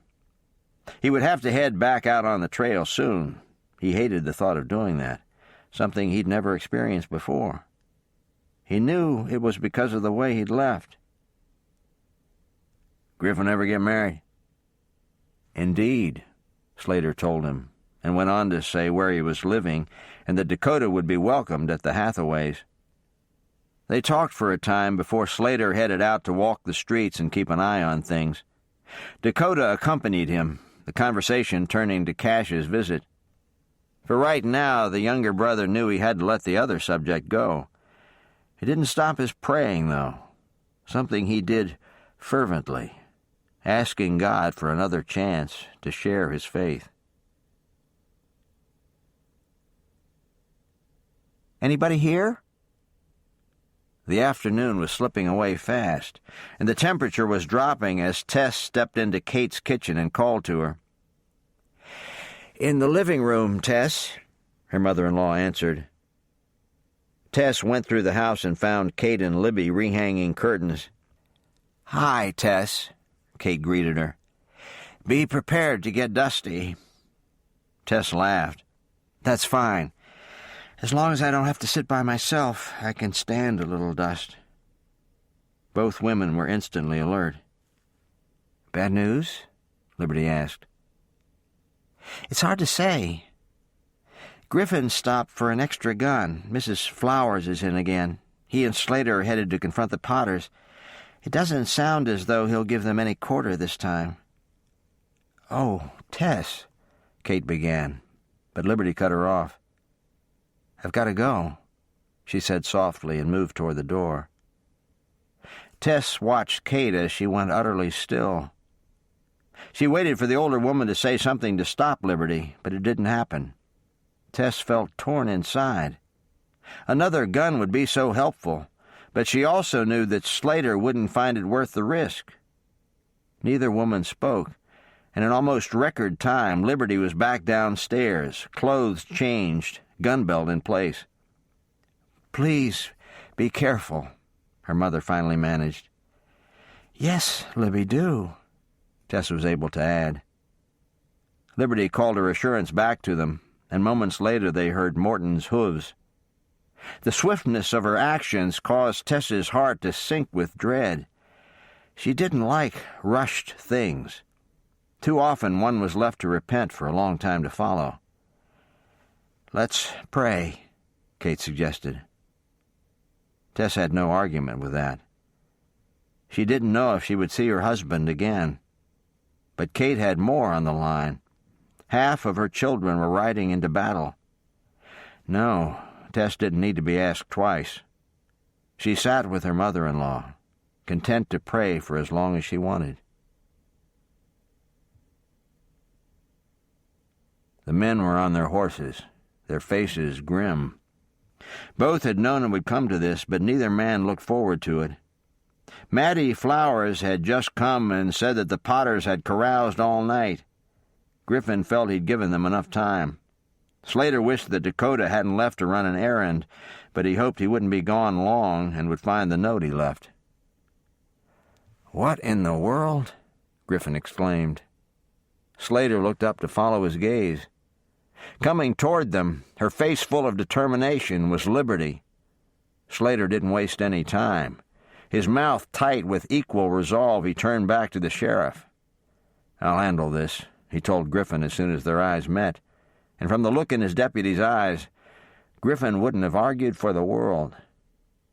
Slater was already off his horse when Liberty arrived, and just as soon as she slid off Morton's back, ready to ask about the plan, Slater took her hand. He led her into the office and spoke with his face just inches from her own.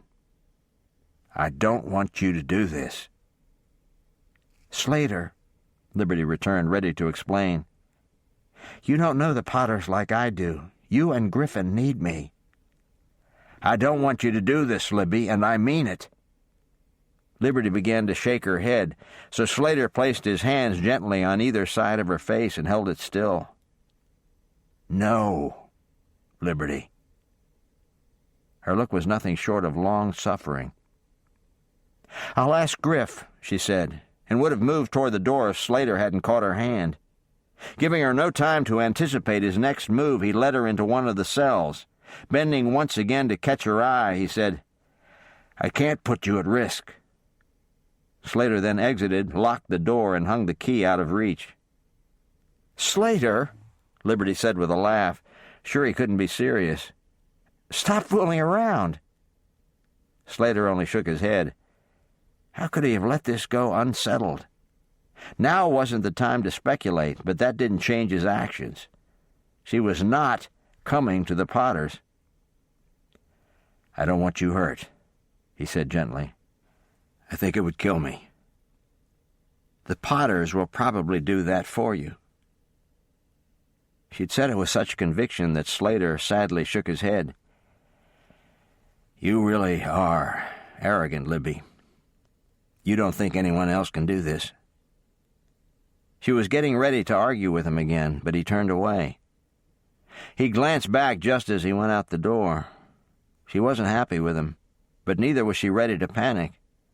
Something wasn't right, but right now he couldn't put his finger on it. Slater felt he had no choice but to shut the door and walk away. Never before had Liberty Drake been tempted to pinch herself. She thought she must be in a dream. Had Slater just locked her in jail? Had he really taken it that far? Liberty thought the man was amazing. "You'd think I was a criminal, and here I am trying to help." With a shake of her head, she turned away from the bars. Griffin Drake was no fool. Every lawman had heard stories of getting locked in his own jail. Griffin had never been one to take chances. Liberty was in front of the bunk now, getting ready to count the bricks, climb up, and fetch the hidden key. Whether Slater or Rawlings thought so or not, Liberty knew she was needed. The opening of the door stopped all movement. With as casual a shift as she could muster, Liberty turned to see who had come in. "Dakota!" "Hi, Libby." His voice held just the right amount of amusement and surprise. "I can't say as I expected to find you in there." "Would you let me out?" she asked sweetly. Dakota paused. "Why are you in there?" Liberty thought fast. "You know Slater. He can be such a joker." Dakota watched her. "In fact," she lied again, "you just missed him. If you'll let me out, I'll take you to him." Dakota was amused again, but not swayed. She looked awfully cute behind bars, those hazel eyes making their appeal, but his brother had given him strict orders. "How have you been?" Dakota asked, causing Liberty to blink. Her mind raced as she studied his expression and knew she'd been set up. "Dakota," she began, all trace of congeniality gone, "I want out of here." "Can't do that, Lib." "Why not?" "Slater's orders were very clear." "But they need me." "Slater doesn't seem to think so." "Did you ask Griffin?" "I didn't have to. My brother knows what he wants, and he wants you safe." Liberty knew very real frustration for the first time. She knew she'd have to keep calm to get out, but that was taking an effort. "Why don't you go?" she now tried. "They went to the Potters, and they're going to need all the help they can get." "I can't do that either." "Why not?" Liberty asked, although she believed she knew the answer. "Because Slater thinks you know a way out of here." Liberty was stunned. How had Slater figured that out? Surely Griffin wouldn't have told. Liberty's frustration rose yet again. She was suddenly so angry that tears filled her eyes. Dakota had been headed to the desk chair to sit down, but saw Libby's brimming eyes and approached. "Libby?" Thinking fast, Liberty played the tears for all they were worth. "I really think they need me, Dak," she managed in a quivery voice. "Libby," Dakota's voice was most tender, "if you could just trust that—" Liberty waited only until he drew close. In a move he wouldn't have believed if he hadn't seen it, Liberty lifted his gun from the holster. For a second he was stunned. Then he smiled. "What are you going to do with that?" "Let me out of here, Dakota," she said, her voice level. "No." "I'm not going to say it again." Dakota was in the act of turning away, seeing no point in arguing, when a shot was fired and his hat flew off. He whirled back to face Liberty with blazing eyes. "I don't like to be shot at, Miss Drake." Liberty didn't appear to have heard. With the gun still aimed at him, she spoke in that same measured tone. "Now the next one is going to hurt. You won't die, but you'll be in pain and probably bleed all over your clothes." Dakota was so angry he could have spit. When he'd come upon Slater and Griffin leaving, having just been joined by Price, who drove a huge wagon, he thought his brother's idea for keeping an eye on Liberty sounded fun. He hadn't bargained on how badly she wanted out of that cell. He didn't honestly think she would shoot him, but knowing how much she wanted her freedom, he couldn't deny her. He went for the key, just barely keeping his temper. He didn't know what was worse, having to face his brother when he found that Liberty had gotten around him, or having to face a woman who was upset enough to take shots at him to gain a release. None too happy with himself or anyone else, Dakota fetched the key, wishing he'd stayed out of town one more day.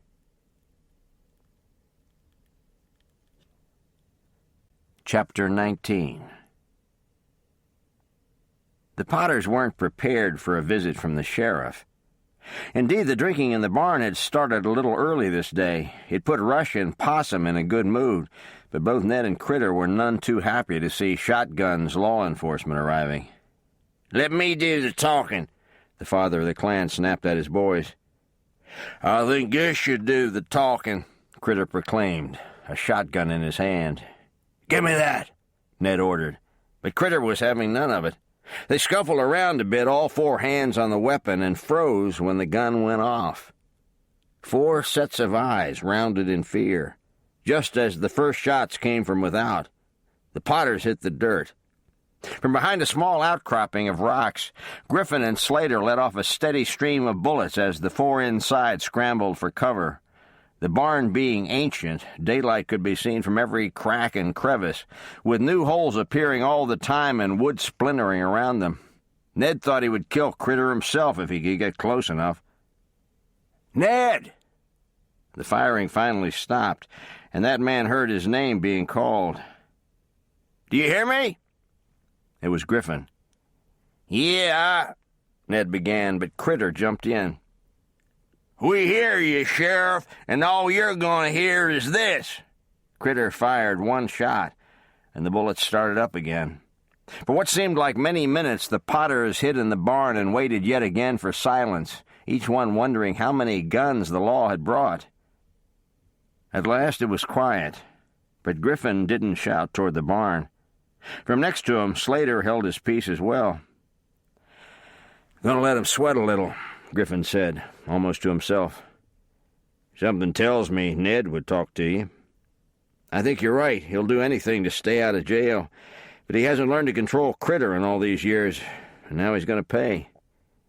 My guess is Critter won't be able to last much longer." As though on cue, Critter let off 2 shots, and both Slater and Griffin went at it again. This went on for much longer than either men would have cared for, the youngest Potter shooting 1 or 2 bullets, and the lawman answering with a round. Things happened to be quiet when they heard the voices. "Knock it off!" one of the Potters thundered. "Shut up! Get away from me!" Not surprisingly, a few shots came outside. And for the last time, Griffin and Slater went into action, staying well back since Critter was firing on them as well. It took a little more time at this point, but at last the guns fell quiet. The barn was quiet, too. "If you've had enough," Griffin tried again, "throw the guns out ahead of you and come out of there with your hands up." Slater and Griffin were both peeking out when the barn door slowly swung open, creaking like the stays in a tight corset. A moment later, a shotgun was tossed far from the door, and out walked Ned. Behind him came Rush and Possum, Critter between them. That they had landed a few blows in his direction was obvious. He was staggering a bit, and the men on either side of him were clearly keeping him on his feet. When Griffin, Slater, and now Price, who had come into position, stepped out with guns drawn, they dropped Critter on his face to put their hands in the air. "Very nice, boys," Griffin congratulated them. "Just step apart a little, not too close to the gun, and keep those hands right where we can see 'em. Easy now, Critter," Griffin said to him as he came to his hands and knees. There wasn't a single argument at this point, mostly due to the fact that Critter's mouth was too swollen for talking. The 3 men moved in on them, and in fairly short order, the 4 Potters were cuffed and loaded into the wagon. That was when Slater spotted him. To the side of a small outcropping of rock stood Dakota. Slater told himself to stay calm, but even as he thought of it, he felt his temper rising. It didn't help to suddenly spot Liberty's horse. Seeing that he'd been spotted, Dakota started toward him. The men met halfway. "Where is she?" "Sitting behind the rocks." Slater's mouth tightened. "What happened?" "She got my gun away from me. I don't think she would have hurt me, but knowing how much she wanted out, Slate, I let her go. I'm sorry." "It's not you who needs to apologize," Slater gritted, coming around Dakota to head to the rock. He didn't know when he'd been so disappointed and angry.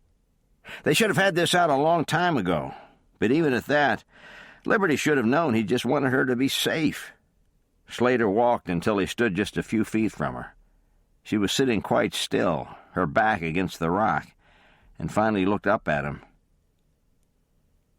"I can't believe you've done this," he said quietly. "I thought I knew you, Libby. I thought you were the one." "Slater," she began softly, but he cut her off with a downward slash of his hand. "Don't talk to me." Slater uttered the very words he believed he would never say. "I don't want to hear any excuses right now. I wanted to marry you, Libby, but you don't trust anyone but yourself. You're a law unto yourself. I'm just now seeing that." Liberty sat very still as he turned and walked away. She didn't know when she'd been in such pain. In a haze of misery, she heard the wagon start into motion and couldn't be sure if her brother and Slater's horses had left as well. She didn't even hear Dakota come up, but he was suddenly there. "I'll ride back with you, Libby," he said. "You don't have to, Dakota." "I want to." Liberty nodded. In reality, she wanted to be alone. But she saw that Dakota was offering his friendship. Liberty came slowly to her feet and moved toward Morton. She had little interest in doing anything right now, but made herself climb into the saddle and turn the horse toward home. Riding quietly beside her, Dakota took in her white features and searched for something to say. He hadn't actually heard Slater's words, but it wasn't hard to guess that they hadn't been too welcoming. It was on Dakota's mind to ask Liberty why coming had been so important, but she looked like a fragile piece of crystal to him right now. One move, and she might break into a million tiny bits. "Dakota?" Liberty suddenly spoke, surprising him just as they hit the edge of town. "Yeah?" "I think I'll stop by and see Duffy." "Okay." "Thank you for riding back with me." "Any time." Liberty pulled off a little then and moved Morton to the right side of the street. Dakota watched her stop in front of the office, and even as she sat for a moment and then slid out of the saddle. He wanted to leave her some privacy, so he forced himself to turn away. Not knowing quite what to do with himself, he went ahead to the jailhouse, thinking he might be a help. He also thought his brother might need someone to talk to. Duffy heard the door open, but no one answered his greeting. He had his hands full of bottles at the moment, and then he needed to wash, so it took a minute for him to move into the other room. The last person he expected to see was his daughter. "Well, Libby, what's up?"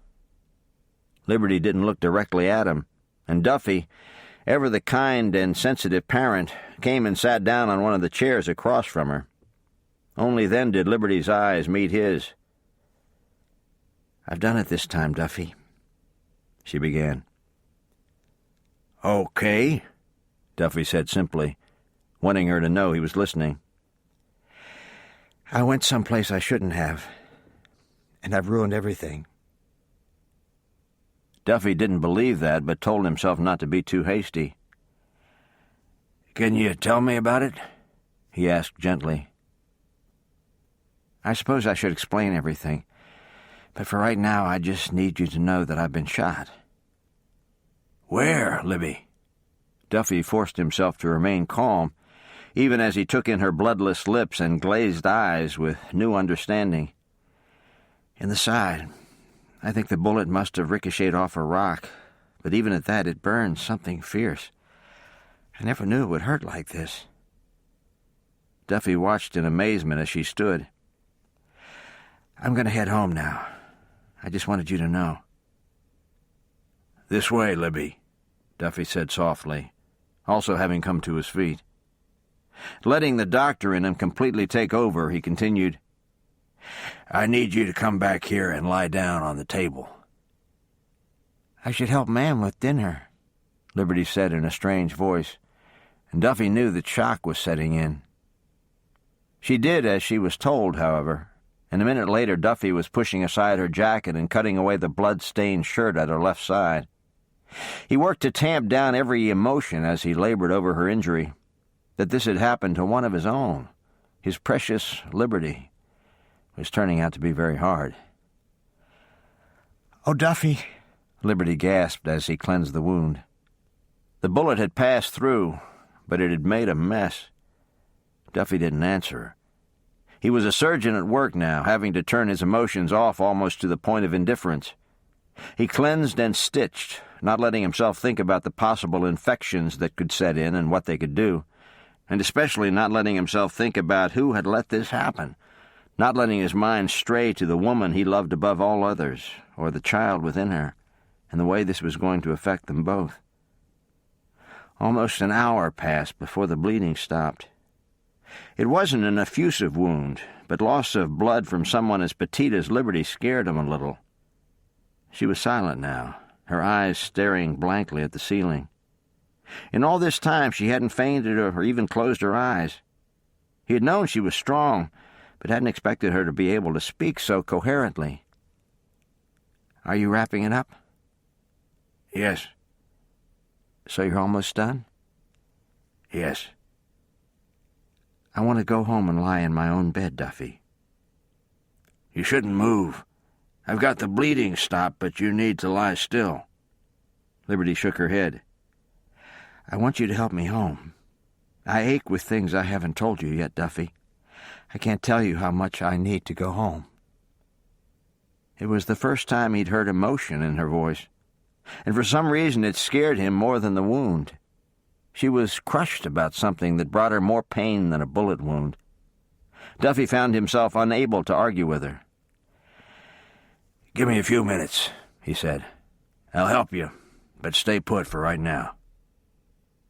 Waiting for her to nod, Duffy went out back to hitch Cotton to the buggy. This all set, he slipped around to the front, grabbed Morton's reins, and took him to the back. By the time he came in the back door, Liberty was rising from the table. She stood, her hands leaning on the surface, her mouth open as she gasped for air. "All right," Duffy said, thinking to save the lecture for later. It was probably too late anyway. She most surely had started bleeding again. With an arm supporting her, he led her to the back door. Not until he maneuvered her into the buggy did he go back for his bag and to get the lamps. The ride home was a complete loss for Liberty. For the next several minutes she didn't know where she was or what was going on around her. The pain had intensified, and when Slater's face moved through her mind, she wanted to be sick. She didn't remember the buggy jostling her much or even the walk up the stairs, but she was suddenly in the kitchen, her mother's concerned face coming into view. "I just want to go to bed, ma'am," Liberty said. Biting her lip to keep from speaking, Kate moved into Zach's view when she saw the blood on her daughter's coat. "Up you go," Duffy now said, not giving anything more than a swift glance at his wife. He'd explain it all to her, but not until Liberty was in bed and his youngest children were out of earshot. Not surprisingly, with a word to Zach and Laura, Kate followed her husband and daughter. She told the children to stay in the kitchen and went to help Liberty settle in. "I want you to know," Kate said, not looking at anyone as she eased Liberty's jacket from her shoulders and started on the buttons on her shirt, "that I've spent the entire afternoon and evening giving my children to the Lord. I won't say that I'm not upset, but I feel that God prepared me for this." Kate turned and stared into her husband's eyes. "All of this to say, I'm all right, and I don't want to be told to go lie down." In the process of pulling the covers down on the bed, Duffy calmly met her gaze but didn't comment. He found Liberty's nightgown hanging on the back of the door and brought it to the end of the bed. "Sit down," he commanded his daughter, removing her boots after she had lowered herself onto the mattress. He didn't slip out of the room as the rest of Liberty's things were removed, but stayed to recheck her wound, which had started to bleed again, and keep track of Kate's reaction when she saw that her daughter had actually been shot. None of this took an extreme amount of time, and after patting the wound some more and laying an extra sheet on the bed, Liberty was finally lying with the covers close around her. "I should spank you," Kate whispered as she sat on the edge and held Liberty's hand, her eyes just now filling with tears. "Getting yourself shot. Of all things." Liberty only looked at her, and for a moment Kate was alarmed. "Liberty, I didn't mean that." "It's all right, ma'am," Liberty said as she shut her eyes. "It's all right." Kate looked to Duffy, her expression fearful. "Sleep now, Lib," Duffy said, having just checked her side one more time. "And try to lie still." Liberty nodded against the pillow, and Duffy, with an arm around Kate, took her from the room. The lantern was still burning, but Duffy left it, knowing he'd be back to check on her again soon, and probably all through the night. "We need to go back down, Kate, and tell Zach and Laura what's happened. We can't leave them sitting frightened in the kitchen." Kate could only nod. She had said she was all right, but found herself shaking and very glad that her husband was in charge. They arrived in the kitchen to see Zach getting a glass of water for Laura. Kate went to help him. After she kissed his cheek and thanked him, they sat at the table where Laura was watching them with serious eyes. "Is Libby sick?" she asked. "Yes," Duffy told her. "She went to help Griffin today and got hurt," Kate filled in. Duffy hadn't heard the specifics, but wasn't surprised. Zach's little face paled. "Is she shot?" "Yes, Zach," Duffy said. "And she hurts quite a bit, but I think she's going to be fine." "Does she need water?" Laura wanted to know. "I could give her mine." "That's very kind of you, honey, but right now she just needs to rest." "Where was she shot?" Zach now asked. "In the side. The bullet is out and I think she'll heal quickly, but she's going to need lots of rest." Their little faces were so sober. Kate could see that they were not going to eat another bite. "Why don't we go into the living room and read?" she suggested. The children were still nodding solemnly when Duffy suggested, "I think we should go up and take a peek at Libby. She might be awake and you can tell her you're praying for her and love her." Not for the first time, Kate thanked God for her husband's wisdom. The children's faces brightened instantly, and they were swift to accompany Duffy upstairs. Kate brought up the rear and found herself fighting tears as Laura talked with her sister. "We're here, Libby. You don't need to be worried anymore. Zach and I are here to pray for you." Liberty's eyes, which had opened at the sound of their coming, now closed, but she smiled and moved her fingers in a little wave. "I love you, Libby," tender-hearted Zach said, his little hand coming up to touch hers. "I love you too, Zach. You too, Laura." "Okay," Duffy said now. "Why don't you go back down with Ma'am, and I'll join you in just a bit." The children left with a final glance at their sister. It was so hard to see her in bed. She was always the strong one. "Here we go," Kate said, keeping her voice as normal as possible. As their footsteps receded in the hall and Duffy touched her forehead, Libby opened her eyes. "Duffy?" "I'm right here." "I've been so selfish. Please don't let Ma'am be upset. Tell her to take it easy. If the baby doesn't make it because of me, I'll never forgive myself." Duffy was checking Liberty's side for bleeding, which seemed to have stopped, and didn't immediately speak. "We'll have to get a garment that opens on the side, Lib. This long nightgown ends up all bunched under you." "Duffy, didn't you hear what I said?" "I heard," he said quietly, as he settled the bed covers back in place and placed a hand on either side of her to look directly into her eyes. "But just as I want your mother to look after herself right now, I want you to concentrate on getting better.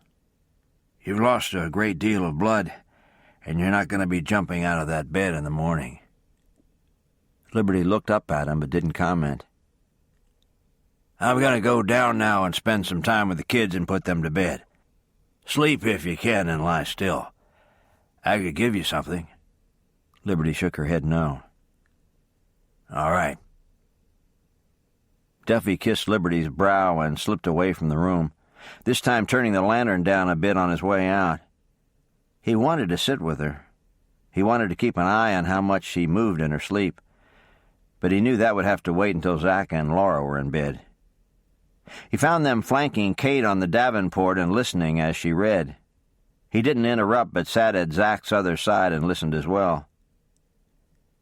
"Libby will be all right." Laura leaned around her mother to tell the doctor. "You're interrupting Ma'am, Laura," he told her. Laura looked up at her mother. "She wants Libby to be all right, too." Duffy didn't try to correct her, and Kate stopped reading. Maybe it was best to talk about what had happened and not try to distract the children with a story. Maybe the time would be better spent in prayer. "I think that Libby will be all right too, Laura. But tell me why you think so."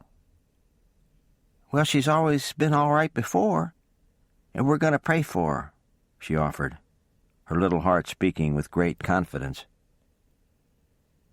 Duffy thought about how confident believers could be in God, even if things didn't turn out exactly as they hoped for.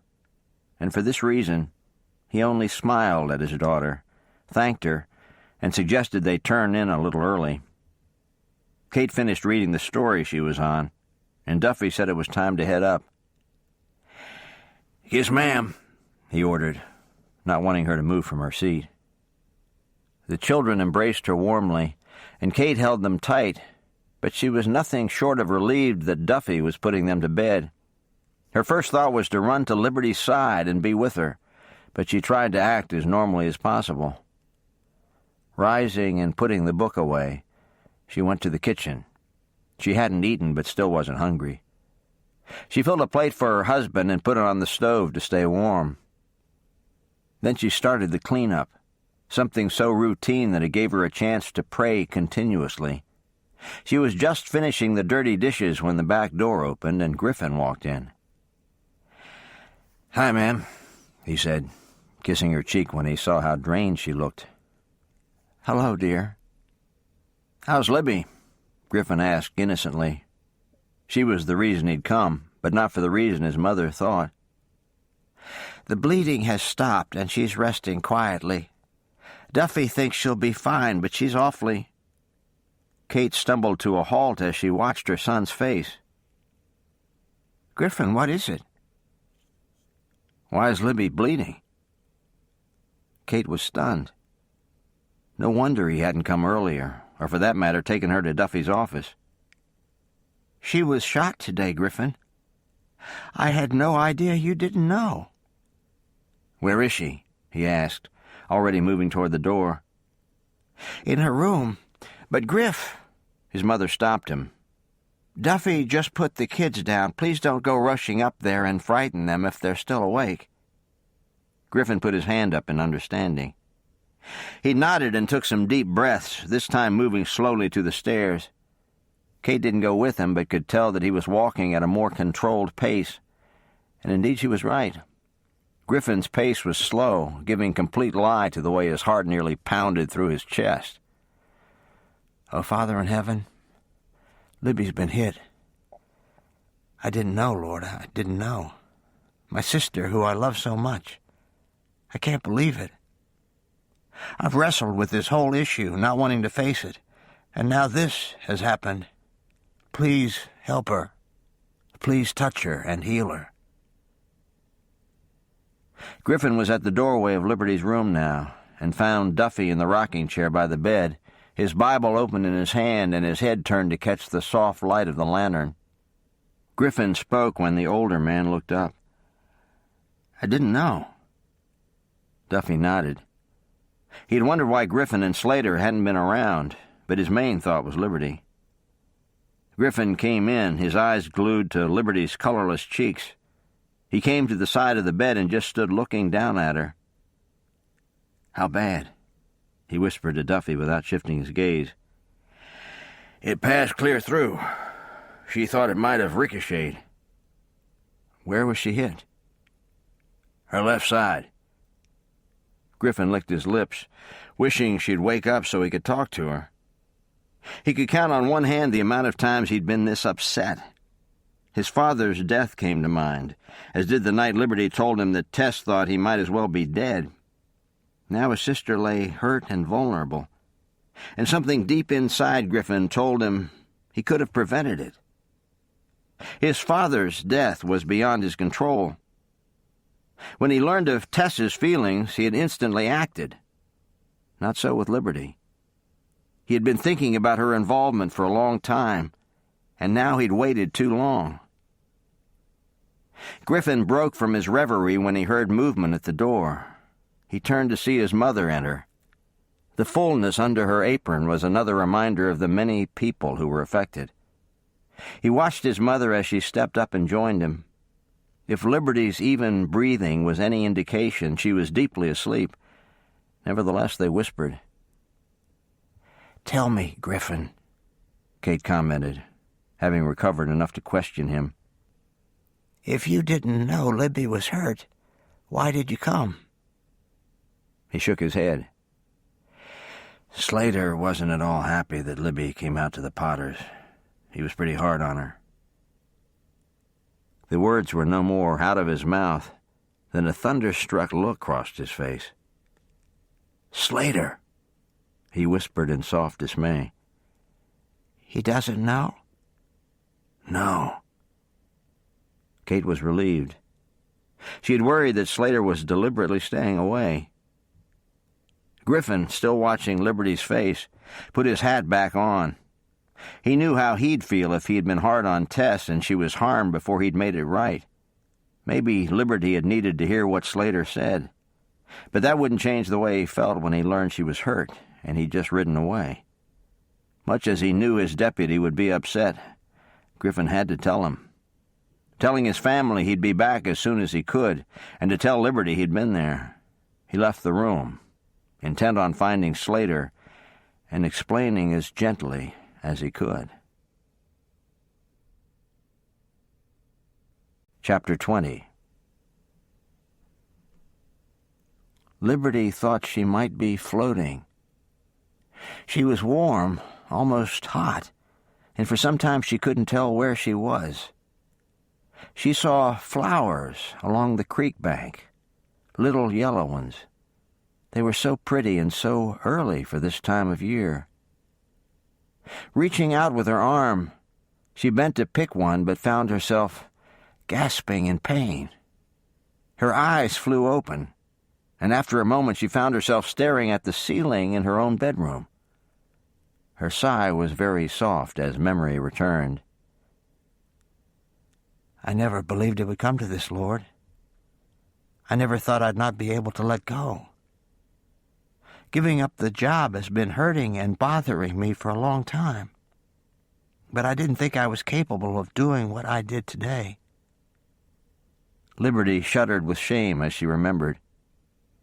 It was as if she had taken leave of her senses, but that hadn't happened. Completely in her right mind, she'd been desperate to be involved, sure that no one else could handle it. Arrogant, just as Slater had said. Liberty's whole frame shook for a second. She couldn't think of Slater, not now, not ever.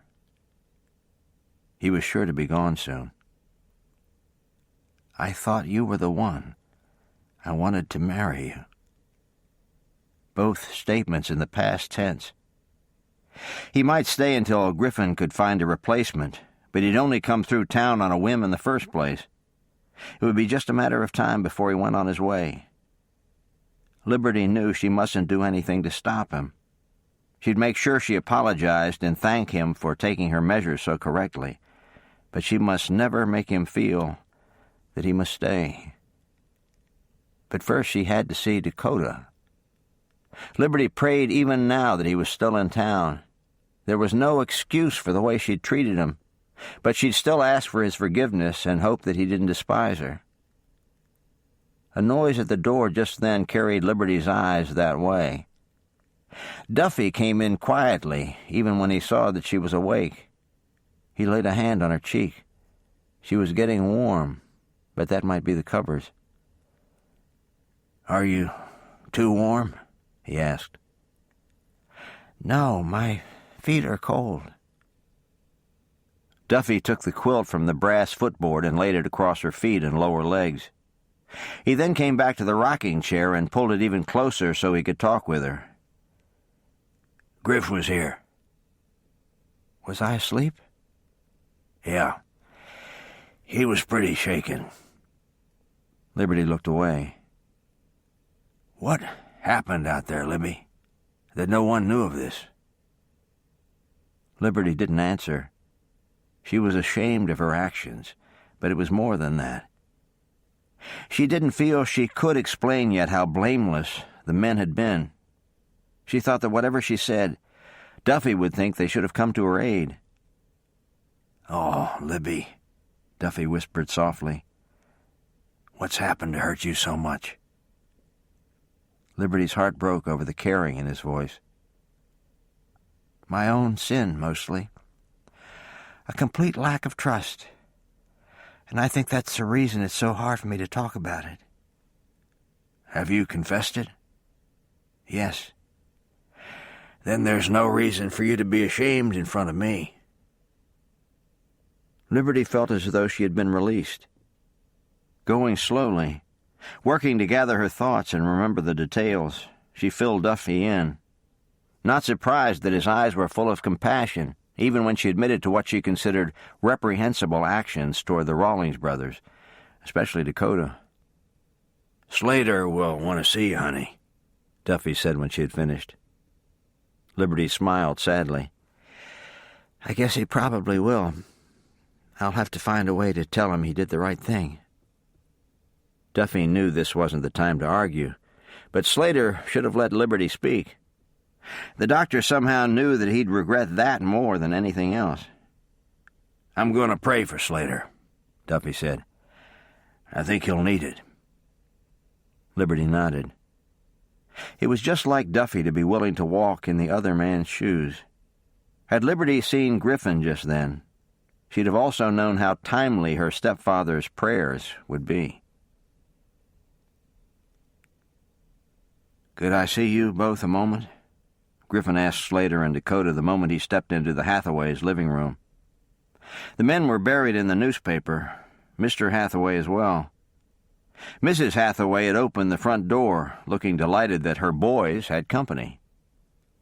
If you need privacy, Mrs. Hathaway said as she joined them, feel free to talk in the kitchen. Thank you, Griffin replied as she handed him a lantern. He went in the direction she pointed and waited until Slater and Dakota were both inside the door.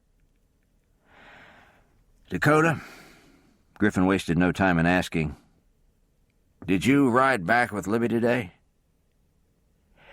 Yes, she went to Duffy's as soon as she got to town. Griffin nodded. She was shot out there today. Not surprisingly, both men looked thunderstruck. Where? Slater asked, his voice hoarse. In the side. It's clean, but she's lost some blood. Duffy says she'll be all right. Slater began to move away and turn back. Is she home? Yes. There was no need for other words. Dakota went through to tell their host that they would be out for a while, and by the time he got back, Slater had already jumped onto Arrow's bare back and started down the street. Slater had never felt like this. He hadn't lost anyone he loved, unusual for a man in his position. And although he'd been saddened by death many times, his heart had never been deeply involved. Knowing that Liberty was hurt and realizing that he hadn't been there for her were the most painful things he could ever recall. Arriving on the Peterson Street, Slater rode between the two houses. Not bothering to tie Arrow's reins, he entered the kitchen without knocking. Kate and Tess were talking at the table. Slater looked between them and then toward the door. Duffy's up there, Slater, Kate said kindly. I'm sure it will be fine if you go up. Thank you. The words came automatically as he moved through the kitchen. Realizing he wasn't going to know the way, Kate followed him. She directed him toward the light spilling into the dark hall and stood back as he filled the doorway. I was just thinking of you, Slater, Duffy said. His gaze swung to Liberty for a moment. She just fell back to sleep. Slater tried to speak, but there was no moisture in his mouth. He moved toward the bed, his heart frozen with fear. She might not get up again. She might die before he could tell her how sorry he was and how much he loved her. They might never have a life together, and he wanted that so much. Duffy? Liberty said with her eyes closed. I'm right here. I have to see Dakota. I have to make it right. Okay, if he comes, I'll tell him. Would you like to see Slater? Liberty sighed. He'll just feel bad, she said, her voice fading. He shouldn't feel bad. Libby? Slater tried her name, having drawn close, but Liberty only mumbled and fell back to sleep. Slater stared at her face, her dark hair in a riot around her head and on the pillow. She was the prettiest little thing he'd ever seen. Her dark lashes, always so thick and long, made little fans on her pale cheeks. Slater felt his breath catch in his throat.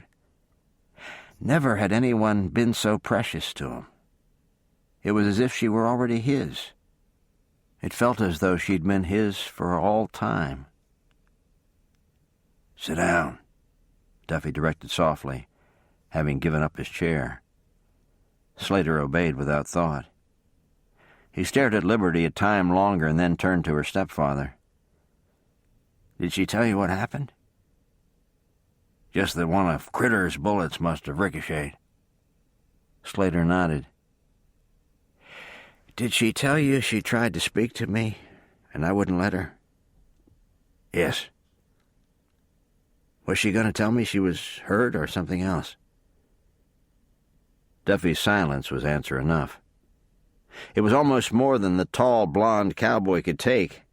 His eyes went upward as they filled with tears. "You left her. You wouldn't even let her speak." Noise at the door brought both men's heads around. Griffin was there, Dakota just behind him. They were on their way into the room when Liberty spoke, her eyes still closed. "Ma'am?" "I'm here," Kate said as she came in behind the men, followed by Tess. For a moment she didn't say anything, so Duffy spoke. "You have quite a bit of company here, Libby." "Do any of them have any candy? I wish I had a peppermint." Griffin didn't even try to hold his laughter. Liberty smiled when she heard it and opened her eyes. "Here we are," Griffin began, "scared to death, and you want candy." Liberty smiled a little, but her eyes found Dakota and her face grew sad. "I'm sorry," she said to him, her eyes filling. "I was such a fool. Everyone misses. And if I had missed when I shot at you, I might have hurt or killed you. Please forgive me, Dakota." "It's all right, Libby," he said, barely able to speak. She might not believe him, but he really did understand. Movement out of the corner of her eye caused her to look that way. Not until that moment had she seen Slater, who was by her side near her pillow. "I'm sorry, Libby," were the first words out of his mouth. "I should have let you talk." Liberty's hand went up and he took it. "I shouldn't have been there. I've never been so foolish, Slate. I just hope you can forgive me." He kissed the back of her hand and tenderly held on to it. Griffin had gone to the far side of the bed, as had Tess, and when they had all caught her eye long enough to smile or speak to her, Duffy ushered them from the room. Kate stayed a moment longer to kiss her cheek, but the last one to be seen out by the doctor was Slater. "I'll see you tomorrow," he said quietly to Libby. "Sleep well." Liberty nodded and watched him leave. She didn't speak until his steps told her he was down the hall. "Tell him he doesn't have to come," Liberty told Duffy. "I can't do that." "Why not?" "Because he does have to come." Liberty blinked. "Says who?" "Says me." Duffy bent and kissed her brow. "Go to sleep. I'll check on you later." Liberty didn't have much choice. She was already sleepy. But not at any time before she dropped off did she understand what he meant. "And then the little horse said he didn't like his hay," Laura said from the foot of Liberty's bed almost a week after the shooting.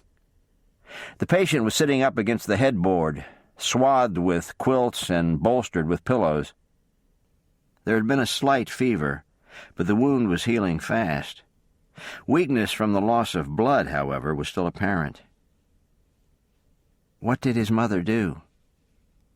"I don't know," she said, her little brow perplexed. I'm still figuring that part of the story out."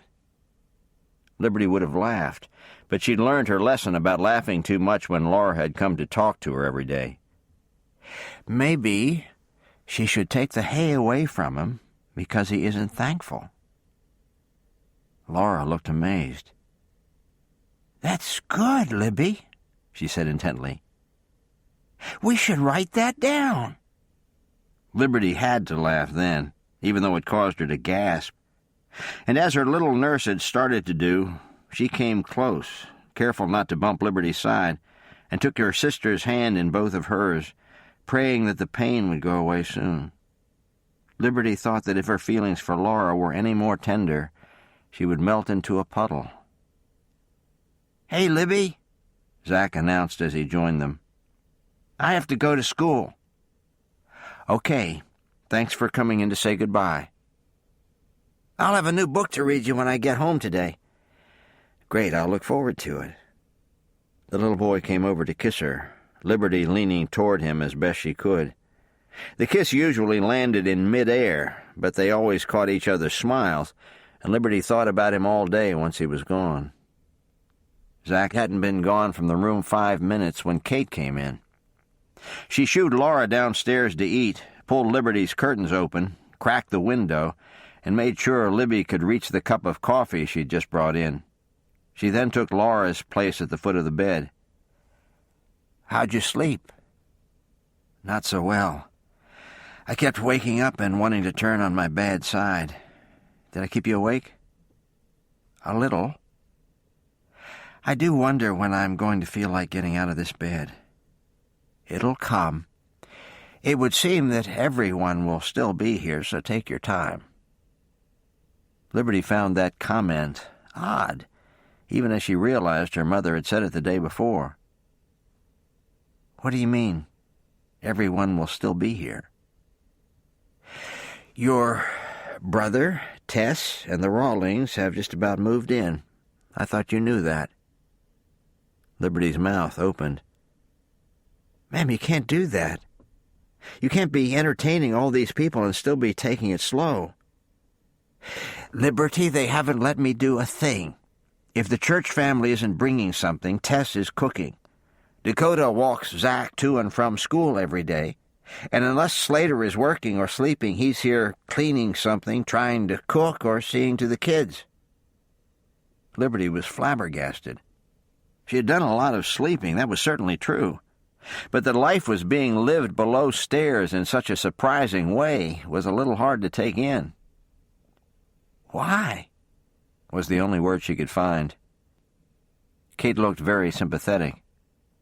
"How else are they going to be near you, Lib? Slater especially. He can't exactly sit around your bedroom." Sadness overwhelmed Liberty. She didn't want Slater hanging around because he felt guilty. She was glad that everyone had come and taken the burden from her mother, but Liberty had reconciled herself to not having the life she had envisioned. For a moment she thought she might be selling both God and Slater short, but that didn't seem likely. "How about some breakfast?" Kate asked. "That sounds good." Kate was gone for a long time, and when she returned with a breakfast tray, it was also to explain that Dakota had just been there. "He said to tell you goodbye and that he'd come back through as soon as he could." "I take it he has to go back to work." "Yes, he wished he could see you, but I told him you'd understand." "Yes, I do. I appreciate how gracious he's been." "Yes, as special as he is right now, it's wonderful to think of who he would be if he came to Christ." "Slater and I have talked about that very thing."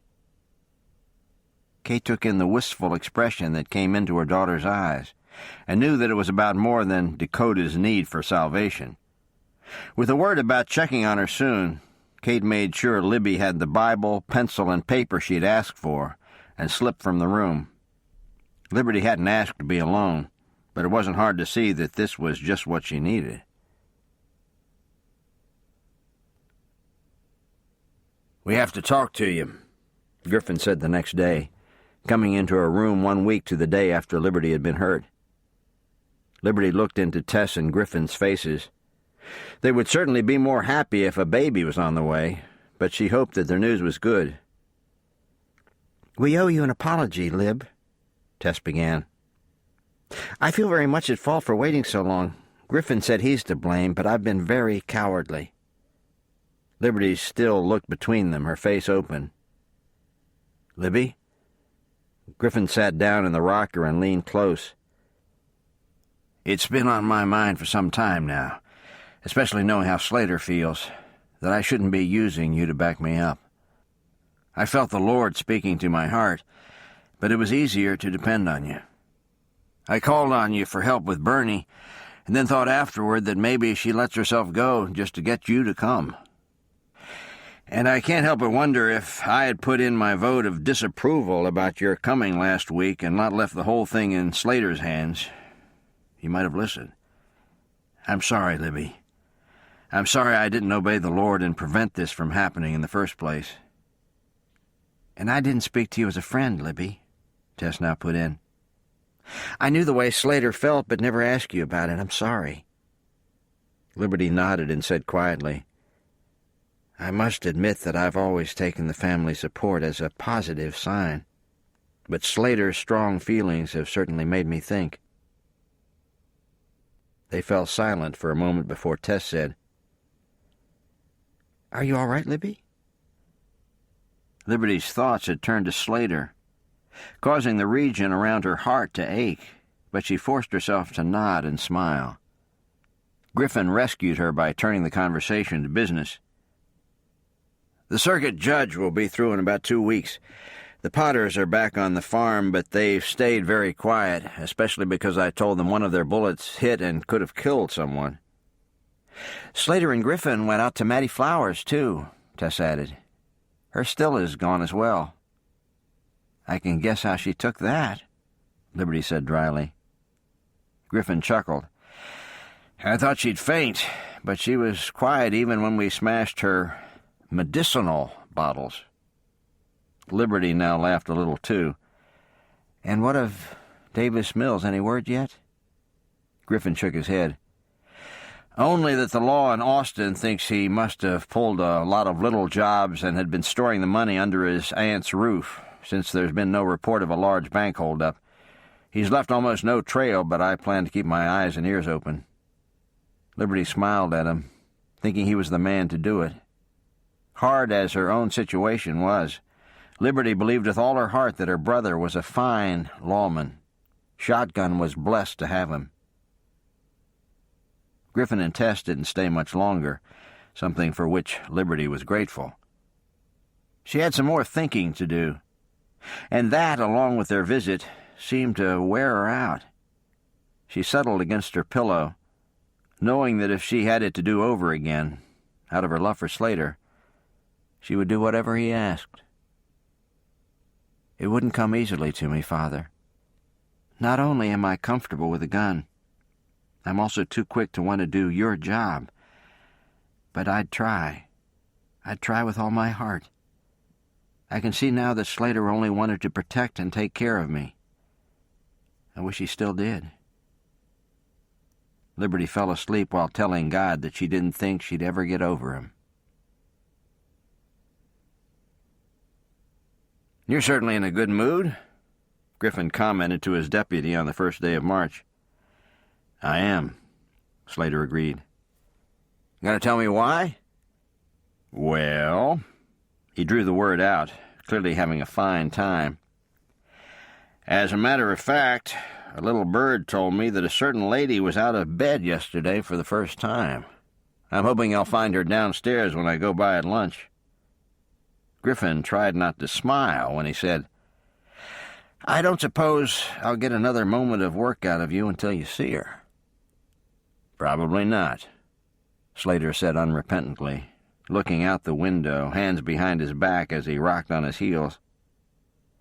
"Someone could probably be holding up Price and Amy, and you would just smile."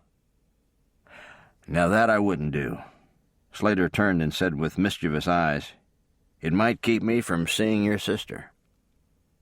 Griffin could only laugh. "Get out of here, Slate. I don't want to see your face until Libby smiles at you and you're ready to work." Slater wasn't going to argue.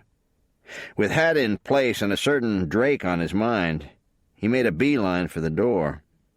It was a little early for lunch, but Liberty still might be downstairs.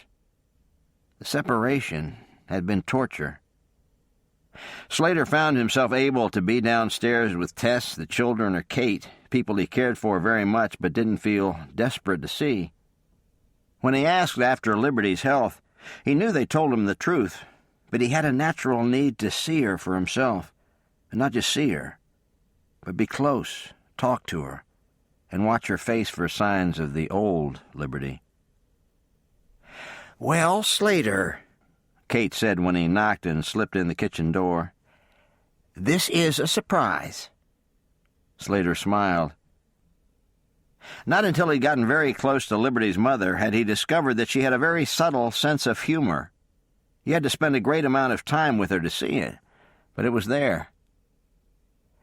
"I just thought you might need me to sweep the floor or burn some trash."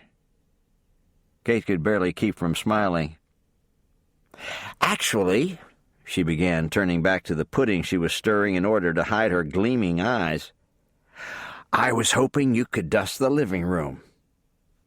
"I'll do it," he said, hoping she was only kidding but ready to do as she asked.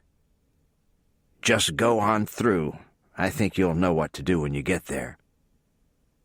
Slater didn't waste any time. He left his hat by the door, smoothing his hair and trying to keep his pace normal as he went. Still, he must have been heard, because Liberty's and Laura's faces were turned to him as soon as he stepped across the threshold. "Slater!"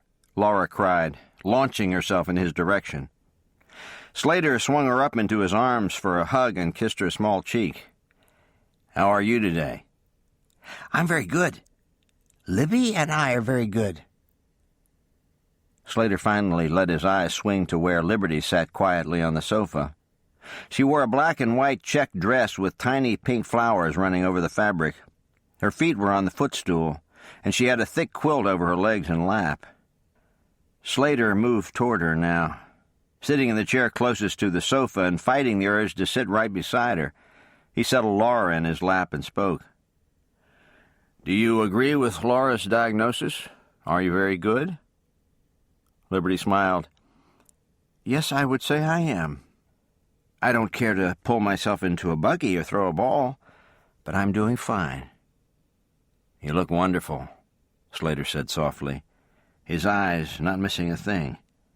Not even when her cheeks turned a little pink and she shifted her gaze to the window.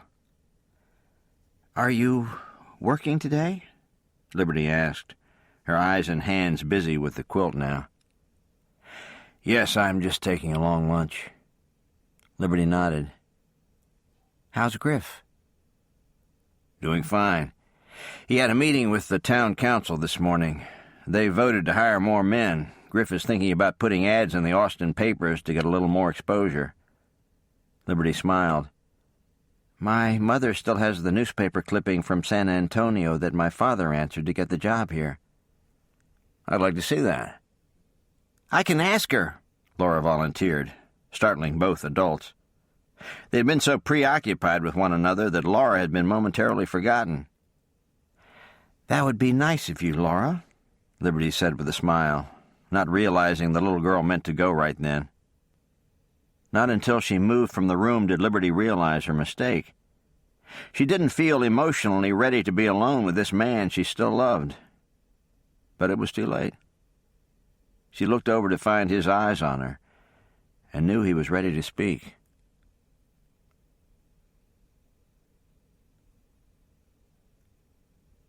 Chapter 21. "I want to thank you," Liberty blurted before Slater could utter a word. "Thank me?"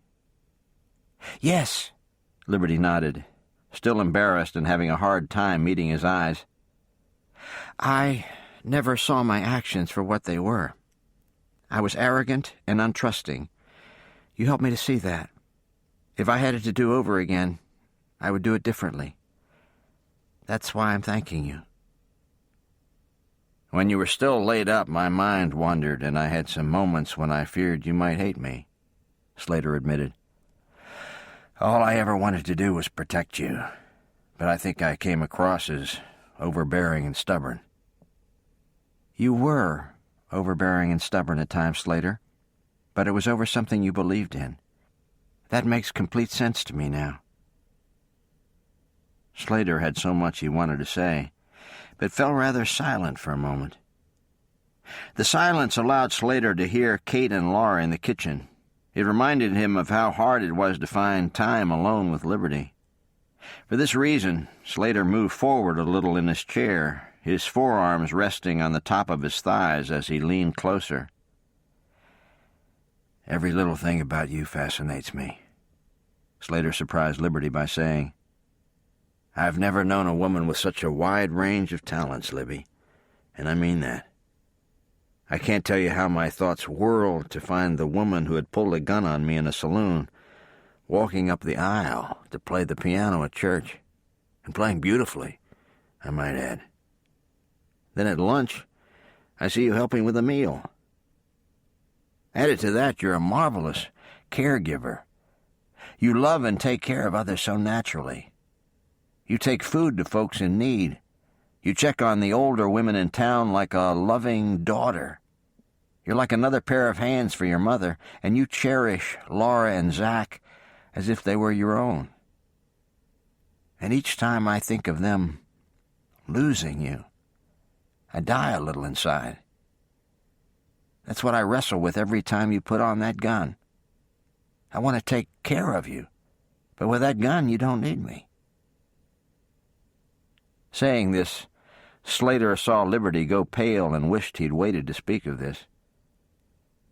"Libby," Slater said urgently, taking in her stricken face, "I'm sorry to have said this to you now. You've been hurt, and I shouldn't have tried." Liberty put her hand out to stop him, and Slater took it. She shook her head, and he held her hand in both of his and waited. He also prayed, hoping she'd tell him her thoughts so he could make it right. "I've always protected the people and the town I love, but you've given me much to think about, Slater. Don't ever apologize for that." Did that mean? Slater found himself thinking, but was afraid to hope or ask the question aloud. It didn't, however, change the strong urge to gently take this woman in his arms and tell her he loved her. The thought was so powerful within him that his face flushed. He could only stare at her, which caused Liberty's own cheeks to redden before she looked away, gently reclaiming her hand just as Laura shot into the room. "Libby, ma'am wants to know if you want lunch in here or in the kitchen. We're having pudding," she added, as if this might be the deciding factor. "I'll come to the table," Liberty told her, already moving the quilt from her lap. Slater stood ready to help, but other than moving very slowly, Liberty seemed totally normal. Slater wrestled with the things he'd said. Had it been too soon? Her words and actions wouldn't indicate so, but he was still tempted to worry.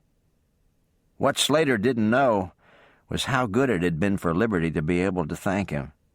She didn't honestly believe that they would end up married, but she wanted him to know that he'd been a help in showing her how untrusting she'd been.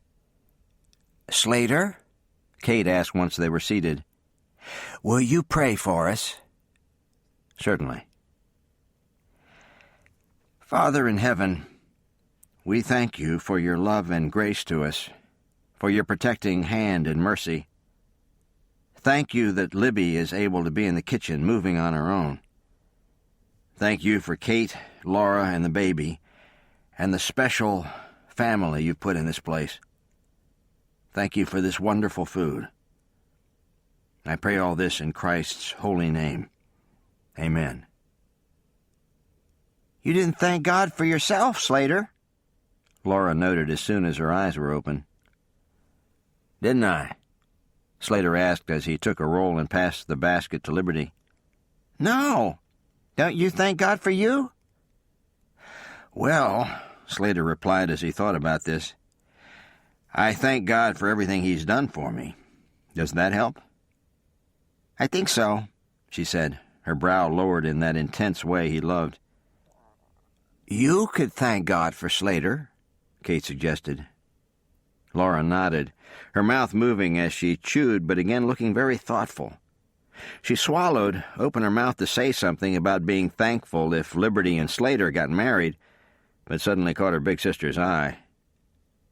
"Oh," she said softly, shutting her mouth. "Oh, what?" Kate asked innocently. Laura looked so uncertain that her mother dropped it. Not having to think long before understanding dawned, Kate went back to her plate without looking at Slater or Liberty. Liberty cast a sidelong look at her sister and one at Slater. If he suspected anything, he was hiding it very well. Suddenly, Libby was tired. It was enough for her body to work on healing without adding emotions to the mix. But what else could she feel when Slater was in the room? Her sigh was more internal than anything else, but heartfelt nonetheless. She continued to eat, listening to what Kate had to say about plans for the day, but also asking God to help her survive the emotions running through her. Right now, she didn't think she would. "You're grinning again today like you did yesterday," Griffin commented the next morning. "Are you planning another long lunch?" "No, I won't need much time," Slater said, still looking like the cat with the cream.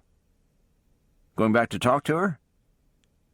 "Talk to her?" Slater replied, looking surprised. "I'm not going to talk. I'm going to tell her she has to marry me, and that's the end of it." Griffin laughed. "I take it Dakota was on your trail before he left." "As if I needed him," Slater said with a shake of his head. "But he did threaten to ask for me if I didn't do the job soon. I wanted to ask her yesterday if she'll marry me and let me take care of her." "She's sure healing fast. Duffy's very pleased." "She looks wonderful," Slater said quietly, his eyes on nothing in particular. Griffin couldn't stop his smile as he studied the other man. He felt as though he'd waited a long time for a Slater Rawlings to walk in the door. Slater was a man who would love his sister and appreciate the woman she was. Griffin understood now why Slater had never wanted Liberty to pack a gun. His own relationship with Tess had been a big help to him on that, too, and they were both thankful that Slater had never stopped loving Liberty. Both men were needed before Slater could get away for lunch, but that didn't change Slater's thoughts, or Griffin's for that matter. Just as soon as there was a break and Griffin told Slater he could spare him, Slater went to the Petersons, his mind on what he intended to say. Griffin watched him go, somehow feeling a burden to pray for his sister. She'd been through quite a bit since Slater Rawlings rode into town. Griffin only hoped she was still thinking clearly enough to know a good man when he was standing in front of her.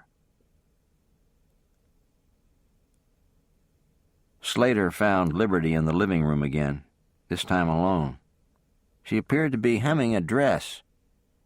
She did look up to greet him, but immediately bent back over her work. This time he sat right next to her. "What's this?" Slater asked, lifting the fabric a little. "A dress of Laura's. Man was smart enough to make it big, but now the hem has to come down." "She's growing fast. I can just see her in school this fall." "It'll be awfully quiet around here." Slater didn't comment. His eyes were on her profile, and he stared until she looked at him.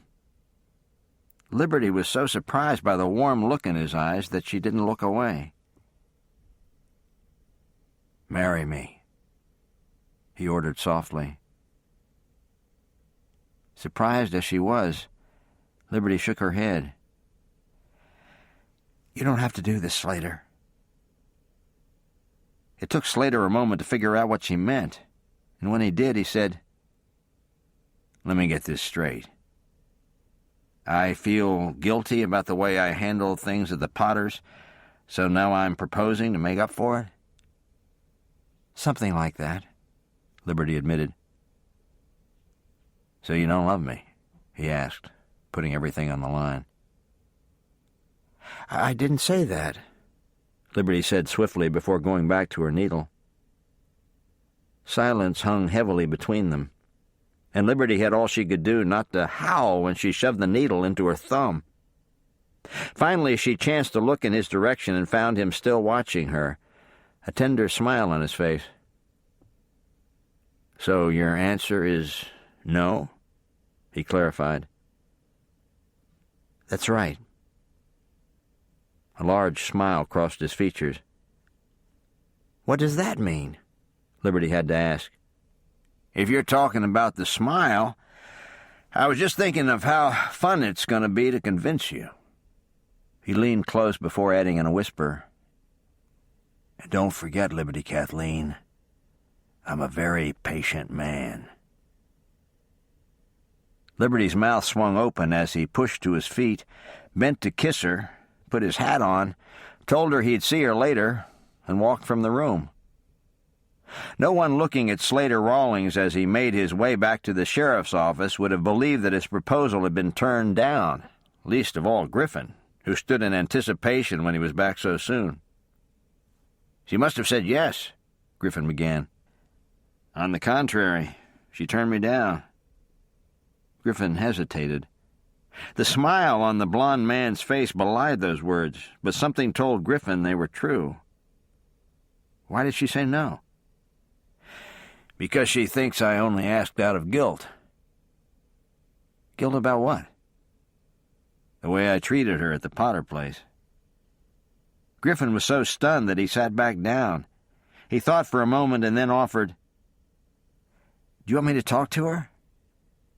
"There's no need," Slater said calmly. "I'll talk her around." Griffin could see that he meant it and decided to leave well enough alone. Not long after, he went home for his own lunch, prayers for Slater and his sister filling his heart. Slater, not at all sorry to be on his own, also thought of Liberty and prayed for her. He could tell that her mind was made up, but that didn't daunt him in the least. Indeed, he smiled again now and rocked back on his heels, just thinking about how swiftly she went back to her sewing when he asked if she loved him.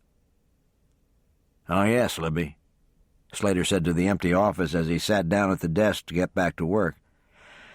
"I'll get around you. Just see if I don't." "You're awfully quiet tonight, Lib," Duffy said that evening.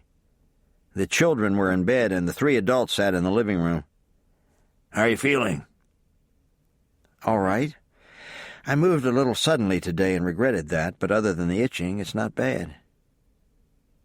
"I noticed that when Slater was here today," Kate put in, her head bent over some needlework. "He looked like a man with a mission." "He wants to marry me," Liberty informed them. Both Duffy, who had been reading the paper, and Kate froze and then looked at her.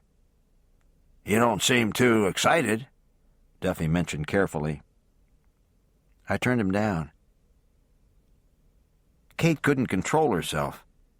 Tears filled her eyes, and she looked across at Liberty. "I'm sorry, ma'am," Liberty whispered. "I didn't know it would hurt you." "It's not me, Libby." Kate's voice was just as hushed. "I thought you loved Slater." "I do. I love him like I've never loved anyone. But I think he just feels bad about what happened. I can't have him thinking he's in love when all he feels is guilt." Liberty's face held an expression her parents had never seen before. She seemed so vulnerable that it shook them terribly. Not for anything would they scold her or try to convince her that Slater did in fact love her. They both believed he did, but this had to come from her heart, not theirs.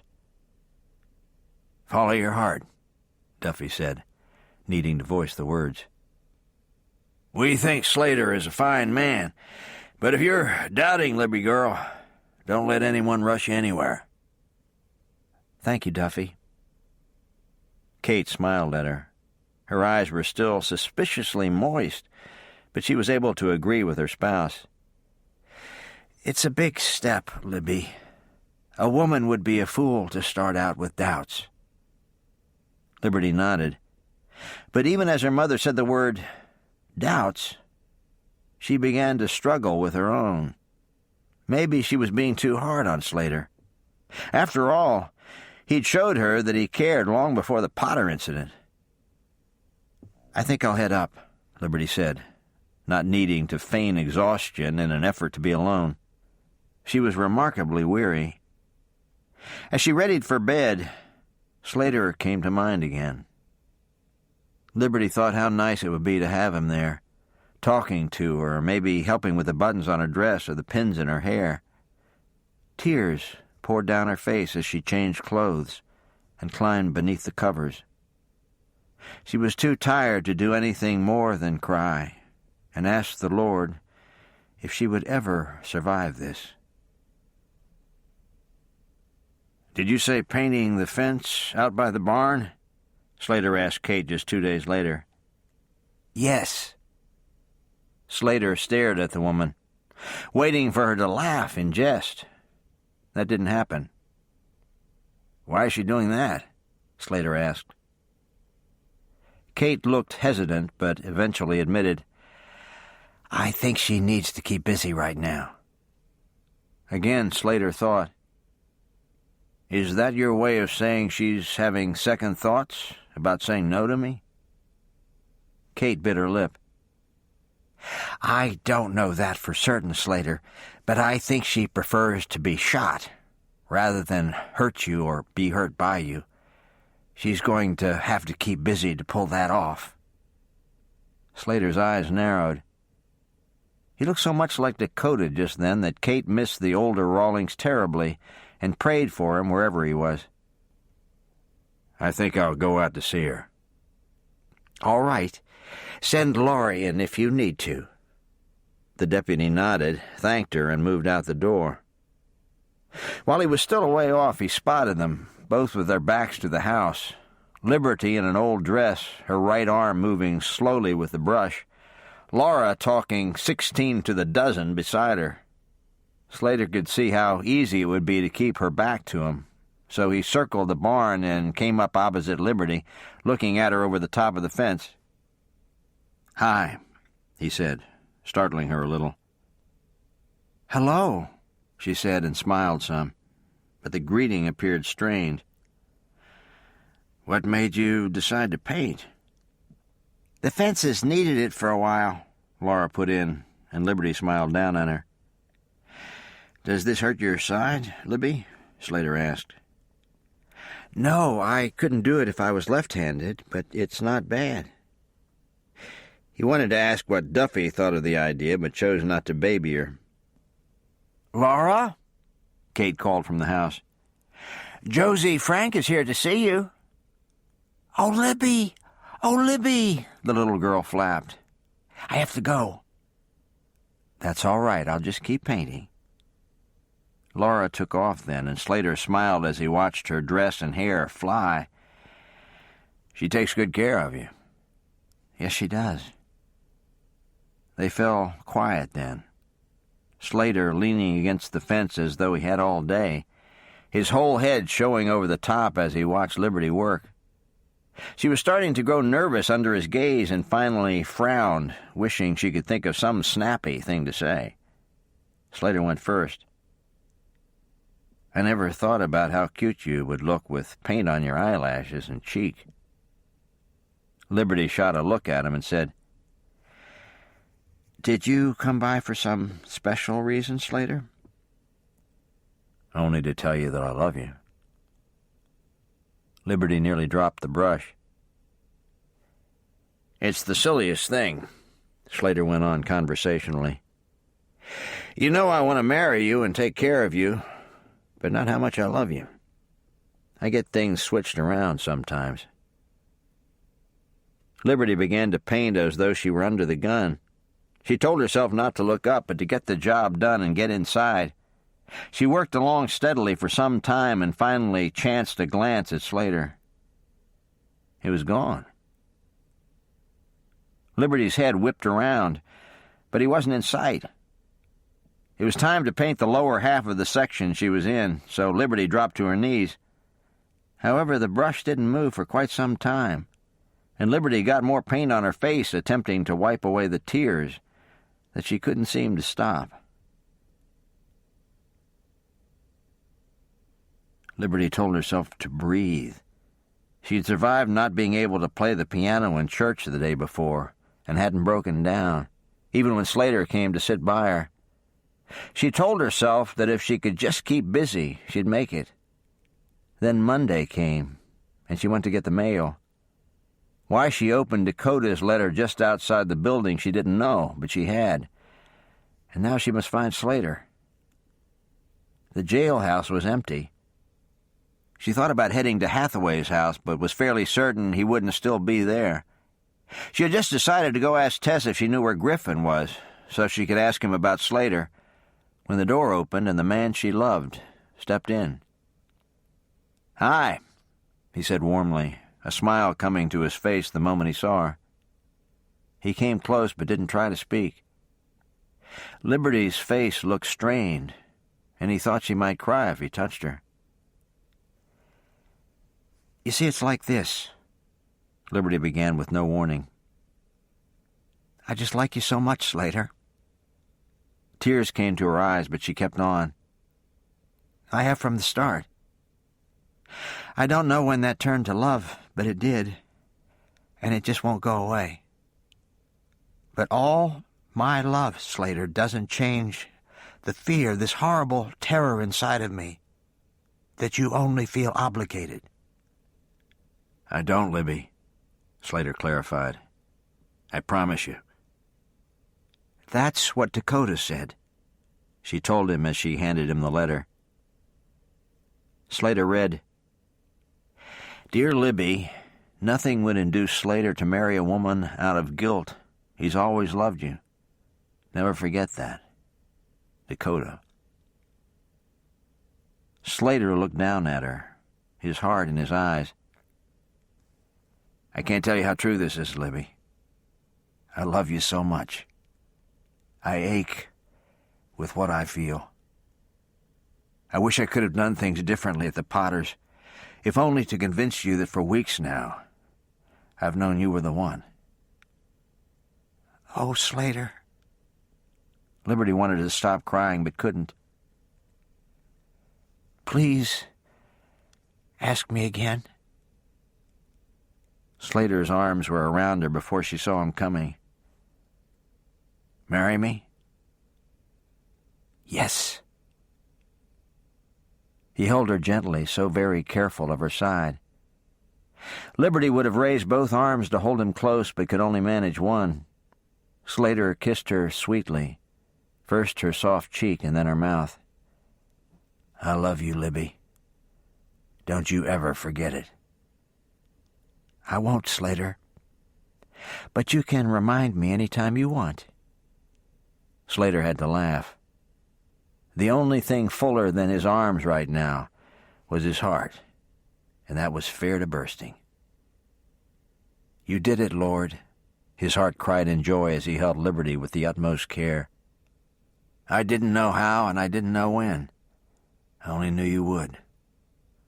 I'll spend the rest of my days thanking you for this miracle you performed on my behalf."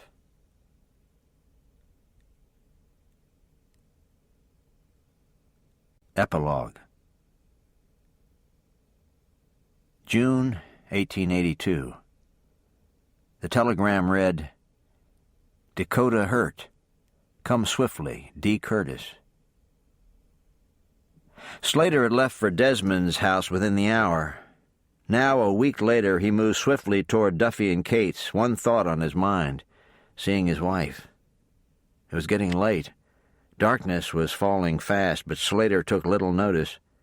He heeled Arrow to just short of a run as he moved toward the house his in-laws were sharing with them until he and his wife could find a place, his heart hoping he would find Liberty on her own. Slater took Arrow back to the barn, stabled him as swiftly as he could, and walked in ground-eating strides toward the kitchen door. All he could do was smile and lean against the door when he found Liberty at the kitchen table, a recipe book open in front of her. She was bent over reading something and took a moment to look up to see who had entered. An instant later, she flew into his arms. "I missed you," she said as soon as she could breathe. Slater wanted only to kiss her again. "How's Dakota?" She finally got out. "Hurt bad," Slater said as he led her to a chair, sat in it, and invited her to sit in his lap. "He's lost a lot of blood, and he'll be at Desmond's place for a while, but he's strong. And the best news of all, Libby," Slater added, "he came to Christ." "Oh, Slater." "It's true. Cash was there, too. Dakota told us he's never been so scared. The bullets just kept coming, and he knew he couldn't do a thing. He said that he's never before seen how lost he was, and at that moment was completely terrified of dying. He talked to Desmond as soon as he woke up, but not until Cash and I got there did he tell anyone he was ready to talk to the Lord." "Oh, Slater." Liberty hugged him tightly. "I've been praying and praying. I must admit that I thought the Lord might use this injury in Dakota's life, but I didn't know how completely." Slater's sigh was heartfelt. "You should have seen his face, Lib. He looked so at peace. He's a shot-up mess, but all the fear and defensiveness are gone." Slater couldn't go on. He was suddenly too choked up to speak. He and Liberty sat quietly together until Slater heard a noise. It sounded like a tiny baby's cry. "What was that?" Slater asked, wondering if Zach and Laura had gotten a kitten. Liberty grinned hugely. "That's my baby sister." Slater's mouth fell open. "Your mother had her baby?" Liberty still grinned. "Last night, just before midnight. Come see her." Slater was in a state of shock as Liberty led him to the living room. It was empty save for the small person in the cradle, who was just starting to make noise. "Well, now," she said tenderly as she scooped up the light bundle. "Did you think we'd all forgotten you? You have to wake up and meet your big brother-in-law." Liberty bounced her a little and coaxed. "Come on, Jeanette. Wake up and talk to us." Liberty and Slater laughed when the baby would have none of it. She turned her face toward Liberty and went back to sleep. The three of them sat on the sofa then, and Slater took Jeanette in his arms.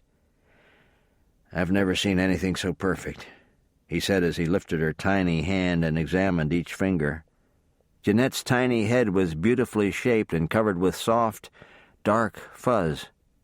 She was feather-light to hold, and for a time Slater was transfixed with this precious infant.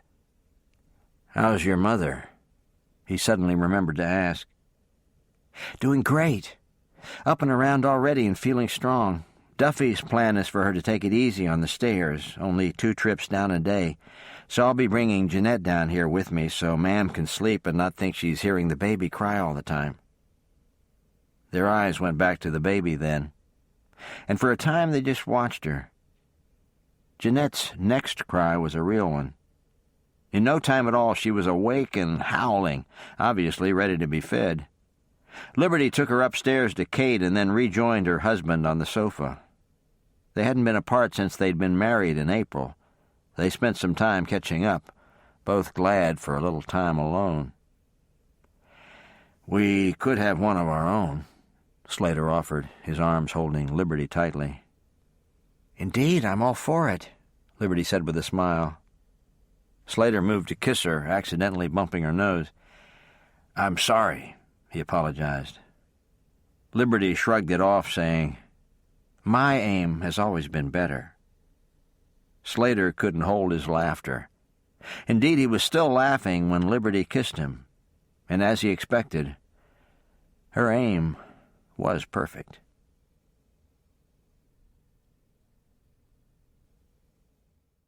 The End. You've been listening to Every Little Thing About You by Laurie Wick, narrated by Ed Sala. If you've enjoyed this book and this performance, Recorded Books Inspirational recommends Edge of Honor by Gilbert Morris, also narrated by Ed Sala, and Just Like Jesus by Max Lucado, narrated by Brian Keeler. You'll find more titles in the Recorded Books Inspirational catalog, So to order another audiobook or for a copy of our latest listing, please call us using the telephone number on the back of the book. You can order by phone by using any major credit card, or by writing to us, or by faxing us. Don't forget to ask about easy 30-day rentals by mail. Recorded Books Inspirational is represented on the World Wide Web at www.recordedbooks.com, where you can browse the catalog, hear about the latest releases, place orders, or tune into narrator profiles and author interviews. So visit us there. And thank you for listening to Recorded Books Inspirational.